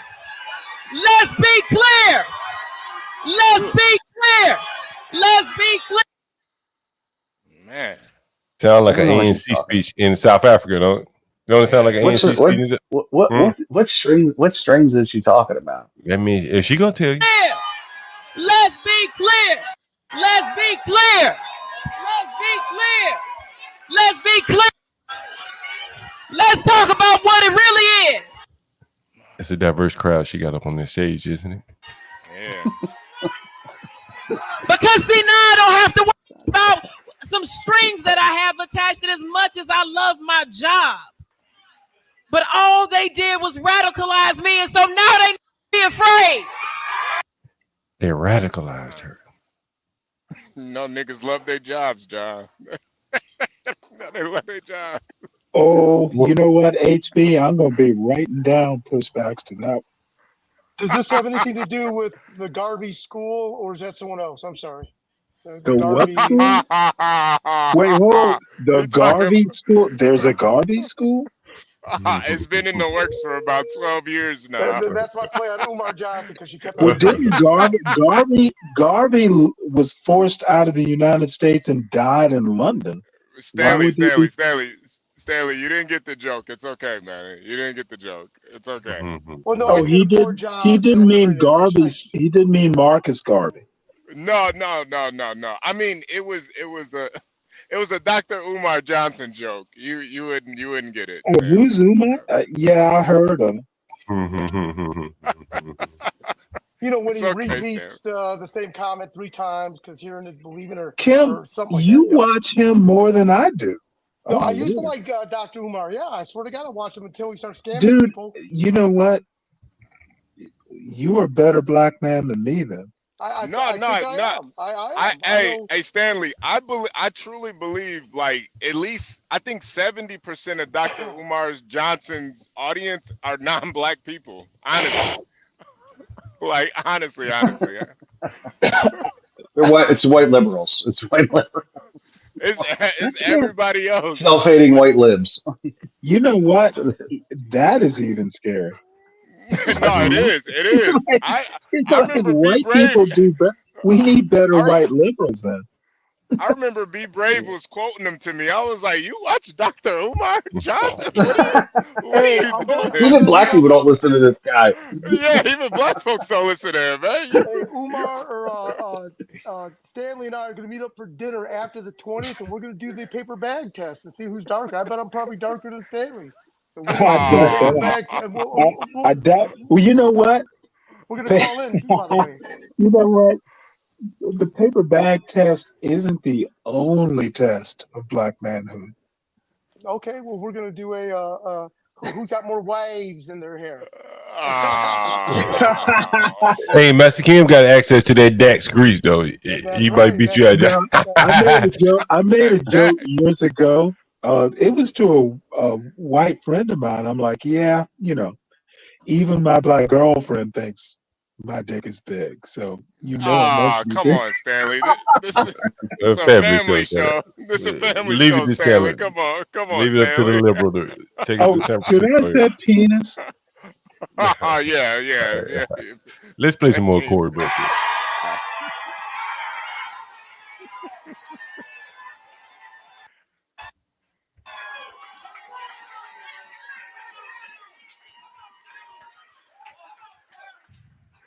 See, now they about to see this other Cori, this other side, cause let me. Is that a tattoo on her chest right there on her breast? Yeah, she a tattoo on her sit. Is that a tat? She a tattoo on her mercy. titty, bitch. Yeah. These niggas in St. Louis that elected a ghetto motherfucking nigga. Black Run America. This is what I call Black Run America right Hey, John. What's up, Portia? Is this? I don't mean to put your business on the street. You feeling better though, Portia? Oh yeah, I'm still. I feel better. Still some time to go, but I feel better. Thank you. God is good. Portia, you work harder than some of these niggas that able-bodied. Oh. Oh, you ought to be real hard on these sorry ass men. I know, and women like this one that's talking. Is this her speech for losing, or? I think this is her concession. Yeah, this is her concession. Did she just say something like they finna see the real Cori? We haven't seen the real Cori. She can get worse, is what she said. She can get worse than this. This is the first time I seen that tat on her titty. So this might be the real Cori Ray where she let it all hang out. I suspect it's the first time you looked for it. Yeah, right. I was about to say, John, that was the first thing I noticed about her when I first saw her. I was like, damn, they got her. Oh, you seen that tat on that titty before? Yeah. I've never paid attention to her tits. But HB, Tam the King is asking me, do I have morning sickness? Is a little HB Jr. the 9th cooking? Oh, well, we'll keep you guys, updated. I thought you said this was a family show. We'll keep you guys updated. Well, yeah, that's how you form a family, Stanley. The LGBTs can't do this. Stanley, LGBTs, they can't do it. They can't figure. They ain't figured it out yet. They might tell you that a man can get pregnant. And I know you probably said that a man. I know you probably believe. I know you vote like the people that believe that a man can get pregnant and all that kind of shit. But that ain't real. Oh, that ain't real. You are rousing it my vote. I know you vote like the people, but you know that shit ain't real, right? You know it ain't real. Did y'all see that? You know, I heard you talk about penis. Hey, he talk about penises and shit. Who has penises? Stanley, does a man or woman? Can a man have a penis? Can a woman have a penis? I know a John Galt can't. DK after that. DK after. You leave up to Stanley. Yeah, it's why we keep you around, Stanley, man. You're too funny, man. Hey, let's play one of your queens here. It's your queen, Stanley. One of your is that what they call the sisters? Queens. Well, see, I actually have a cogent political analysis of this beat. You're just looking at tats on tits. I'm a little bit more sophisticated than that. Well, when she done telling us about them chains, she done got these chains off her and all this kind of shit. Will you go ahead and finish your analysis, and I will teach you how it's done. Hey, John. I think that would be a good campaign slogan. Yeah. Tats on you tits. check your email and look at that picture and share it with everyone if you think it's appropriate? Yeah, I'll do that, man. I'm gonna do it right now. I'll pull it up while I'm playing this. I just grew up a whole lot more over the last few weeks. Just grew up a whole different way. And so what they are about to get, they think. So the thing is this. The thing is this. I don't think that anything, there is nothing that happens in my life that happens in vain. So if this happened, it's because it was meant to happen. And let me say, it's because of the work that I need to do. And let me say this.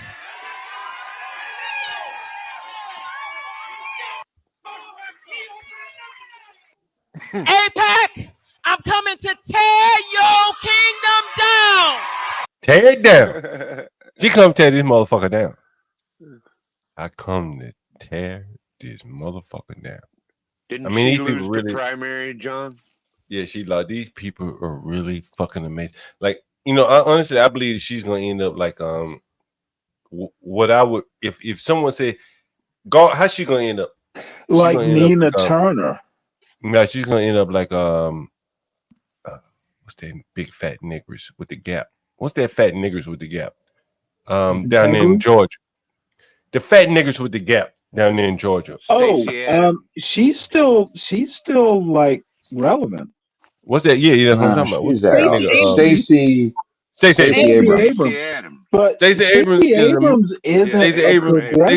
is a millionaire now, many times over. Yeah, because she also writes books. In America. Did you know she writes books? Bet you didn't, John.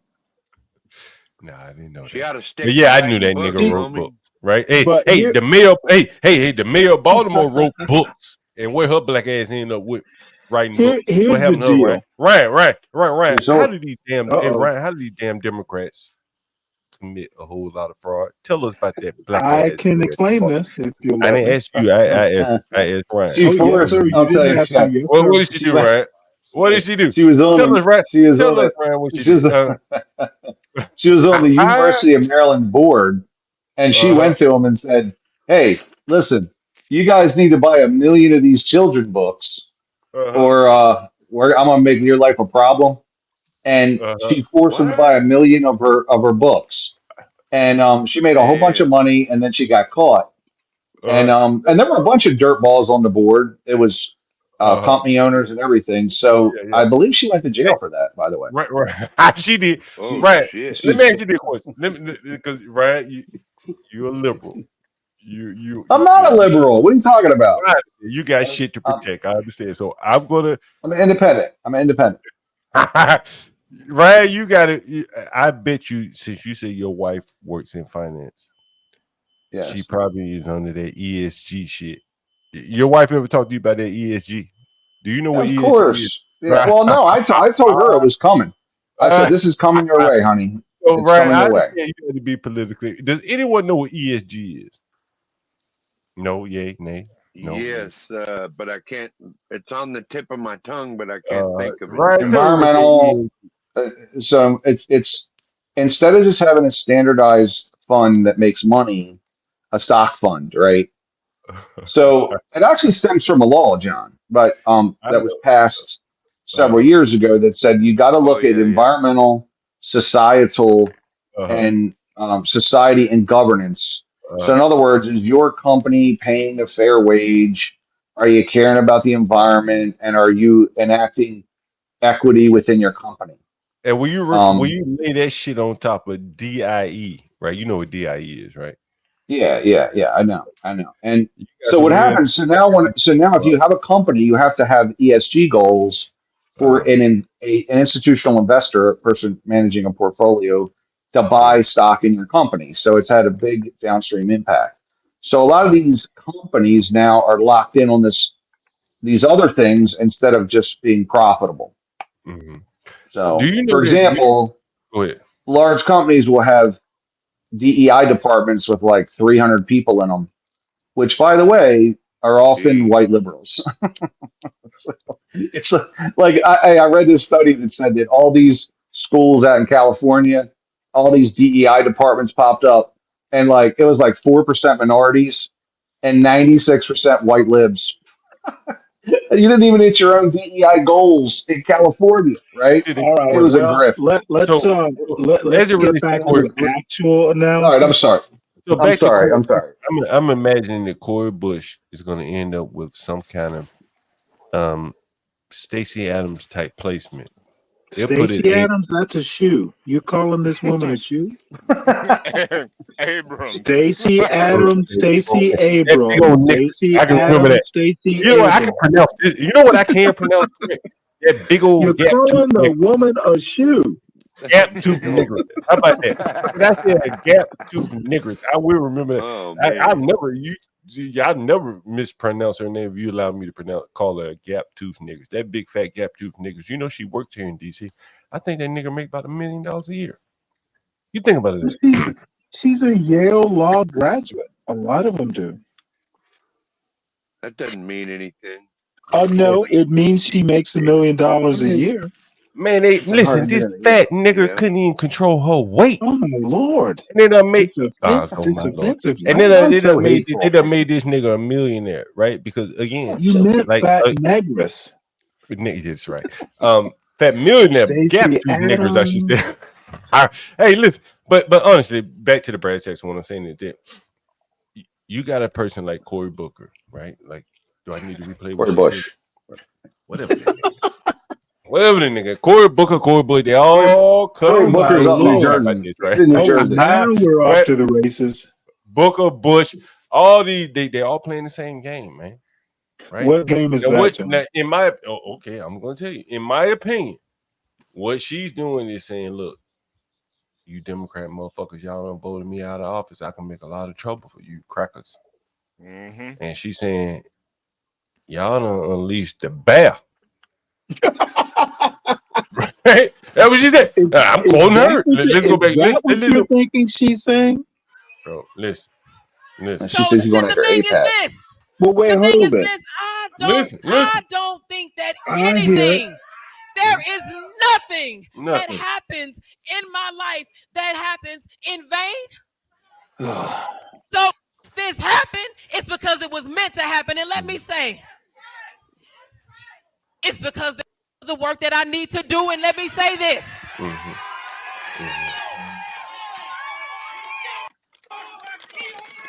It really takes you this long to figure this out. I'm coming to tear your kingdom down. I'm coming to tear this motherfucker down.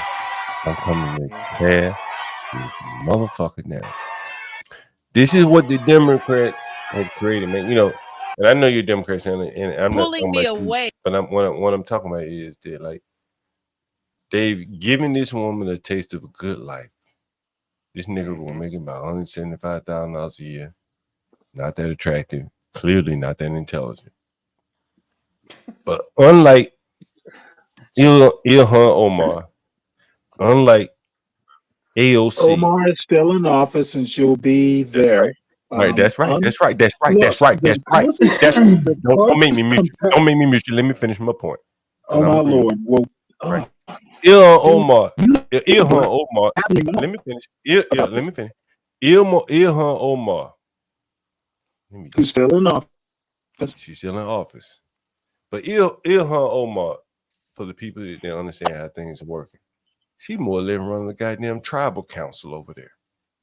She got her people willing to elect her because, as she said, she can have campaign events where she's speaking Somali language, right? Arab. She's had them, right? She gonna get elected. This niggers, the niggers, what she still let me finish. What she still has to appeal to white liberals. And she still has to appeal to the Negro. Actually, you're wrong about that too. Let me finish. Let me finish. Black people took her out of office, not white people. You need to look at these stats. The black woman, Cori Bush, if I'm not mistaken, came. Nina Turner was the other example.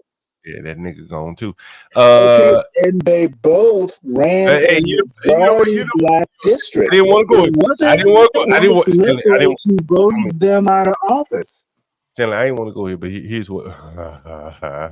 Stacey Abrams. This is what people like you do, John. You are moving the goalpost as I point out. You're right. Stacey Abrams is not an elected official, never has been. That's right. She could not get elected. But let's so let's move on. Let's move on.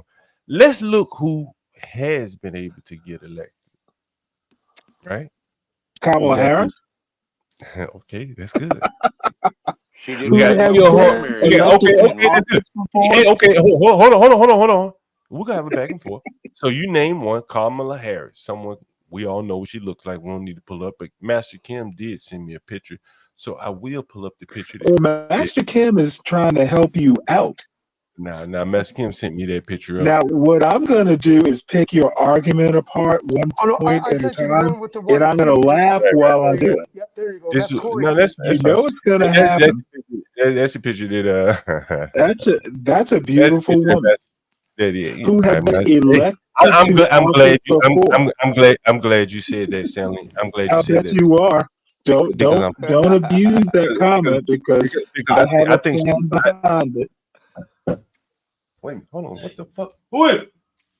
Uh-oh. It's Kamala. He's ready to pull out the weapon. He's ready to pull out that weapon. Open this door.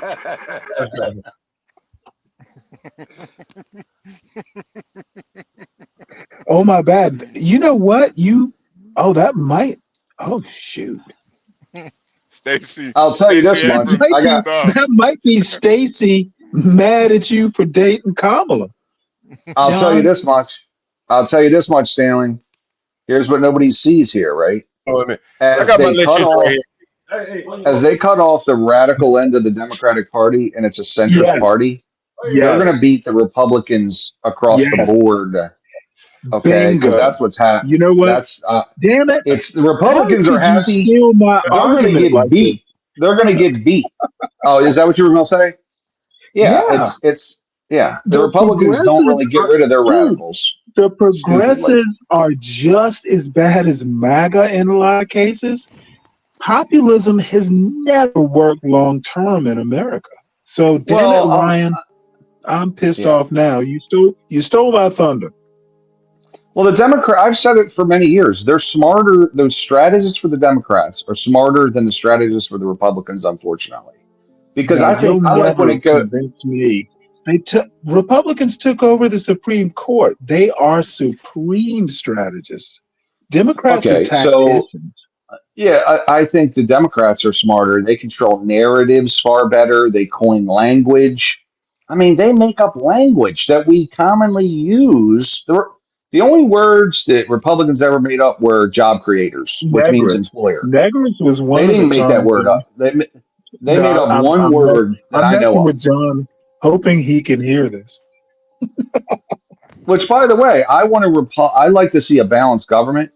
I don't like when either party takes hold and controls the whole government because they act crazy, right? They pass too many stupid laws. That's window dressing, though. What's that? You don't think I like that's gridlock? I like gridlock.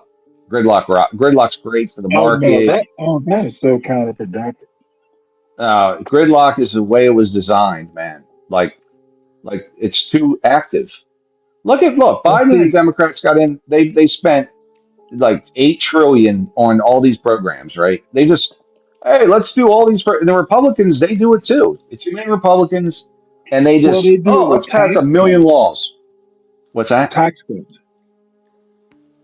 Tax And breaks? also something, and I think I might have mentioned it to you before. Biden won.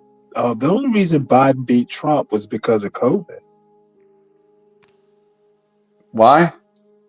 Because of What'd you say? COVID. Well, It was I kind of basically agree with the that. economy stupid. Hey, look, at the end of the day, COVID is how he got in, and COVID is what took him out, ironically, right? So, Yeah, but that is funny. ultimately, I don't like when either party just dominates, right? So, I see the balance, But Warren Buffett said that both Well, you got to be parties have careful come because into there has power. to be an ebb and flow. Well, I Balance. guess. When you say stasis, you don't actually mean stasis because that means nothing changing. May Listen, I when ask they're a all, question now that John is back after y'all finish? I'm sorry. go ahead, Go Portia, ahead. rock and roll.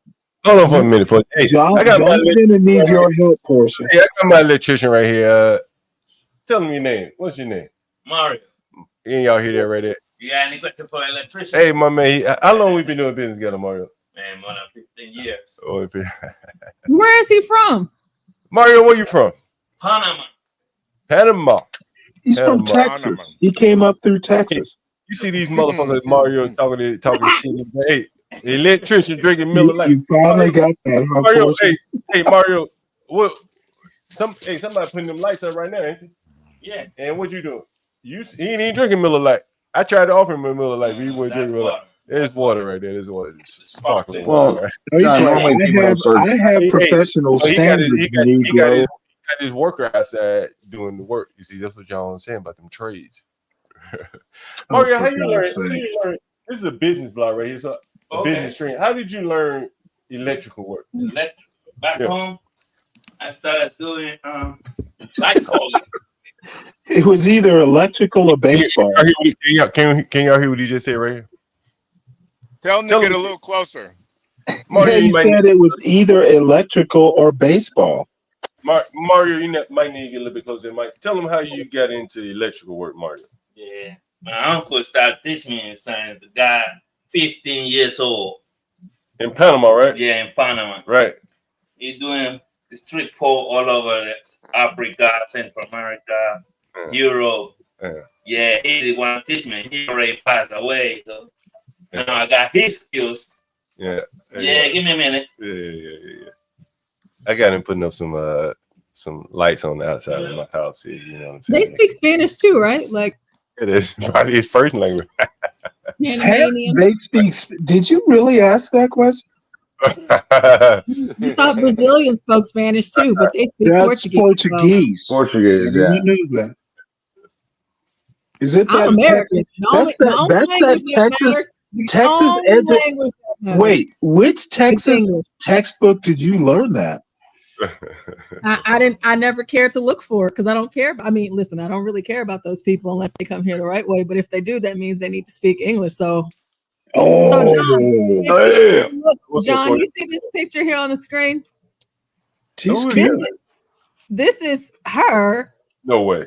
When she was in college. So I wanted to go through the men on the panel and just take a poll there and see if you had an opportunity to smash Stacy at Spelman, would you? Hey, Portia, when everyone answers that question, I got another question to ask after that. Go right. I'm married, Portia. I'm a married. I'll you answer married that when first. she was a Spelman. Yeah, I'll answer that question first. Now if she has some weed, this is college days. So if she has some weed, I might take a crack at it. That body's looking mighty slim. Yeah, I agree with that. It's kind of slim. She's built well. Yeah. There's nothing, Now I can tell someone who's never had a black experience, and Texas tends to make black people kind of starved of like the real black experience. So I'm gonna leave it there. You mean like Kamala Harris had? What you talking about? The Texas experience? Kamala Harris is not from Texas. As a matter of fact, Kamala Harris is even worse off than Texas. Who else we got left down there? 12 man. You gonna take her to Alaska? Stanford. You hit that if you were down in Atlanta Not if I could see into the future, John. That is funny. Let me say this right here. Here's what I'm gonna say. Nah, you know what? She has a nice looking figure there. You know, there's some things you can do with lighting and that sort of thing. Wasn't nothing done with that picture. That was a natural picture right there. Yeah, that's natural light. It don't get better than natural light. Stan. Here's what I'm saying. Go ahead. And get crack with what? Well, it depends. I wasn't talking about drinking natural light. I was talking about room lighting. Portion, when all these niggas are done, I got a thought on this. Okay, well, I mean, gotta be niggas somebody now. else is afraid to answer except for Stan. 12 beers in. You get called a lot of that. Master Kim. I'm gonna have to go with HB's comment from about a month ago that by the girl being, part of that community, that her head isn't on straight, so she's probably gonna be acting kind of funny to begin with. So that's going to turn one off because it's just not. She's not going to be into it. I know, but like secretly, you won't tell your friends. You know what? If she's funny and smart, I'd be okay. I mean, she's not horrible. If she, I'm looking at it as almost a 60-year-old. Yeah, I would hit it. Back in the day, yeah, I would. Yeah, why not? Let me give you my thoughts on this. However, we are being disrespectful to women. Are you okay with this, Portia? I'm the one that brought it. No, it's just comedy. We're just being funny, Stanley. Here's my thoughts on this. Well, wait, Stanley, you do know throw some game. that. Okay, just checking. Can I get It's my just thoughts comedy, Stanley. That's all. That's it. Stanley, can I speak right here? When I saw that picture, I couldn't believe. I said, I bet damn. you couldn't. How did I miss her in college? This nigger's doubled in size.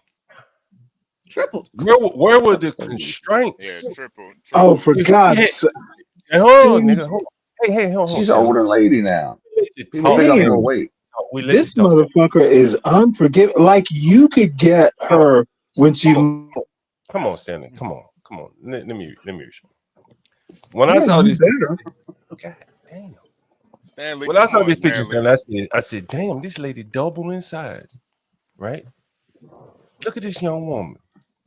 At that point in age, like in her career, in her age span, that should have been the constraints of finding a man to constrain her from blowing up like this. She's a you mean starve her? Let me finish.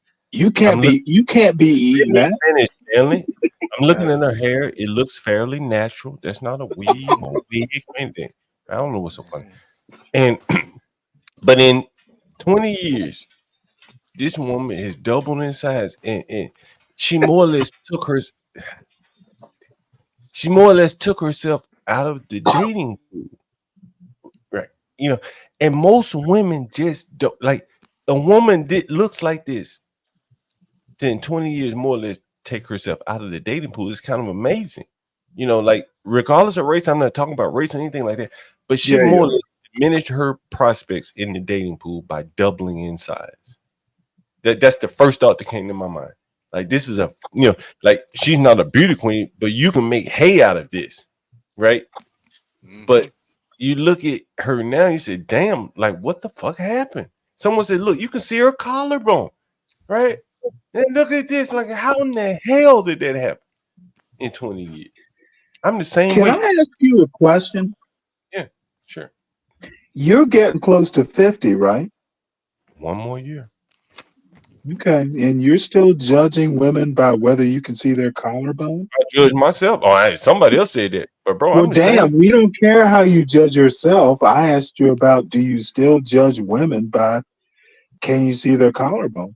I didn't say anything about the collarbone, but I thought I heard you literally say someone else mentioned you could see her collarbone. Someone mentioned that in the chat. I didn't say. See, I'm not as deaf as you think I am. Right, I didn't say. I didn't even mention.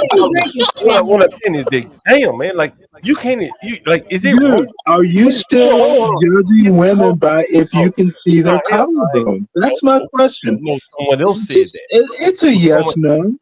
No, someone else said Okay, that. Rewind the tape. No. Rewind the tape. You said no. I'll put the comment back. There is someone said someone said big say little say, man, like honestly, bro. Like you know what though? I love that people come and rescue you when you need it most. No, honestly, bro, this is not about race, not about politics. I didn't say anything about collarbone.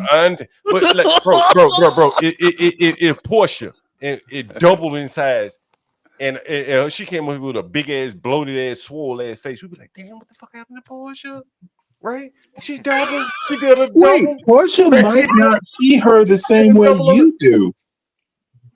No, that's how I see her, Stanley. She damn, you know what? That brings up some interesting possibilities. Well, okay, good. Portia, let me ask you a question.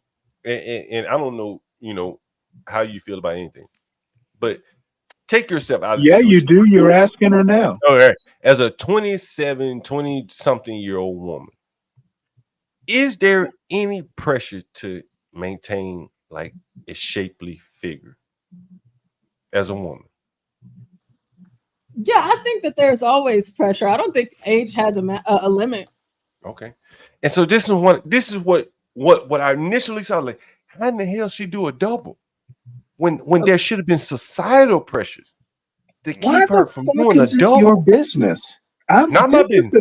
Again, I just asked myself a question. Like, you know what? You should ask yourself questions like this with the mic muted. Well, then HB, can I ask you a question? Yeah, sure, Portia. Go ahead. Go ahead, sweetheart. So this is your fault because you decided to tell the chat this. I didn't tell them, but since you made everybody aware of the pictures that you sent to me in the DMs on Discord, you made mention of your micro penis, and I was curious to know if you think that it would fit in between Stacey Abrams' gap. I think you kind of put me on the spot here, Portia. Could I fit it between the gap? I think there's enough room. I think there's enough room in there. I think I could ease it in there. So HB, is it okay to call you Floss Dick? HB, I have a better question for you. Would it ruin your relationship with your micro penis? Is it minty? Hold on, HB. Would it ruin your relationship with a micro penis if she doubled in size? Oh, definitely. Yeah. Well, yeah. They gotta be thin. They gotta be thin because if they're a little too big, I get self-conscious. I get self-conscious if they're a little too big. She doubled in size. She doubled in size, but I haven't. Yeah. That's not fair. Now I think about it. Why can she double in size, but I can't? That's not fair. Hey, Portia. Hey, Master Kim. Is it possible to ask the panel that same question, but here today, what would one take to kick it with her? And one of the caveats is everyone would know about it. Would it be $300, a case of beer, and put you on blast? And it doesn't. I mean, and for those that are married, hypothetically, if you were not married, but everyone would know about it. I mean, she You're is saying sleep with her, Master Kim. Kim. Like sleep with her now? Yes. Sleep with her now or way back when? What would you take, like $1,000? There would have to be an incentive coming this way to kick it with her. And it's not worth $1,000, obviously, but and yeah, no, it's yeah. I mean, it isn't how much; it's can you actually perform? And the answer is probably not. That's a good comment. Yes. But when I was in college, I would be with her, of course, because she was alive. Because in college, I was just trying to, just give me a body. Wait a minute, John. Hey, I guarantee you. Hey, hold on. Can you? Yeah, if I had that little thing, picture? if I had that little thing right there in college, ain't no way in the world she'd get that damn big. I showed you a damn 40-something year old woman I dated in college. She's still the same damn size. Like, ain't no way in the world. You know what? You're reminding me of a Guns N' Roses. A Guns N' Roses thing right in the right weight category. Guns N' Roses. I used to love her, but I had to kill her. Right? Man, listen, man. Like, you keep on. If she had any kind of semblance of man in her life, ain't no way she do a double, man. Yeah, look, I'm going to be honest with you. Anybody up here, everyone's lying. Everyone's lying. If you're 22 years old, everybody's lying. If you're 22 and that girl came over to you looking like that at that age, everyone would hear. Every guy here would sleep with her. And you're lying if you disagree. Of course, right? John wouldn't though. Obviously. Yeah, hell yeah, I would. Who said I would? Yeah, of course. Who said I would? Who said I would? I said I keep her ass. I keep that weight off her ass. John Galt is the BMI I said I keep that fucking weight off her ass. CT is the nigger whisperer, and John Galt is the body fat whisperer. She wouldn't be in diabetes territory if she had somebody like me. I believe John, he would hire her a personal trainer. Yeah, I wouldn't have to hire her no personal. I goddamn. Hold on, goddamn it! I instill some discipline in her ass. Like she know goddamn if she double in size, more money than you do. She has more. The only reason she make more money than me is because only reason she make more money than the man. No, the only reason she makes more money is she does. The only reason she willing that she makes more money than the man. When she said John Galt's not your real name, you'd be going, "Hey, Stacy." The only reason she can I be Mr. Abrams? The only reason she makes evidently Stanley judges people off of how much money they make, not their character or no. who they are. I tend to judge people by the arguments they make. That's why I like castigating. You always go to the money, though. You always go to the money. You know what? I absolutely do. Hey, doesn't she have a JD degree? Isn't she a lawyer too? That woman ain't never practiced law. It's not a It's not a bad argument. It's not a bad argument, though. She's Yale trained, Spelman graduate, novel writer. Never practiced law. They are romance novels, so that's problematic. And you know what? She's never actually. She doesn't know who you are, John. Yeah, that's fine. Don't know who you are either. What the hell? You know what? The difference between me and John is I don't ask questions about Stacey Abrams or look at her collarbones. All right, man. I wasn't looking at her collarbone. Maybe that's your problem. You don't ask enough questions. I was looking at that weight, man. Like John, somebody in the chat said this was your electrician.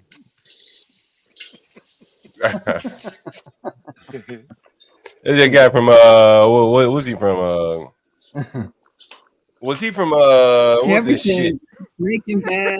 Oh, that's funny. He was a drug dealer in Breaking Bad. That's right. He was from what's the that's from Fresh. Spike Lee. School Days. Fresh.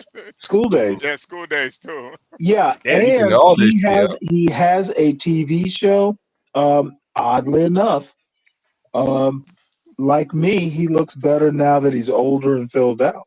Kind of like Stacey Abrams. You need to check her out. Hey, I tell you, back to my electrician. People get better looking with age. Yeah, she hasn't done it. My electrician, by the way, if you guys are looking for an electrician in DC area, he's A1. You see, he's working after hours here. Well, he does that for me, but he may do it for you too. A1 work. I use him in all my properties. I'm shouting him out right now. His name Mario. Anyone interested in an electrician? Hey, John. What's up? To get that little discount, you're gonna have to say something that isn't true. Discount. So those Panamanians are, Duran was their boy, right? So you're gonna have to say that Duran should have won. Sugar Ray pounded him, right? You're gonna have to kind of. Oh my Lord. In a slick way, in a slick way, you're gonna have to drop it. Like shit. They probably have no idea who Duran is. Master Kim. No, they today No mas. Fertile demand. You know, Master Kim. You know, Master Kim. One of these days, I think I played it once, but I may play it again. And you heard this guy right here. He just said, "We've been working with 15 years." Is that what he said? And you hear a lot of motherfuckers that come up here. That if I were to bring people on, you know, that you understand how it is in business, Master Kim. Like, there's a whole bunch of people who talk shit about you, right? You understand, Master Kim. You know, your customers and shit talk shit about you. But then they have to reconcile. But they have to reconcile that this man here, he ain't got to work for me. He do other work. He got plenty of other customers. But 15 years he been fucking with me, right? They tell you something, right? You understand that, right? Edit that out. And he ain't had no problem telling you, right? Did he get on his head, man? This motherfucking nigga don't what? Did he say this nigga don't pay? You don't mess with his money, and you make sure he gets paid a fair price. But Mexican, you know how when we talk about business a lot of time, if I need something really done, somebody done fucked up something, somebody done snatched the damn light plug out of the damn outlet, and I could go fix it myself. I could call him and say, "Yo, man, I'm in New York right now. Can you get that for me? I get it. I get back." And people don't understand how valuable that is in business. It's the relationships, like what you and Ken talked about, right? This is a tradesman. He ain't got to do shit for me. He make money all day long. What time is it? 4 o'clock. He off work. He come over here fucking with me. People don't understand. Like, these are the keys for slave wages. You think that motherfucker electrician? No, I think you're paying him. Are you paying him his hourly rate? Come over here. Well, I may not have to pay him what he would charge you. I may not charge you, and he may not charge me what he charge you because he know he got a lot of. Oh no! I don't. He know what I do. You know what I'm saying? I'm gonna bring him back on here. I'm gonna let you ask him. I'm gonna let you ask him. How about that?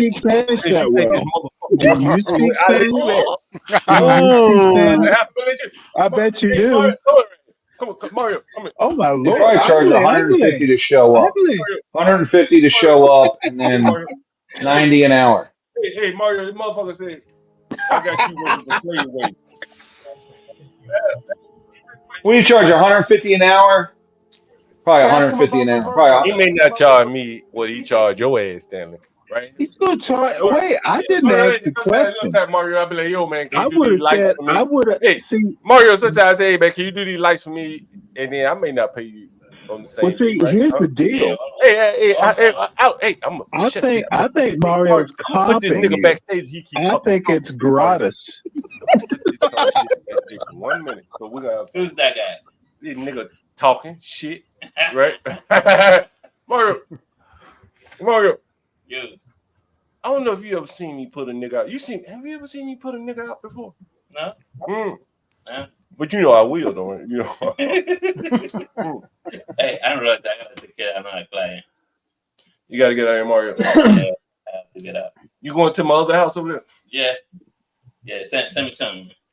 Hey, John, ask him Panamanian women or Colombian women. Hey, Mario. Hey, you got people asking you a question. They said, hey. Just send me a code.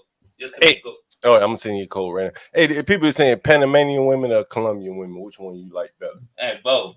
That is it. Which one you like better? You said it's no the same. Discrimination. Which one you like better? Both. I like both. I got Colombian too. Oh, you got Colombian too? Yeah. So my parents Colombian. I born in Panama. You born in Panama. I love both. You like both of them. Any other question from Mario? Anybody need a electrician in the DC metro area? He will. Yeah, I'm ready to go. All right, I'm ready for them. Well, I'm sure Stanley got a question. Recess lights. What we said, recess lights. What do? You do everything. I do everything. Mario, you own your own business. You own your own business, correct? Yes, sir. And what do you do? What do you tell us? Give us a little brief primer about your business. While we got you here, right? All right, you need electrical work in your house. Do something from zero. Heavy up, wiring, recess light, whatever you need. My man. Yeah. Anything you need for electric, I'll do it. There you go.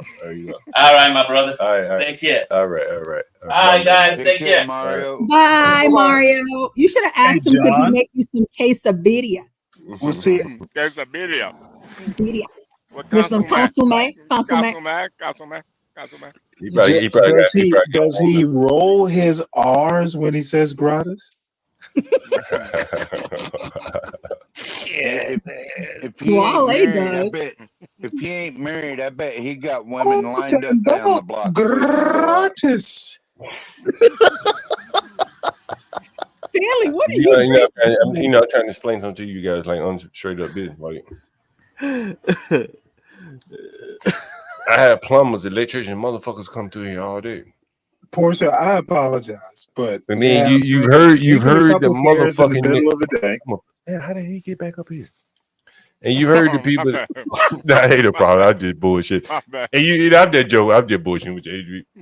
But you for the young people in the audience, right? You understand? Like, I've worked in corporate America. I've taken orders. I'm a nigga. Like, I don't really like taking orders. I much rather drive a truck like HB to be sent up in the office area, right? But where I am now, in the catbird position where I am, you see how the motherfucker treat me? Are you come work for me? He treats you like a king. Damn straight, right? Cause I'm the butter to this nigga's bread. You understand? He going, like, I got to send him a text message right now. He going another one of my properties. Like, hey, do some other shit for me, like upgrading the lights and shit. You know, going all sensor lights on your ass. You know, and so in my catbird position, where I'm telling you, people treat me a little bit different. Electrician come to your house and, hey, what you want done? Let me get it done. You know, and he charging your ass like. He don't do me like that. I ain't paid this nigga nothing. He just wired up some shit. You better go to another house. I gotta send him a text message. And he asked me for shit, right? You know, because he knows you're gonna pay, John. That's why. And he know that, and he know he want other work.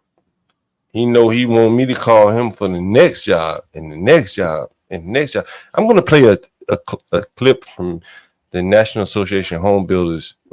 The Trump. Wait, John, are we gonna finish that the tattoo titty lady? Oh yeah, man. You know, see, I get all off topic of shit. Let me play that motherfucking niggers. Where that niggers at? Yeah. I still think that would make a great campaign slogan. Tats on tits. The Democrats probably wrong with that shit. Yeah. Let me see. Maybe we play. You know, there's another one I want to play. I'm gonna let Postman. No!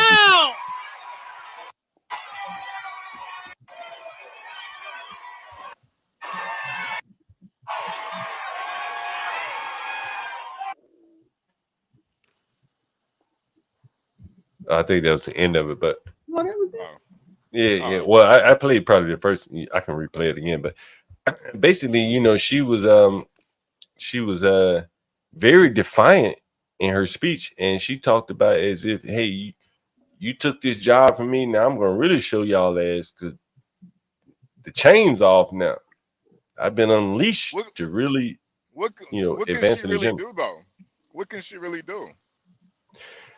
Well, I think what the Democrats probably would do to neuter someone like that is give her a job to shut her the fuck up, like Stacey Abrams. They made Stacey Abrams a millionaire. People say, well, she sold a bunch of books, John. Yeah, hell yeah. That's how the Democrats commit a lot of fraud. As Ryan just attested with the Baltimore mayor.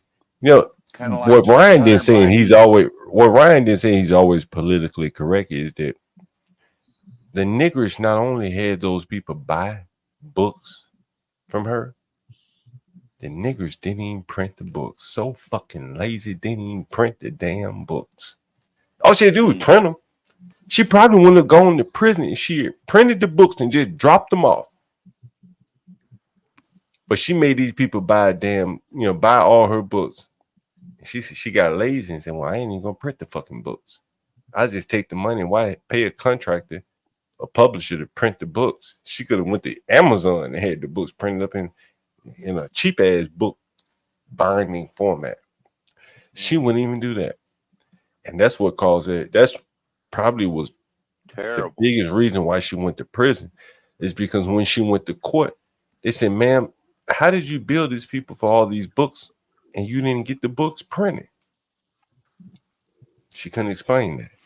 And that's what Ryan, he's very politically correct, and he couldn't say that. Yeah. If she had just printed the book, she may have saved her own ass. But she couldn't print the book. Well, anyway. I wanted to ask, can I ask the panel a question, John? Sure. I wanted to know why a lot of these women, these liberal women, come off as very angry. And, like the AOC, you remember that video, y'all, with her bouncing around and cussing on stage and all super freaking angry. But that's one thing I have to hand to Kamala. At least she got a sense of humor. Like some of these people, man, they like angry as a motherfucker. You know what I'm saying? And I think that's crazy. That's why they get unelected, maybe. Well, I think part of that is the attractiveness of it. I mean, AOC, she got angry up there with Jamal Bowman. She had to do that.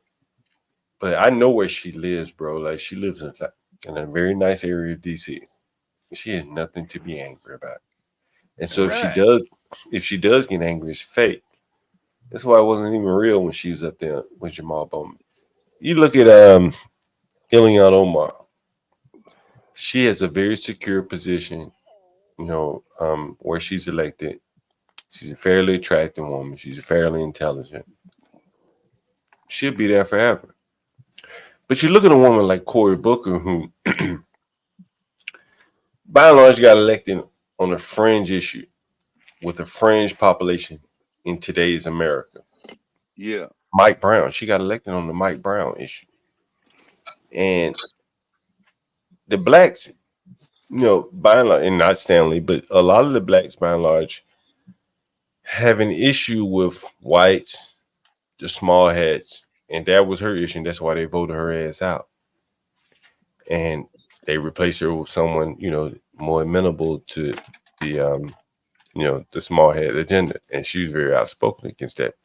Philippe, one of these days, I'm going to get Philippe to come back up here. And, I told you he worked for John Lewis and Zell Miller. Zell Miller used to be the governor of Georgia, and he ended up becoming like a senator.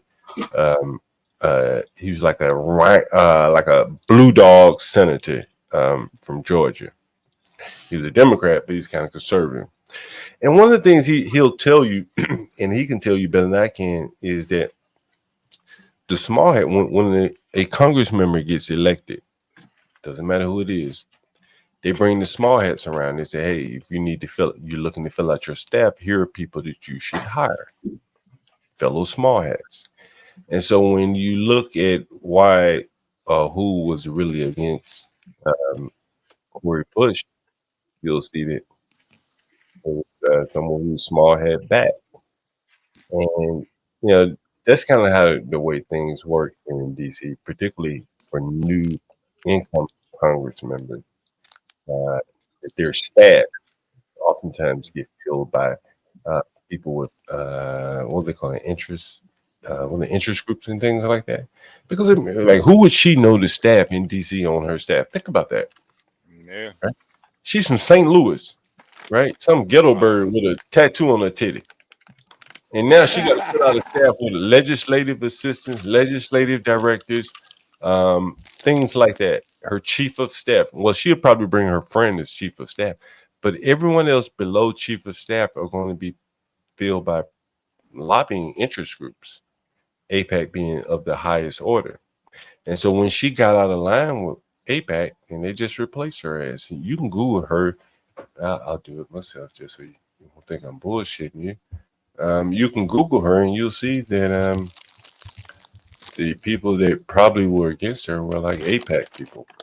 I think I even have a bookmark about it. Let's see. I have a bookmark about it. Maybe I don't. Maybe I haven't in my email. AIPAC. But you can Google it for yourself. You'll see it. The likely person who beat her out was someone more in line with age. I actually can't stay much long, guys, What's because up, I Angel? actually have a debate with 111 Theory on TeamFatty's channel. We're like be debating does racism exist, because apparently he had said the N-word in a Discord server and on the CT channel. And of course, 111 Theory probably like has something against me saying it continuously on CT, but we're like just gonna have a fun little debate on CT's not CT's Team Fatty's channel of me and 111 Theory. If any of you know who he is. Hey, someone says Angel. Oh, damn, that's the wrong comment. Someone says Angel is moving on up. You're on Team Fatty's channel. Has anyone seen Team Fatty's channel before? I Yeah, saw CT on him. yeah. I'm Yeah. not really. I'm not really a fan of him. He said some kind of gross things about 12-year-old girls, so I don't really support him really. Plus, I don't really like his accent. It's the accent is a little difficult to understand depending on the point Yeah. of view. He does a lot with what do they call it, like graphics, animation or whatever. What time are you on there, Angel? The stream is actually going to be starting in about 15 minutes. So whichever time zone you're at, it's 4:30 p.m. Eastern, 3:30 p.m. Central, 2:30 p.m. Mountain, and 1:30 p.m. Pacific, or 1:30 p.m. my time, Arizona. Can we watch Angel while he performs on Team Fatty? Would there be like would there be a YouTube strike? I don't think so, unless if Fatty was to actually do it himself. We should be okay. We should be okay. Look, someone said, "Look at You Angel." got to be careful. I actually posted. I posted the link to the debate against 111 Theory in the private chat. You do have to be careful restreaming other people's content, because they can put a copyright on you and for restreaming without their permission. Just fair warning, John. That's all. They have to do it manually though. But I don't think Fatty is he likes the attention, so I don't think he's gonna copyright strike you. Yeah, you would think that most streamers wouldn't care, right? Well, what would be the reason why? Some do, some won't. It depends. But what is the reasoning? Well, I'm asking out that's of what curiosity. started it all, right? I mean, people sharing and restreaming one another. That's what made this big, right? Well, some people get pissy about it. I don't know. Well, Portia, I'd say go at your own risk if you want to know more, because obviously I think Team Fatty is a mod in here for the Tees channel. If you want to go ahead, because keep in mind some people will say shit about one another for continuously, even if that hasn't happened in many years, and some people can't let stuff go, obviously. And whatever Team Fatty said years ago, people are still trying to hold it against them in some type of way. And so I just, I love and respect Team Fatty myself, unfortunately, guys, because I think he's a great guy. I don't mind his accent. I love his personality and his humor of what he says. The whole thing about that, he actually had said that he was like just trying to do it as a joke / satire of the whole 12 thing. But obviously, people take that a bit too personal, even if it's a joke. Yeah. Yeah, I've watched the show a couple of times. Go ahead. You heard what he said. You heard what he said, though, Angel, right?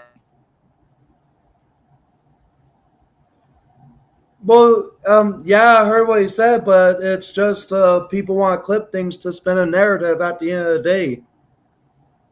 Well, I don't think it's a narrative, Angel. I think it's just what he said. So I'll put it in the context. He said if they change the laws to for the age of consent to be 12, would he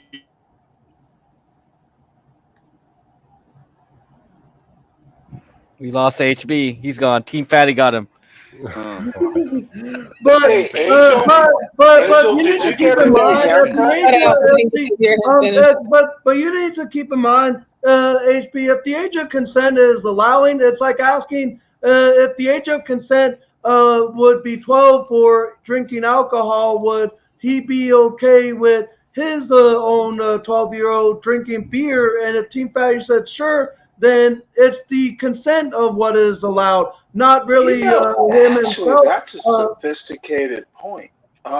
Angel, this is the first time I've actually agreed with something. Wow. That's a very, very sophisticated analysis, and I'm not I tell you, you bullshitting. guys underestimate Angel.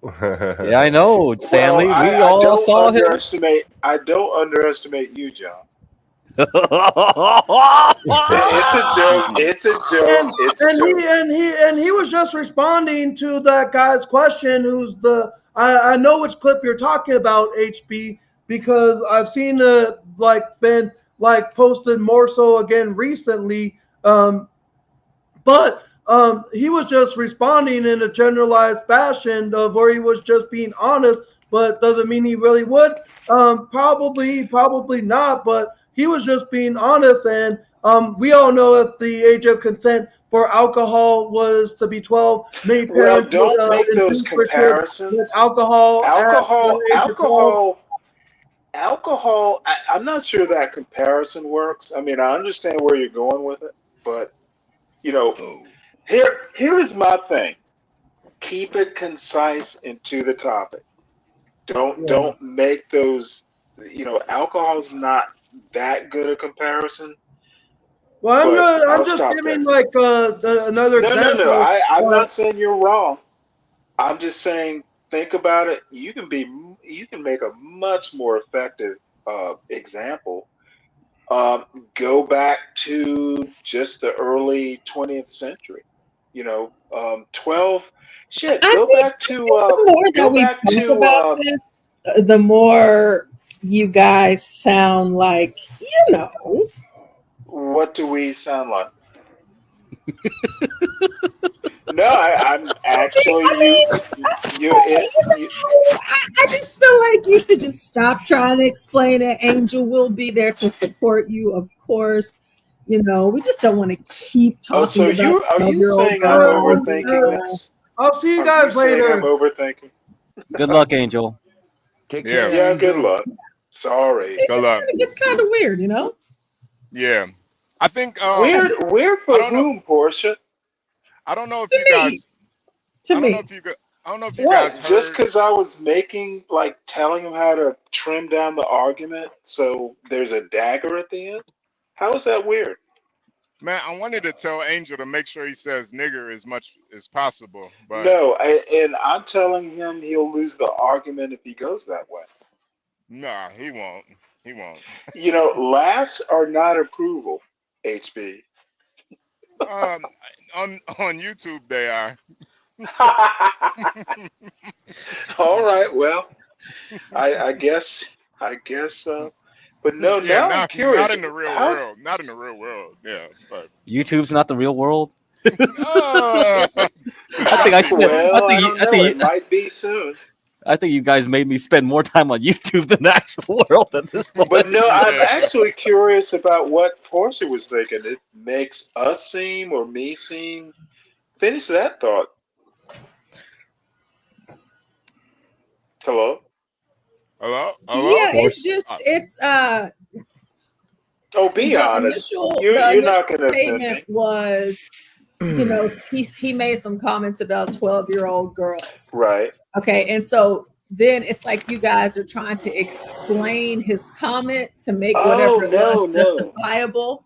And so it's like the more you talk about 12-year-old girls and it's like grown men, it's just it makes sense.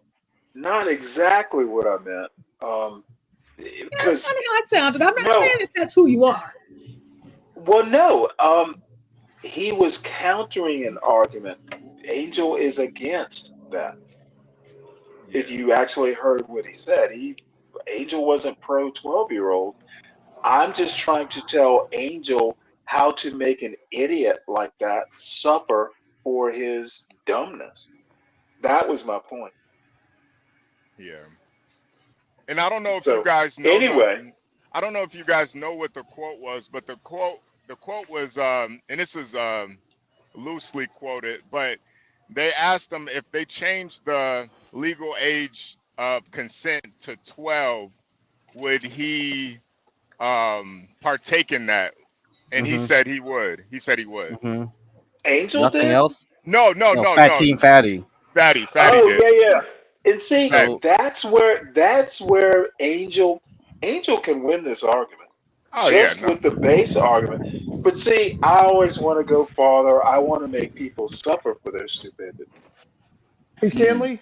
So that's an old man thing now. You know, one thing I will say, if Angel could watch or just try to be really calm, that's why CT is so successful. He's calm. He lets them spit out every last word before he comments. And Angel needs to partake in a little bit of that. You know, don't be so jumpy and just be calm so that his message is heard. Your idea of CT being successful is definitely different than mine. Okay. Okay. So well, I'm gonna start. I think CT is very successful at being an entertainer. And I'll stop there. So HB, so I don't know much about this TeamFatty guy, except I heard him talked about a lot, with Tomato, Raging Tomato, or whatever her name is, and then a lot of people keep circling around this guy. Is like, this is yesterday's stream from him. Like, he wore these contacts, make him with the blue eyes. He's talking about like, oh, Christianity is immoral, change my mind. So are these type of people just trying to are these people just trying to bait like no, it's content. reactions? So how do we even know anything? Yeah. This guy would just say that just to get attention, right? He would just say that. Yeah, it's like he's I think fat her, Ricky Lake. Yeah, right. Like this used to happen back in the early 90s. Right, exactly. But I think the issue though is he's like he's not in America, so whatever country he's in, that might actually be the law over there. Portugal, I don't know what, actually, if I recall. Yeah. He's from Portugal, so they might have their consent laws might be like 14 over there. I don't know what's going on in Portugal. Little bit of red wine makes everything okay. You know, that Fatty guy surprisingly is somewhat smart, which is weird because maybe it's out of a bunch of dummies, he is smart. Although he spews out such hatred, goofy stuff, he dials it in with a little bit of wittiness and smartness, which is surprising. He probably went to Catholic schools or something. Yeah. Oh no, you just described me. Mr. King. No, the ones that hate America overseas, believe it or not, went to some Catholic schools along the way, but yet, like, he was dogging America so much, but yet he admitted that he's got some index funds on the S&P. It's like, dog, what is it? It doesn't make any sense. It actually does make sense if you cut through the chaff, but Yeah, no, he's very smart. I just think when you make content that based around stuff you don't really believe in, I think it's a morality thing at that point. It's like guys who sell alcohol but don't drink. It's like I'm not sure that's or guys that sell alcohol and then say you're a bad person because you smoke weed and they run a bar and let people drive off drunk. Well, no, I think it's more akin to like a liquor store owner who blames drunks for being drunks. I mean, if you feel that, close the store and do something else. Don't be selling and then criticizing people for buying. Right. Which is a lot of MAGA and a lot of the Republican Party. Come on, Stanley. See how smooth that was? Come on, Stanley. Stanley. Do y'all mind if we watch a clip of Cori Bush?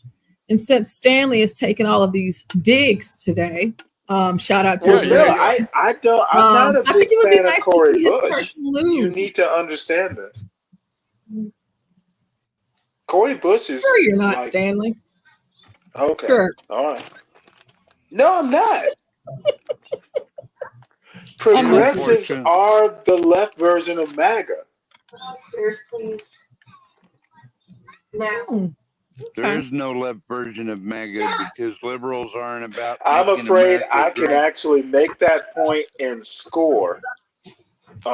They are. They're populists or pretend populists, actually. Well, part of liberalism is making America great.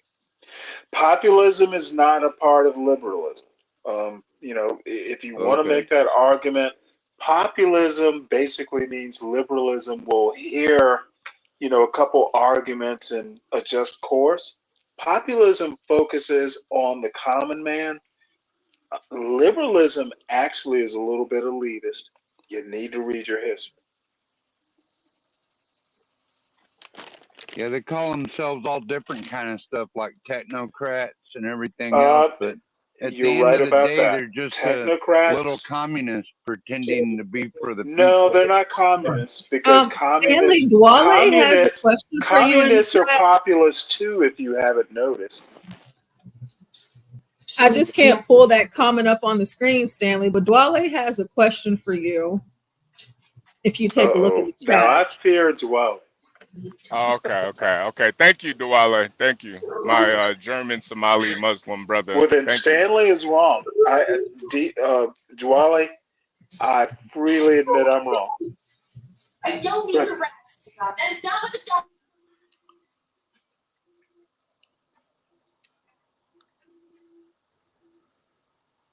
Are you playing that portion? Are you playing it?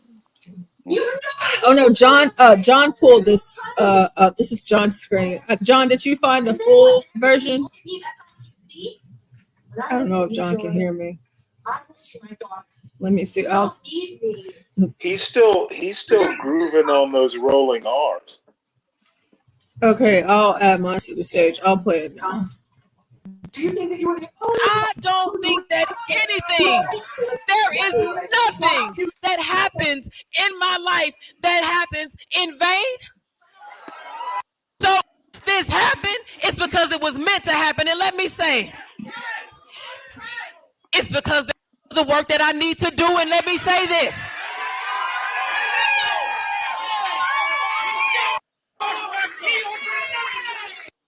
AIPAC, I'm coming to tear your kingdom down.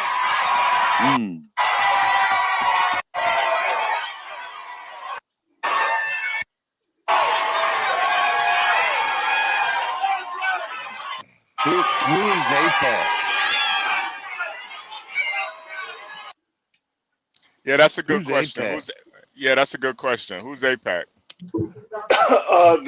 It's an American Jewish, I think it's the biggest American Jewish lobby. Oh Very, very. She looks like she wants to kill someone. No, you know what? I'm going to make this simple. Democrats, and especially progressive, Democrats, they are sore losers. Yeah. And I went through this whole diatribe last night or the night before. We didn't plan, for a Supreme Court takeover. Sometimes you just have to accept your loss and do better. And these guys are just sore losers, and it's not attractive. She lost to someone who was pro-Israel, and she's been pro-Hamas. In a primary. Israel, AIPAC spent like $50 million. She and Jamal Bowman, they targeted, and you know what? Whether I agree or don't agree, this whole BS about progressives holding Democrats. If you remember about 3 years ago, it was like, let's negotiate with Nancy Pelosi because, we have power and we can kind of sway policy.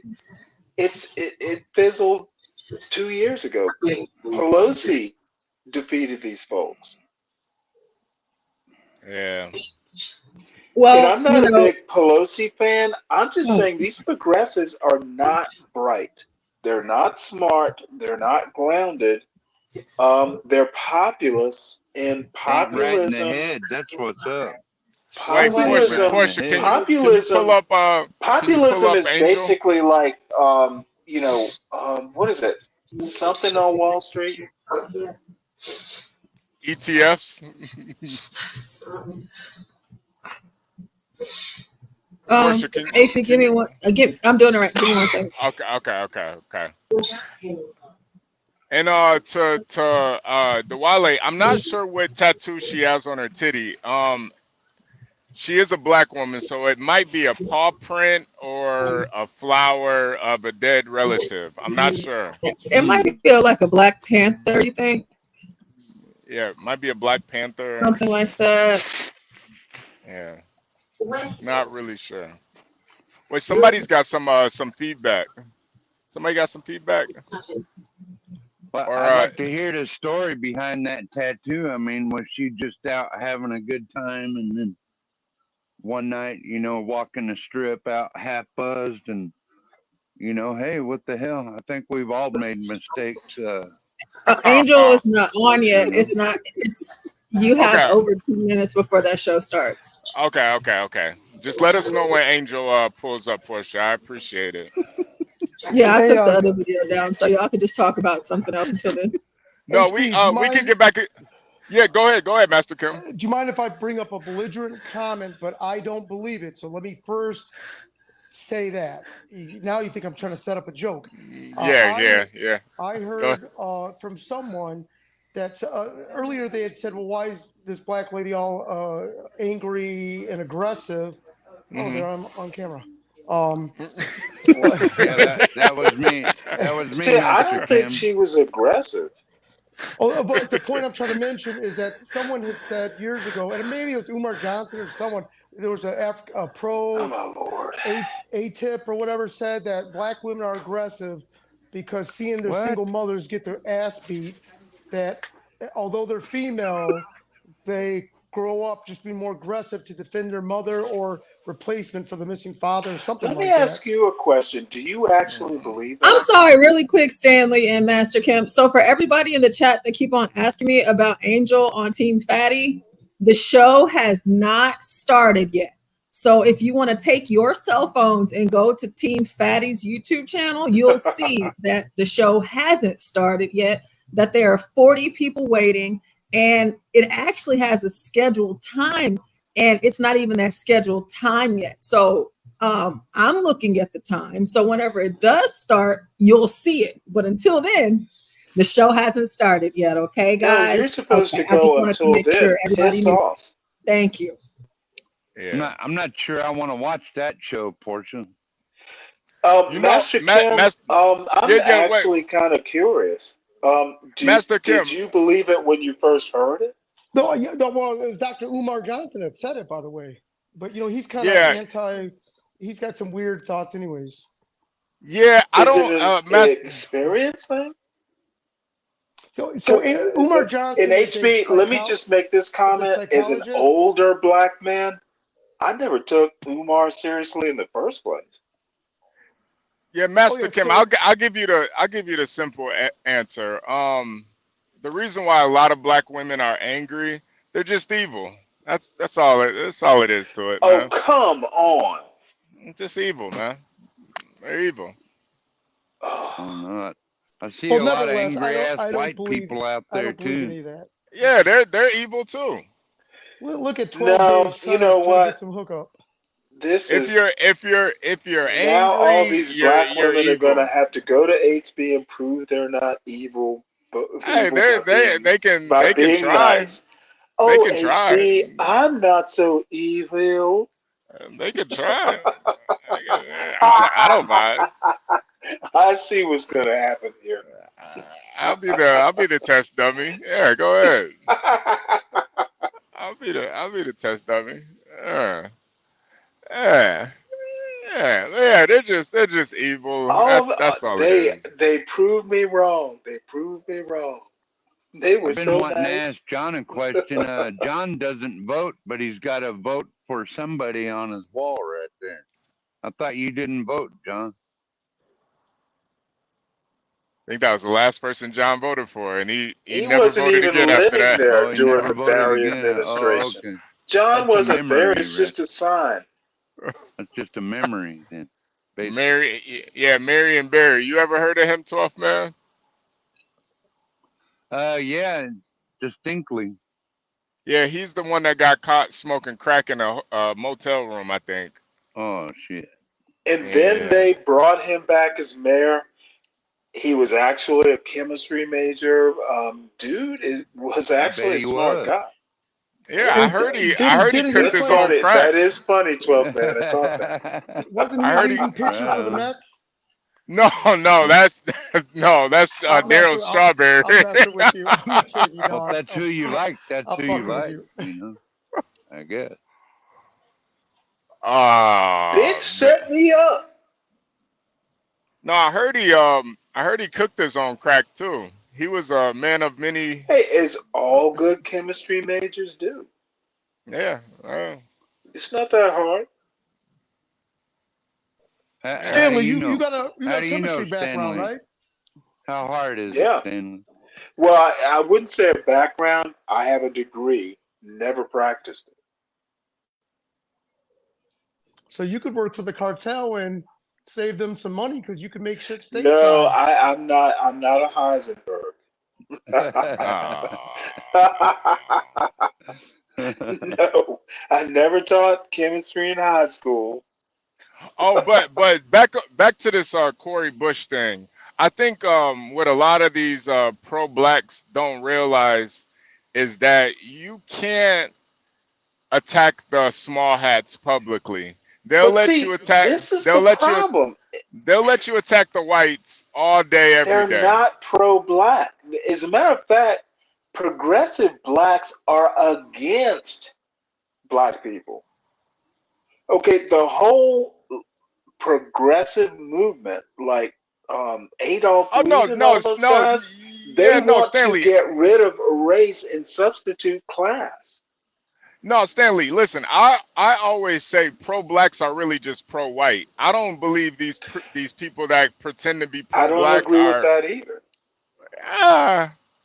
I mean, their whole basis is proclaiming that the white man is superior and there's white supremacy. I think that's pretty pro-white if you subscribe to that ideology. I would never call, say, certain people we know pro-black. I think they're just weird. No, I'm talking about the people that promote that ideology. Just pro-white because they're progressive. Like progressive yeah. I'm not. You know what? I'm not going to disagree with that. But the thing is they honestly believe, and I'm being serious here. There's a guy named Adolf Reed. He is like literally like someone that Glenn Lowry. I mean, he's in that class of intellectual. He is literally. He thinks race in America is a problem, but class is a bigger problem. Now, the irony is, in 2016, the DSA conference was going to do a whole presidential thing, and he was supposed to be like a speaker or something, and they just said, no, you can't come. So there was a little racial kerfuffle there, but they said, no, it's not race, it's just class. Hey, Boston, is that you, Boston? Is that you, Boston? Well, no, bottom line is it's me. If Americans think class is the biggest problem, it coexists with race. And I think former President Trump at that journalist conference, no one brought up race. DEI is not necessarily race. It can be. Yes. Stanley, what is your opinion of why people don't like the small hats? I don't understand it. I mean, of course, there's the very liberal ones. They're idiots. Then they're racist. They're racist. How? That's my opinion. I mean, the ones that are in power are. Well, you know what? I don't think Jews actually have that much power. they actually kind of go with the flow, and in a way, they just outsmart the people who think they have power. What do you think about the topic small hats versus red dots? Well, why we would call people dots or hats? I love it. That would, I and you don't know what? It understand is why so anyone's got cool beef and with them. These cliquish. people are the best But wait till I attorneys. start. Wait till I start calling you rice grain. But Stanley, what I'm saying is, Like that? Stanley, we have to use. We have to use. No, we don't have to do anything, John. Well, okay. We're actually Well, smart Indians human versus beings. Indians We versus are actually smart I like people. red dots. We don't have to do Yeah, anything. I like red dot Hey, versus small hat. but what do you guys think? Okay, but what do you guys forget about what I call them? What do you guys think about the topic? I think red dots versus small hats. Yeah. Forget about the name. What Does do you think about the racism exist? No, what do you think about the topic? I like the topic. I think it's an excellent topic, and I'm waiting for John Galt to say racism does not exist. Hey, Stanley, would you be willing to bring your And friend the on? other interesting thing is progressives. See, this is the funny thing. MAGA, Trump voters, the far right have much in common. Have much in common with the far left. They don't think either way. Hold on, let me finish. Race does not exist, or is You think I'm a far right, Stanley? please. Let us not interrupt an important point. You think I'm a far right, Stanley? Really? Hold on, hold on. Anyone Stanley. feels comfortable Stanley, asking can I ask you a if race question? exists is just like, dude. I just want to ask Stanley one question. Would you be willing to invite your Indian friend, the guy that knows a lot about the Okay, Indian it has nothing to do with my point. Don't ask me a question till I'm No, done. I'm just asking, if I did the topic, would you be willing to invite your friend on? What friend? The one that you said Red knew a dot. lot about the Indian culture. The one on the West So Coast. you can call him a red dot? Well, That's I what he won't is. say red dot. So basically, you want me to invite an Indian friend up here so we can debate whether we should call Indians in America second or third generation red dots? Yeah, Well, I'm gonna do that. I'm going to take that friend up here to have a red dot conversation. Sure, Well, I'm going to do that. actually, Stanley, what I wanted to do was I wanted to have a debate, and I was going to somewhat take. You want to have a red dot debate? I wasn't going to use the term. Come on, Stanley. I was just using the term in conversation. But 12th man, I will start on you next. But let's not hang up on the words. Like, I'm being serious here. Past red dot. What I'm talking about is that, like, go back and look at the little thing John just popped up. It said like red Hey, dot. John, earlier my comment to Stanley was, I don't understand why people don't like the small hats. It's stunning. What has a small hat done small to you hats directly? Hold on. Is there a race of people called small hats? Okay, what have small hats What's done a small hat? to you to affect your life? Ask him. He brought it up. It's weird. It's the just so everybody knows, so we're all on the same I page. know what it is. No. I never heard of a small hat, y'all. Wait, 12th man. I'll explain it. Just for everybody to know, the small hats are the Jew. That's the small hats. Oh, is that referencing that little beanie on their head? Yeah. Okay. I was thinking that might be the heads. That's what they really meant. They meant small. They meant male pattern baldness, but they keep calling it.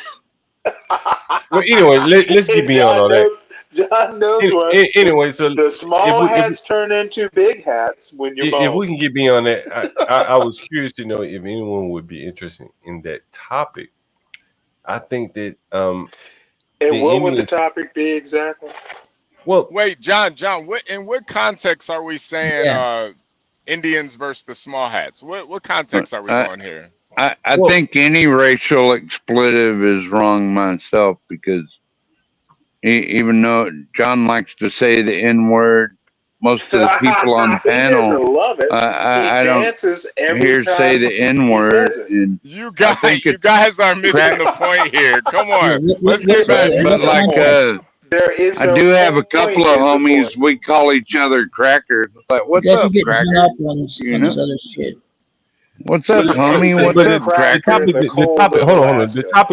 The topic that I'm interested in, and willing to that I want to delve deeper into is that, people have a lot of displaced anger about the Jewish people in the entertainment and the like maybe the legal business. I'm not sure exactly, maybe political, right? Mm-hmm. And I'm not saying they're right or wrong. I'm just saying that is like when you hear artists and things like that, they complain a lot about the Jewish people.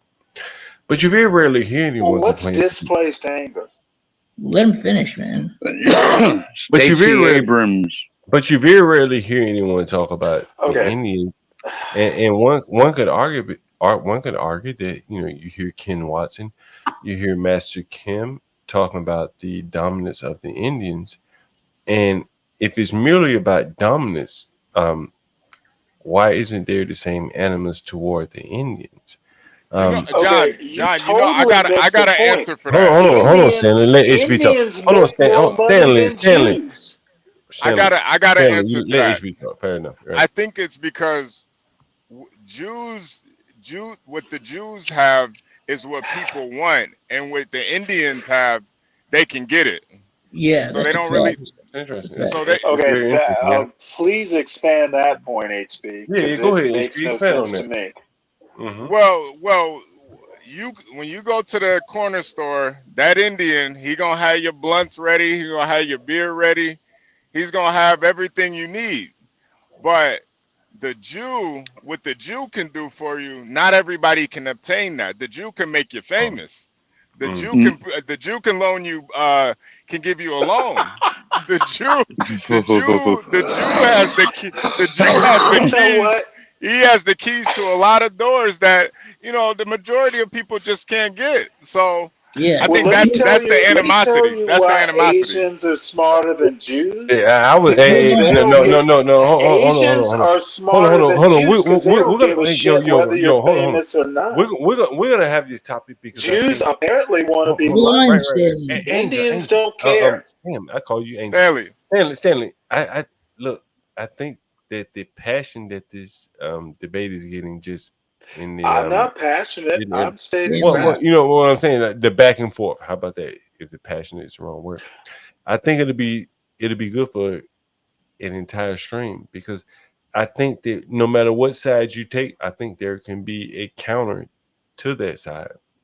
Well, you see the Kermit from Herman here. He says Indians and Asians don't get involved in politics. I think that's true too. They let the whites do it for them. Hold on. I think that is a component. I think that is a component to it. I think what HB says is correct as well, but I think this is a central component to it. That if they were involved in politics and what HB says, there may be more of an issue. But they aren't involved in politics. They aren't involved. They don't care to sway politics in any way. And so they're strictly about the money. That is totally wrong. Oh, fair enough. Okay. The CEO of Microsoft is not white. Well, I did the stream about that. I did the stream about that. You're definitely right that the CEOs of a lot of companies Indians don't care about politics because they know how it's going to go. Well, fair enough, right? And that would be an argument that you could make when we have this stream. Is that one of the reasons why they are apolitical is that maybe they are more corporate and they know how things are going to go. No, I never thought about it like that. That's possible. Yeah, you're gonna love my point. That's a good point, Stanley. That's a good point. No, I actually could push this back to. Wait, are you about to argue your own point, Stanley? Indians are above the Abrahamic, like they don't give a darn about Abrahamic religions and ancient arguments and fights and stuff like that. Yeah, no, they got many gods. They worship all types of gods over there. My point is that you're going to be worshiping them too in about 75 years. Well, and we can incorporate that into the debate. That's what we're afraid of. Well, what I That's just what we're afraid of, Stanley. This little the kind bottom. of segue. Why would you be afraid? Oh, I think this is. I don't want to worship nobody else's God. You won't be around. I think this is. Here's the hold on, positive Stanley. beauty. Hold on, Stanley. You won't be around in 75 years. I think by the virtue of the back and forth here, this probably would be a good debate. And Stanley, I would invite you to invite your friend on. I'm not going to call anyone to Ray down. No, you know what? He would. You wolves. He's actually a nice guy. John, you promise you're not going to call him a dot head or anything like that? That's even worse. No, John doesn't. John only treats you like shit if you come back like a second or third time. I've only ever seen John be a gentleman, Stanley, except to you. But I've only seen John be a gentleman. Oh, really? Well, I think this. Obviously, he's your type of gentleman. Here's the thing. Here's the thing about Stanley. Hold on for 1 second. I think in the last 30 minutes or so, we've learned that Stanley worked in a warehouse or something. Oh, I managed warehouses. Right. We used to call them distribution centers. Right. Yeah. Back in the million square foot days. Right. And so, I think that Stanley, you have a lot of experience to offer. You've raised a young man who is grown, who's, fairly successful up until this point. That's an experience. You've worked a variety of jobs. You've been in the military and things like that. And I think that body of knowledge relative to this panel is very valuable. The thing is, and I know I'm interrupting you. No, it's no problem. Go ahead. You guys are actually practical, and I actually admire that. I just see. I try to think like 80 steps ahead or something like that. I'm sure I'm giving myself a compliment, but the deal is it's not always as simple as Kamala and Trump. There are politics beyond those two. No, Stanley, we all know that. Will not exist forever. Yeah, Stanley, we all know that. I can never tell. We all know that. None of us are Trump zealots over here. No. Don't be butthurt about voting for Trump. I'm saying it's beyond Trump. Yeah, no. That's just like the. It's beyond No, it's way beyond that. That's just like the background By of a lot of the 75 topics years is my point. No, Stanley. The politics is just the backdrop of a lot of the other things that we talk about. We talk about business. I think politics is the fourth. I understand your point, HB, and this might be a very fundamental difference. And it's really, I think it's the left-right decide. Poliani versus, Milton Friedman and all that stuff. Economics, in my opinion, does not drive culture. It's the opposite. Culture drives economics. Stanley, that's really the fundamentals. Stanley, I don't disagree with you. Someone just joined. Let me see who just joined. Momo. I was just about to ask you to join. You on your way to the distribution center there, Momo? Yes, sir. So are you managing it? No, Momo drives a truck. Let me put Momo up here. Solo layout. Yeah. Hey, what's that bridge you crossing over there? Big ups, Momo. Look at him go. Look at him go. I'm on my way to Seattle. Look at that blue sky. Oh man, I would love to see you when you get to Seattle, man. Pick up Ava for us. Pick up Ava. Where in New England? Northeast. No, he's on his way to Seattle. Where you probably in LA somewhere, West Coast right now. Awesome. No, Right? yeah, this is Pacific Northwest. I'm just Yeah, 30 Pacific minutes away from Seattle. All right. Oh man, I want to see what Seattle looks like, bro. I've never been there before. It's so Hey, but green. Man, it's you going know, to hell, man. Liberal shithole. yeah, but become another liberal shithole for sure. we'll be able to see what it, at least what it, we'd be able to kind of like envision what it used to look like. But the thing is, Stanley, while we're watching Momo here, man, hey, is there water to the left of you, Momo? Yeah, that's the Pacific. Yeah, it's a nice little lake you over on there. PCH? Yeah. You on PCH right now? Pacific Coast Highway? What is this? Is this like The one- I-90? It's the one that goes all I the can way double down. check. It goes all the way down the coast, all the way from like. I don't know if Yeah, you yeah. right there. Yeah. I've been on I-90 many times. Yeah, no, I used to, in Huntington Beach, California, I lived on PCH. I grew up part of my life in Tacoma. Oh wow, on a cliff. I was driving, if you remember from yesterday or whatever, I was driving up Nevada, so I was all inland. All yesterday and stuff, I was in the upper desert plains of Oregon and stuff. So yeah, so this is inland I-90 going west to Seattle. Oh, It's nice. Look at all the greenery. It's real nice. Yeah. So you're not going north. You're going west. No. Yeah, I'm north not on or I-5. south. Hey, Momo, you got a question. You got a question. Is that Yeah, a what's town up? and country you're driving? Oh, what? Cam the King says that a town and country. Town and country that's a damn station wagon, right? Yeah, the station. I thought that was wasn't that Man, a he a damn minivan from semi like Cam. Pontiac? Y'all Semi crack me Cam. up. You know better than No, that. this is a Cam, of all Freightliner. people. This is a Freightliner. A Freightliner. Cascadia. Wait a minute. What the hell is a Freightliner, man? What the hell is it? Big truck.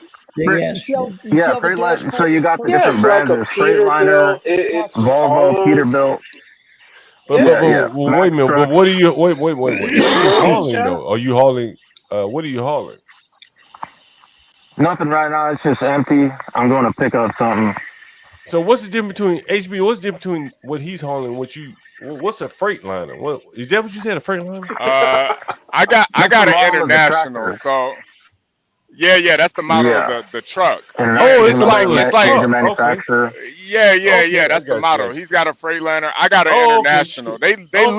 They look kind of Nice. the same. They look kind of the same, but his Well, runs yeah, a because little of the bit better. aerodynamics, they've all kind of converged into similar design.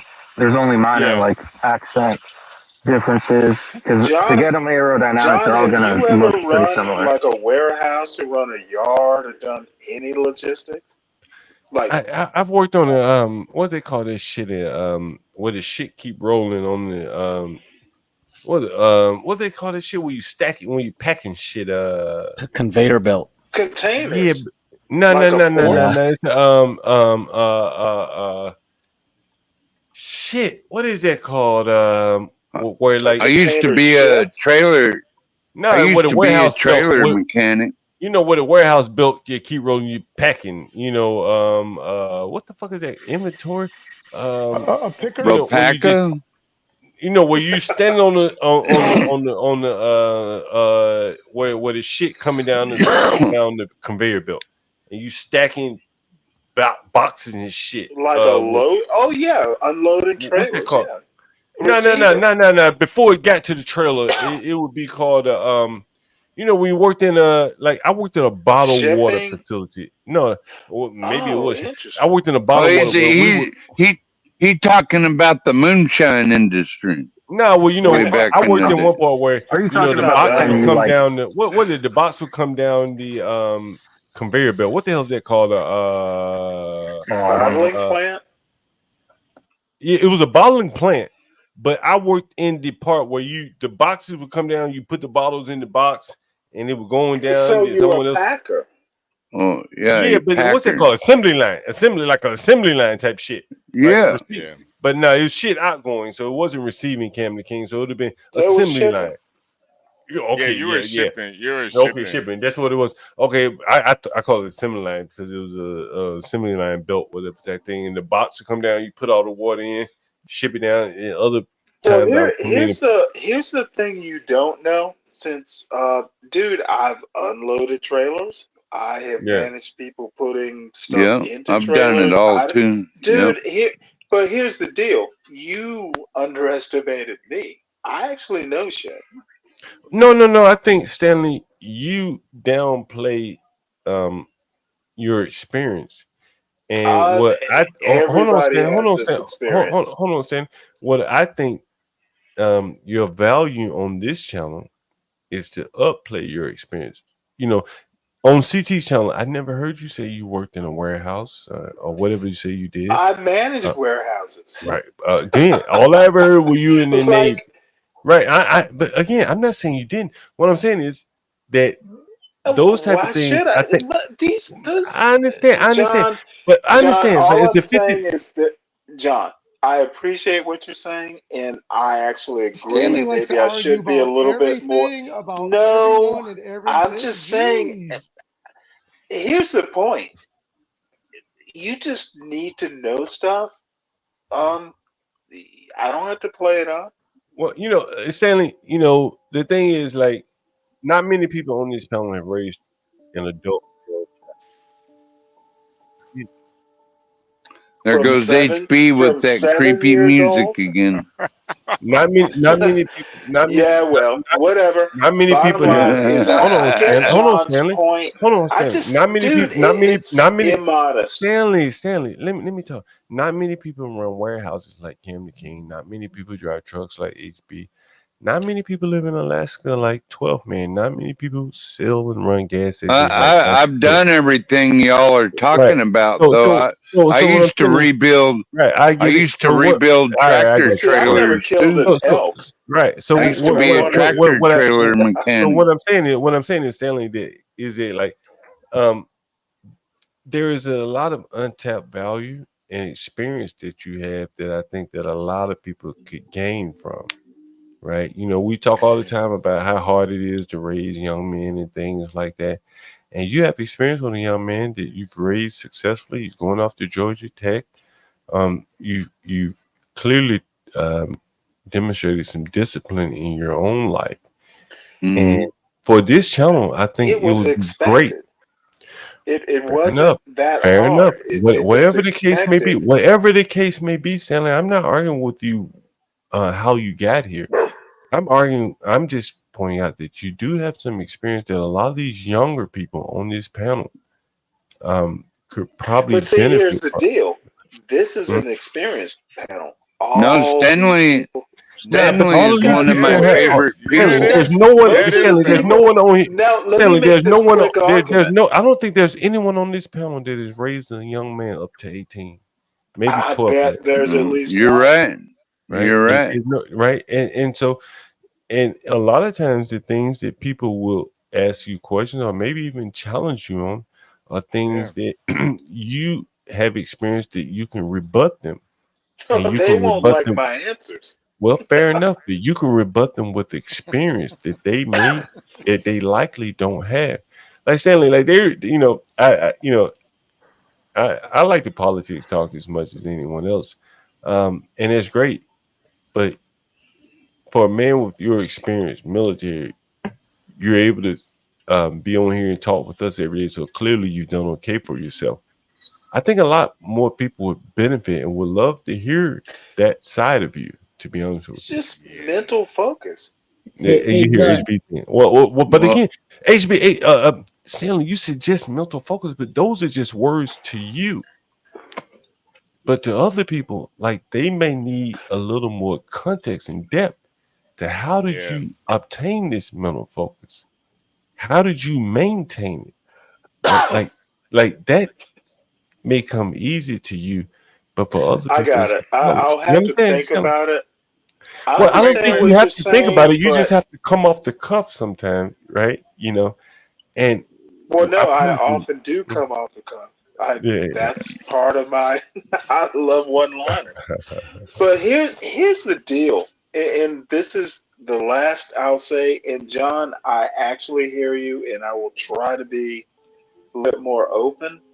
But the first time, I'm focused on myself too much. Expect yourself to do better.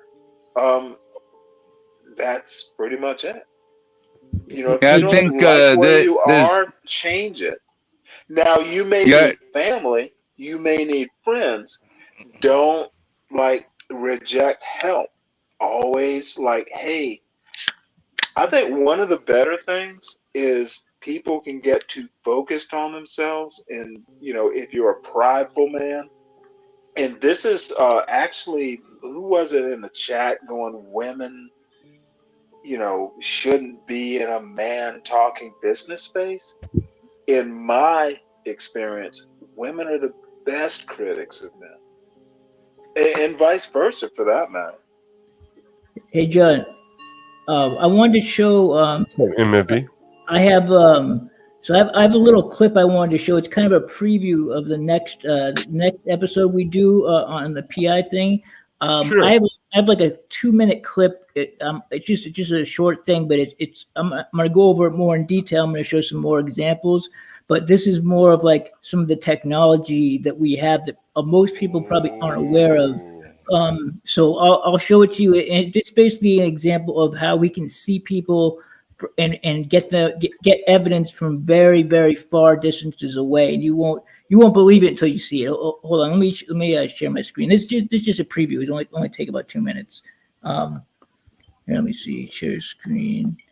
No, I get a lot of inspiration from this channel. That's why I keep coming back. I mean, y'all are very interesting people with a lot of experience, and it's good to hear that. You know, I think this should be taught in schools really about what your business is about and how you built your business and how you became successful. I mean, this is very inspirational content. I mean, at least that's what I've thought so far. 12th man, we're going to try our best to push the envelope as far as we can push it in terms of, or at least that's my approach. How about that? You know, I think the biggest thing that holds a lot of people back, or at least going forward, and it's something that I worked in a lot in my career, is, you know, technology really can stifle or allow productivity. For the Uber driver and people like that, technology will just grind you down. And so I think that for, you know, people like us, or we're trying to make a living, we're all little guys here. During COVID and even after, you see how like the smaller communities could come together and do a lot of things to kind of mitigate the technocracy that's weighing down on all of us. And so that's kind of one of the goals that I think, you know, honestly, those damn technocrats, really, which are really not Democrats and they're not liberal at all. They're about control and brainwashing and all that bullshit. So, and getting a jab, you know, do what your government tells you. Those type of people, right? Yeah, indeed. You know, what type of people? See, I just explained it. Oh no, you didn't explain. And maybe I didn't catch all of it. Are all of those people Americans? Hold on, Stanley. Let's see all MFB. Of those then we people get Americans. Hold on, Stanley. We get to MFB. Let's go to this video. All right, let me know when it's ready when it's ready for me to play it. We're ready. Go ahead. Okay. Examples of the Nikon P900 with its 83 times optical zoom, just so you can see how amazing this camera is when it comes to zooming. Take a look at this film, for example. You can see this guy walking down the street, and then when the camera pulls back, you get to see how far away this man actually is, and it's really incredible that a camera is able to do this. Dang. So I wanted to highlight this as far as the damn! What the hell? Wait till you see this one. This one here. In this example right here, we can't see the man's you face. can see the smoke actually coming out of his mouth. So that's how close you can actually get and pick up those details. And this woman is really, really far away from where this filming took place. So I'm going to leave it up there, and you'll see that it zooms out exactly how far away she is. Watch this. You won't believe how far this is. With woman is yeah, I can't have it. I can understand the word that motherfucker's saying now. Well, just watch the camera, 12 man. Hey, John, I can't have this technology. Damn. See that shit? Isn't that crazy right there? So yeah. So yeah, that next stream I'm going to show some more stuff on some of the like the technological things that we use that people might not even be aware of that they even exist, but they're things that we use every day. And I'll show some examples from cases where I've filmed people way far away. That camera is a special. It's like the longest zoom. It's basically like a telescope. Basically, it's a Nikon makes it, and it comes with a lens built into it. You don't have to buy any extra lenses. You just buy the camera, and you can literally see people about like you can see probably 3 or 4 miles away from where you're at. Like that. That's how far away you can see that. Well, how would you know to look? But how would you know? Well, like for example, let me give you an example. Let's say that you have someone that you're following, right? And it's an insurance case, and you need to get video of them, but they got on a boat. For example, let's say you see them get on a boat and they're going out and they're going fishing, or like it's a man and he's with a woman, they're on a boat, or they're just somewhere they're on a balcony of a building that's really high up and really far away. So if you know exactly where they are, but you just can't get close enough without getting made, or you just need to find a way to get them on film. You know exactly where they are, so you look in the map. You look on Google Maps and you see where's a spot where I could film from above. Where can I get to a high point where I can film down? Because if you're filming downward, you can film. That's what drones are for, isn't it? Isn't that what a drone is for? We don't use drones in the field yet because of the FAA regulations on drones. They're very strict on what they can be used for, and there's a lot of legal stuff that goes into it as far as like privacy. Right. Privacies, but that's true.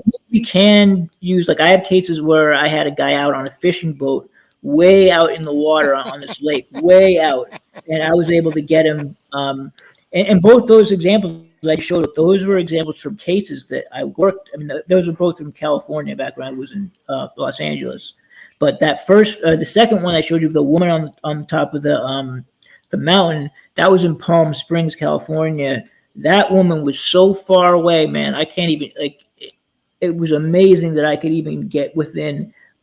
I mean, it just was crazy. You could even see the cigarette smoke coming out of her mouth. Like, they've really improved technology to the point where pretty soon, man, I don't even know. No one's gonna have any privacy because you're gonna be able to see what everyone's doing all the time, if you want.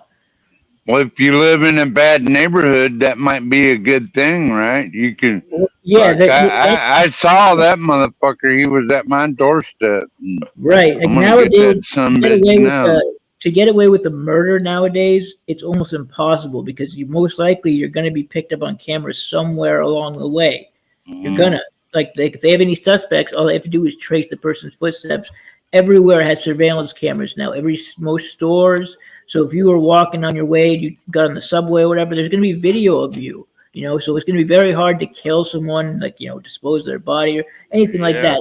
Back in now with all the advanced technology, very, very difficult to pull off something like that. I mean, nearly impossible to get away with nowadays, unless it's a random thing and you have no connection to the person. You know what I mean? Wait, Boston, you being a PI and knowing all the technology and all the different cameras and how the government operates, how would you get away with the murder in 2024? Well, like I said, I mean, it would be almost impossible to do because you have to remember with DNA technology, it's very difficult to have any type of physical encounter with someone, let alone killing them, and not leave any DNA. Like you're talking about, you can't leave a hair off your body, off your head. You can't leave a drop of anything. First of all, that's just alone is hard enough to do. But hey, MFB, let me ask you a question. Hold on before you say this. Is DNA now more of an issue than the technology that damn you had your phone with you.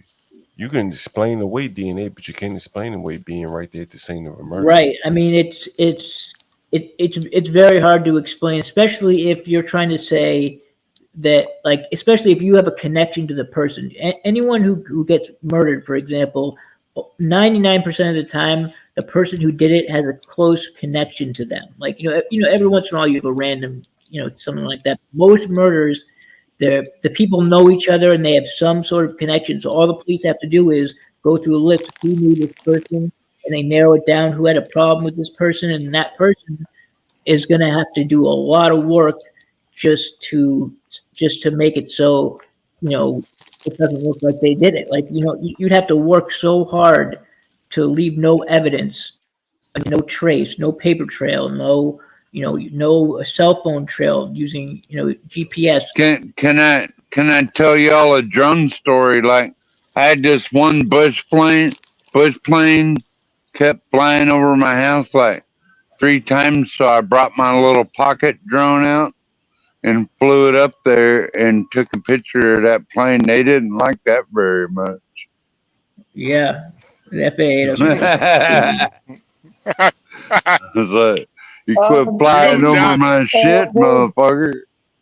John. Like, I've always wanted a drone with like that had non-lethal things on it, like bean bags and rubber bullets, shit like that. That'd be a bitchin' drone to have right there, man. I'm telling you. Hey John, they caught the killers. They caught the killers for the Julio Fulio murder. Man, John, they got everything. They got the phone. They got the Airbnb they were in. They got the car. Of course, the niggas killed them in his mama car. Damn. Of course. The little red bone dropped the dime on it. Yeah. The little red bone. She about to snitch, and then they looking for the dark skinned nigga. They got the light skinned nigga. He about to snitch. They got the girl. She's snitching already. Man, they had so much video evidence and footage. They even had a Tesla. A Tesla recorded them. So they got angles from John Woo angles, from the Tesla car. HB, I think they're going to eventually put news helicopters out of business. I think drones will eventually put news helicopters out of existence. HB, I did a stream on that Julio Fulio shit, not necessarily the killing, but more from the angle of these blacks don't even understand technology. Like, no, she had her phone and dropped his location and had some kind of communication, a text message or whatever. She convicted herself. They charged her with part of the murder. Like,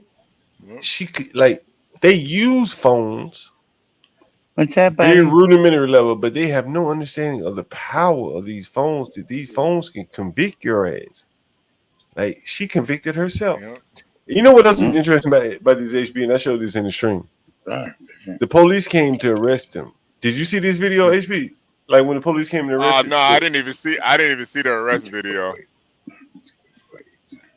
They had all the time in the world to put on a proper pair of shoes.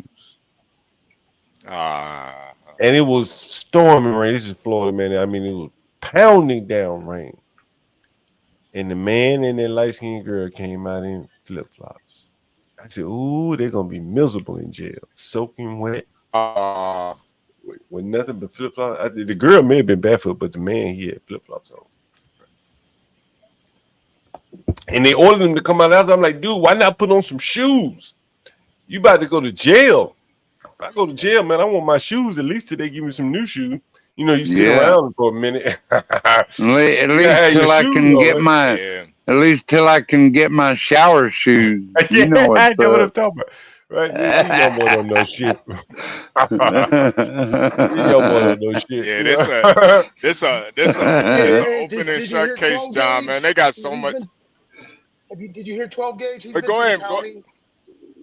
I'm hoping that Paris can come up and tell us about Latin and law and all that stuff. Sorry, Stanley. It's a joke. It's some nigga shit. It's a joke. It's a joke. Some nigga shit. Some Hey, nigga shit. hey, just to answer a couple. That was the joke. Is that like one of those jokes that Kamala tells and then she cackles and no one else is laughing? That this is getting rather boring. She goes. Imperius could come up and tell us about how to be N-words. You just How to to be a answer what? some. Go ahead, Boston. Go ahead, Boston. Hold on, just to answer a couple of questions in the chat. So that camera I used wasn't a drone. It's hold on, let me show you what camera I was using. I'm gonna show it right here. It's where is it? It's here it is right here. So I'm sharing my screen. You guys should be able to see it. There's this camera right here. It's a Nikon. Nikon makes it. It's called the P1000. It's pretty expensive camera. Yeah, I mean that's the price. This is like a bundle. It comes with a bunch of things, but the camera looks like this. Can you live stream with it? Can you go live like IRL with it? Not with this camera, but I do have camcorders that you could live stream with. And you see on this camera, see how on this one here, you see the lens goes out. Oh, that's not bad. So it looks like a crazy. telescope, you know what I mean? So that's how you get to see so damn far. I think this is the furthest you can see further with this camera. You can shoot pictures of the moon. I got pictures of the moon, like you can damn near see the whole. Like you can see the craters of the moon. It's crazy. I need one I can live stream with, like when I'm going out doing something. Well, I mean, there's a number of camcorders that you can do it with. I mean, most cameras have Wi-Fi these days. So most cameras you can do it with. This camera. Yeah, but the problem is that when you turn Wi-Fi on your phone, then the 5G cuts out. So you can't possibly go live, right? Boston. So do you know a lot about cameras then? Yeah, I know quite a bit. Yeah. Do you know about that? What's a hold on, 12th man? I'll let you ask your question 1 second. What's like a good camera for like home videos? I would suggest. I mean, the best camera. I'd suggest the same camcorder that I use on the job. It's a here I'll pull it up on the screen. I mean, it depends on how much money you looking to spend on it. Money's not an option. Okay, so here's what the camera that I would get that has the best. Well, actually, the video I just pulled that I was just showing you, it's actually a comparison of a couple of camcorders. I can actually show you on there. The camera that I'm talking about. Hold on, let me share it again. I'll get right to it. I like that price too, $179. I just wished you could go live on it. I don't know. That would be awesome. But here's hold on, let me share this, and I'll show you. I think the one Boston was showing was like 1,300. Oh. Yeah. That's a different type of specialty camera, but for home videos, you just want something to take good video. I mean, yeah, if money's not an option, there's cameras out there that cost $2,000, $3,000, but I would go with this camera right here. Hold on, let me share it. And you can see the difference between a couple of them. And it'll give you a good idea. Like this one that I'm talking about has 4K.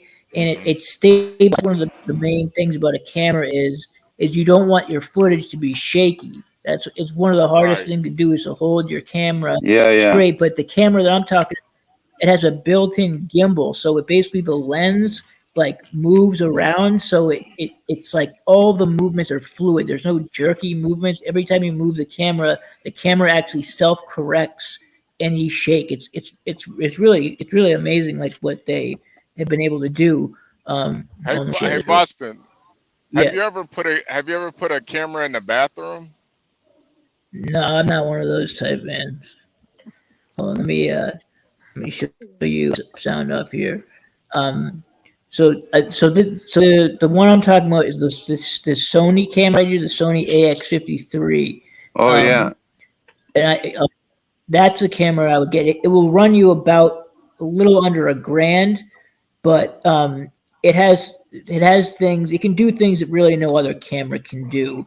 So you know, that Sony J10 action camera is the one I've been looking at for live streaming, and the Sony SJ10. It's called SJ10 live action camera. You can get that for like a couple $100. So this is three different cameras filming the same thing. Now the Nikon, you can see, you can get a little bit closer and see. You can, all of them, you can read the numbers. This is about 1,000 feet right here. But you know, this just to show different cameras are good for different situations. Like if you want, here's one at 3 miles. You can see. So so this, you see, all three of these cameras, you can see this is the top of a mountain that's 3 miles away. You know, again, like in this case, you want the Nikon because you can see further with it. But overall, the Sony, if you want a camera, the Sony has everything. Like has everything you would want. It's got the 4K video. It's easy to use. It doesn't have any of the shake. You won't get any camera shake with it. Hold on. Let me give show you an example. And you can see at night with it too, which is great. See how three cameras they can't really see very well on the two on the right, but the one on the left, the Sony, you can see very well. Whereas the Nikon on the right, and like it also actually has infrared, an infrared mode. I think it shows it in a second here. Where you can actually see in pitch black, like it can be pitch black out, and the camera can see right here. This has got the infrared light on it, so the infrared light is pretty badass. Isn't visible to the human eye, but the camera can pick it up. Like so, it's hold on. Let me get to the part. Hold on a second. Don't they make rifle scopes like that too? Yeah, they have all kinds of things. Like that, and then you got a camera inside of it and all that. Shit. Yeah, they sell. They're very expensive though. You gotta definitely have some money to be able to do that. Oh, so that's how they shoot those. That's how they shoot those videos. Yeah. They actually have scopes with cameras. Let me show you. Let me show you this. I'm gonna show you. Right, HB. So this right here. What does Cam mean by his comment? There's so much capping on your channel. You could open a lid store. You guys see this right here? This isn't a completely pitch black bathroom. This bathroom is pitch black. It's using an infrared light. So whereas if we went in there, you wouldn't be able to see. It would be completely pitch black. But since this camera has an infrared light on it, you can actually see with it. It's pretty amazing. That's awesome, dude. Like it would, but yeah. Anyways, I'll stop this video. But hold on for 1 second, Meppy. I'm into that type of shit. All day we've been on here. We giving you guys camera recommendations, inside business baseball information with Ken Watson, Master Kim, trucking information with Momo and HB. I sure hope you guys are at least sending Portia a cash app for all she does. You guys don't know what all she does here, but at least hit the cash app for her because she helps make it happen here. You see the banner is right here at the bottom. So if you're not familiar with what a cash app is yet, there's no excuse to say you don't know. It's right there at the banner. Go ahead.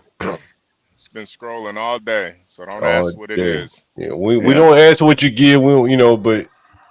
God bless. This is how we stay online here, right? Yeah. Go right ahead. All right. So Mike from Boston. I think Cam is saying that you're capping. I don't know why. Capping about what? I don't know. I'm not sure. I mean, I got video evidence of everything I'm saying, pretty much. So I don't know what you're capping about. But I don't know. I mean, I'm not saying that I can see through windows or see through walls. So, like, I mean, obviously there's limitations. I can't see. I don't have X-ray vision or anything like that. Right. But Oh, MFB. There's actually the military made a mini drone that he could shoot out into like the size of a fly and send it over there and spot right where he's at and blow a hole right through whatever he's behind.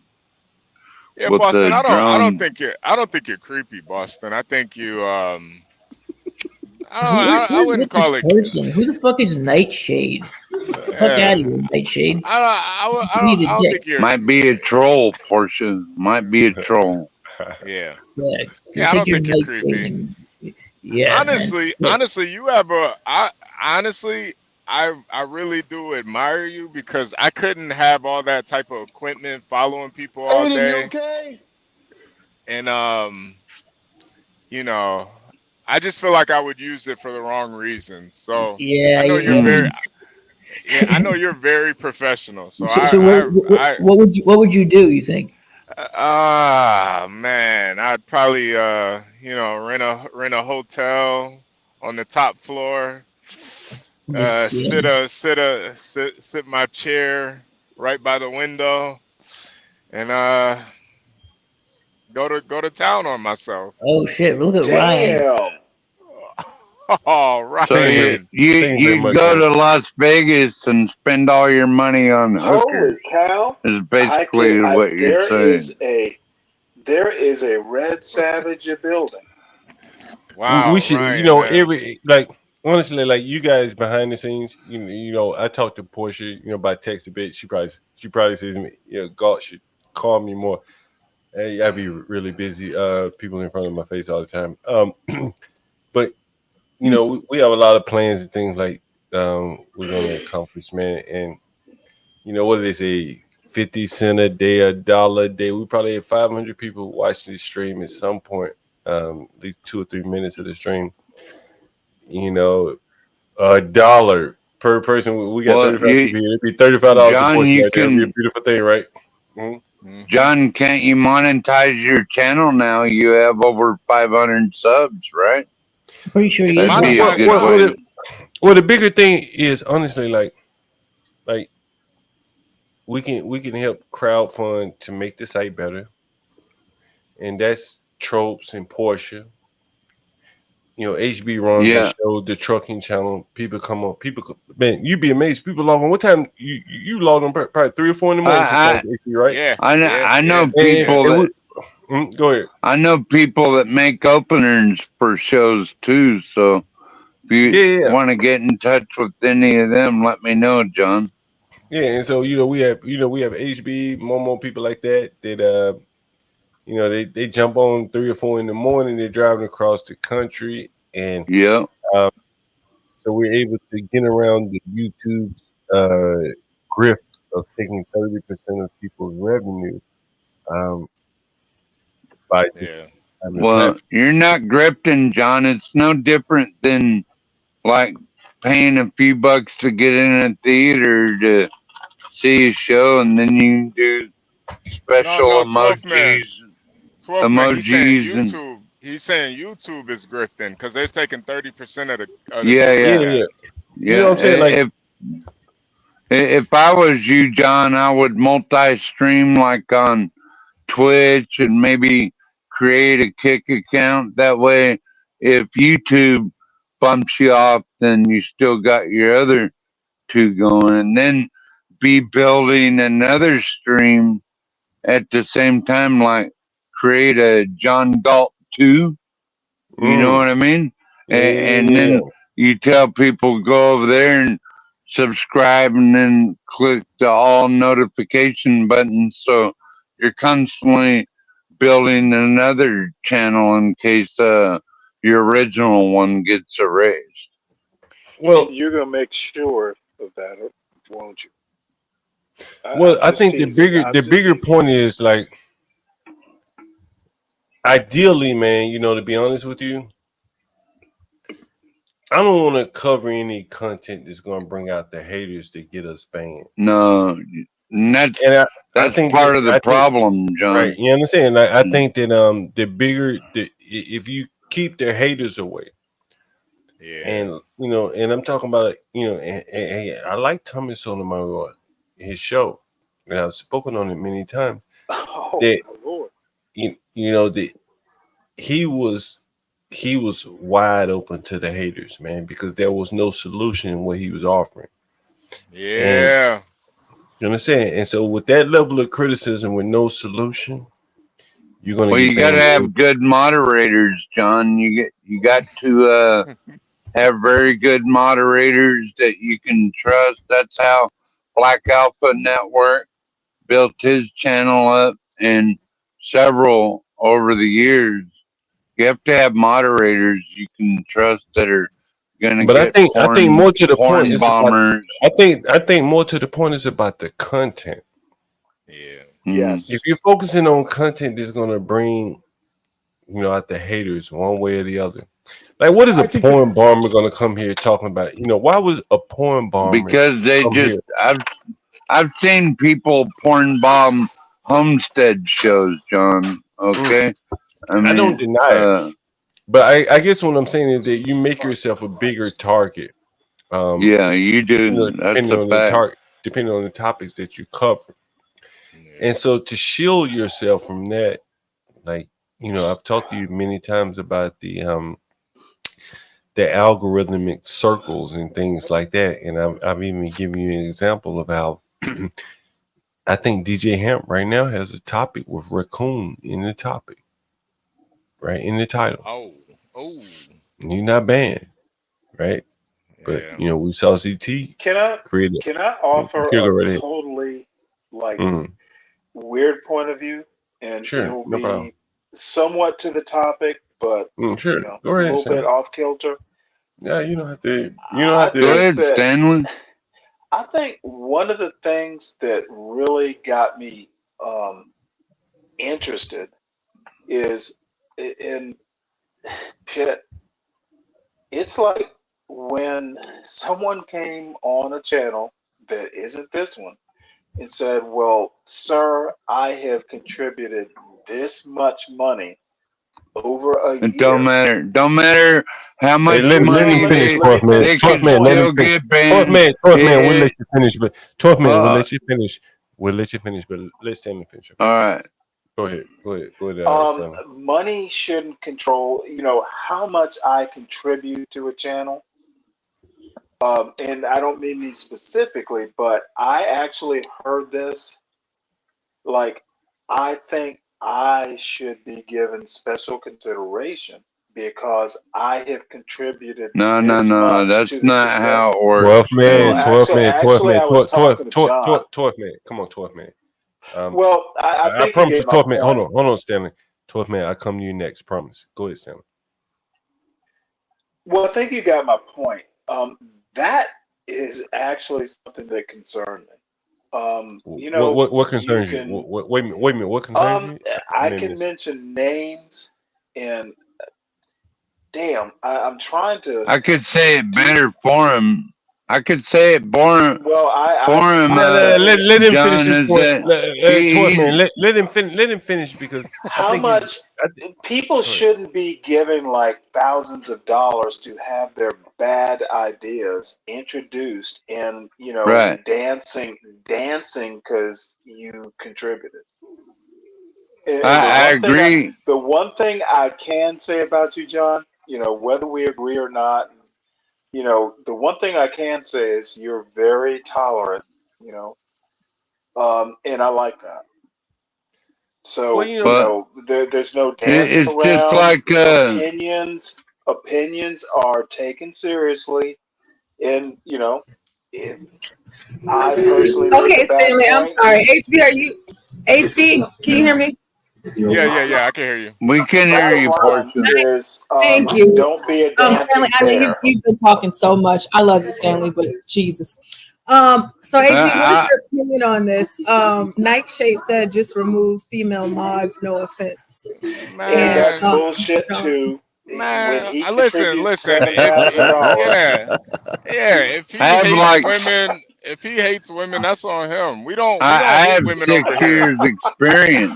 we don't hate females over here. If this donations, hold on, 12 donations won't save. Hold Hold on. I gotta get 12th man out of here. Listen, if you have hatred for women and you hate females, you don't have to be here. No man on this panel has an issue with women on here. Does anybody have an issue with women?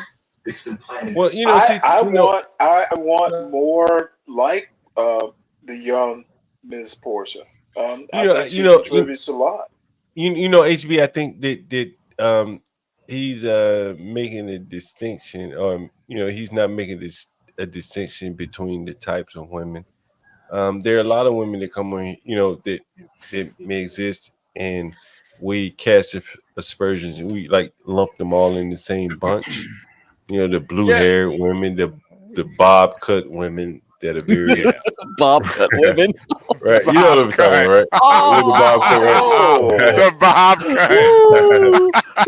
Well, damn. But I think though, John, the when you talk about certain topics that you talk about, it's just not going to attract many women in general. The stuff we talk about, we sit and talk about NVIDIA for an hour. Most women not gonna. We talk about trends and Yeah. See, you talk about bonds, boring. It's boring. Yeah, no we talk one about really interested in bonds that. and commodities and stuff. So the thing is, all of these are, and there's no offense to the people who may be, but for the most part, these are like manly topics being discussed primarily among men. Right. There are maybe some LGBT people in the audience. We don't have any disdain toward those people, but it is probably more of a manly topic. There are some women that can come and contribute. Right. But I think a lot of women have lost it. Go ahead. Like Portia and how is a chart manly? No, it's just not a topic that a lot of women. It is. Emily, the chart reading is astrology for men. That's what astrology for men is. It's like looking at charts. That's literally what they call it. But John, Kimmy Cakes and Portia are very successful, not just in their their life, but business wise too. They have things that they can contribute to the conversations, not just I'm a woman, this is my opinion. They have actual wisdom to give. Well, I'm gonna sneak in Nina too. She can hang. Nina's good. Nina's good. Nina's very good. Nina too. So it's like I feel like these guys that have issues with women, they need to forgive their mother for one. You need to whatever you know what it is. No, you know ahead. what it is. HB is like, come on. I've been this internet crap too long, and I've seen I never participated this deeply until now. Is because he's probably he probably seen it from that angle where he goes these channels. It's just drama, and that's just all it is. It's just a drama channel. It just evolves into drama. If that's what he's into, though, that's a him issue, though. Yeah, it's a him issue. No, that's probably where he hangs out. He thinks the internet is just that, and I think John is starting something new here. We're not about drama here. Let me explain something to you, bro, was it Nightshade, right? Nightshade. I understand what you're saying. I do think there's a place for women. And I've mentioned many times I do have women business partners, but they ain't really down in the nitty gritty. They're not willing to meet with the electrician. They don't feel comfortable meeting with some man, 2 or 3 men showing up. That's not their role. All the administrative shit, keeping the lights on and the gas bill paid, they do this shit much better than I do. If it were up to me, bro, if all the fucking lights would be off and the people paying rent, and I'd be like, whoa, why the lights off? And that is I think their strength, at least in my business, and I think in a lot of areas, that if you harness women where they are best suited, it's like a football team or whatever, you put them in a position where they can be most successful. Yeah. I think what is happening in America now is that, again, the women are shit wearing the pants around the house. And that is probably where a lot of men are finding an issue with it, because the women are kind of out of position in life. But even with that though, John, I think that's a them issue though. Ain't no woman wearing no pants around me. She ain't wearing nothing around me. But right. I think too though, but even biblically though, women they call them helpmeets for a reason. But HB, at the same time though, you're able to make a very good living, right? You know, you're driving a truck, you're making a good living. Imagine if your income was half and your woman was making, a third more than you. Now you got some real serious power dynamic issues, right? Really? And I think that's really honestly I do believe that Stanley, you may never have experienced it, so it is foreign to you. But I do believe that is true, right? And and maybe you have experienced it, but again, you are a military man, you probably a little bit more. You had some other variables Well, that played into your also, favor. speaking of military, I've known women who were the backbone of a family while someone goes off and, fights a war or whatever. I mean, women are extremely important.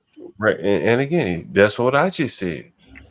If it were left up to me solely, man, the lights would be off in most of my properties.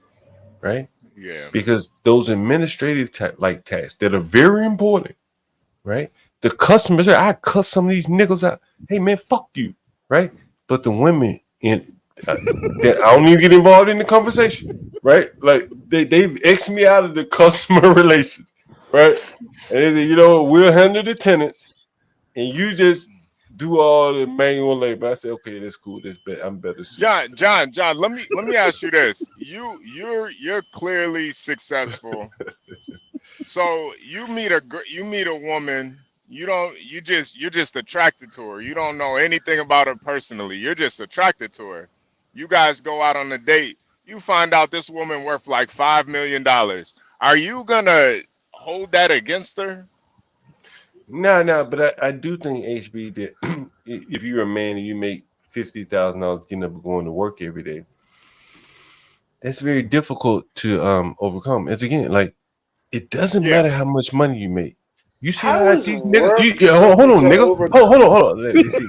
See, we need a woman for this job. We need a woman for Stanley relations. I just showed you an example. Hey, did everyone see that fucking example? When that man came in here, right? He had another nigga with him, but that nigga would not come and get on camera. He would not fucking interrupt me, right? But the main man, the Panamanian nigga Mario, right? He understand like we kind of like now we're not equals because I pay him, but when women see that shit, like it turns them on. Nigga calling shots, right? Say you cannot believe it if you want to. Oh, right? so you cannot believe it if you want to, right? Nigga, listen. If a fucking short go out in one of my women's outlets right now, I call that nigga say, get out there to one of my women's outlets. Fix that fucking short. Is that because you're afraid? And when I show up and I plug my phone in, that motherfucker work, and she hugged me and she rolled up next to me, hugging me, she understand like you understand where I'm coming from? Like, it doesn't matter how much money I make. It's like women want to be a boss, man. You understand? Yeah, you see how you see how that nigga was moving in my house, right? You understand? You see how he moved? Yeah, hey. Right? Yeah, I'm come on and get on camera, man. Come here and get on camera, right? Did he put his hand on your shoulder? Yeah, he did. Yeah, I saw that too. I saw that too. You caught it, Stanley. That shit matters more than money. How much money you make, right? God damn. If you're a boss, if you able to call your shots, right? You know what I'm saying? Right? My fucking back door was unlocked. I ain't have to unlock no door. He could have walked right in. He knocked. I don't even unlock my doors. Right? All my doors open. Right? Walk right in. Yeah, John. See, when you put it like that, I think it makes more sense because it's not necessarily the amount of money. It's you being in control of yourself as a Nigga, man. I'm Like man, nigga, you got to be a boss, yeah, right? yeah, Nigga, I ain't got no car, nigga. My car 15 years old. yeah. And how long I've been saying, nigga? I ain't never had a problem with Roll women. them How beautiful long I've been saying R's. I've never had a problem with women Yeah. because of these type of interactions that you see. You saw them two young niggas that was on my couch when I Yeah. told them nigga get the fuck up. And they got the fuck up, right? Did he not? Right? Only the wild nigga didn't get the fuck up, right? Only the wild one, right? Yeah. When women see that shit, bro, I tell you, more than money, nigga, women want a boss, a nigga that calls shots somewhere in his life, right? And that's what I believe, honestly, what I think is the difference is with the problem that you see in a lot of these communities is that the men do not call shots in any aspect of their life. And so now they're being dictated to by the women in their life. That's really what I believe, honestly, yeah. Anyway, you guys go right here. I've talked enough. No. I think that's why a lot of them are so hyper focused on it too. Like you still see the guy in the chat talking about Yeah, like women, talking about if you let a like woman dominate you, she will never respect you. Like my thing is like if you want red pill content, there are so many channels that talk about that stuff. Right. I Yeah. personally find it to be very homosexual. I used to be very into the content, but like the thing is that men regurgitate so many of those talking points. It would make a woman like myself think that you've never gotten pussy, or Yep. That's right. you don't like it, or you prefer to, Yeah, people that use your hands or something. I have no clue. But whenever you have a space, just like any space, whether we're online or if we're operating in, our day-to-day life, men and women work together hand in hand, no matter what that looks like. Especially if you look at it on a religious standpoint, I believe in allowing a man to wear the pants and exist in the way that he should be, but women complement things that men do. But whenever you come over here and you're trying to stir the pot with all of that red pill stuff, that's not what this channel is about. Portia, honestly, I believe that, I was reading some of your stuff in the chat and shit like that. And, I think Stanley, someone asked, do you cook and things like that? And, that was like, an honest question. I like to cook. no, ain't no problem. It's not, I'm not saying it was dishonest, but even something as simple as cooking, a real woman ain't gonna cook for no lazy ass nigga. Period. I'm just being honest with you. I'm just being honest. Like, if a nigga laying about all day, you think she gonna cook for this nigga? Fuck that. You ain't Take me lying. out, nigga.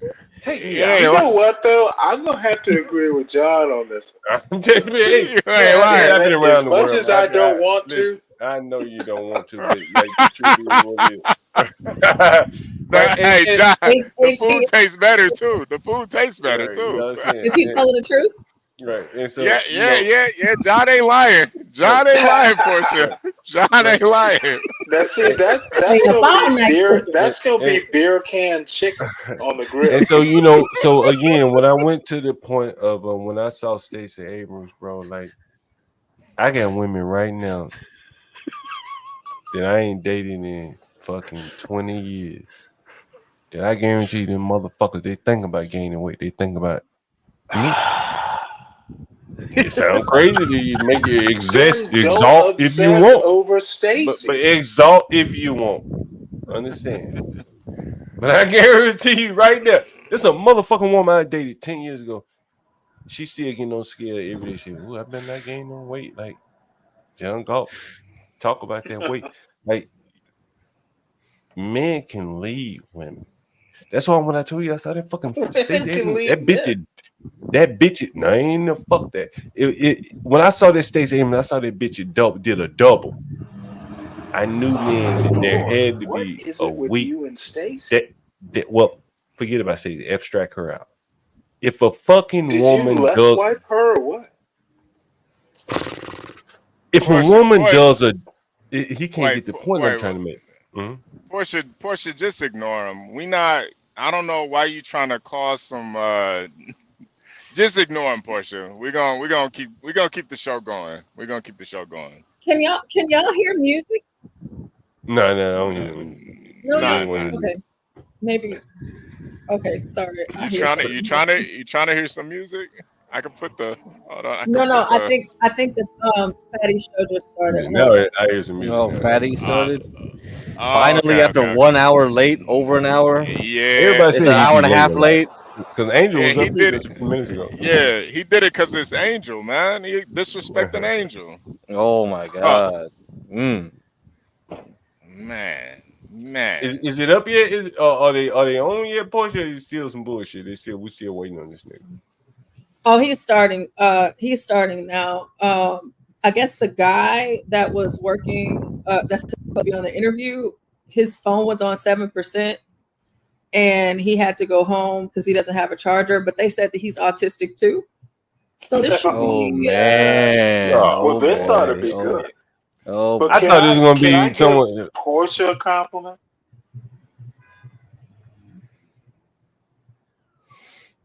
Oh, everyone's No one's silent. stopping you. No one's stopping Well, you. Go no, ahead. it was like you brought up, I asked her if she liked to cook. She didn't think twice. She said, yeah, a Southern woman, etc. But that to me is a normal interaction. Well, Stanley, even you said, I And think in the comments. that is what people need to do. It wasn't a loaded question or any of that. No, I didn't say it was loaded. I'm just saying that It there are was many not women. loaded. No, I didn't say it was loaded. I didn't say your question was loaded. No, my point was that there are a lot of women that embrace those traditional values. It doesn't mean they're weak. That doesn't mean they don't have a place. No, it means there It's- are a lot of women who are normal. okay, fair enough. All right, Portia, you want to play something? Were you about to play something? I forget what we were. Yeah, we're gonna watch. We're gonna root Angel on. Oh yeah. I hope he calls TeamFatty a nigger. That's all I'm hoping for, man. Hey, is TeamFatty? Is he African, by the way? Is he African, by the way? I think he's from Not that it matters. Argentina, right? Malin or some, I don't Yeah, know. he's He's from one of them South Panamanian. Americans. I don't know. Oh, he's Panamanian. Okay. Something. He has some pretty good editing. I will say that. You have to give him credit for that. Dominican. I think it's Angolan. Oh, okay. Yeah, I thought he was African. Yeah, I thought he was African. Okay. Oh yeah, well he said that every single dollar raised on his show tonight is going to the Autism Foundation. To the who? Oh wow! For the foundation for autistic people. You guys are really going to track that money for sure. Yeah, that's. I couldn't even play about some shit like that, man. I couldn't even. Someone said Cape Verde. Someone said Cape Verde.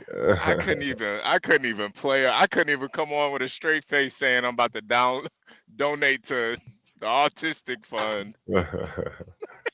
Yeah, me either. I mean, that's just being honest there. That's crazy. Yo, this nigga's good, man. He's good. I couldn't do it. Oh, I think it's muted, Portia. I'm about to unmute it. Just let me talk. Someone says he's from Cape Verde. Okay, so Cape Verde. That's off the coast of Africa, right? Yeah, a lot it's of Puerto Cape Verde. Rico. Yeah. No. A lot of Cape Verde.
guy is the one whose phone was on 100% and he had to go home because he didn't have a charger. Let me ask you a question. Why do you think? What do you think it would be the motivation behind doing this show? Cause Angel is Angel. Yeah, Angel is kind of that nigga, man. they milk Angel. He's like he's like an enigma, man. Oh, I see nice TeamFatty one, has it. I HB. see TeamFatty has his. In a nig what? TeamFatty has his cash app up there. Someone says the motivation. You know, man. Look, I don't hate on what anyone does, but I don't. You know, it just ain't for me, man. You know what I'm saying? Like Yeah, I nah, can't. it's messed up. And Angel, and I tried. You know, John, I talked to Angel behind the scenes, and it's just like when you're that innocent, just certain things you can't really comprehend. Yeah, you know what I'm saying? Like, you know, I ain't, I just, I try to listen. I try to tell him, but there's just certain things he can't comprehend. Yes, man. Cape Verde and zombies.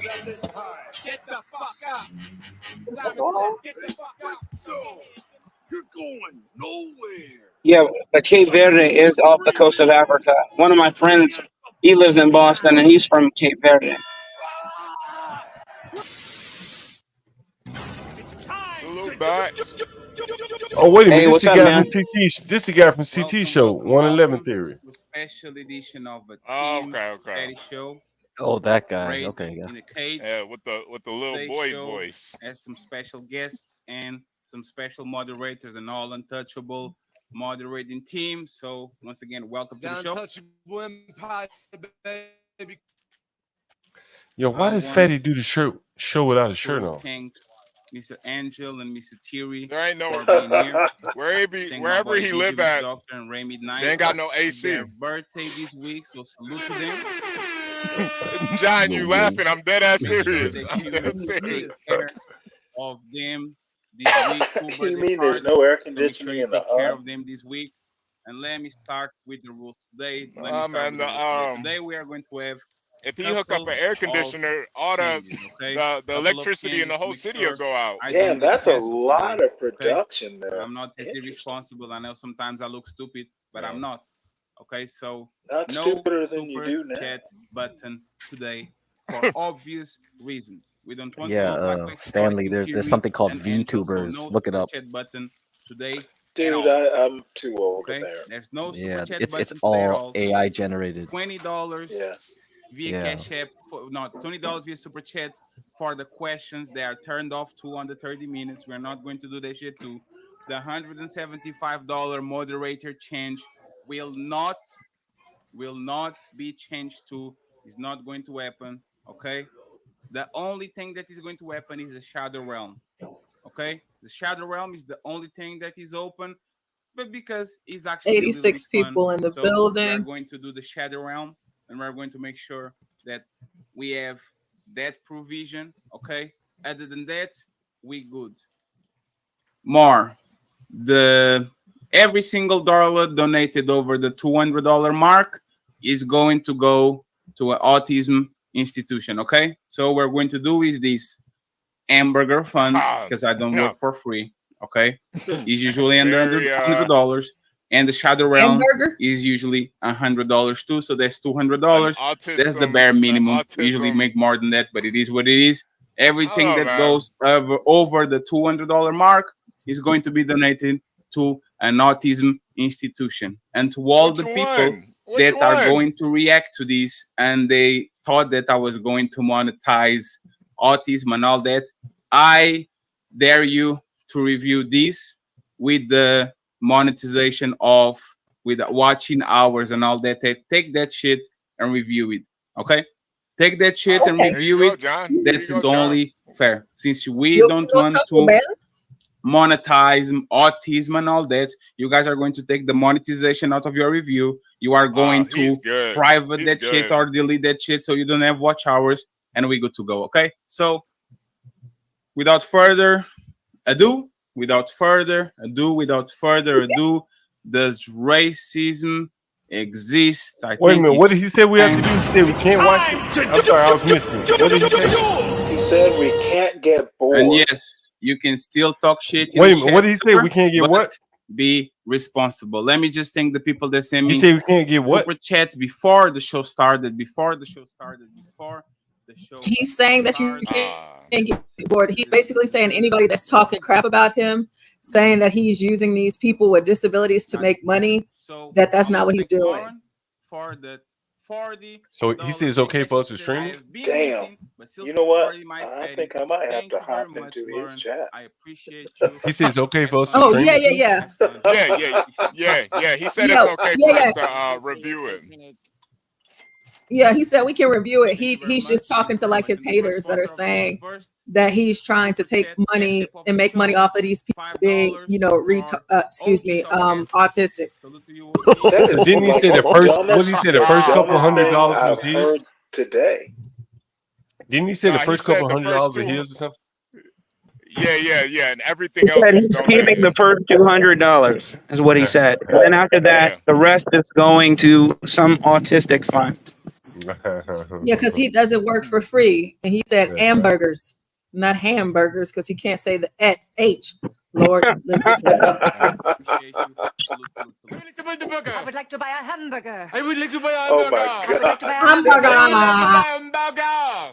I would like to buy a hamburger. This is like if you're not like a already member, Saturday Night Live. Untouchable Empire. It's Untouchable Empire, baby.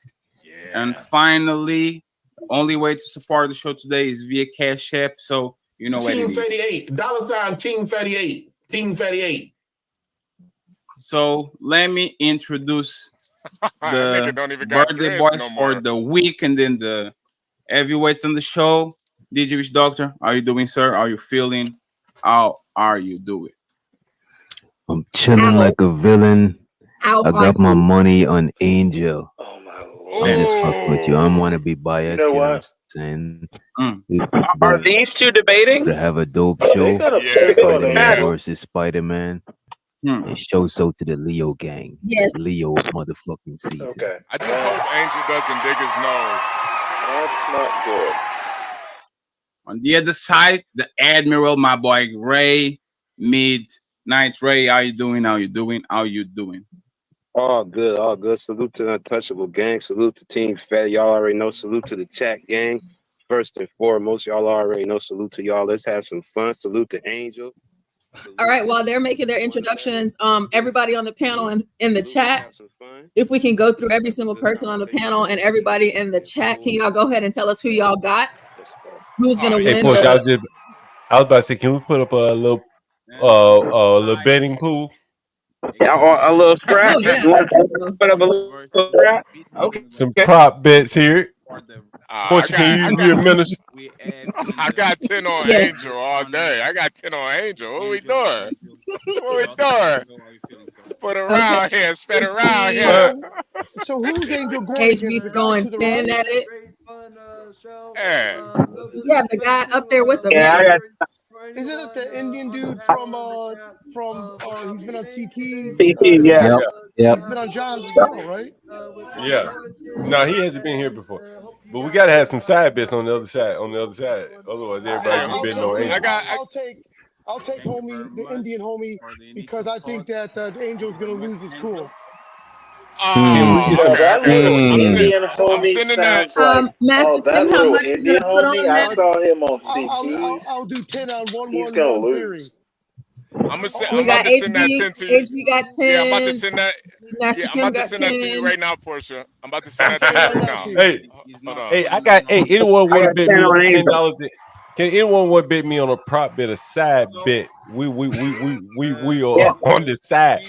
I would have bet the Angel doesn't lose his cool. Anyone want to bet me prop side bet the Angel doesn't lose his cool? I'll take that Angel's action. already champing at the bit. I'll take the action that he will lose his cool. I'm gonna send $10 to Porsche. Being black. Now I guess what's the losing his clothes? Scream, because he screams a little bit just in general. Angel is not allowed to use the N-word. I'm leaving. Looks like Angel got a haircut, so he's prepared. Hey, Portia, I sent that over to you. I just sent my $10 Hey, question. me and Master Kim, we on. Yo, We Angel on. might Master just Kim go is Professor live. Xavier. Yo, Portia, I said 10 on Angel not losing this cool. Let's start a show. Let's start. You said Who not gonna match losing the bet? school? Who gonna match the bet?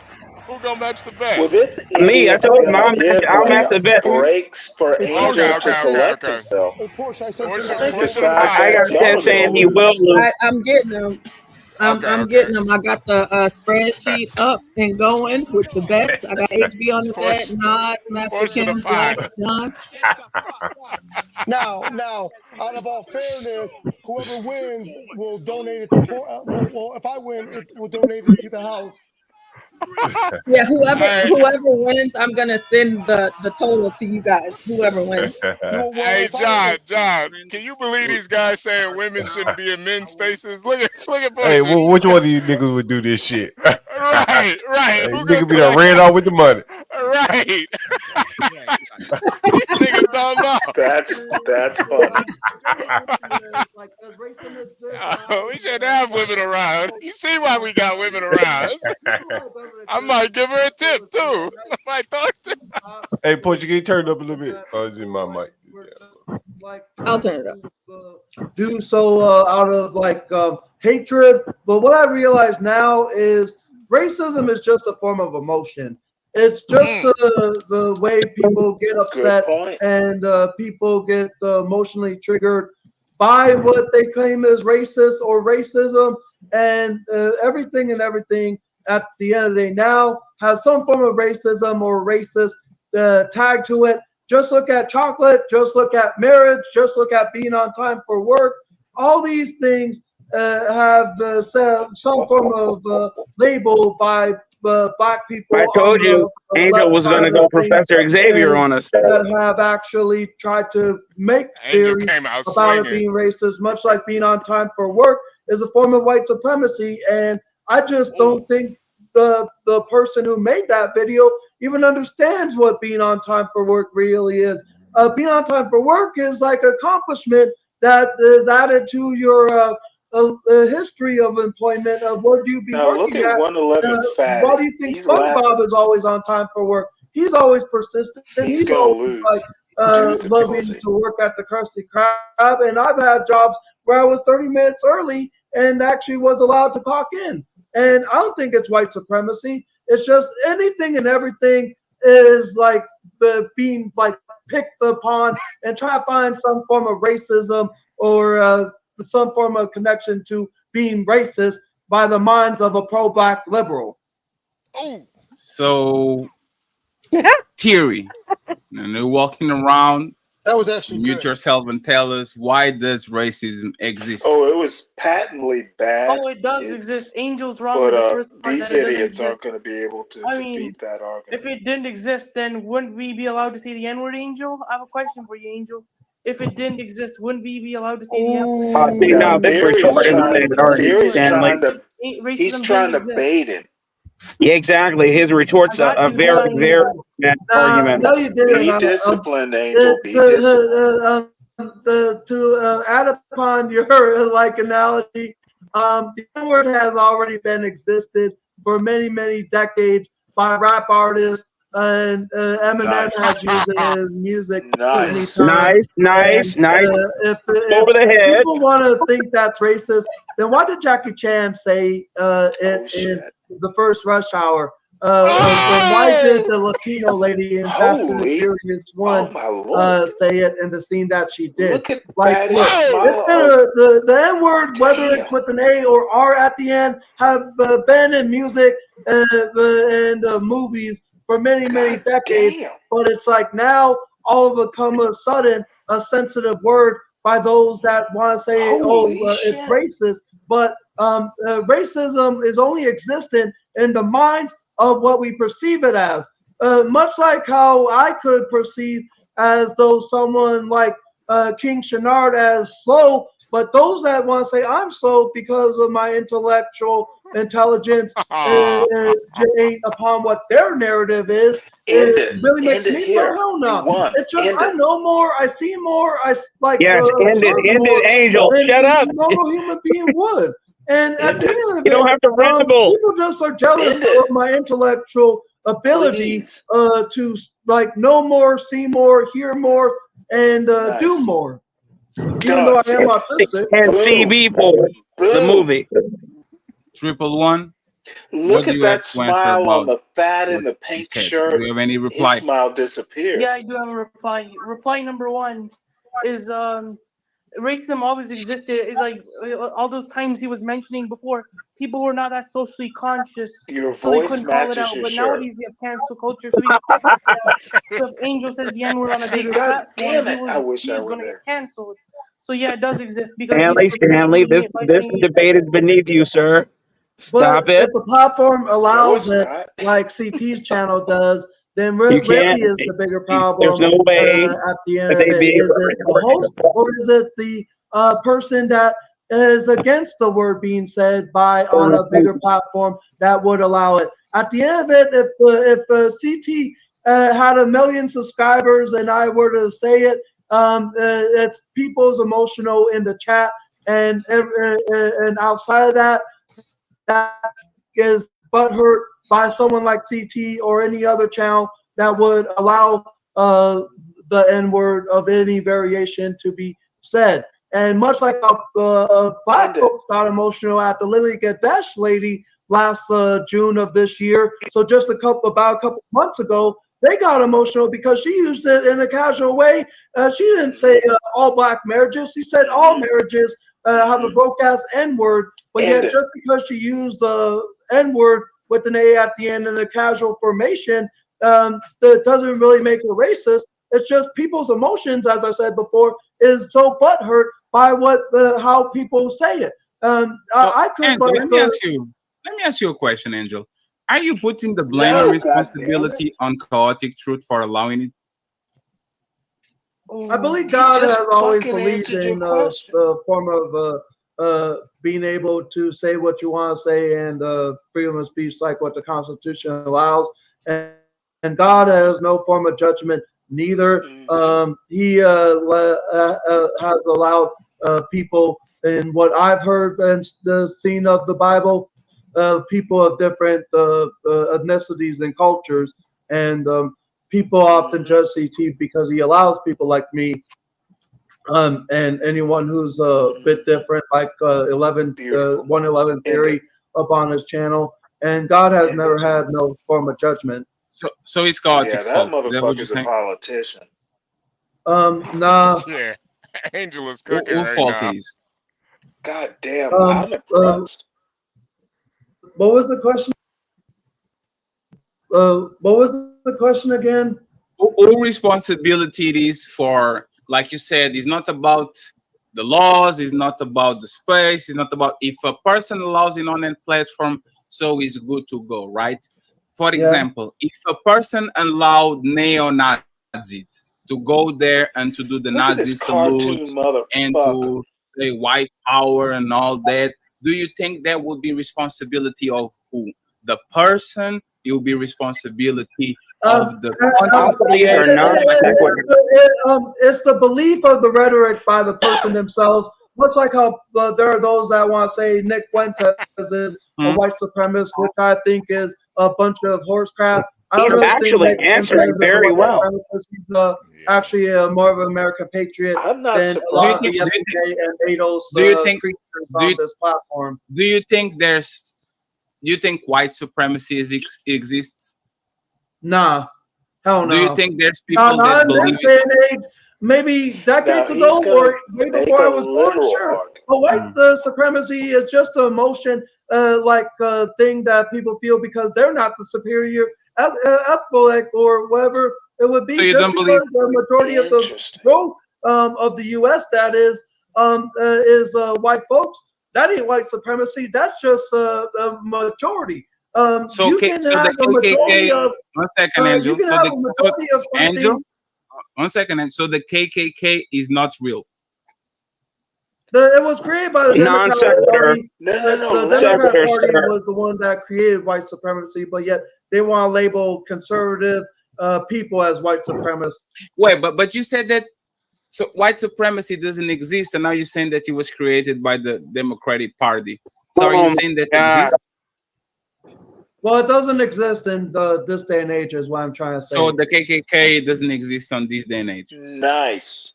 Not as much as it did back in the day. Hell no. So Everything it's exists. for you, sir.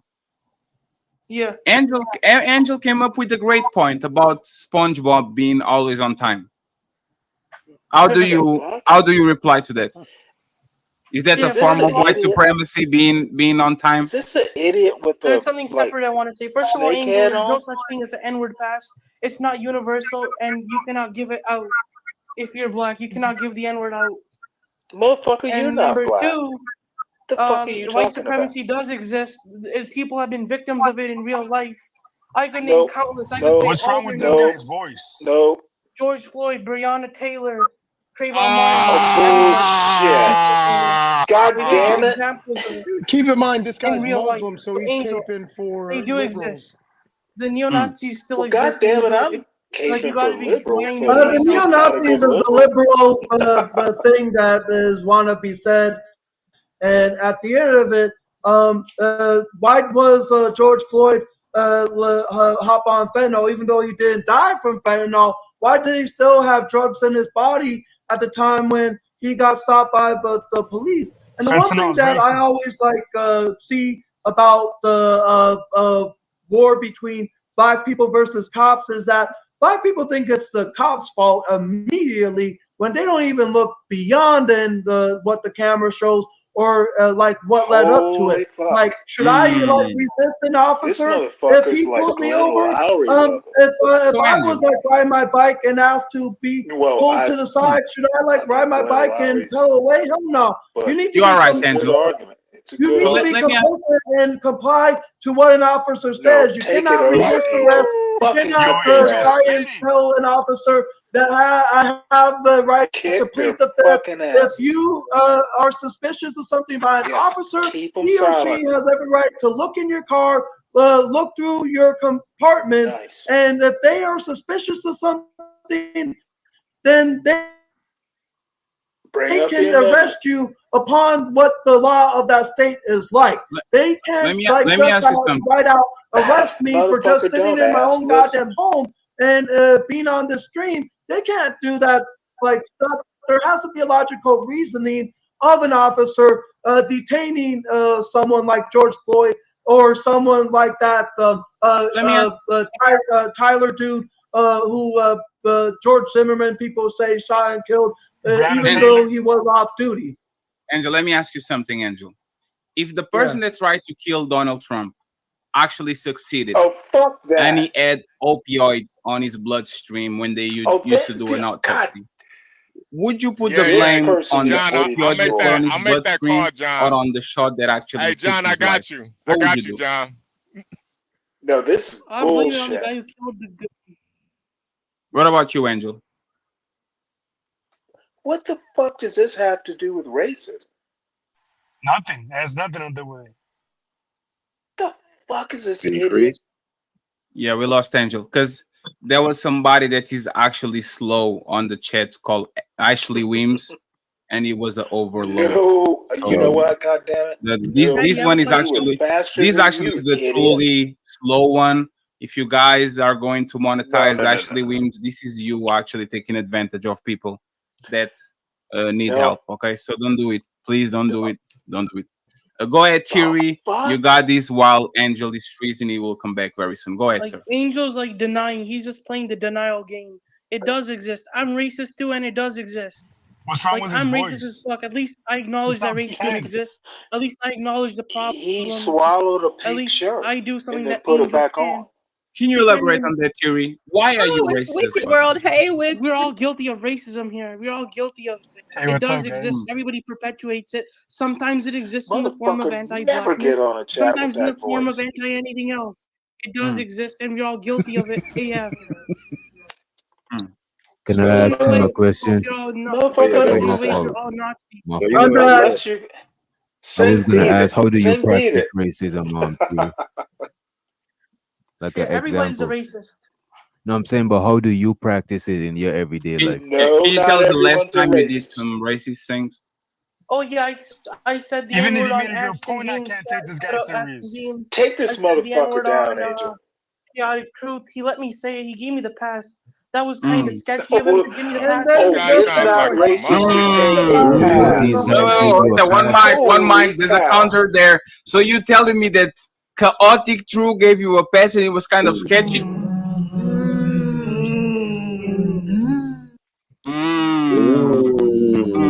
That's kind of interesting. It was Chaotic that gave you a pass just to do Yeah, what? he didn't say anything. Trigger When I the said crowd? N-word Like to what him. happened there? Yo, sir, could you hop in the chat? Like, sir, I called you the N-word the other day on Chaotic Truth Live. Wait, no. Sir is our boy. We know Sir before he was on Chaotic. Let Sir be. I'm here to make sure that Sir is represented, right? But the thing is, you think I'm it here to actually make exists. sure. It's totally fine. But my question to you is that what makes you do it? Because you acknowledge racism, right? You said it exists. Yeah, I do. Angel says not. What makes you keep doing it and keep using the word that you know for whatever reason? It feels like you know that is wrong. What makes you keep using that word? Because people like Angel use it. Oh, so you don't have a mind of bullshit. your own, like you can do your own decisions? Are you easily influenced? Oh, this kid needs to be destroyed. I'm not easily influenced. I'm just saying that I'm not easily there's their influenced, kind but and there's everyone my else kind. says My it, kind so will I think say it. there's something wrong with I'm me. not They easily think I'm be influenced. racist or something. He gave me a pass. You're kind. Yeah. What is Have you your heard about us versus them thing? So what is your ethnicity then? 111 theory. What is your ethnicity? Oh, I'm like an Indian. Not I'm because like of an Indian. Indian. Yes, Indian from India, right? So I'm like what an about you, Indian. Angel? Like, I actually have a different question for you. No, Are you actually, an the same Indian question that Doctor like asked you. Angel, or are you an Indian? When was the last time that you were racist towards someone? He On sounds like Michael CT's Jackson. panel. I Yes. was racist on CT's Really, panel. hardly ever. If people want to think that was me saying the N-word, which CT allows on his platform all the time because he's a free speech absolutist, then it's y'all, like I said, it's y'all emotions that are triggered. Nice. Brother. Nope. So, Angel if killed black it there. people being racist against you since you joined this space, Angel. Yep. Yes. Wait. Can you say it again? Rope-a-dope, Angel, rope-a-dope. Let that. Can you tell me, Angel? I'm going to rewind the 1 minute Don't mark. say anything, Angel. Can you tell us again how black people were racist against you, Angel? I guess just every single time they try to put me as though I should feel guilty, as though white people did to my people, and at the same time, how they black put more people. time on that. Well, let's just put it like this: We have what do they call you? What do they call you? How do they Thank treat you. you? Can you tell us? They call me Ice, engine hold on, before. Angel. It's gonna be all right. Water. Call you what? Give him some water. When it's like it's like a thing Angel on the towards ropes, native folks. They fight dirty. people, that people know what engine is.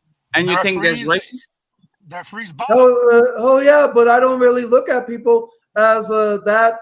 They can call me whatever they want. I don't really care. So Angel, are you telling me, Angel? One second, Angel. So are you telling me that racism exists when black people treat you a certain kind of way because you are a Native American? It's a Because you said difference before, between being a racist and racism. because you said this. One second, you said racism doesn't exist. That is true. And now you're saying that black people being racist towards you, right? We're all racist.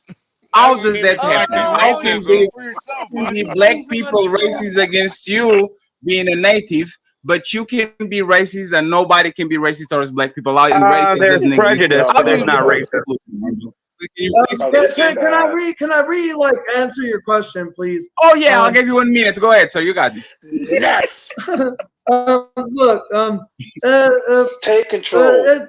like I said, one second, Angel. Let me take this shit off my face so I can actually see you. You can see me in my eyes, and I can see in your eyes. Go ahead. You got 1 minute. Go. Yes. Are those your ears, bitch? Like I said, put the mask back it's up. their emotions, and yeah, if they want to call me that, that's fine. But I don't really look at that. If they want to see themselves as racist, I won't call them that myself. If they want to see me as racist, they can call me that. But really, racism is just a form of emotion. Like I did answer like your question about but do I really call them racist? Hell no. Racism and the term racist is just an insult. When someone's feces is hurt, there's really no form of racism. Really, it's just the earlier years when the black folks got emotionally triggered when they didn't get the same right as white people did.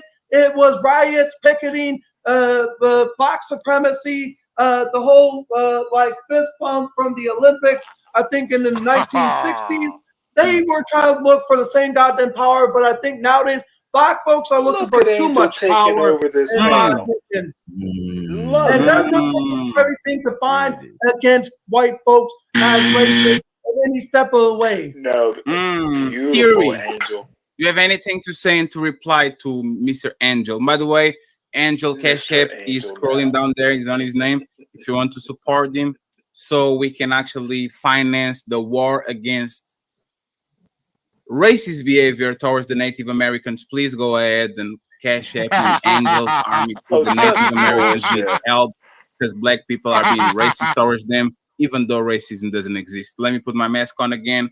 Go ahead and go ahead. One second. You can ask a question afterwards. Let Mr. Thierry respond, please. Go ahead and once again, before Thierry goes, all super chats are deactivated. Questions are deactivated. Shadow Realm, $100 via Cash App. Hamburger Fund, $100 too is the goal today. Everything donated over $200 is going to autism institution. Since you guys care so much about autism, that's exactly what we're going to do. I need the people that care about these things to donate heavily today so we can donate to the institution. Thank you very much. Go ahead. Let me restart the clock. Don't forget your question, Angel.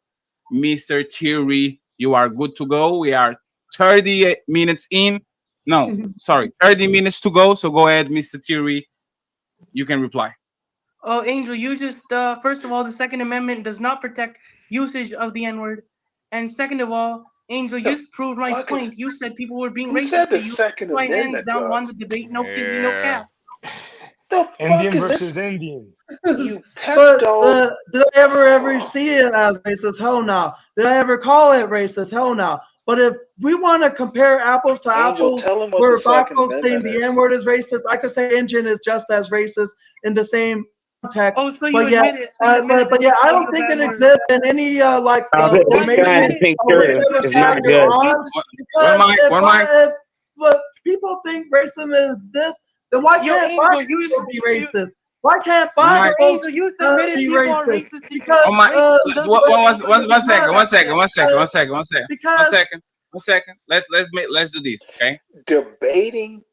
Thierry is going to have 1 minute, and then Angel will have the chance to reply. Let's go back. Tell what you think, Thierry, and then Angel goes. Why did he say Second Amendment? I didn't hear him say anything about the Second Amendment. No, he literally just said the Second Amendment doesn't protect. No, I'm saying I didn't hear Angel say anything about the Second Amendment. He didn't. This Pepto-Bismol T-shirt has no clue. He's a dummy. No, you know what? Angel needs to punch out, but he got money riding. Because they feel vulnerable. No, Angel. They need to look at that real woman and a real man. I have new respect for Angel. Accept the fact of holding his own. the normalization of it. It's already normalized in music, movies, the N-word that is. So just accept the fact that someone like CT allows it. Stanley, I'm a gun owner, so the Second Amendment does protect the niggas. No.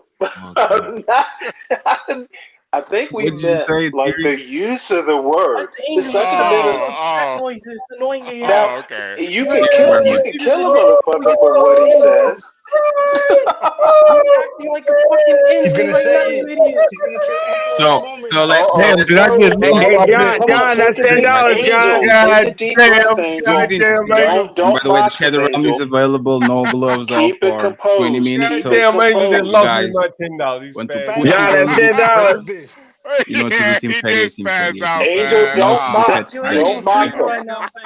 So But Theory. am I freezing? Guys, or am I good? Press 1 in the chat No, if he's I'm not. good.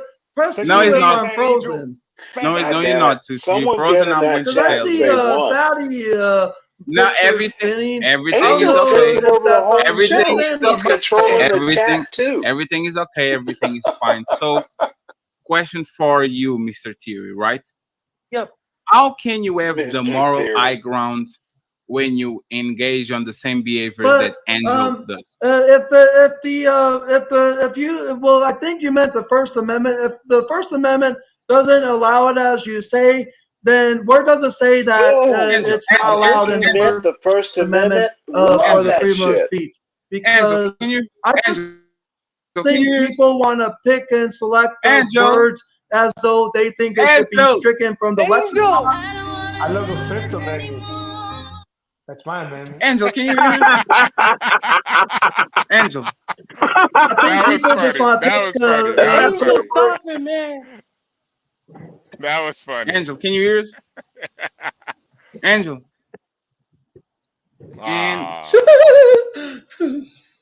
Angel, are you could there? you let me speak?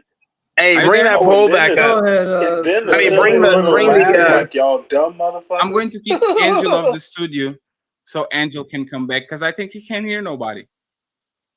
I'm going to stop the clock. I don't think. You know what? I don't think So he can come heard you back. in We are the on the first place. 30 You dumb something minute motherfucker. mark. It sounds like we get into the bottom of them things because once again, you guys thought this was going to be a messy show. No, The it's been an bottom educational of the show. depth of And your we're trying to argument. Angel, we couldn't hear you. I kick you off the studio because can you hear us now? Yeah, I can hear you. Okay, that's perfect. That's perfect. So go ahead, Thierry, because I don't know if you had something to say. If not, answer a question about the second or the first or the third amendment, and we go from there. I got Okay? a lot to say. Go ahead, sir. Should I go ahead? Yes, Yeah, please. if racism didn't exist, then how come the N-word exists? Think about it. Oh my God! What the fuck? You already you think about it. Thierry, you already used an argument, right? Indians, But one did cup. you answer my That's question funny. like I asked? How can you have the Two moral Indians, high one ground cup. when That's you funny. participate in the same behavior that Angel does? The moral high ground is because at least I admitted Angel doesn't even admit that shit. Mm. At least I own it. At least I own my shit. Angel does not even show any signs of accountability in the first place. Motherfucker, you're At least walking I'm around the accountable. house At to least lose I'll weight take the or bullet what? to the head like How a about man. sit It's a your terrible ass argument. To their face. What wouldn't. exactly it's horrible. accountability should I have Oh, for someone blacks. that acts like an N-word, thinks like an N-word, and is an N-word? Because remember, there's black folks, then there's N-words. Whoa. What does that mean, That was clever. That was clever. There's N-words. That's something that Chris Rock had said. Okay. That's better. Whoa, shit. Okay. This motherfucker's going to town. Okay. I just wanted. There's a better explanation. We need to be very specific in what we say. But there's black people and N-words. I get the distinction. Like you got Angel, right? Angel But just once again, like you guys say, like Thierry hey, said, did Angel just I either him? admit it, but No, that Angel was a doesn't. combo. But That both was an of y'all uppercut and keep a right doing it, right? cross. But at least So- I'm accountable. At least I'll accept the consequences for my actions. Angel wouldn't. Angel be whining and consequences for My complaining. name is Like, Michael "Boo, why are you Jackson. hitting me? Welcome What to the did I do? I didn't even Netherlands. do anything. I Well, did it. if Yes, there I was did a it. motion that I actually I don't think Let's start singing Ben. Hold on. You're always I'm sorry. I want to hear no Angel intention, say can you guys Theory, then I realize sit that your there are ass emotions down. that get butthurt when I say the kind of stuff that CT allows on his channel, as I've said Nice. before. And if he's not a free speech absolutist, then why does he allow it? And if someone who Nice. is for the freedom of speech but want to restrict the N-word from being, then that ain't really free speech. That's censorship. That's anti-American. That's Fascism. liberal. Saying N-word is fascism. Hey, Angel. Porch. No, socialist. Angel, And you that's have can you mute it for to one say second? You can't say it full. Portia, what do you think I want to ask the chat, the panel, what do you think Angel's IQ is? Like his ability to logic. Higher than mine? It's probably pretty Turn it back up. Go ahead. Yeah. No, John. I think he's smarter than me. I think it's anywhere from 60 to 160. I don't know. I don't know. Exactly. Keep them guessing. Keep them guessing. Let's be honest. Yeah, it's pretty I long. mean, that was beautiful whenever he said there's black people and there's N-words. You know. Yeah. Oh, Hey, that's listen. a CT. That's a CT-ism. I give him average intelligence. I'd say what? About. Dude. Nah, Go ahead. I think it's higher than average, man. Blacks. Shoot, I think it's You think so? I give him a 104. The average intelligence is Because he beneath sounds one. like, and I got you, Jerry. Give me a second, because he sounds like Average intelligence is under you 110. don't like that word. Right. College level is 120. When somebody No, uses it's that not. word against you, Yes, right? it is. 120. No, I said no. Average is under 110 because college graduates have a 120, and that's above average. Hey, Kimmy. And then, yeah, I think Angel at least by 95 IQ. that's what I said. He's below 110. I give him At least today. I give him 105. R-word because of my disabilities. No. Keep in mind, You snooty motherfucker. this is not Angel's first rodeo. He's been grinding on these networks for a bit, so he's kind of finessed his comments. You're putting in that word. Now, this motherfucker, dude, is Eston Wims, that is clearly a R word. We call him the jealous. R word. Is that we being racist, or are we calling him a little bit slow? What the fuck? He's faster than you, bitch. It's 2 against 1. Angel? Well, really, it determines on what you think of it. But whatever people say about me, I just take it with a grain of salt. Yes, for example, you being autistic Take and that you tongue and being wrap it around his a Native fucking American neck. are two different things, right? For people to be racist against you, they have to target your. Well, they just want to like. No, it's fine, Thierry. Right? So can you tell us, like, other than the engine word that I think nobody, like anybody, I didn't know about it, but I'm not local. So Take other off than the that, mask, bitch. and other than the R word, because I truly don't think it's about your ethnicity. Like, do you have any other Other example? people want to try to wrap my ethnicity in every which way possible, just because of what they see towards natives, because of how much of an N-word they are. How did they do it? Well, one person tries to tell me about the Trail of Tears, if people know what that is. I don't need to like look into that stuff where I wasn't even born, but I don't need to guilt trip or hate white people for something that happened decades or centuries ago. That's it. Whatever time period that the Trail of Tears was Well, no, way he's before I was totally freaking wrong in that born. argument. But And it's I don't winning, so need I'll to go hate with on white folks because of what something had happened long time ago. Exactly. And He gets just because of what happened back then, You know what? 105 IQ. it doesn't mean it'll have. I'm trying to make sure I find the right word. Just because what happened then. No, it's fine. It was in the past. Yes, it was in the past. It's in the past. Like, it won't happen now. And a lot of white people on TT Town have actually called the person out and been on my side and felt as though she had like made the wrong judgment, because I don't really look at white people in a bad light as pro-blacks would on CT's channel, or whatever a white person would try to argue against their. So, go ahead, Thierry. Sorry, I called you. Actually, I meant fatty. Again, yeah, that's kind of an insult. That was very racist. Stand up, Angel. Oh, I confused the names in my head. You know. I know we're both fat, but you look like a lesbian. I got you. Go ahead. Angel just dick slapped this What dude, I'm man. saying is, Angel's been spewing this. He's saying it doesn't exist. When he admitted that it exists when it happens to him, but when it happens to black folks, Angel covers up. Pepto-Bismol fucking looking tablet. So I'm not really Angel, hypocrite. one second. So Angel, between white people and black people, would you like more? For me, I don't really have a preference. I love both of them just as equal. It's a characteristic. If you were to live next to look at this racist one of them, white people or black people, which one would you choose?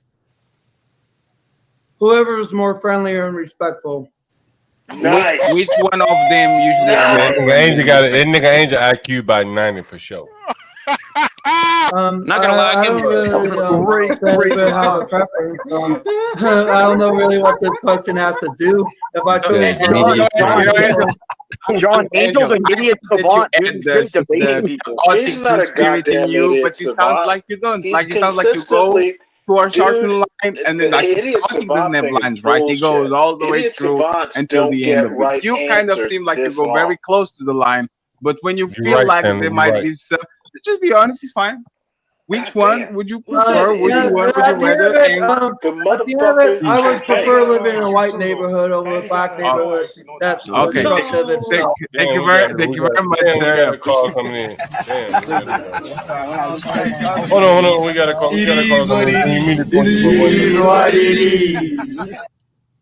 You on with John Gall? Who's calling?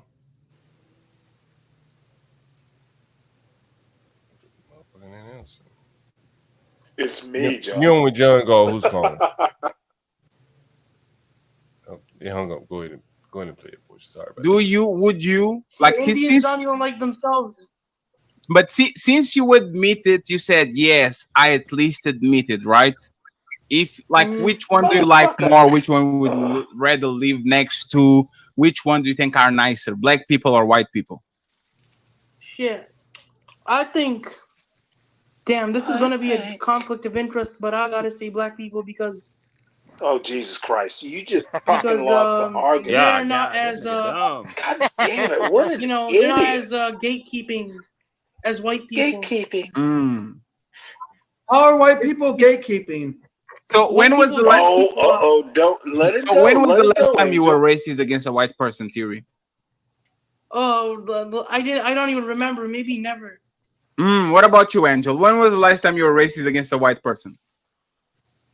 Other than calling another white person the N-word, never. That's what I was gonna say.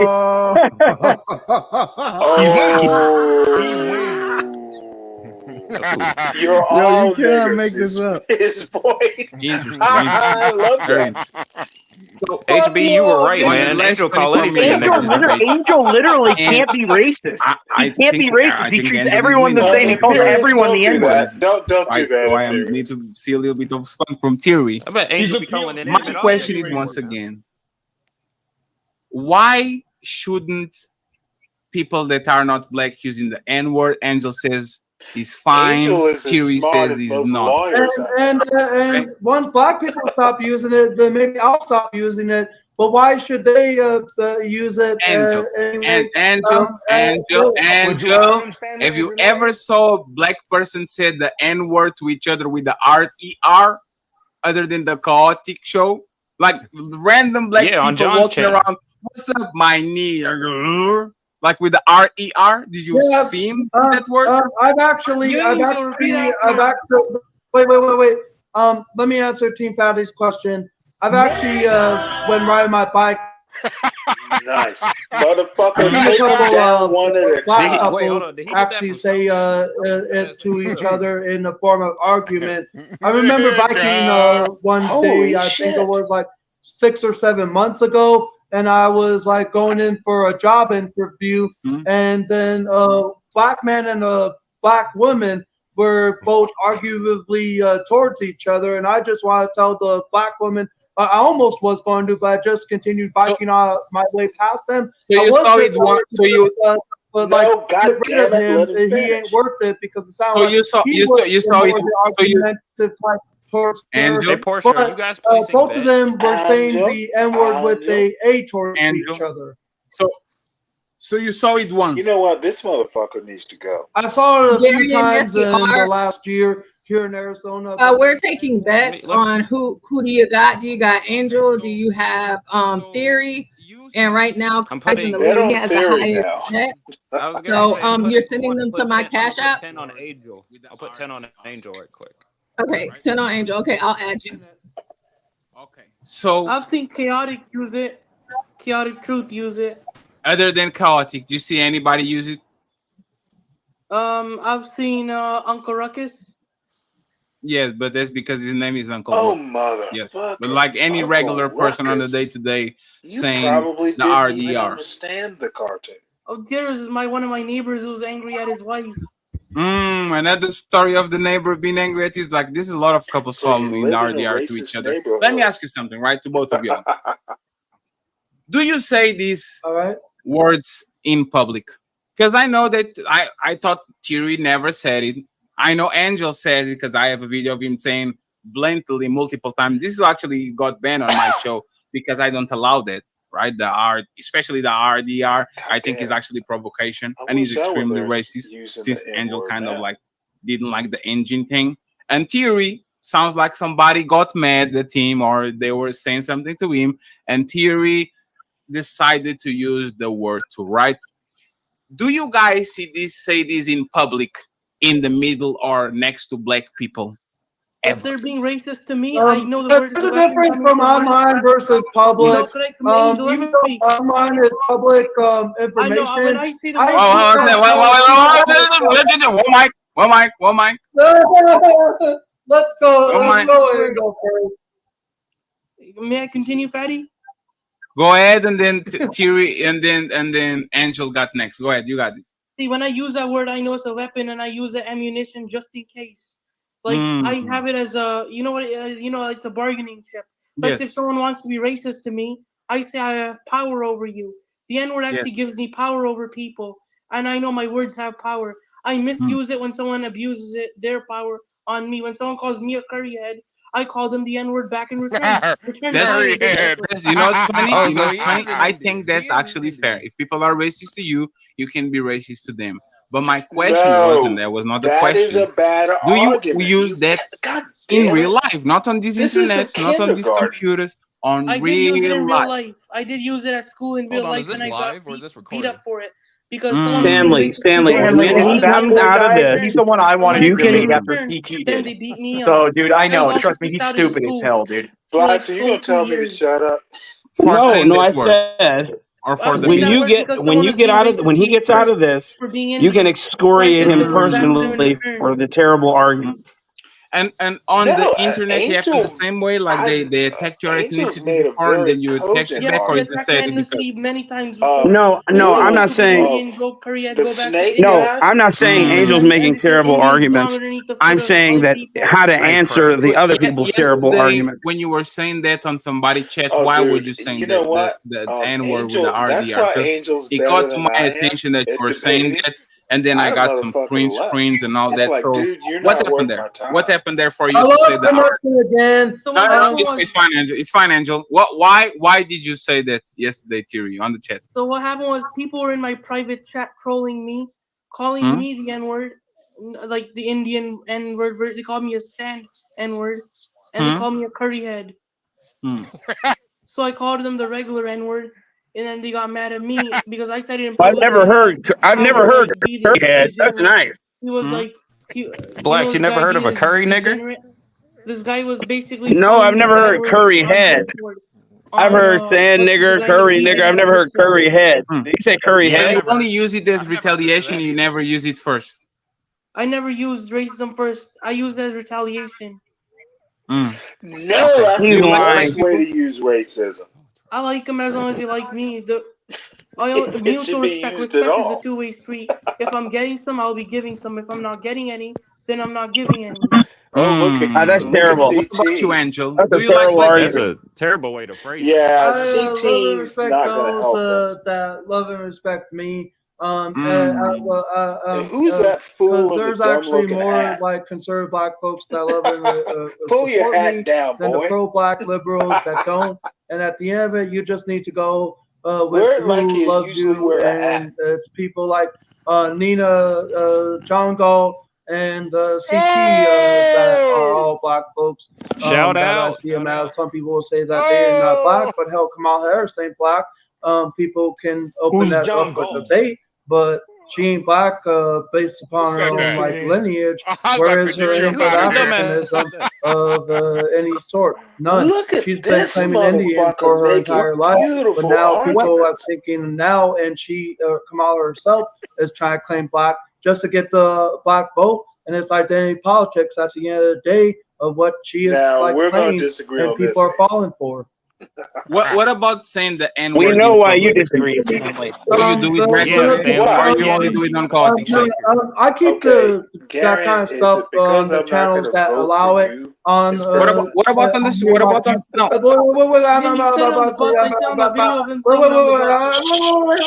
Let him finish. Let me finish. Nice. If I have to get some groceries, I just will do my daily errands of where I need to go.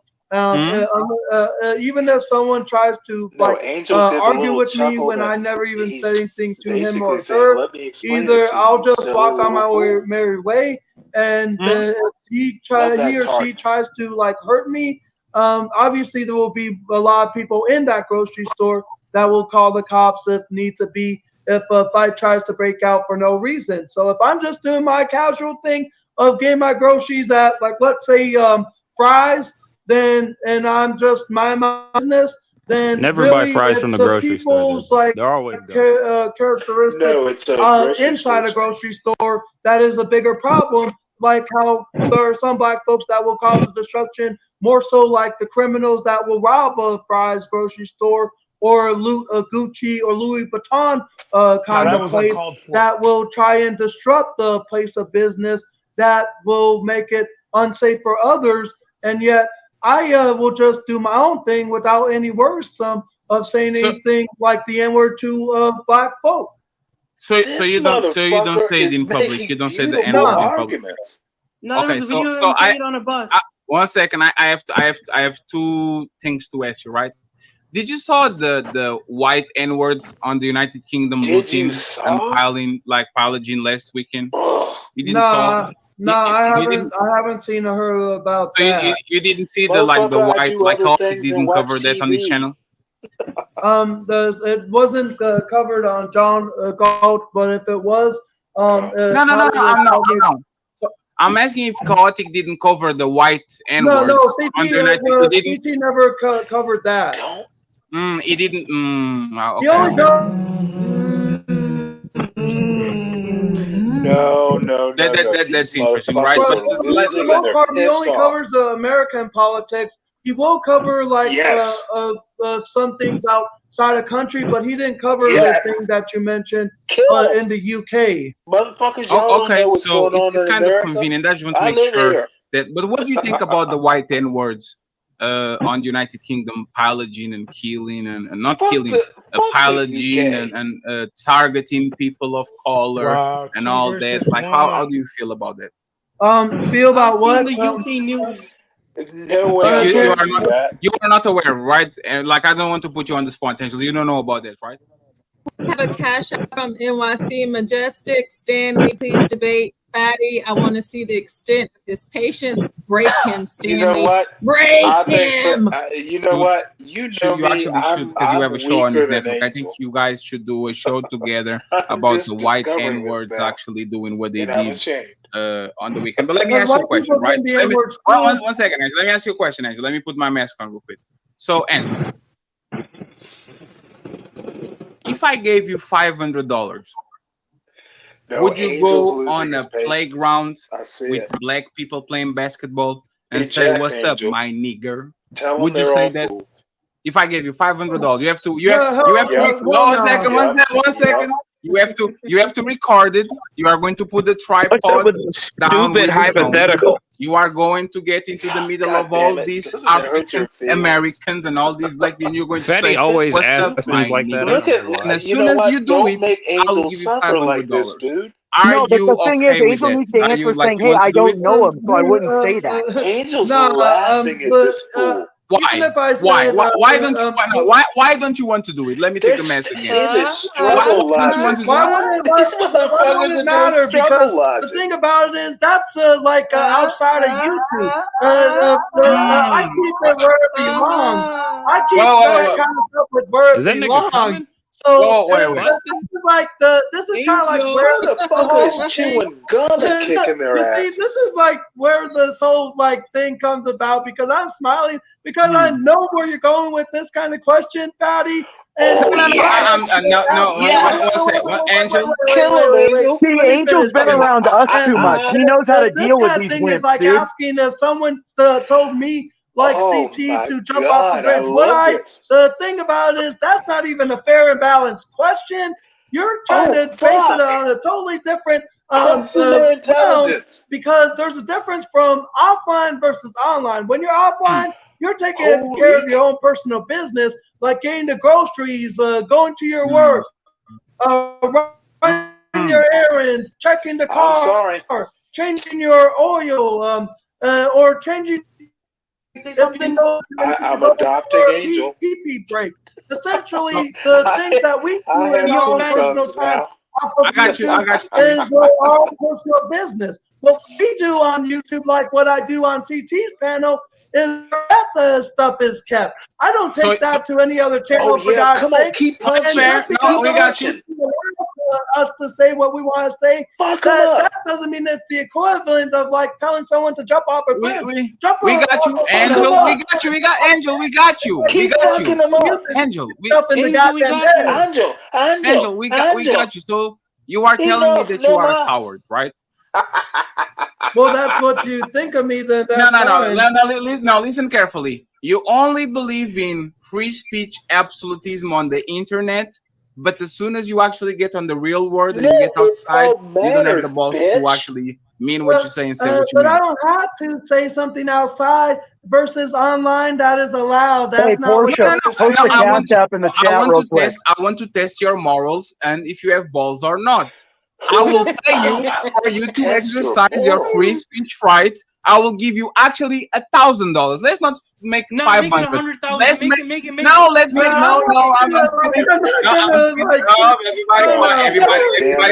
everybody quiet. This motherfucker needs to be destroyed. YouTube is treating me extremely well, so I will actually make $1,000 so Angel can use his free speech absolutist approach in real life.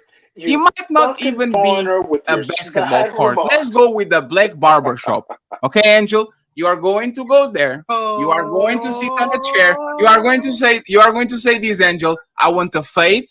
They are going to know what the fade is. And he's going to say, thank you very much, my nigger. You are going to say that. And if you feel me, I will give you, everybody quiet, if you feel me, I will give you $1,000 because you actually kept your word and you meant what you said, you said what you meant. Why should I have to say something out in public versus a platform like CT's channel that allows it? That's what you not understand. People since you're saying you should say it out there. That's like your argument towards everything, as though we should say it outside of YouTube. But if some type of platform that allows it, then that's the thing. Would you steal every single goddamn Reese's peanut butter cup at every 7-Eleven? Stay disciplined. Stay disciplined. Hell no. But if the store allowed it, would you not take the opportunity to take every Reese's peanut cup? Hell I got you, Terry. Socialism and freeism is becoming the new form where people expect everything goddamn free. So again, I just wanted to make sure, Thierry, you get the microphone, and we go from there. Go ahead. Pass me the mic. If you gave me the correct amount of money to say the N-word, I would say it for sure.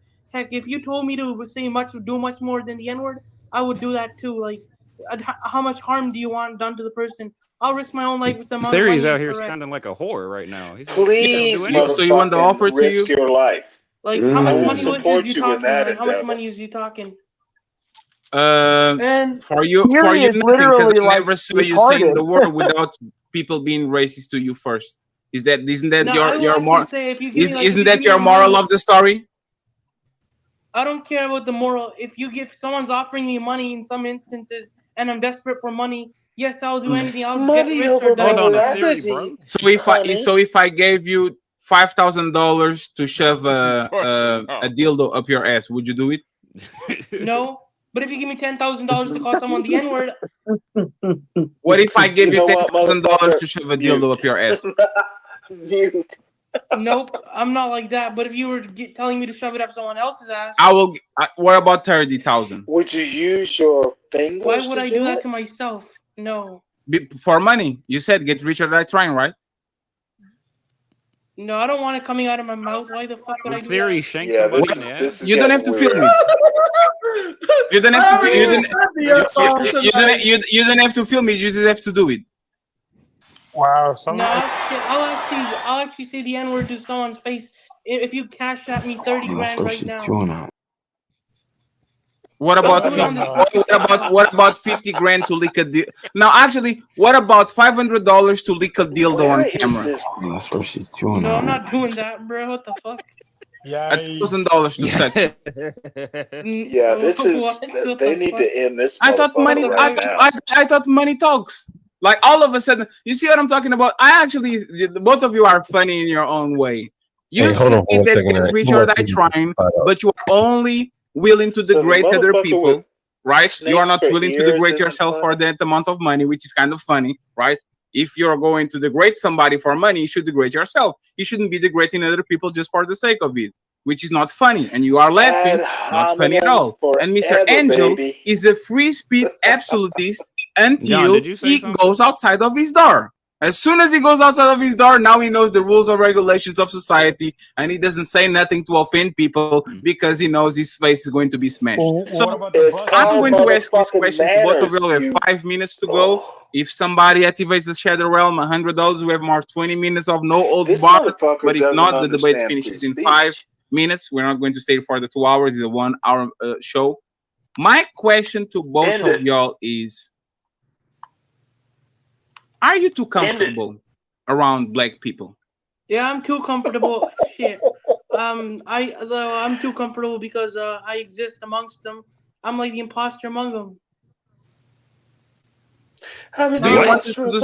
What about you, Angel? There depends on what like definition you mean by comfortable. When I say too comfortable when I say too comfortable means you go to your cousin's house, you put your feet on the couch, you eating the snacks that you know is not yours, you open the fridge, you're drinking. Are you too comfortable around black people? Angel does have a black girlfriend, so yes and no, half and half. I'm comfortable and okay with being on like CT's channel because you allow all perspectives of people over there. Make it hurt, Angel. But I'm more comfortable just for being me and being myself at the end of the day, regardless of what people think of me. I'm just saying who I am. Consistency. Can you do the commentary you do, Angel, criticize society and all that without using the N-word? Get cracked, yes. GiveCrack, we're trying not to think about things like that. Can you do your job, commentary, give your opinion and all that without Stanley, using the N-word? Can you do it? Flashing your pad on stream. Is the N-word Noel? Really, there's really no need for it to be said tonight. If I was to do a commentary on your stream on like let's say CT's channel, then I would like do the commentary without it because really there's haven't been no issue with this stream as of so far. It's just been fun the entire way, Fatty. Oh, this motherfucker's good. Thierry, are you there? Yeah. Who the fuck are you going coached to him? You say blacks? the N-word again, Thierry? I'll continue saying it on CT's channel regardless. If people's feces are hurt and feel as though I shouldn't be saying it, kill him, you should stop. No, it's Angel. It's Angel. Fuck him up, Angel. He's actually it's fine, Angel, because this is why you're going to be banned after the show. So Thierry, right? Yeah. What about you? Are you real? Yes, are going to continue to say the N-word. Shit. If Because the no price one's is gonna right, if kick someone's your paying ass me on money to Cape say Verde. it, then fine. Otherwise, I wouldn't say Nobody's it. going to pay you to say it, sir. What about regular YouTube live? A regular YouTube live, shit, I won't even use it in the chats if I don't have a reason to use it. That includes Discord. Then it also includes Discord. He said if Any he of had a the- reason, go Fatty. Yes, but what he's saying basically is if people be racist to him, he's going to use the word again. Is that what you're saying? I'm saying if someone is racist to me, then I might use it as ammunition, but I'll think 10 times before using it. At least 10. So this is what I was going to say because there's 1 minute to finish the show, right? I was going to lift bans if you guys promise that you're not going to use it again, because again, I don't see Angel the necessity for him to use it. I think he just used it because Chaotic let him be, and the Chaotic knows exactly what it is, right? But I seen Angel being on my panel for multiple times, and he doesn't use the N word, and he's actually participating on the conversation. It's like I said, it's where it's allowed at the end of it. I've always respected you, but if you want to ban me, I guess that's just the price I'll have to pay. Yes, the same way Chaotic has his rules, I have my rules. If you are more times on Chaotic and that's what you want to do, I respect it. But I will, unfortunately, this is very difficult for me to tolerate that. And when it comes to Theory, I'm actually disappointed because I thought Theory never said it. And now I know he did it. I kind of understand because he said it's self-defense. But once again, you guys came to us. We didn't come to y'all. Fuck it. Okay. Okay, it's the only thing I'm saying is that you guys came to us. We didn't go to y'all. We are not on y'all space. You guys came to our space. You guys decided to mingle around black people. So I will never use words. If I choose to go to the Italian community, to the Chinese community, to whatever, and I sit in their table, I will be mindful with my words the same way you are mindful when you guys are around white people. Like you guys said,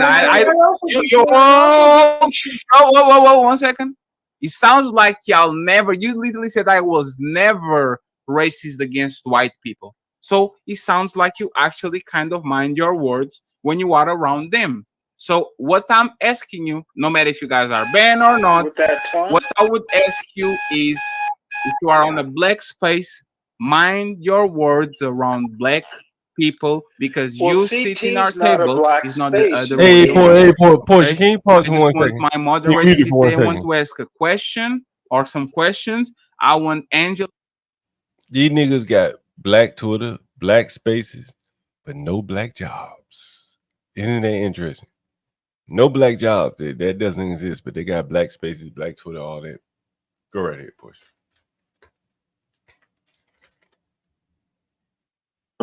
If I can remember it right. So is it discriminatory if someone was to come around and disrespect whatever is the offensive word for your culture, for your ethnicity?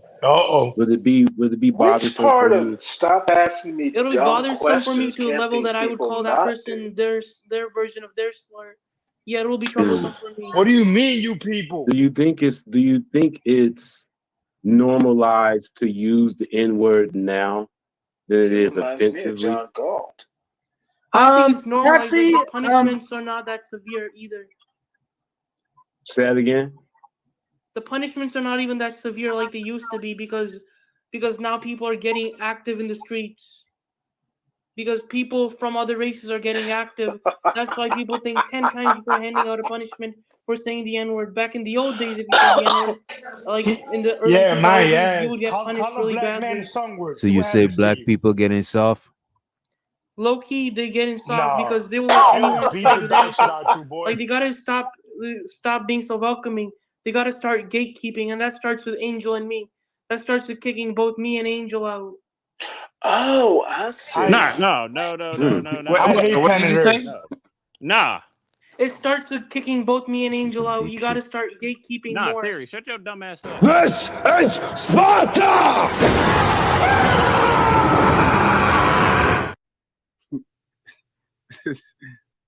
Are you sure? Are you sure? Yeah, what are you saying? Are you sure?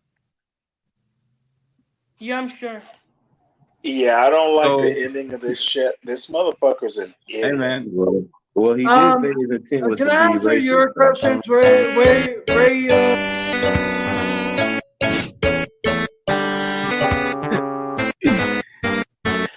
might just have to create a show just to invite this I'm dumb just son of a following bitch on. orders. Thierry said we should gatekeep more. That's what literally what he said.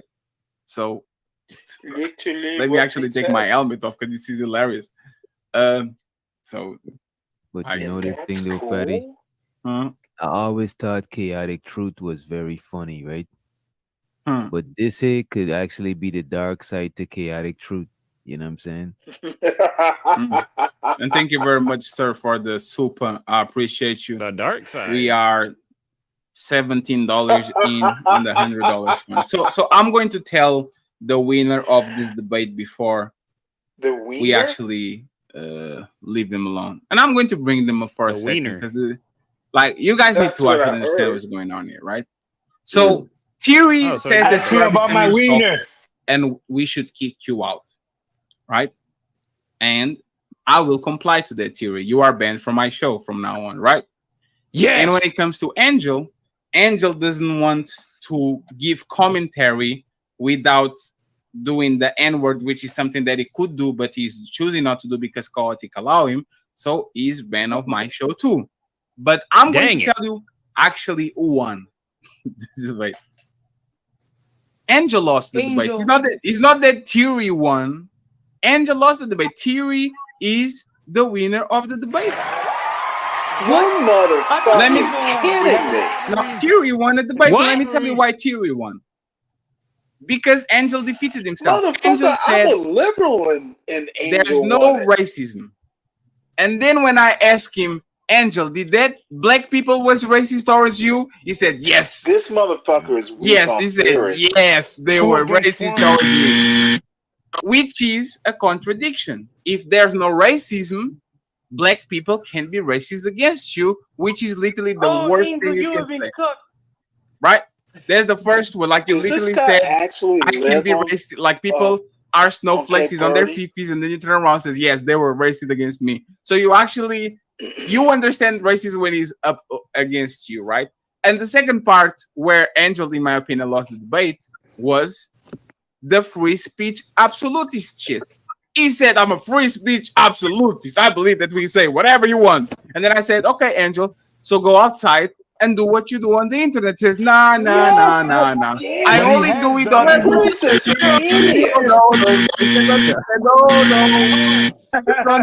just on YouTube. I don't do that in real life. I go to the grocery store and all of that. I go to the grocery store and da. So, but Theory said the same thing though. He said it the other way around. What'd you say?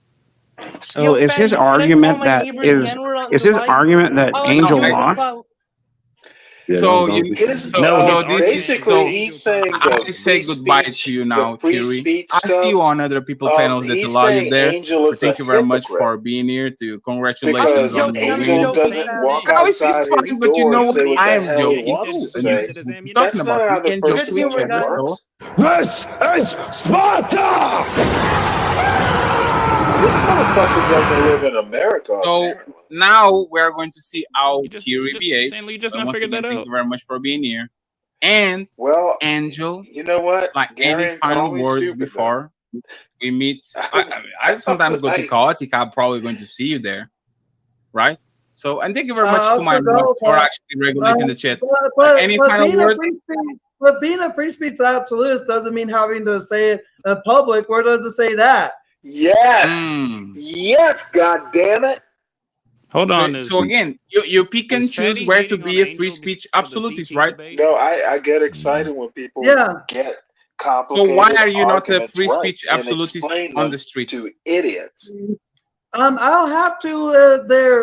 That's what the statement is. There's no definition of what a free speech absolutist really is. Just because I am a free speech absolutist on a CT channel, that doesn't mean I have to say it on the goddamn public. Like, yes.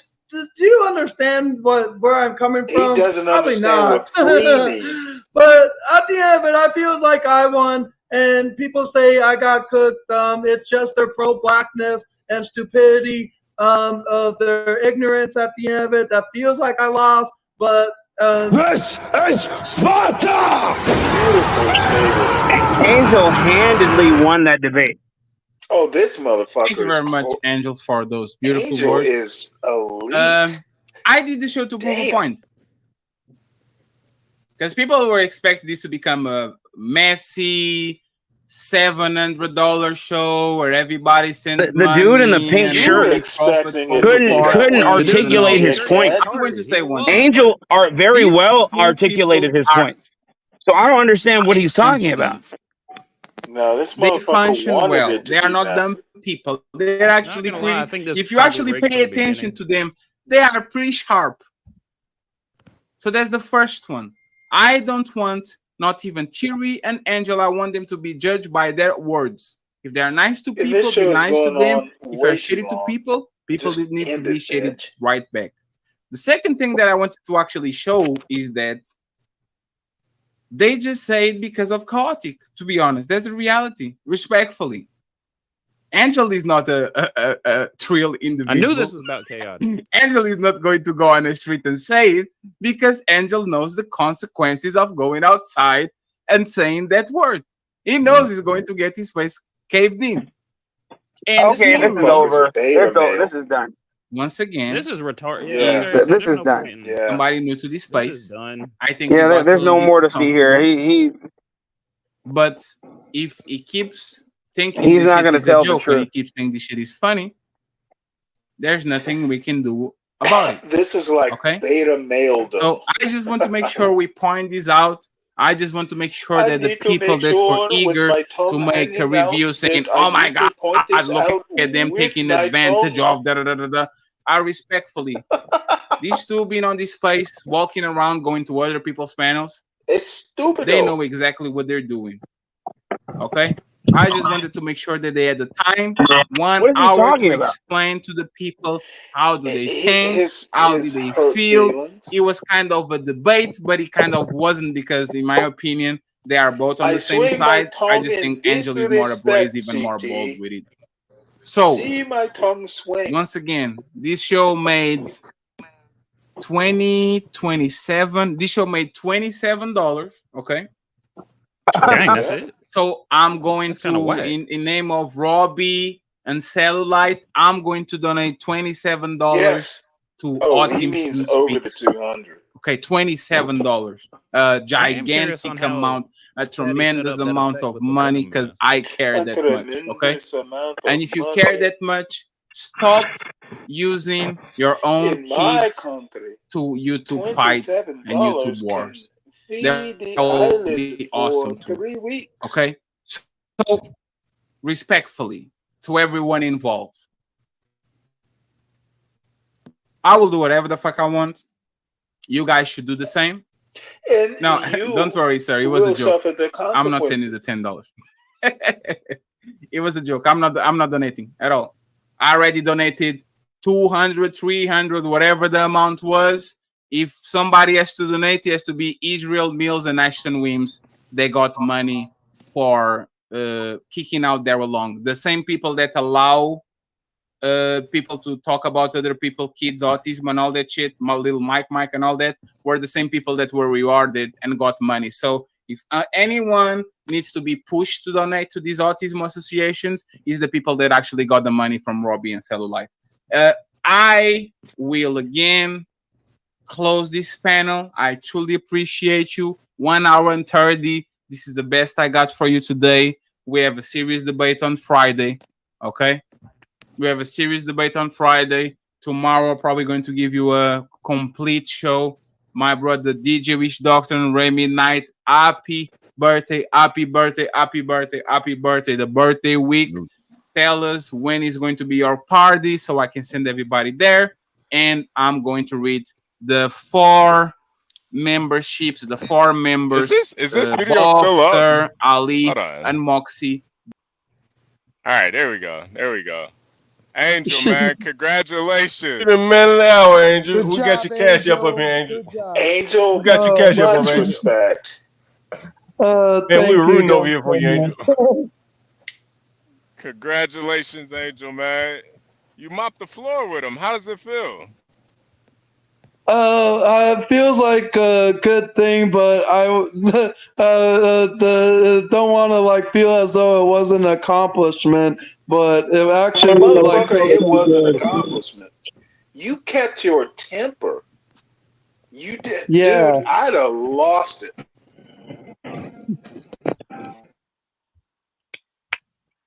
I just knew like it was for fun and giggles at the end of it, and I just like did everything I can to debunk the theories and every like question that was asked by Fatty. I like gave my honest to God answer. Did you think Hey, it was? you know, Did you think they? Oh, go ahead, John. hold on for 1 second. You know, guys, you know, Angel is in between jobs right now.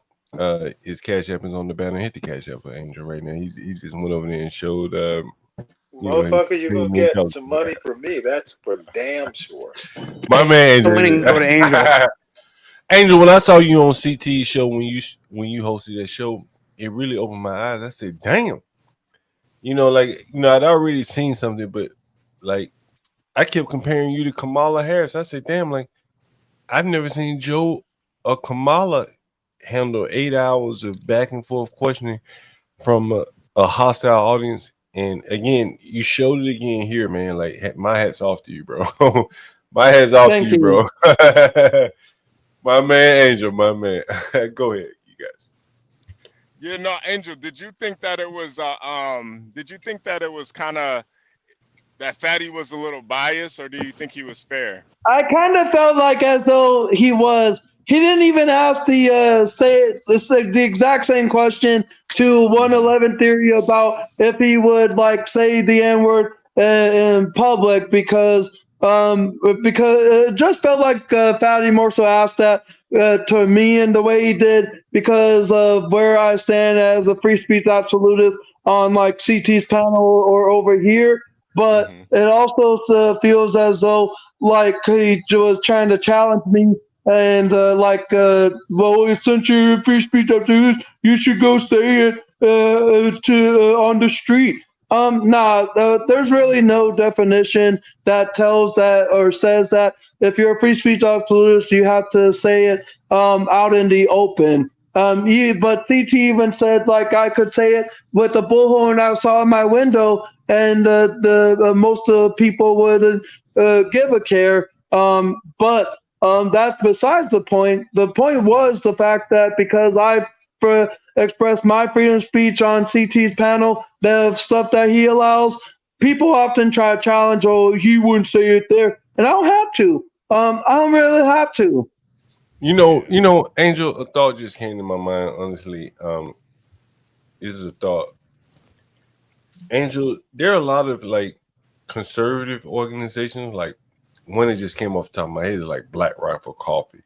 No. But there are other organizations that would really take a liking to what you're saying here and your ability to hold your own. And this is just a thought. Someone can, you know, say, hey, you know, what you're saying, John Galt, doesn't make any damn sense. It doesn't make any damn sense. Fair enough. Oh my God. This one man's opinion. It's fine, right? I want to hear other people's opinion. But there are some conservative type organizations, and conservative may be the wrong word, but let's just say patriotic. That's one woman's opinion. Right. You know, let's just say First Amendment type organizations. People that really value the First Amendment, and they hear you holding your own very well, articulating yourself. And I imagine that these clips would be almost like a resume for you. I didn't even think about that, John. God damn. You know what I mean? Like shit, man. You know Don't what I mean? do it. Yeah, that's a good idea, man. I'm serious business, bro. Like, you know what? Then that's 3 people who are wrong. Not gonna lie, John. What does Angel gain from this? What does Angel gain from that if he does it? No. See, this is the thing with John, with Stanley. What you don't get is on the right. You don't gotta have 12 degrees to be. No, what you don't get on the right is Kyle Rittenhouse. What does You think Cal Carlton Rittenhouse got to has do with this? Think about what I said before you overreact. Well, take out the right or the left again. Like there are a lot of organizations that hire people, and hell, March down to all those type of organizations.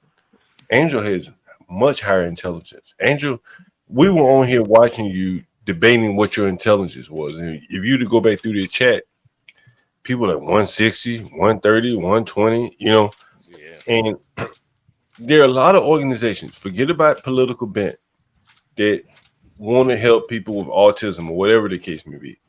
But you clearly have a much higher level of intelligence than, you know, relative to everyone else on the autism spectrum.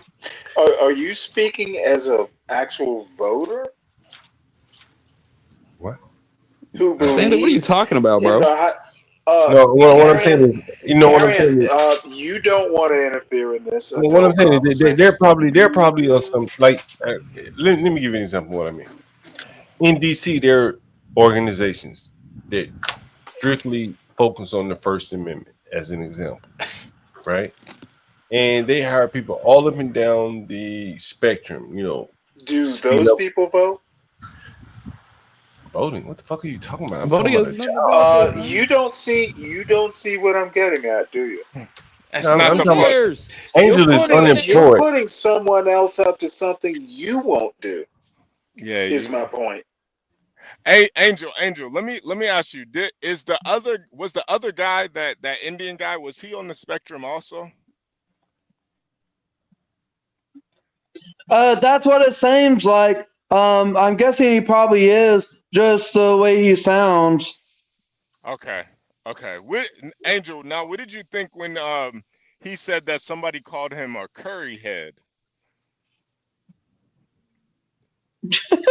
I don't know what the heck that is, but even if someone tried to call me that, hey, it's just another creation of insults, because there's always a new form of word every like goddamn month or day, it seems like. Have you heard of the term Rim Brothers, HB? Ew, no. I never heard of a rim brother. Hey, hold on for a second. Let's address Jay Boogie's comment here. He says John is crazy. They're autistic geniuses, literal geniuses. Elon Musk is on the spectrum. The other day, what did I say about Angel? I compared him no to Elon job. Musk. Yeah, what you did compare him. What did I say? What did I say? What did I say? He's the poor man's Elon Musk. Yeah. Remember I said that? Yeah. And Angel, what I'm saying is, you know, and again, it may be very DC centric, but there are a lot of organizations that looking for people all up and down the spectrum, again, that truly believe in the First Amendment. And what you have done here, from my perspective, is demonstrate a true believer in the First Amendment. Mm-hmm. You articulated yourself better than most politicians are able to do it. Let's be honest. Like the people in the chat were like, yo, like Angel is smarter than we think he is. And I think people kind of underestimated you, and you snuck up on a lot of people, you know, that hadn't seen it already, to be quite honest. Yo, hit the cash app for Angel, by the way. And so, I think that, you know, you've worked, I think you say you worked in some grocery store jobs and things like that. But I think you should really get your clips of you defending the First Amendment, and take those and shop those to people, you know, organizations that may have outreach about the First Amendment. There are a lot of companies like that, organizations, things like that. Kyle Rittenhouse, he makes his living around the Second Amendment. You can be a guy that make your living around the First. There are a lot of organizations that cater to that. Yeah, I truly believe that, Andrew. You know, maybe I'm just being optimistic here, but I do believe that. Someone is saying, look at here, Angel. Someone's saying, I've been saying his IQ is close to 130 for months now. And GiveCrack said, your mind is always spinning. That is true. That is true. I'm always looking for people in positions that I think work for them. And Angel, again, when I saw you on that Chaotic Truth, man, you really opened my eyes. Someone said 160. No one here is 160. That's true. Probably not. Probably right. Not. Probably not. But the way you Not gonna handle lie, John, what did you think of Angel before that, though? Well, I thought he was able to handle himself, but I never seen him without a moderator or mediator. You know, Chaotic Truth is kind of a mediator. You know, Chaotic is kind of a mediator when people come at him. And, you know, you can see things in him that he can handle himself. But like, I give you an example of what I mean. When he told Chaotic to take that lady off the panel, as an example, right? Angel, you remember that? Yeah. Right? Like, that's a very decisive person. He said, "Yo, he said, Chaotic, take this woman down." Right? I said, man, like this boy here got some, you know, like, you know, he got some, you know, very decisive, you know, I'm at a loss for words right now. And then there was another time I think during the channel and during the chat, he came up and he said, "Yo, we've been going for about an hour now and no one's giving me any money."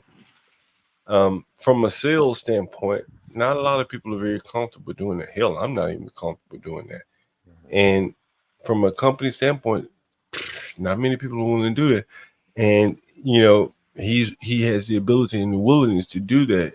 And from a sales perspective, man, like you can't train people to do that. That's just my experience.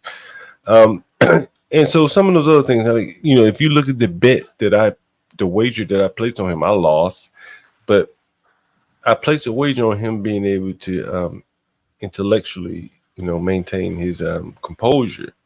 I lost, but yeah, it shows you kind of where I'm thinking, you know, when I look at him. You understand? Here are the wages we placed on you, Angel, by the way. Seen Angel. Yeah, Angel, we made side bets on you, and I wanna give out. So me and Master Kim had a bet. I bet it on you, Angel, and Master Kim bet it on Theory, and obviously Well, wait a minute. I had no choice. Someone had to take the other side. We all betted for you, but I had to take the other side. Yeah. Master Kim bet to be the villain, man. He bet to be the villain. We didn't have a market maker, Angel. We didn't have a market maker. Right. So then Blacks and John, they both had a bet, and Blacks betted will Angel lose his cool, and John bet Angel won't lose his cool. So there was a one point, Angel, where you kind of spazzed out and did like a hokey pokey dance for a minute. So He did it more than once. Yeah, we kind of all agreed that was you losing your cool to a certain extent. So Nas, Crack, and Gary, and nobody matched their bets, so they were all refunded. But yeah, Angel, we had side bets and everything, man. Yeah. Oh yeah, Angel, I send you a $20 cash app, man. I send you a $20 cash app just for you, man. Yeah. Thank you. And anytime we have any more side bets or anything, make sure you guys, if you're gonna make a bet, it's not live until you send that cash app over to Portia. It ain't live yet, so send that bet over. We don't do no ass betting. Niggas have been killed over making ass bets, so don't play over there. Yeah, man. I'm gonna put 20. Yeah, and HB had to tell me about that, about people getting killed over side bets. So for those of you that didn't send it, obviously where I put money received, I put a dash because I didn't receive it. So for that, like Crack, I sent it back to you, and then HB, you got yours, and then Blacks Who Defy, he got his, just so nobody thinks that I'm doing some shiesty ninja business. Yeah, you don't even need the money. Blacks Who Defy don't even need the money. Yeah, I'm gonna say some of the people on this panel don't even need the money. You're just doing it. Yo, blacks from Chicago, man. He'll still kill your ass over $20. What's that? He from the South Side, Garfield Park, some shit like that. He'll kill your ass over $15, man. John, you that military shit on your head. Yeah, blacks ain't playing, man. He come find you over $20, man. Nigga from Chicago. It's the principle. Hey man, to collect. Oh god, right here. Yo, Portia, we on for game day tomorrow. Y'all niggas playing. Yes, game night. Yes, we are. Game day. How about that? Game day. I want to play some money on that big tomorrow. Game day. I want to bet on all the. Game Portia, you gonna handle all the the side Yes, bits. I have.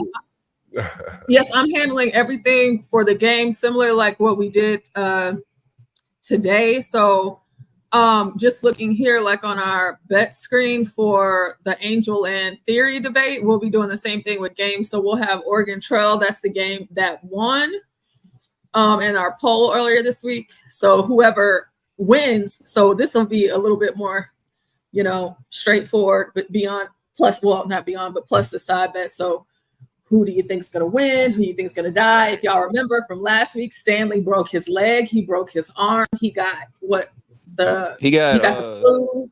He got typhoid. He had a fever. He had a fever. So your portion, someone asked, is the same version. I think it's the updated version, right? It's the updated version. Yes, it's the third edition. So it's the updated version. So I already have all of that set up for you guys. And after Oregon Trail, that we could play another game, but Oregon Trail kind of took us some time. It took us some time last time. So that's going to be our main game tomorrow. So yeah, it was a great time. It was great. It was great. Yeah, we did. We had fun. We had fun. Can we get all the side bits, like who's going to get injured first? Yeah, John. Let's get the money going. Bet now, right quick. Yeah, no, hold on. Let's get the prop bets going. The actual we gotta get the actual characters and stuff first. So we gotta wait a minute. Gary. Hold on. All right. Yeah. You should pick teams like a basketball court. Because I'm not even sure how many people we can actually put on the newer version. Like how many people can be there? Maybe Portia, if you wanna last time it was 5 or 6, right? Yeah, I think it was 6 last time. But if we can, I can. Angel can take my spot. Well, no, Stanley, you're on there, Stanley. You're on there. Yeah. I already got my prop bet on you. I'm not. Stanley, I already got my prop bet on you. Oh, Angel, damn, John. Stanley, we throw your ass overboard first. You over there talking shit, we throw you overboard first. Funny. Snarky but funny. Maybe, look, if nothing else, we can have a Stanley team, right? And we put all the people on Stanley's team. Something. But you got to be there. Y'all gonna die. Is that I was what are we gonna have a team captain system? Like John's captain A, Stanley's captain B, so on and so forth. I'm taking Blacks. I'm taking Portia. I'm taking HB. You know Mr. What? Kim. And you know what? And Crack. You know what? Dibs. We're gonna win. You know what? You know how it is. Like I think it's where you have to make decisions on what you buy and all that shit. Yeah, absolutely. It's logistics. Right. So we'll get the. Can you have teams? Multiple people could be teams, so we can all decide what we buy and shit like that, right? Is that how it works? Yeah. What we did last time is we kind of all decided on the panel what we buy, and we took like suggestions from the audience too. Yeah. But the audience in this case could be the teams, right? You know. No, the audience is the most fun part. Yeah. No, the audience made it real fun because they were giving good advice. Yeah, the audience. Yeah. Word to the wise. Buy as many wheels as you can. I need Garion too. Yeah. All of y'all are mine. John, you're low. Wheels and axles, Black. Yeah, we had enough axles. We needed wheels, and once we got to where, once we were going where we were, Kimmy, that was the problem. Come on, Kimmy. Yes, all of our wheels got washed away. Yeah, Kimmy, which if you want me to get Garion off the panel, just let me know. It was God's path. Hey, hold on for 1 second. Hey, Master Kim, you still here? Oh yeah. Hey man, I wanted to give you an early appreciation for those tickets. I'm gonna put them to good use on Friday night. Oh yeah. I might drag Kimmy Cakes. Yeah, I will. Yeah, I will. You know, I might drag Kimmy Cakes out because I think I have one additional Kimmy Cakes if you free Friday night Barclays Center. that's what we're gonna be. Oh snap! Oh snap! Hey, hold on, John. You doing what I think Y'all you go doing? to the Beyonce concert or something? What's going on? You better than that. Oh, Taylor Swift. Oh, Hey, John. What's up, Master King? What's up? What do you think if Angel, and again, this is kind of a silly comment because other people can chime in on this. What if we were to do some research, dig up some case law for Angel, and tell him to read it, a 3-page, citing of case law. And No, so the let next time Angel be Angel. That's not and the how next time intelligence he works. has a argument, he can pull out some specific case law shit to shut people down or something. Too much You mean Rain Man. Oh, too watching? much? Okay. He remember all this shit. He's a Yeah, I was smart going to guy. say, if anything, he'll probably. I think Angel would probably use it like once or twice and then forget about it. No, that motherfucker got a hell of a memory. Kimmy Cake said, "Money talks, bullshit walks." Kimmy Case, you available on Friday? Friday, I'll let you know what the deal is. What's today? Tomorrow. Today's Wednesday. I'll let you know tomorrow. What time? Date and time when I get in town. You know what I mean? Ooh, John. Man. I had to keep my movements real. To the best. You know what I mean? Niggas know I'm leaving. They want to take advantage of something, so I can't announce it here. You know what I mean? But yeah, Kimmy Case, I'll talk to you offline with that. Well, damn. That's Man, why man. That's why you need to have Imperious. John was talking in his deepest voice. Man, people do all kind of Master Kim, you know how it is. People know when the cat's away. What they say when the cat's away, the rats are play, something like that. You know how it goes. Yeah. That's why you need Imperious to be calling on your tenants and keeping everyone in check. Man, they might buck Imperious. Yeah, I was going to say. Hey, can I invite? Look at Righteous Muffin's point. I love that one. I don't think. I didn't delete it. Righteous in Muffin. the Someone chat. may have deleted it. YouTube may have deleted it. You never know. YouTube could have deleted Righteous Muffin in my head. Nobody's deleting chats. It's probably you. Yeah, I was going to say, you think You John know is what? deleting comments, Righteous man? Muffin, my points about your IQ got deleted too. I swear, white folks be Dang. so focused on that racial IQ stuff, man. They really. It's always white folk. It's weird how Asians. Why don't Asians bring it up? Master Kim ain't brought up racial. Well, white folk actually Asians don't do it that much. Yeah, and they don't need to. They don't need to. That's I know. Well, that's the point. That's the point. It's only white people be talking about racial IQ. Oh, racial IQ. You watch porn. I don't care what your Man, IQ I haven't met a is. white person. I haven't met a white person yet that I wasn't smarter than. Nice. I mean, I'm just being. No, you know what? Notice I didn't say anything after nice. I was going to say. You know what? I'm gonna do something very white. I'm gonna go damn Skippy. I was going to say. Yo, Righteous Muffin. We were just talking about Angel's IQ. We weren't. It had nothing to do with. We weren't talking about race, man. We were racial talking about IQ. Yeah, we were talking about Angel, man. Why you gotta make everything racial, Righteous? Come on, man. I mean, if we're gonna talk about race and IQ, we could always talk about white birth rates every now and then. We can talk about that. See, now y'all about to make it racial. Oh God. Oh God, that shit be getting that stuff burns me out sometimes, man. Wait a minute. Oh, the motherfucker hung up. I was about to see if we may hear that. Some motherfucker unknown caller here. You never know. Hey, one of the things I did want to do is I forget shit. My memory fucked up, man. Let's see who the hell is this calling. Let's see. You want to see who this is calling? Should we call this person back? Yeah. You can call him back, yeah. No.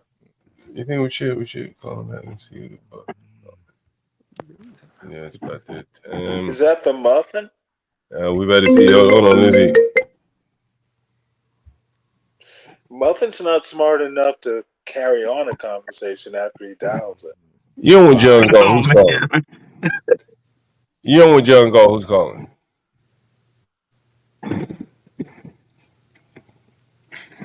You don't want John Gall. Who's calling?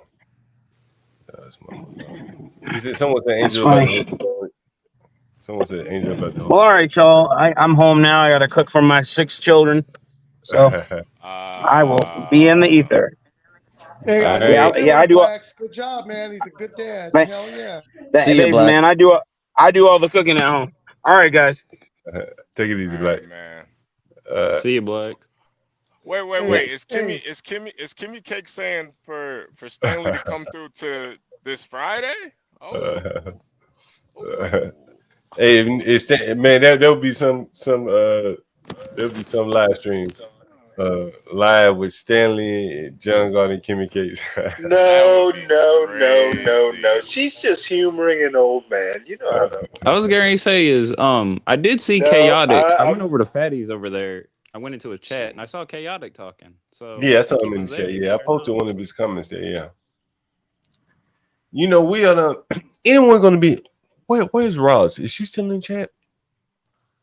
You know, I got all this equipment. Here, and I have a couple of places. Even before I get the someone says 321. I'm not sure what that means. Kimmy K says 321. Room 321, Stanley. Time. Room 321. Yeah, she just said 321. She was talking about y'all. It would take 3, 2, 1. Then all these motherfuckers are gonna make comments. Y'all didn't get that? Pull up I think it was the now, room see, numbers. this is what surprises me. It was obvious the 3, 2, 1. What it meant. I think y'all didn't get it. Man. That's why he's saying all No, this we stuff. didn't get it, Stanley. He don't like the sisters. It literally says, "Oh shit!" Come on, Stanley. Oh, Hey, Garion. Hey, let me ask you a question. This question. You know, there had to be a lot of smaller streamers, right? And you know, I'm just brainstorming with you guys here. And you know, most people, a lot of people travel around DC or in DC, you know, oftentimes. And someone mentioned, like, you know, I do have to place to host the streamers, like I said, like someone like Grace and Ben. I'm just using them as an example. You know, a lot of streamers don't have a lot of money. What if I were to host them and do some type of in-person studio with, you know, some streamers of interest? You know, what do you guys think? You mean like a Tim Pool type of thing, John? Well, Tim Pool is probably too big, but you know, someone small. Tim Pool has enough money to have his own shit. You know what I mean? It'd be nice for you to interview CT. Yeah, you know, at some point we get around to that. You know, I've reached out to a couple people, like a little back and forth, some streamers, and you know, I think that's gonna come. You know, I just haven't mentioned it yet until we get to a little bit more concrete basis on when and how it's gonna happen.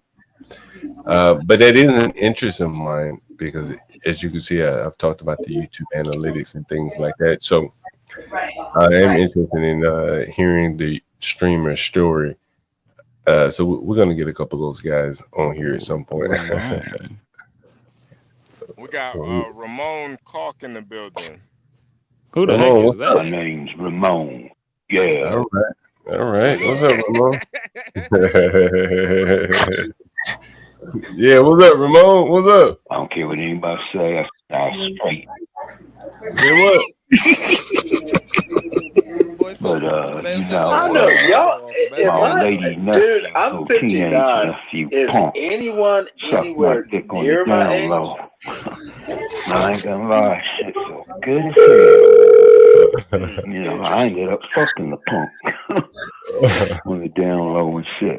And since then, you know. Oh, goddamn, are you slurring? Yeah, you on Jane. You on John. Who's calling? Who's this calling? Yeah, who's calling? You on John? Who's calling? Hey, John, show the picture of her looking fine.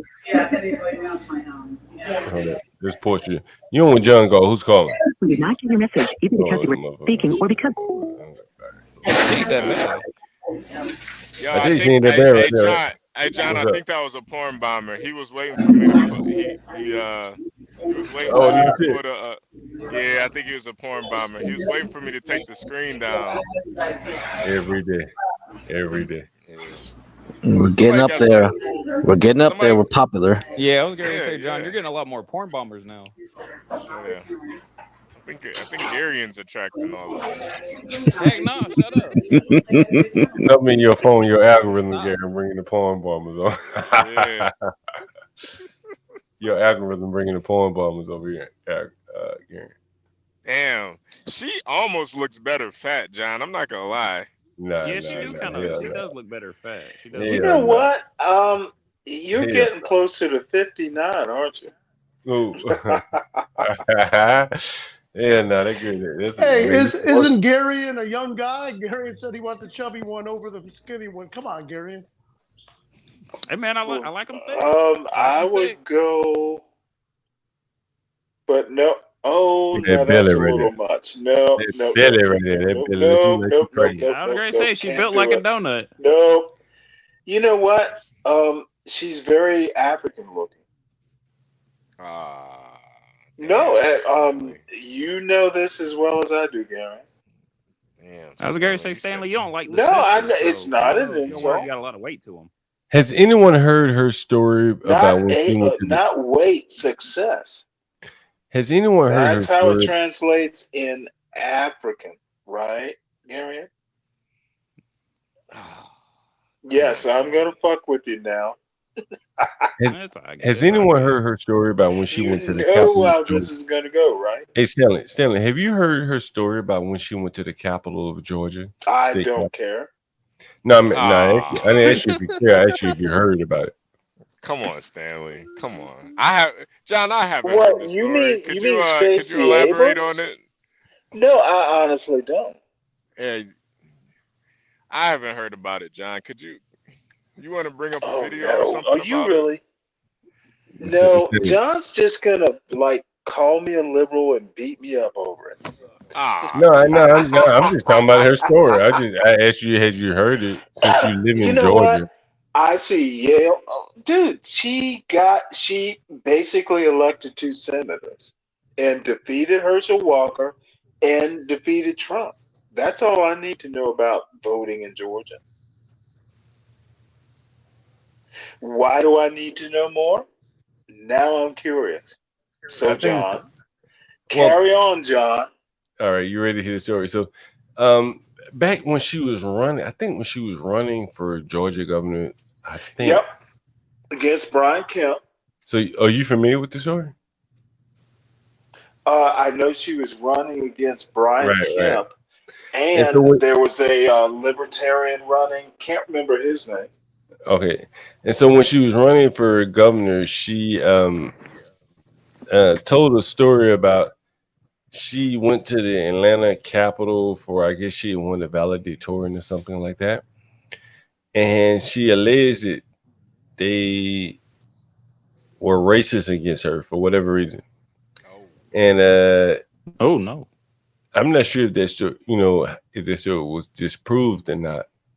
But it was a story that would have happened 30, 40 years ago. Well, hold on. Why are you telling this story if you don't know if it was right or wrong? Is it just an allegorical story or what?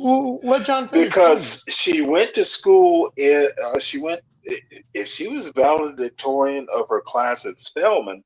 No, I'm talking about in high school, I think. I think it was in high school. Okay, she went to high school in Wisconsin. So where does Georgia come in there? Well, you didn't look that up either, did you?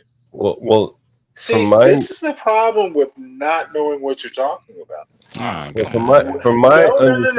Google Stacey Abrams. Where did she go to high school? Was it in Georgia or Wisconsin? Maybe I got it wrong. Well, Stanley's one of those types. No, I'm one of those types who likes to get arguments right. Can you please let John finish? I don't make the shit up. Well, the point is that during her campaign, maybe the media told a lot, But they told a story about her going to So the you Capitol. did research, but you're still going to tell the story. Well, I think she was the one telling If the the story. So media I got it took her wrong, word for it. why are you considering? Well, I took her word Call for it out the because she media, didn't. not Stacey Well, I Abrams, took her word right? for it because I didn't think No, that you she'd didn't tell do a shit. lie, Is right? basically what you're saying. Oh, come on, Stanley. Come So on, anyway, man. Stanley, can you please let John finish? anyways, I just found it to be No, interesting. you know what, Gary? Go ahead, Stanley. I'm done. I think you I are. like her. I like I that. think That you was are. basically that was basically the story. Is that she went to the Capitol? That you I think got she went there. whatever the point was is wrong. No, Valedictorian of what at the Georgia Cap? now you're gonna make Dude, me look. the basics of the story aren't holding Kimmy up. Cakes is I think Kimmy Cakes is she's behind on the stream. That's what's going on. That's what's going on. Yeah, Kimmy John, Cakes is behind continue on the stream. story for Gary's sake. Let me see if I. You're gonna make me look up the story. Let me see. Yeah, you got to look up the story now, John. With Stanley, you gotta look it Yeah. up. You gotta look. And, No, you know what? I'm doing an angel. I'm checking everything and checking it twice. No, I think Stanley's defensive for Stacey. Stanley's got something for that. John, ugly are you bitch. being naughty or nice? I ain't tripping, Stanley. I know how you Master are. Kim, what you You know, say? I have a good buddy of mine, I Stanley. Did think very similar to Stanley's got yours. something for Stacey, that ugly bitch. The He's trying to little get Stacey. her. He got all sensitive. Master Kim, you know what? Right is right and wrong is wrong. Sensitive has nothing to do with it. I'm just fooling with you, man. But you know what you said about Herschel was a doggone shame. He's Georgia's favorite son, and you know that. You know what, dude? I've seen Herschel on campus. I went to He's now Georgia's favorite son, he was period. I went there a couple years afterwards, but yeah, I've seen him on the North campus. Okay, now I get it. When Kimmy Cakes was saying this is gay, she was talking about the stream.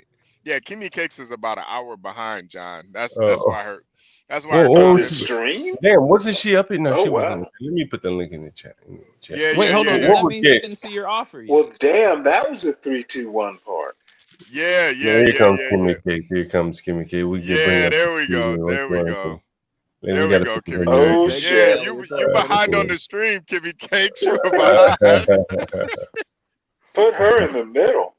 Yeah. You might be right. You might be ready to make a solo layout. You want the solo layout, Kimmy Cakes? No. Okay. Kimmy Cakes, Damn. you know, Kimmy Cakes, what do you think about this, Kimmy Cakes? What about we go to Williamsburg, like with the backdrop of Manhattan, I would the do it. waterfront? Let's do What do you think about it? It'd be nice.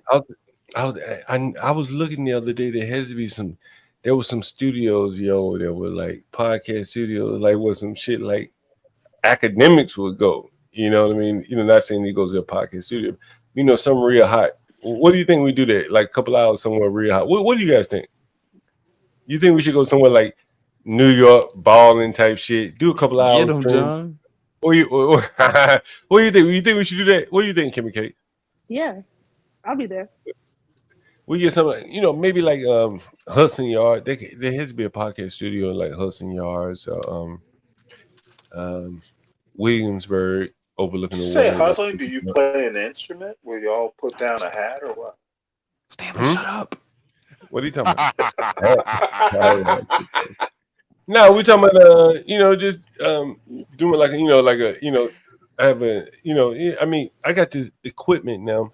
So I was thinking, why not just do something, take it up a notch. We're in New York, whenever I go to New York, we had the studio equipment, we had the studio space, things like that, someone we could do like it would be like a co-host type format. What do you think, Kimmy Cakes?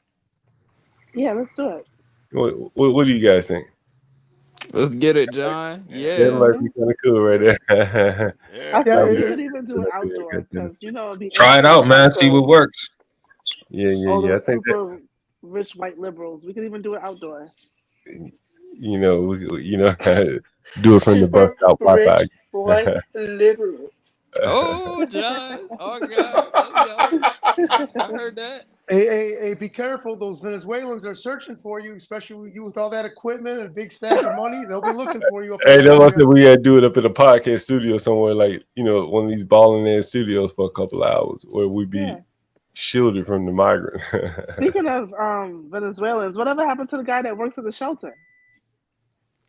In terms of what? You mean bringing him back? In terms of following up is what you meant, John. Yeah, and I thought he wanted to go undercover with a camera. No, I don't think he was willing to do that. I could reach it back out to him again and see what he says. But I think the the better person was probably that black woman. But I think I think I showed you her. I talked to her. I was walking up the street with her. And I have her contact information. I think the person that really wants to speak their mind and would probably be similar to,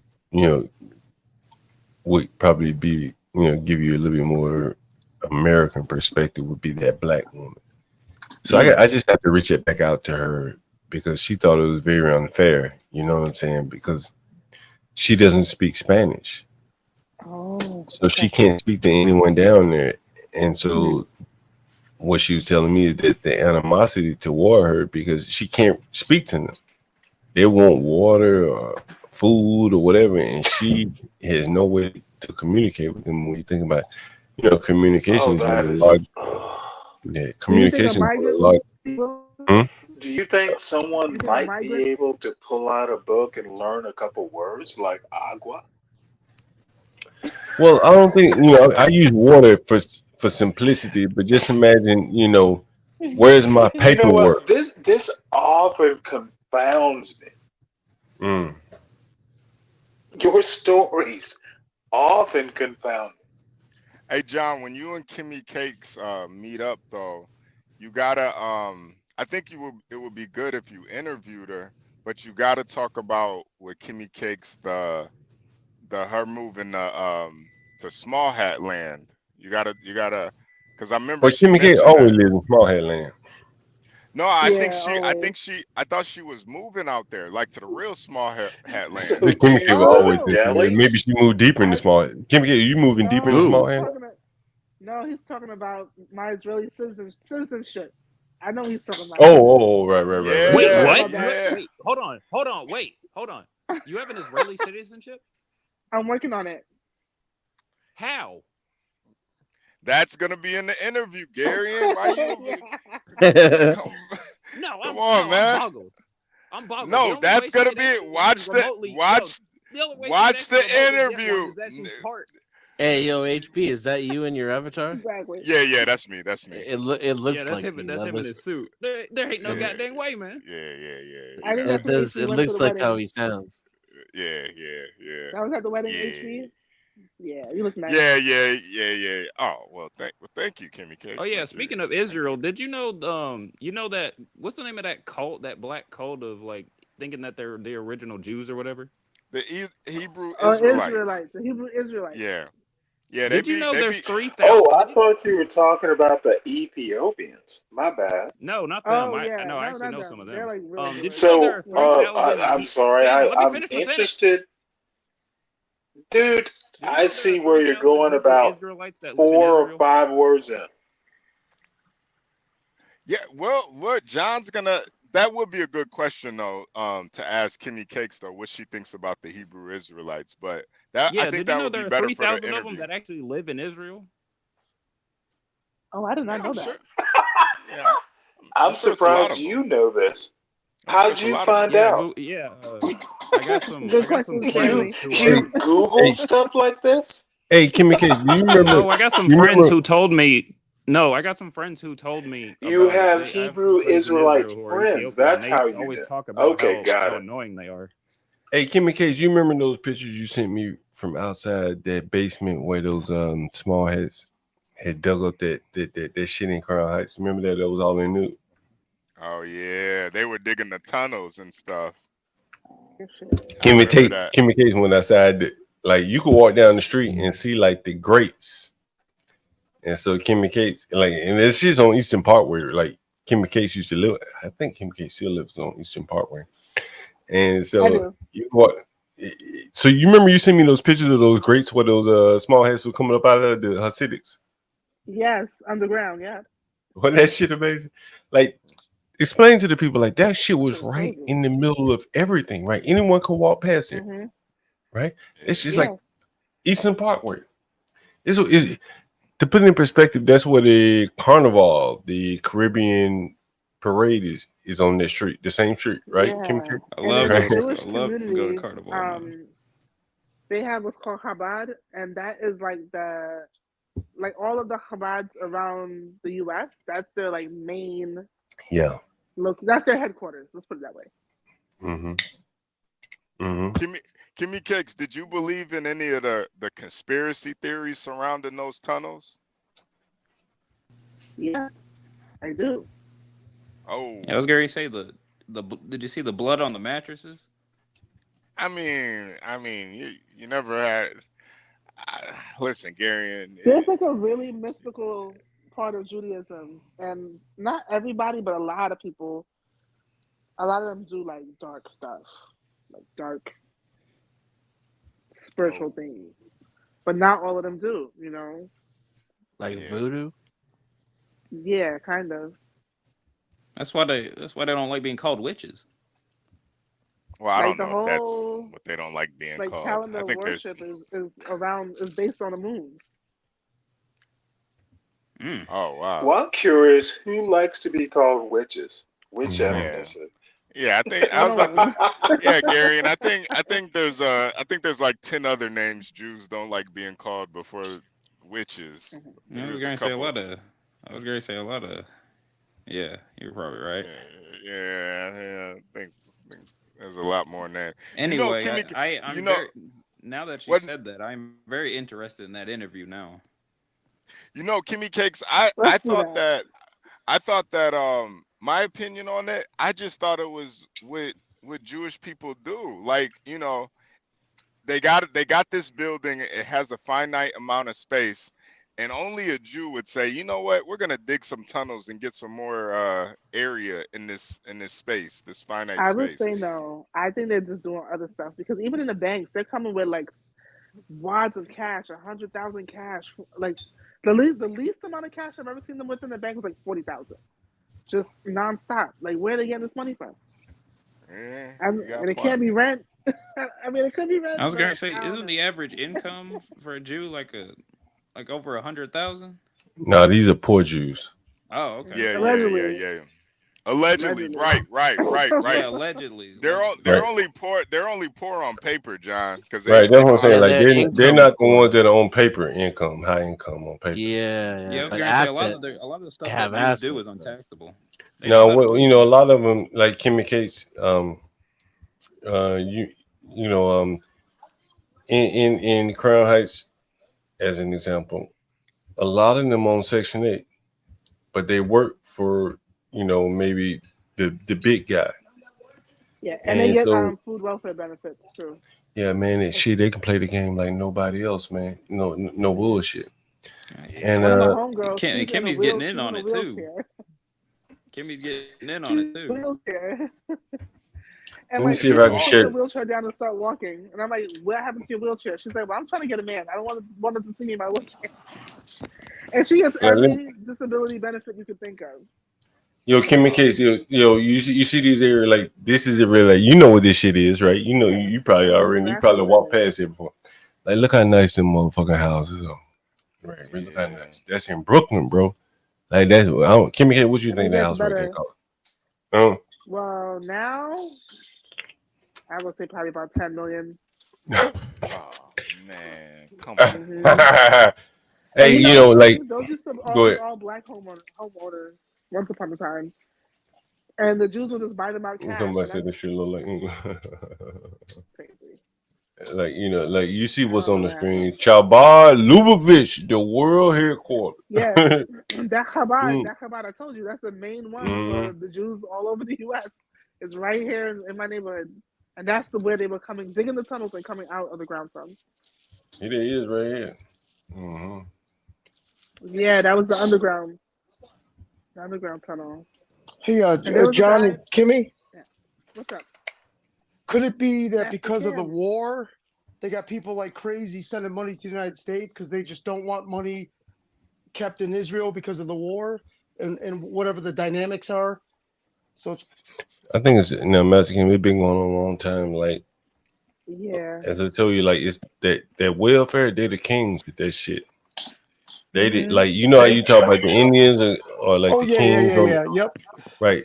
These are the kings of the welfare. Like the Section 8, Yeah. they the kings. They like they Yep. the And the free bosses. You know food what I'm saying? and the free medical. Yeah, like Hey, they Master run the Kim, show. I think everybody's in a liquidity crisis, so they're just trying to move money around because of that. They don't have a liquidity crisis. They got too much money. They got a liquidity problem in that they got too much money. You know, and so they don't have anywhere to put it. Like that's what I'm saying. That's what I'm saying to you. Like you Google Section 8 in New York City and say Jewish people, and you see exactly what Kimmy Cakes is talking about. You know, And in their supermarkets, they have like a list of people who can't pay for their food. So other people will just come in and pay their food bill, like their grocery. Wait, John and Kimmy, are you guys saying that a small hat, for example, will purchase a $10 million property and put Section 8 in there? yeah. But the reason why he can do that is because in this area, like you see one on the screen, this is Eastern Parkway, right? Someone said Prospect Heights in Brooklyn is nice. Yeah, that's very nice. That's where Nina lives. So you see in this area right here, and let me see if I can zoom in. And Kimmy, you probably know much better than I do. Let's see. You see all these buildings and shit. Let me see. You see all these buildings, right? Right. Yeah. And they're bigger ones, but so they can go put someone on. They can go buy this building, right? And the rents might be $3,000. Let's just say the market rent. Well, Section 8 said, well, okay, we give you $2,800. The person that's living there on the small hat will make up the difference. That's against the law. You cannot ask the Section 8 tenant for $1 more than what the contract rent is. But if you got trust in your community, everybody can win. And they're getting to live in an area close to their synagogue because they have to live close to the synagogue. They likely work for the landowner because he may own all the stores downtown Brooklyn, all through Crown Heights or whatever. And it's a hush-hush business. You understand? Like it works for everybody. And that's the way that they play the game. There's no reason for them to be their head and shoulders above everyone else in the Section 8 game unless they were scheming. That's my Hey, John. Yeah. Is there different, and Kimmy, is there a difference between like the Brighton Beach Russian small hats and then the rest? Are they all one big group, or are the Russian ones more gangster small hats, I guess? There's a perception that the Brighton Beach ones are like the Russian small hats are like more gangsterish. I think they're different in the fact that the ones in Crown Heights are considered to be the most studious and because they're the most studious and the most holy. And are like the Russian Jews, like other, I guess, small hats around are just kind of more like average. You know, when I go ahead, Kimmy. They might like wear regular clothes and they might not eat kosher all the time, things like that. You know, when I first moved to New York, I told you guys the story. My manager was a Russian Jew, big old guy named Alex, big gangster-like guy. You know, very, very, manly type. Yeah, and a very good software developer, I will say. And then in my consulting world, I worked with another guy. I can't remember his name. I still have his number in my phone, but he was also a Jewish guy. And I remember going out to his house, like Sunset Beach or somewhere like that. And they're very strong in the software world. I think the Hasidics are much more insular. I've known people where Kim, you may live in the neighborhood, you may have had this experience. Where they on Saturdays they may ask you to come cut their lights off. You ever had They this ask my experience? mom all the time to turn their stove on. Yeah, you're right. Mm-hmm. Mm-hmm. They can't use appliances and shit like that on Saturdays. It's considered working, and they're not supposed to work after Right. Friday sundown. Oh, this is real nice. I could save it for the interview, or we could talk about it a little bit right now.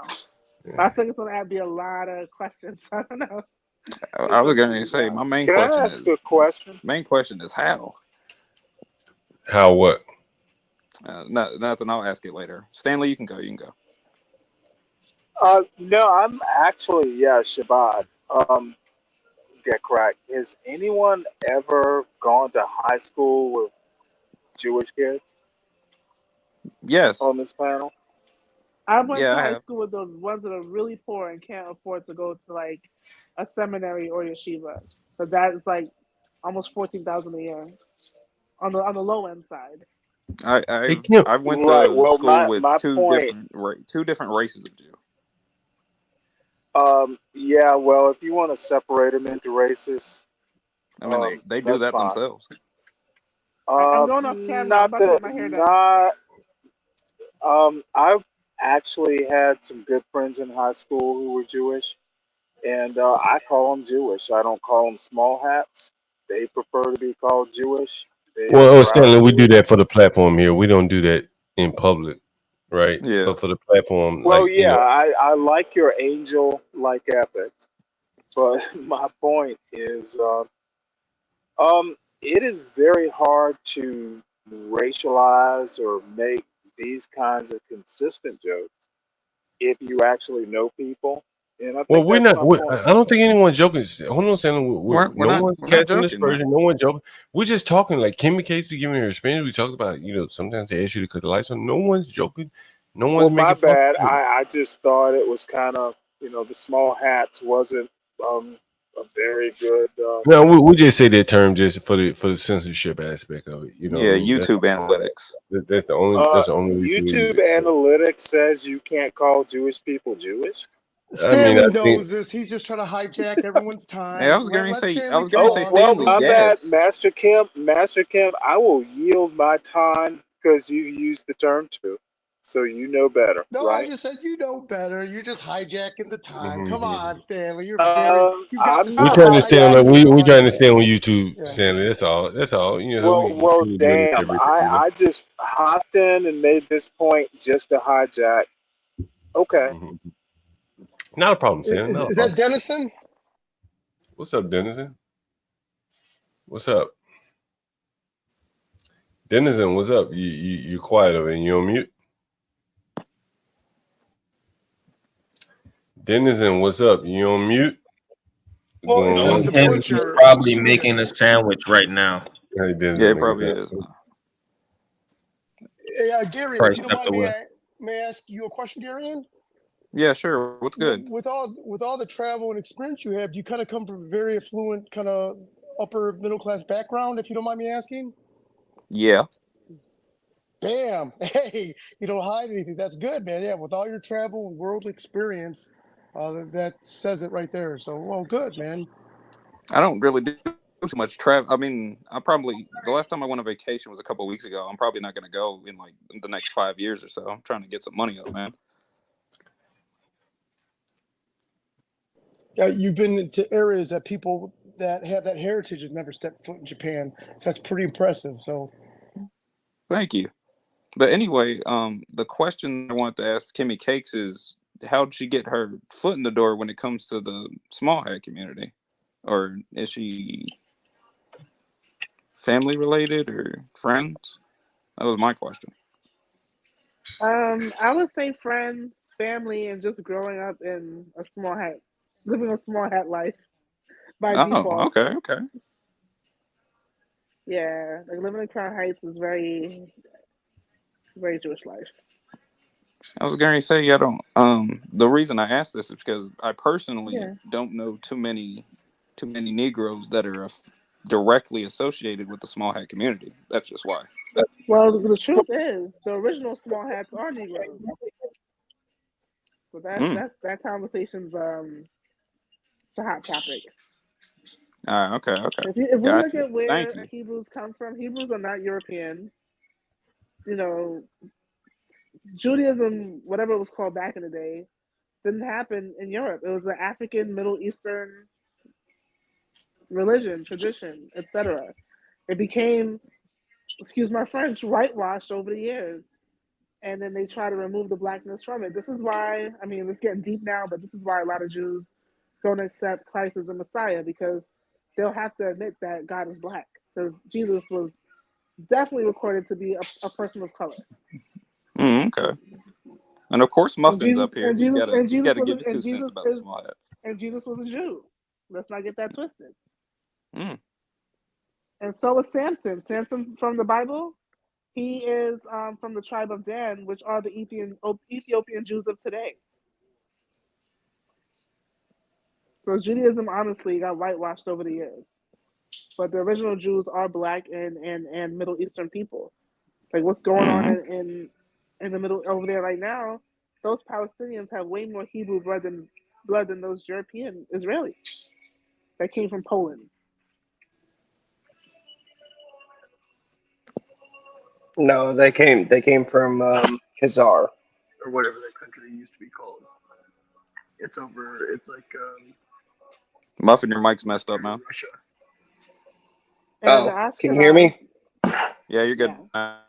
The Ashkenaz were mostly from like France, Germany, and Eastern Europe. Yeah, they came from Khazar, which is actually, funny enough, is what is today known as Ukraine. And so they came from the Ukrainian area, and then they dispersed out into Eastern Europe, and then they went from there to so that's why Israel. most of them just look like white people. Okay. Yeah, and Sephardic Jews are African, mostly in Middle Eastern. So, Kimmy, I had a question for you, because you live up. I'm hearing you live up there, and you said Crown Heights. Yeah. Have you seen their chicken festival? Do they don't do do that up there? But I grew up seeing it every year, but they don't do it anymore. They don't. Really? When did that stop? Since the rabbinic court ruled that they don't have to like do those blood sacrifices anymore, they could just use bread. So they sacrifice chickens. They used to. So what they would do is there was literally like hundreds of chickens shipped into Brooklyn and other areas where the Orthodox and Hasidic small hats were, and what they would do is they would grab the chicken by its feet, wave it over its head, and basically they are transferring their sins for the year over to the chicken, and then the chicken is sent off to slaughter. Oh yeah, I've heard of that. They mainly do it in order to. Yom Kippur They use it as a scapegoat. It's a weird goop. Yes. It's a sacrifice. Yes, and that's how they absolve themselves of sins. Yeah. And then one of the other things is that look, there are tons of videos about how they literally try to cheat God and cheat their laws on the Sabbath. One of the things that I put up in the chat was that they, like, in the cities, like where the Orthodox and Hasidic people are, they put up a gigantic wire around like city blocks because to get their groceries around. Yep. Yeah, because under their laws for the Sabbath, they're not actually supposed to leave their property, and so they or the fence of their property, something like that, and so they put up a wire around the city block and say that and try to act like, oh well, this is my property, this is within my fence line, and then you can look into there are literally tons of videos of how they cheat getting around not using electronics and that sort of stuff. They still use electronics, and they just write it off on, because, like, for instance, one of them for like making coffee, instead of like actually grounding up the coffee, they use like 3 separate devices to make 1 cup of coffee. They have 1 device to make hot water, 1 device to grind up the coffee grounds, and then they put it all together because there's something about like mixing or I don't know how it is fully, but like I've seen several videos about it. So these people, Muffin, I have a question. But that's in so the, like really ultra orthodox communities. If you met like a conservative Jew, they're not doing all that shit. They're just not. no, but I mean, but still, again, like these people literally record it and put it out on Twitter to show how they get around this sort of stuff. Because they're not actually, if I remember correctly, they're not even really supposed to be using electronics. So this becomes the argument in the Jewish community. Why not be a conservative Jew, where your rules actually apply to the modern times, and you don't have to make up a million ways to cheat systems? Right, but see, here's my thing, is I think it speaks to a broader context of the people participating in that religion, where they're doing everything that they can to cheat their quote unquote laws of God. I think that says a lot more about the people. I would say not everybody, because at the end of the day, you can't. Yes, not everybody. No, I mean it's true. It's not everybody. And some people don't do it because they don't even participate in that level of restriction in their life, so they know it's not realistic, right? So it just depends on the group, and I would say the more religious they are, the more strict and orthodox they are, the more you'd see stuff like that. But if they were more from a modern or conservative or even a reform movement, they understand that they're living in the modern times and they have to do things in a modern way, and that God's okay with that. Well, but see, here's what you're missing, Kimmy, is that you have to understand that they have gone from a more strictly religious people to a less strictly religious people. So these are things that they've been doing for centuries, trying to find these ways out of following God's laws. Yeah, but you'll see that in any ultra orthodox community, whether it's Christianity, Islam, or Judaism. You know, I know girls that, you know, they'll wear their hijab Not to out the house, same and then they way. come out. Yes. They'll wear their hijab at home, and then when they're not home, they're like the baddest bitch ever. Then on the way home, they put their hijab back on. Like they find their own lanes. Or Kimmy, have you ever read the? Not the same thing. I was going to say, Kimmy, have you ever read the book, The Jewish Revolutionary Spirit? No, not yet. I highly recommend you read it. Okay. You went right back to sleep. We're gonna do a show. We're gonna do a show on the culture. Wake her ass up.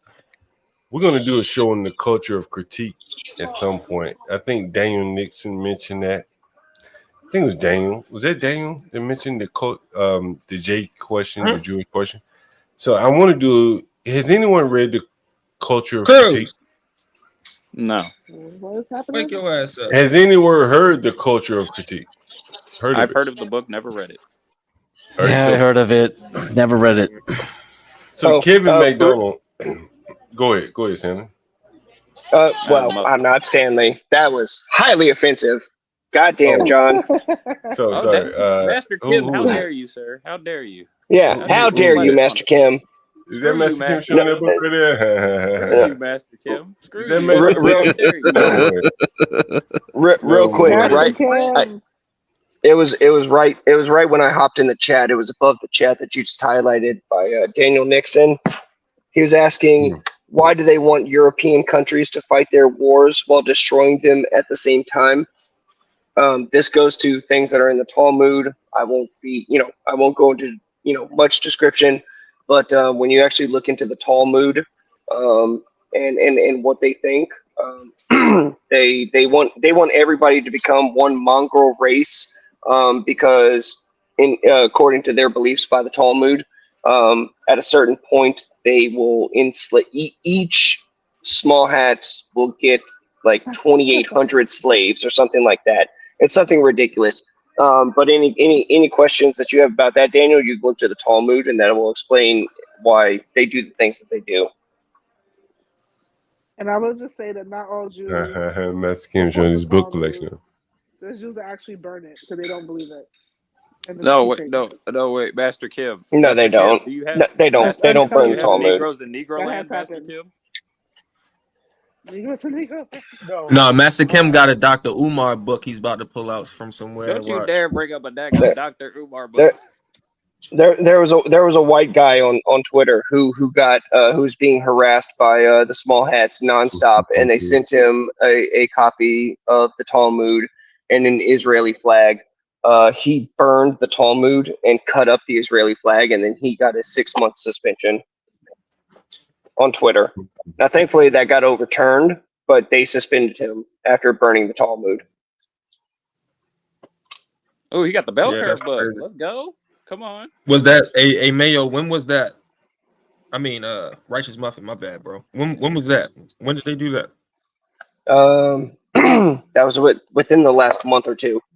It was by a guy named really? it was Lucas Gage.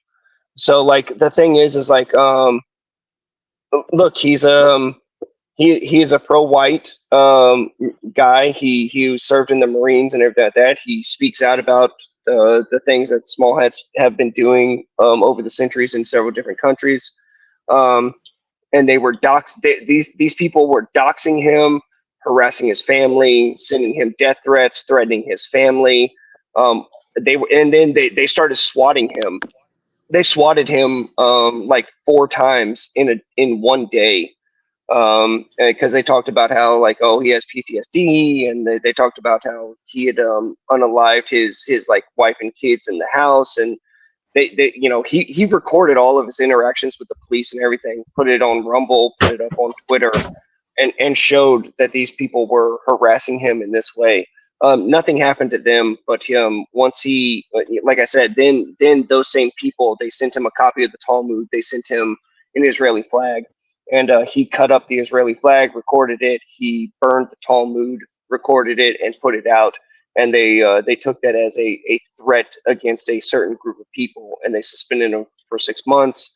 And then there were so many people who rallied against it and spoke out against it, and was bringing it to Elon's attention that they brought him back. But it took like 2 weeks of harassment of Elon to bring him back. We all Master Kim was showing all of the books that he reads and things like that, and it might be interesting, guys, to have like a kind of like Can we have a book club? Well, maybe, but definitely a hey, what books are you reading type of thing, as Master Kim was just showing all of his books. Oh yeah, I'd like to see Stanley's and GiveCracks, for sure. Or in everyone else. Oh, what? Hold on, full screen. Yeah, full screen it, John.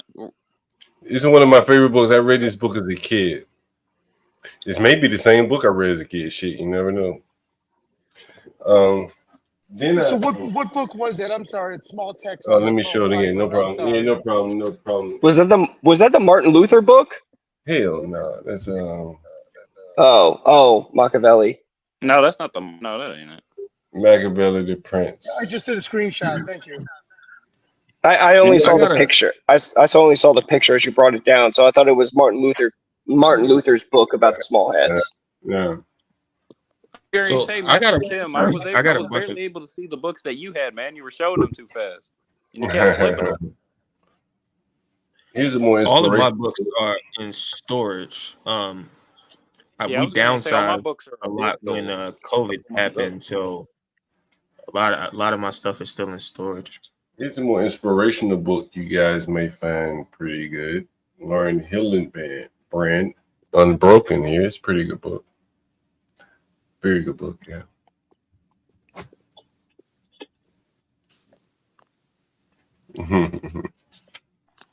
Hey, I was in.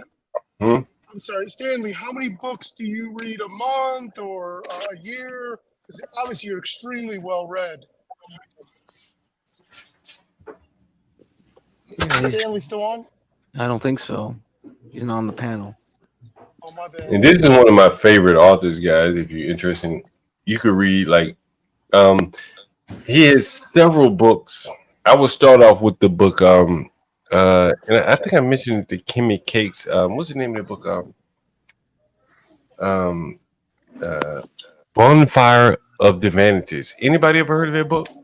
No, I haven't. What's it Bonfire about? of the Vanities. Yo, I've heard. Kimmy Cakes, did you ever read that book? Don't watch the movie. Read the book.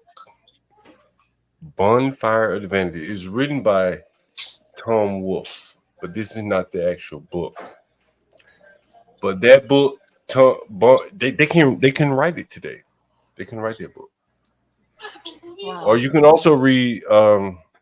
If you're in Atlanta, you can read. If you're interested about Atlanta, you can read Tom Wolfe's book, A Man in Full. Hey John, have you ever read the book? This one's a real good one. By David Graeber. Have you ever read the book Bullshit Jobs? No, I never heard it before. You gotta read Bullshit Jobs, John. You talk about it all the time with the Uber Eats and the DoorDash.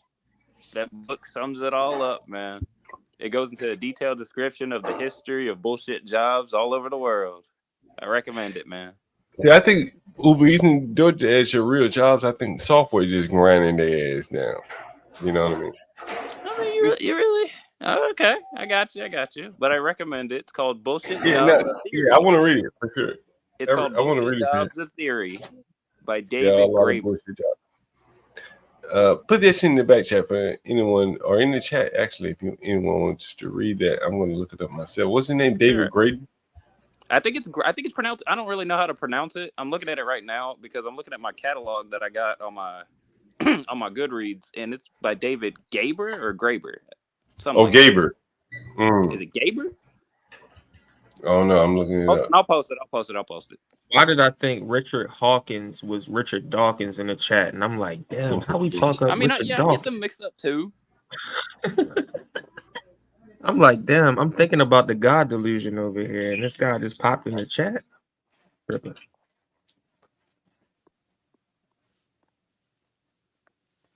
Someone says pronounced Gerber. It's probably Gerber. I've always pronounced it Gaber. Someone spelled Dennis's name wrong. Fair enough.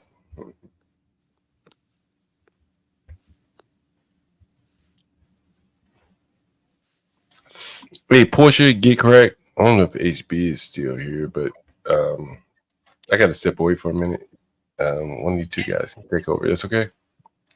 By the way, you guys send Portia Cash App. Hit the Cash App for Portia. By the way, you don't know what she does to make this show run so smoothly. Hit the Cash App, by the way. Hit the Cash App. Hit the Cash App. So who's still up here on the panel? I'm up here. Kim. Hi, Stanley. What's going on? Somebody call me? Hey, Kenny Cakes. What's going on? So, Master Kim, you said you wholesale petroleum, right? Hey, Cammy. Yeah, so we're called a jobber, and it's for Sunoco. So who is was it Master Ken asking me which books I read and how many? Oh, yeah, Jesus Christ, Stanley, you just cutting us off now, man. We were talking about books a few minutes ago. Go ahead, Stanley. Go ahead, get your books off real quick.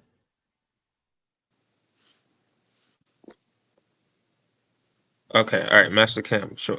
So you said you're a jabber. Yep. That's what it's a called. jobber. So, if you don't mind me asking, Russia, what state do you live in? Maryland. Maryland. Okay, so there's a big company up there called. There's a guy named Joe Mamo, which is Mamo. I think he's Kenyan. He's a big fuel supplier. So, for ExxonMobil or BP or Shell or whatnot, they're not directly in the market. They will use a local distributor to sell that gasoline. So that's what I do. I wholesale gasoline, and I'm a K1 partner. So there's a strong partner, and I'm the weakling partner, and I get a distribution, a K1 statement at the end of the year. So yeah, that's my background, is wholesaling gasoline to gas stations. So I grew up in the business, but then. So you a contractor with Sunoco? You a contractor with Sunoco? We're a distributor of Sunoco. So I guess that would be. So you have a station, or you're actually going to stations? So both. I and my partner own physical gas stations, and then we lease them out, and then we also solicit other people, independent gas stations, to do business with them. But it's all contracted, so it's like almost a franchise agreement to make them a Sunoco or a BP or a Shell. And so one day you might see some junky old Citgo, and then a week later you drive by, it's a brand new Shell, or it's been reimaged to Shell. And to do that is like remodeling. So we have to entice the gas station owner to sign a 10-year contract. And along the way, we have to buy pumps for them or give them upfront cash rebate, which comes from the brand. Like Shell will give us money, or Sunoco in this instance, that we can either keep ourselves or pass on to the gas station dealer. But it's all based on volume. You have to do a lot of gallon volume for it all to make sense. So I've never, I've been listening to you guys for a while, but it's been spotty here and there. Y'all are streaming all day. You know what I mean? So I miss a lot of information. So how does one get into something like that? I've never met anybody who was wholesaling gasoline. I have thought, before to, invest in a gas station as far as like a franchise or something, but I've never thought about just selling the gasoline. It's about who you know. Yep, and it's also, like, so for example, the the Hindu Indians in the industry, we call them New Americans, right? God, don't. Well, that's what we call them within the industry, New Americans. So the New Americans run gas stations, and it's a very logical step for them to ultimately get into the wholesale side of the business, which is selling gasoline. And literally, it could all be contracted, because you don't even have to own the trucks and trailers, because there's third-party companies that take care of all that. You contract it out with them. But yeah, offline, Raju, I would love to talk to you a little bit more clearly of what the company is called that I am a part owner, and all the ins and outs and the economics of it. There's a guy up in Maryland called Apex Petroleum, and he's in Maryland somewhere. He is of African descent, but they do something different. They do the set-aside bid business. So, for example, because they're a certified minority, which is a process, they're able to bid a lot of government contracts, DOT contracts, because the Anglo-white companies, like let's say Carroll Oil, and I'm trying to think others that might be in your area, James River Petroleum, which is out of Virginia. These are Anglo-established companies. It's very difficult for them to bid and win the business. So they'll partner up with a company like Apex Petroleum, or they'll actually fabricate and make up a company that's owned 51% by an African American, so that they would win the bid business, and therefore James River Petroleum, for example, gets that bid business, because they're the ones that are really the engine.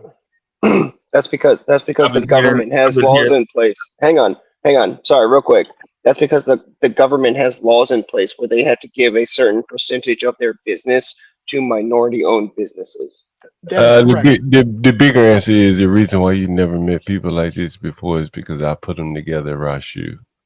I bring in the people that sell gasoline. Blame that shit, John. Blame that shit, John. Now I gotta take some credit for that. Hey, Mayo.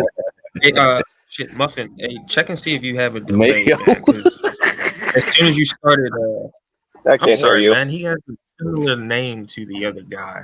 But I think you have a delay, bro. About Mayo Monkey.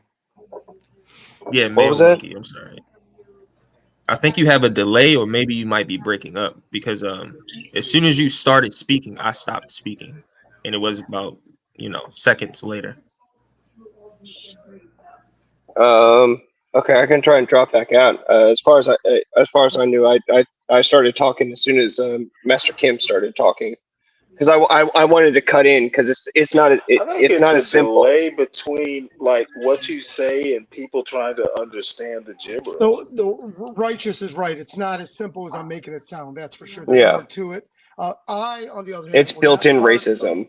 I, on the other hand, was not part of a MBE company or certified, but I'm saying that it does exist for commercial type of business if you want to. Yeah, and it kind of is, because it almost strings, like let's say FedEx and Coca-Cola Home Depot, all these Fortune 500 companies that it like forces them to do business with small minority businesses that otherwise they would never have a chance in heck. So there's some truth to that. I'm sorry, real quick. Sorry, I was just gonna mention, if anybody's actually looked into the CHIPS Act that Biden passed, a whole lot of it has to do with Biden to you. No, he's not the president. Of Anyways, course he is. He's your president.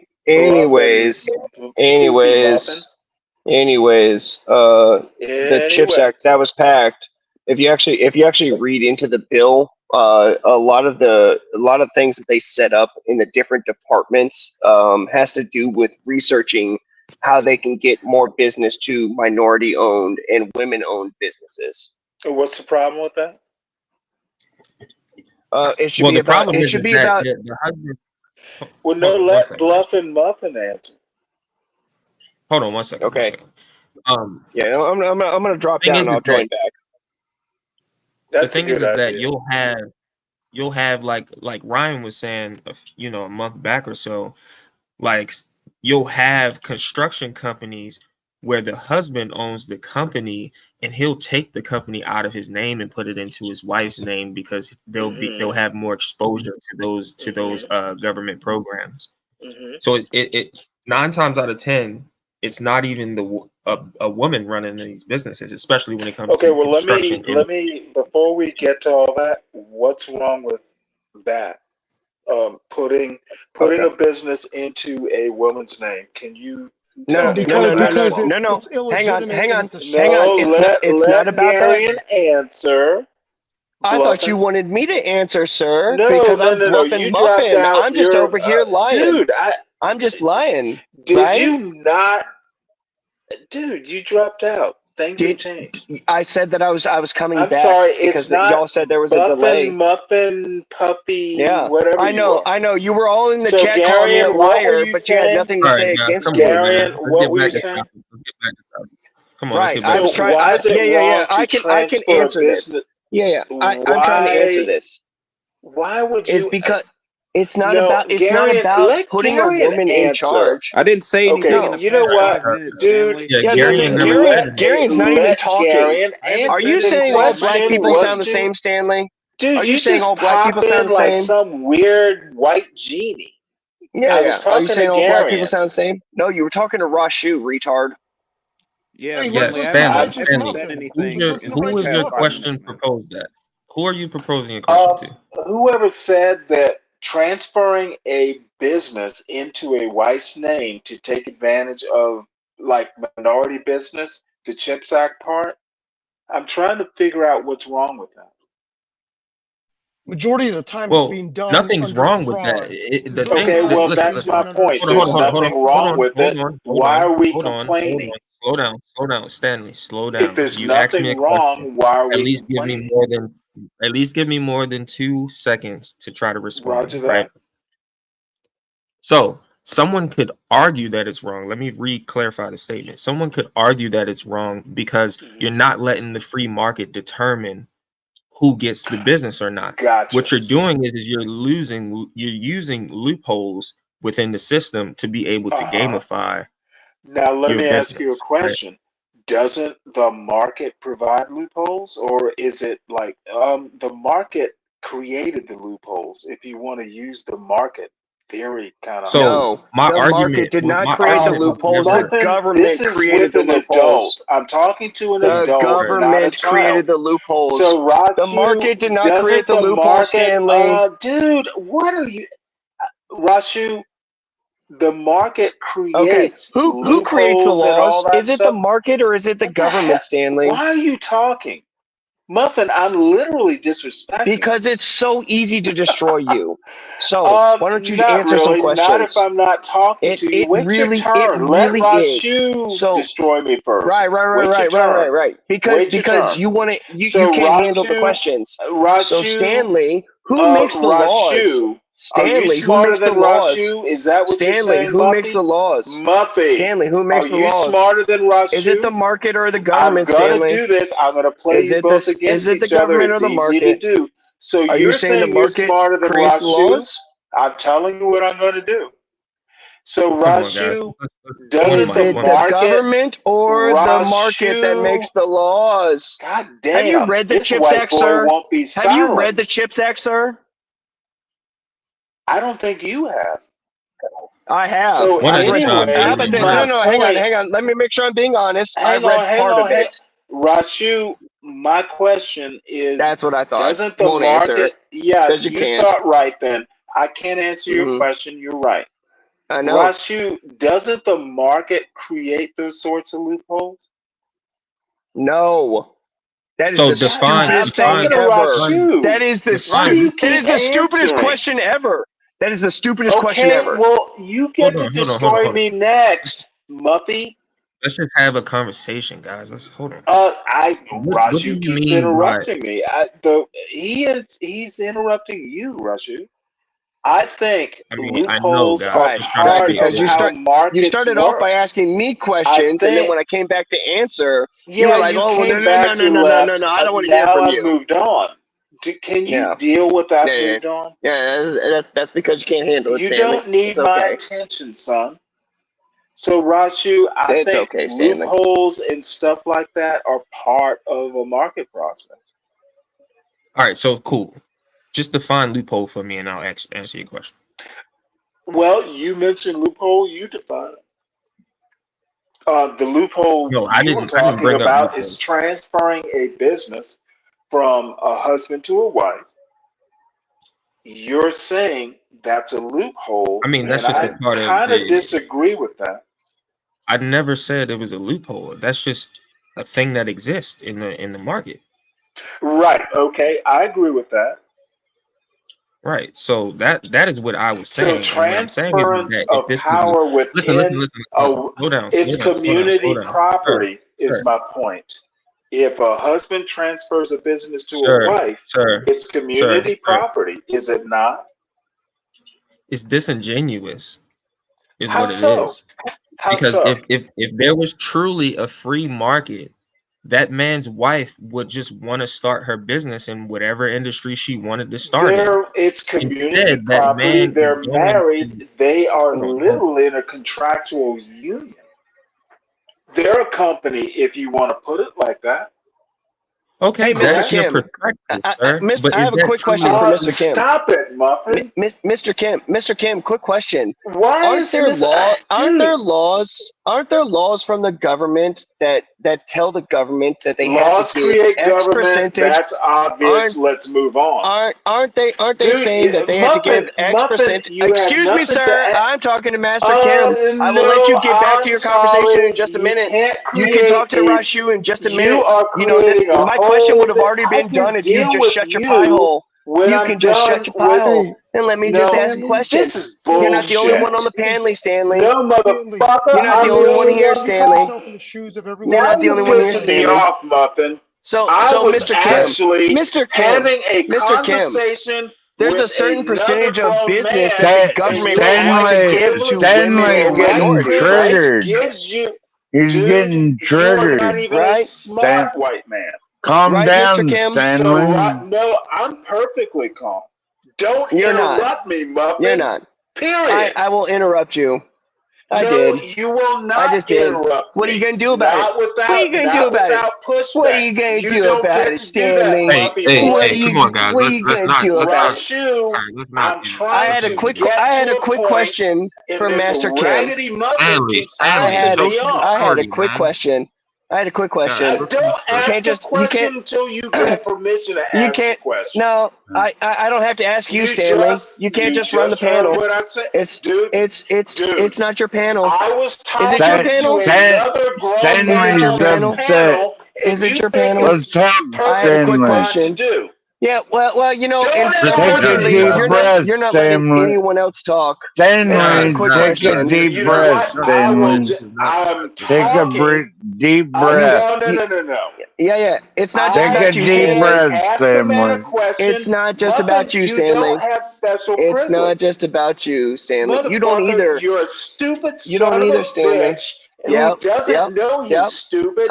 You're extremely dangerous. That is my comment. Be Now, nice, Rashu, Stanley. Cool. essentially, So I want to go back to my don't question let to me Mr. start on Master Kim. you. Hey, Master Kim. Master Kim. Isn't there? Aren't there laws? And you're not Aren't that there smart. laws that You tell the are government not that that they had to smart. spend X amount So, of Rashu, money to on continue minorities the and women? conversation, Fair to No, everyone? no, it no. was literally a conversation I'm having, and you felt comfortable interrupting. Yeah. Yes, I did. Yep, I sure Well, then did. you shouldn't. Yep. Don't do Yep. that. Well, So, I just did, Rashu, Stanley. What are you gonna do about it, Stanley? The panel's not just pretty about you, much call Stanley. you a dumb son of a bitch.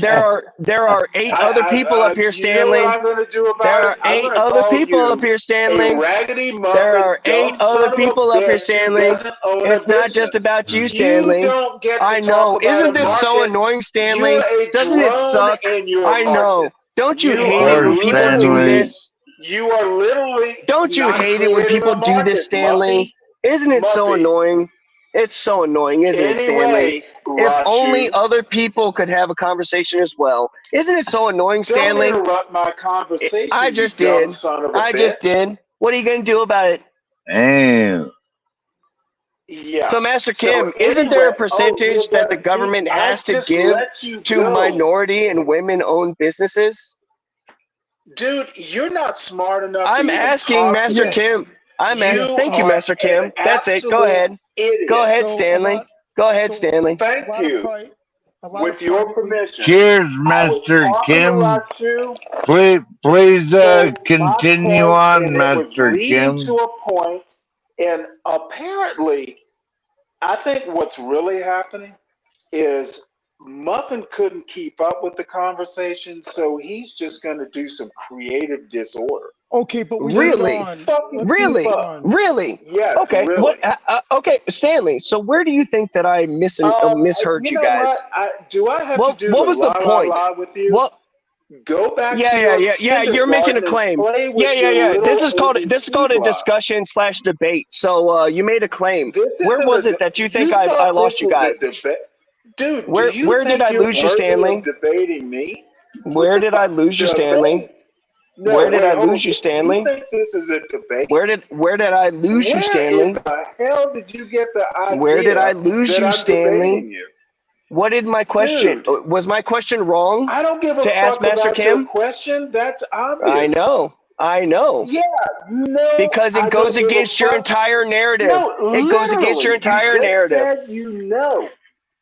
Yeah, Dude, I know you because are it goes not. against your entire narrative, You Stanley. no. Just like I What did last narrative? night, and just like What I've done narrative? tons of times before. You can't ever steel man my argument, Stanley. So you're not Motherfucker, listening to you me. never It's had an all argument to projection. steal. It's all Look at projection. you, all white I know. boyish. I Steel know. man I what? know. You just say that, oh, you Dude, don't know anything. And then when you I need ask to you, get back please, in that please, truck. dear God, explain it to me. Explain it to me, I King don't know Stanley. where you King get Stanley, the explain it gall. to me. And you can't. Motherfucker, of course I can. Gentlemen. I can explain it right now. Listen to Momo, what he has to say. Let Listen me to explain Momo. it to you, Muffin. Gentlemen. Motherfucker, you need to graduate from Where was high I wrong, school Stanley? first. Where was I Dude, wrong, Stanley? you haven't even done your GED. Where was I Obviously. wrong, Stanley? For interrupting me, for starters. Yeah, I don't give a shit about that. Where's my Well, argument if wrong, you Stanley? don't give a shit, that's where you're wrong. Emotions. Where was my argument wrong, Dude, Stanley? I don't have Hey guys, emotions hey when it guys, comes to can y'all What was little wrong white with my monkeys. argument? guys, can y'all just agree to disagree and just No, move the fuck on? I was in the middle of asking This a is not an question. agree to I disagree will thing. not agree to being interrupted by fucking Oh my nitwit. gosh. Oh, my feelings are hurt because someone else Oh, did to my me what feelings I are do to hurt. everyone else all the time. I'm That's one hell of a Stanley. thing, I Mama. interrupt everybody all the time, Is that and how it everybody else is happened, an Muffin? asshole when they Is do it to that how it me. happened, Muffin? What really happened is I wasn't All right, guys, including I'm about to get the you. hell up out of here. Y'all have a good one. Peace. See you, Hey, Ross. You have a good Momo. day. Or good Oh night. Take shit, care, Momo, and all y'all. Maybe Be I have nice time if now. we could all get Yeah, I along was sometime, but gonna say who took him down. people don't like to get along, and something. I don't know what executive they're called. decision. I was gonna say But yeah, man, I was actually trying to get somewhere with Master Kim, Oh yeah, so and then we got derailed. Oh yeah, so just real quick, there'll be fake companies put up, and this is complete fraud, by the way. This is not, you cannot just assign a company over to your wife and then wink, wink. It's really just in name only of the wife, and she's 51%. There's more to it than that, and the government isn't stupid, nor are these companies, because they realize if it were that easy, all the companies would just put the business in their daughter's name or their wife's name. So there's more to it, more oversight, and there's fraud. You can Google MBE bid fraud, and you'll see all the articles, especially up in Maryland, Philadelphia. You'll see it all day. This is no new news. So, and the only reason I mention this is these fake companies that don't actually learn the business, they're beholden to the fake company or the real company that's holding them up. And the reason I sent Hightower Petroleum, he's a perfect example, had no history in the business. If you look at his LinkedIn profile, the majority of it's fake. He was a proxy company for another company called Likens Energy out of Cincinnati that recently sold. He didn't know anything about the fuel industry, didn't know how to bid. Likens Oil employees would have to show up to the bid process to bid on. So how would an individual like him get in that position? Oh, he Okay, understood. this is bullshit. He understood the bid process. How does goddamn Ragged Muffin get to interrupt my dude? This. Somebody need to put that nigga down. Well, take him out back. Well, ladies and gentlemen, I don't know if you can hear the ominous music in the background. Oh no, it's time to go. It's time for you guys to go. Is that the HB music about little penises in the background? What's up, HB? You need to go back to Alaska and fucking slow on you. I think he's in Alaska, Stanley. He's in Alaska, Stanley. Yeah. Yeah, y'all are welcome here anytime, by the way. I would actually love to go. As long as you're not a fucking weirdo.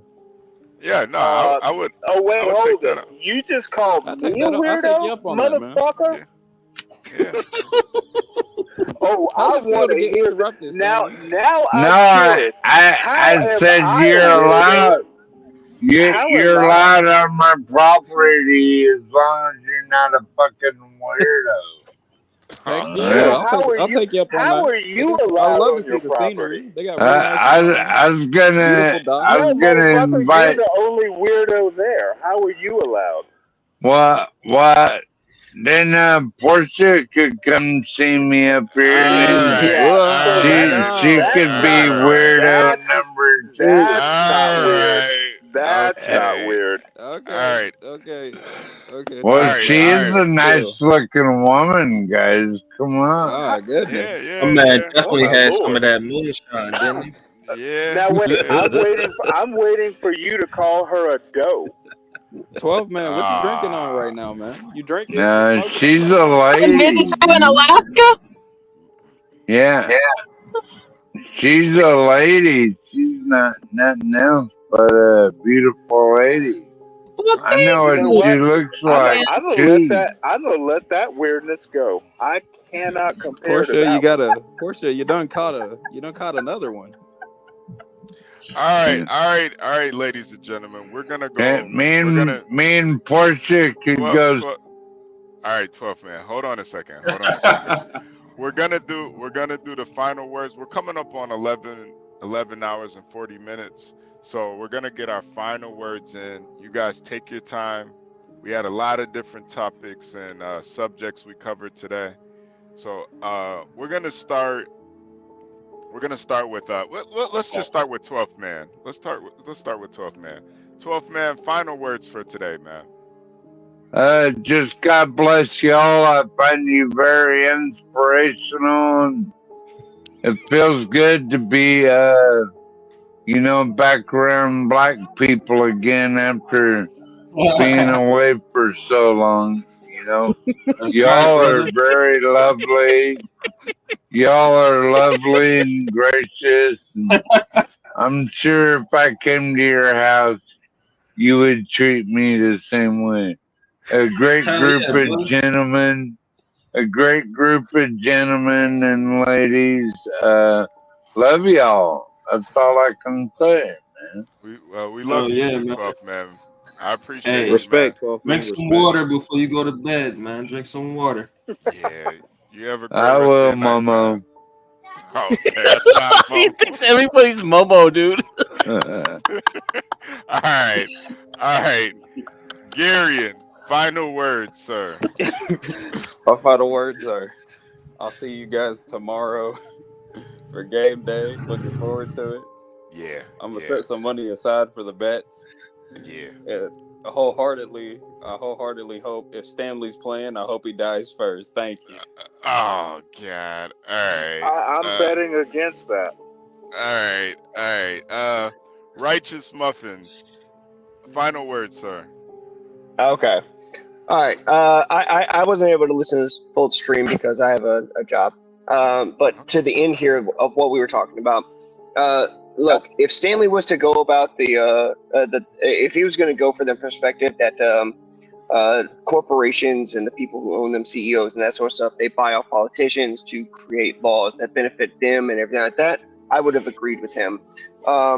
But to say that the market creates the laws in a way that is all about affirmative action and DEI hires is just ridiculous. The majority of businesses are owned by white people and everything like that.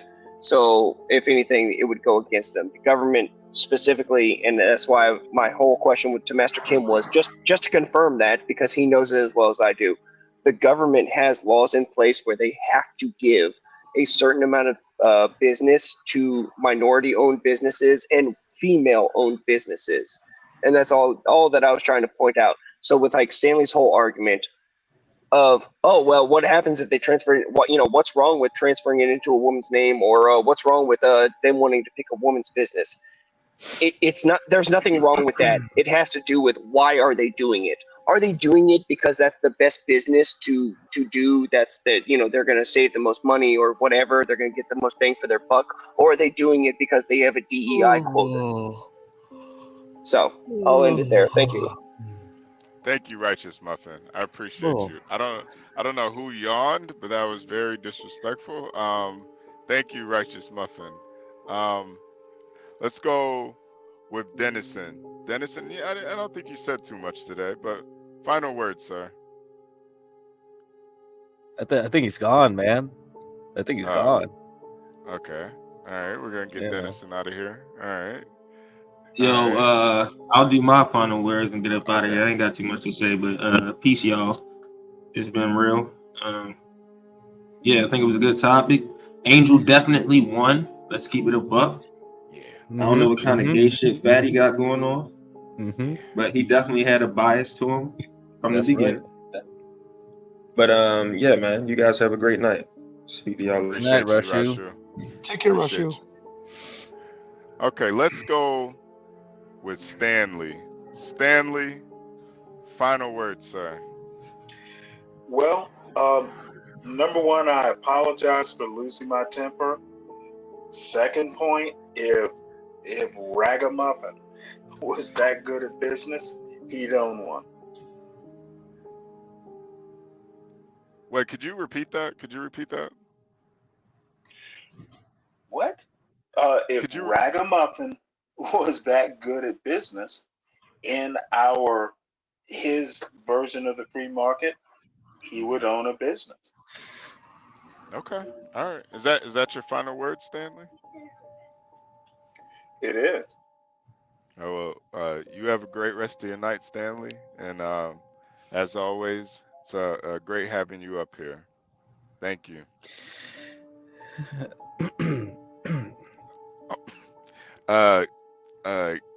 GiveCrack's making a lot of breathing noises, so we're gonna get GiveCrack. Nothing much.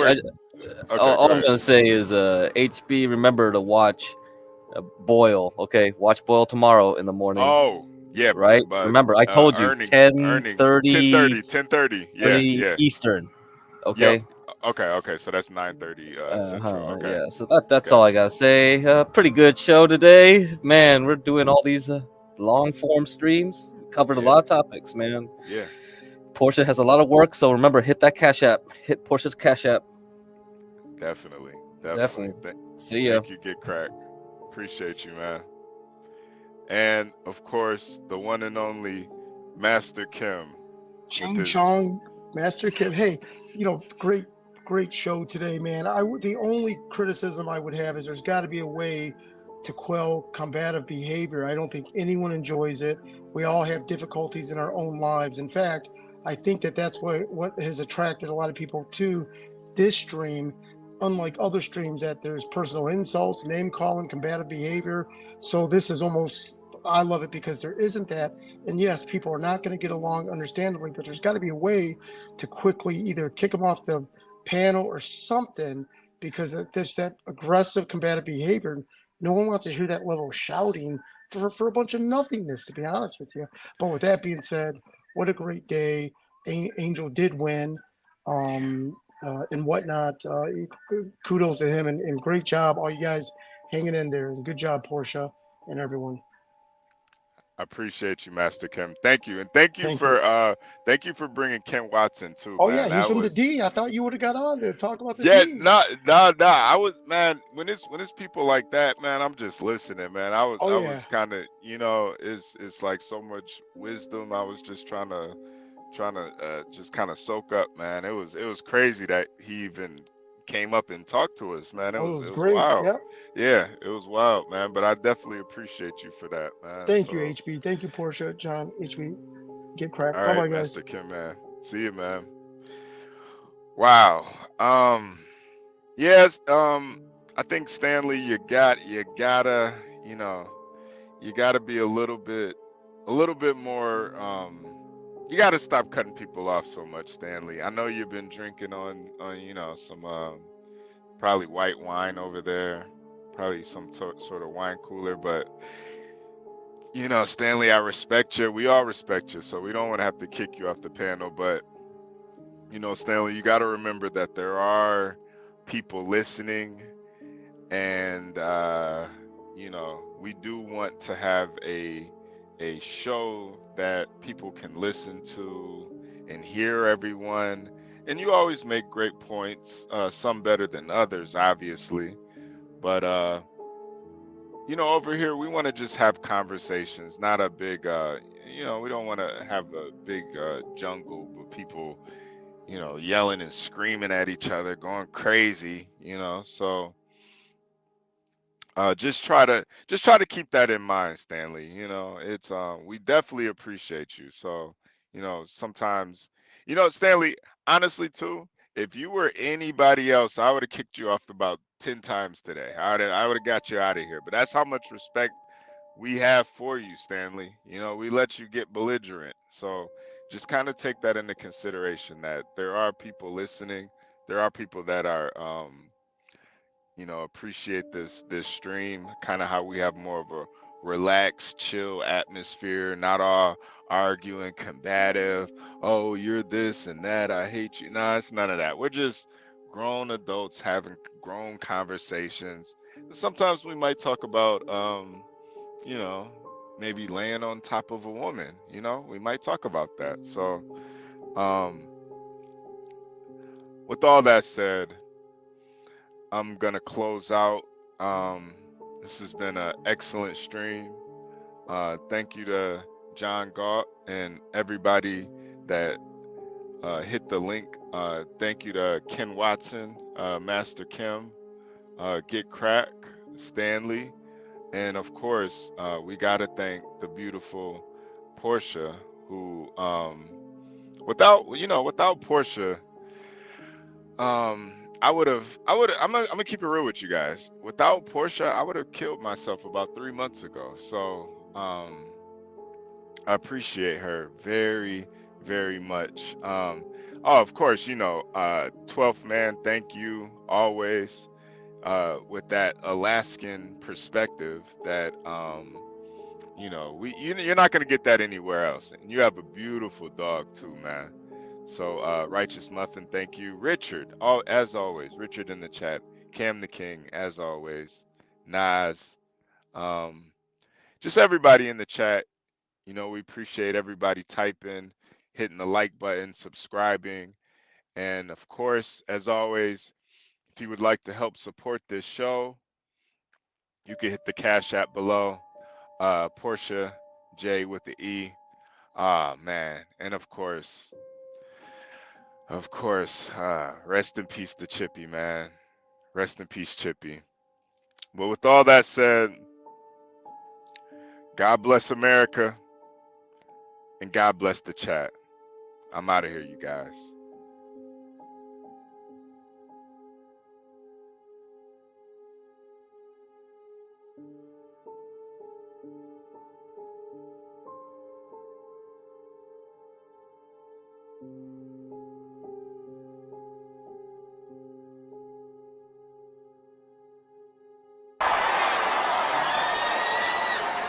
Come on out, you rapist! Wow.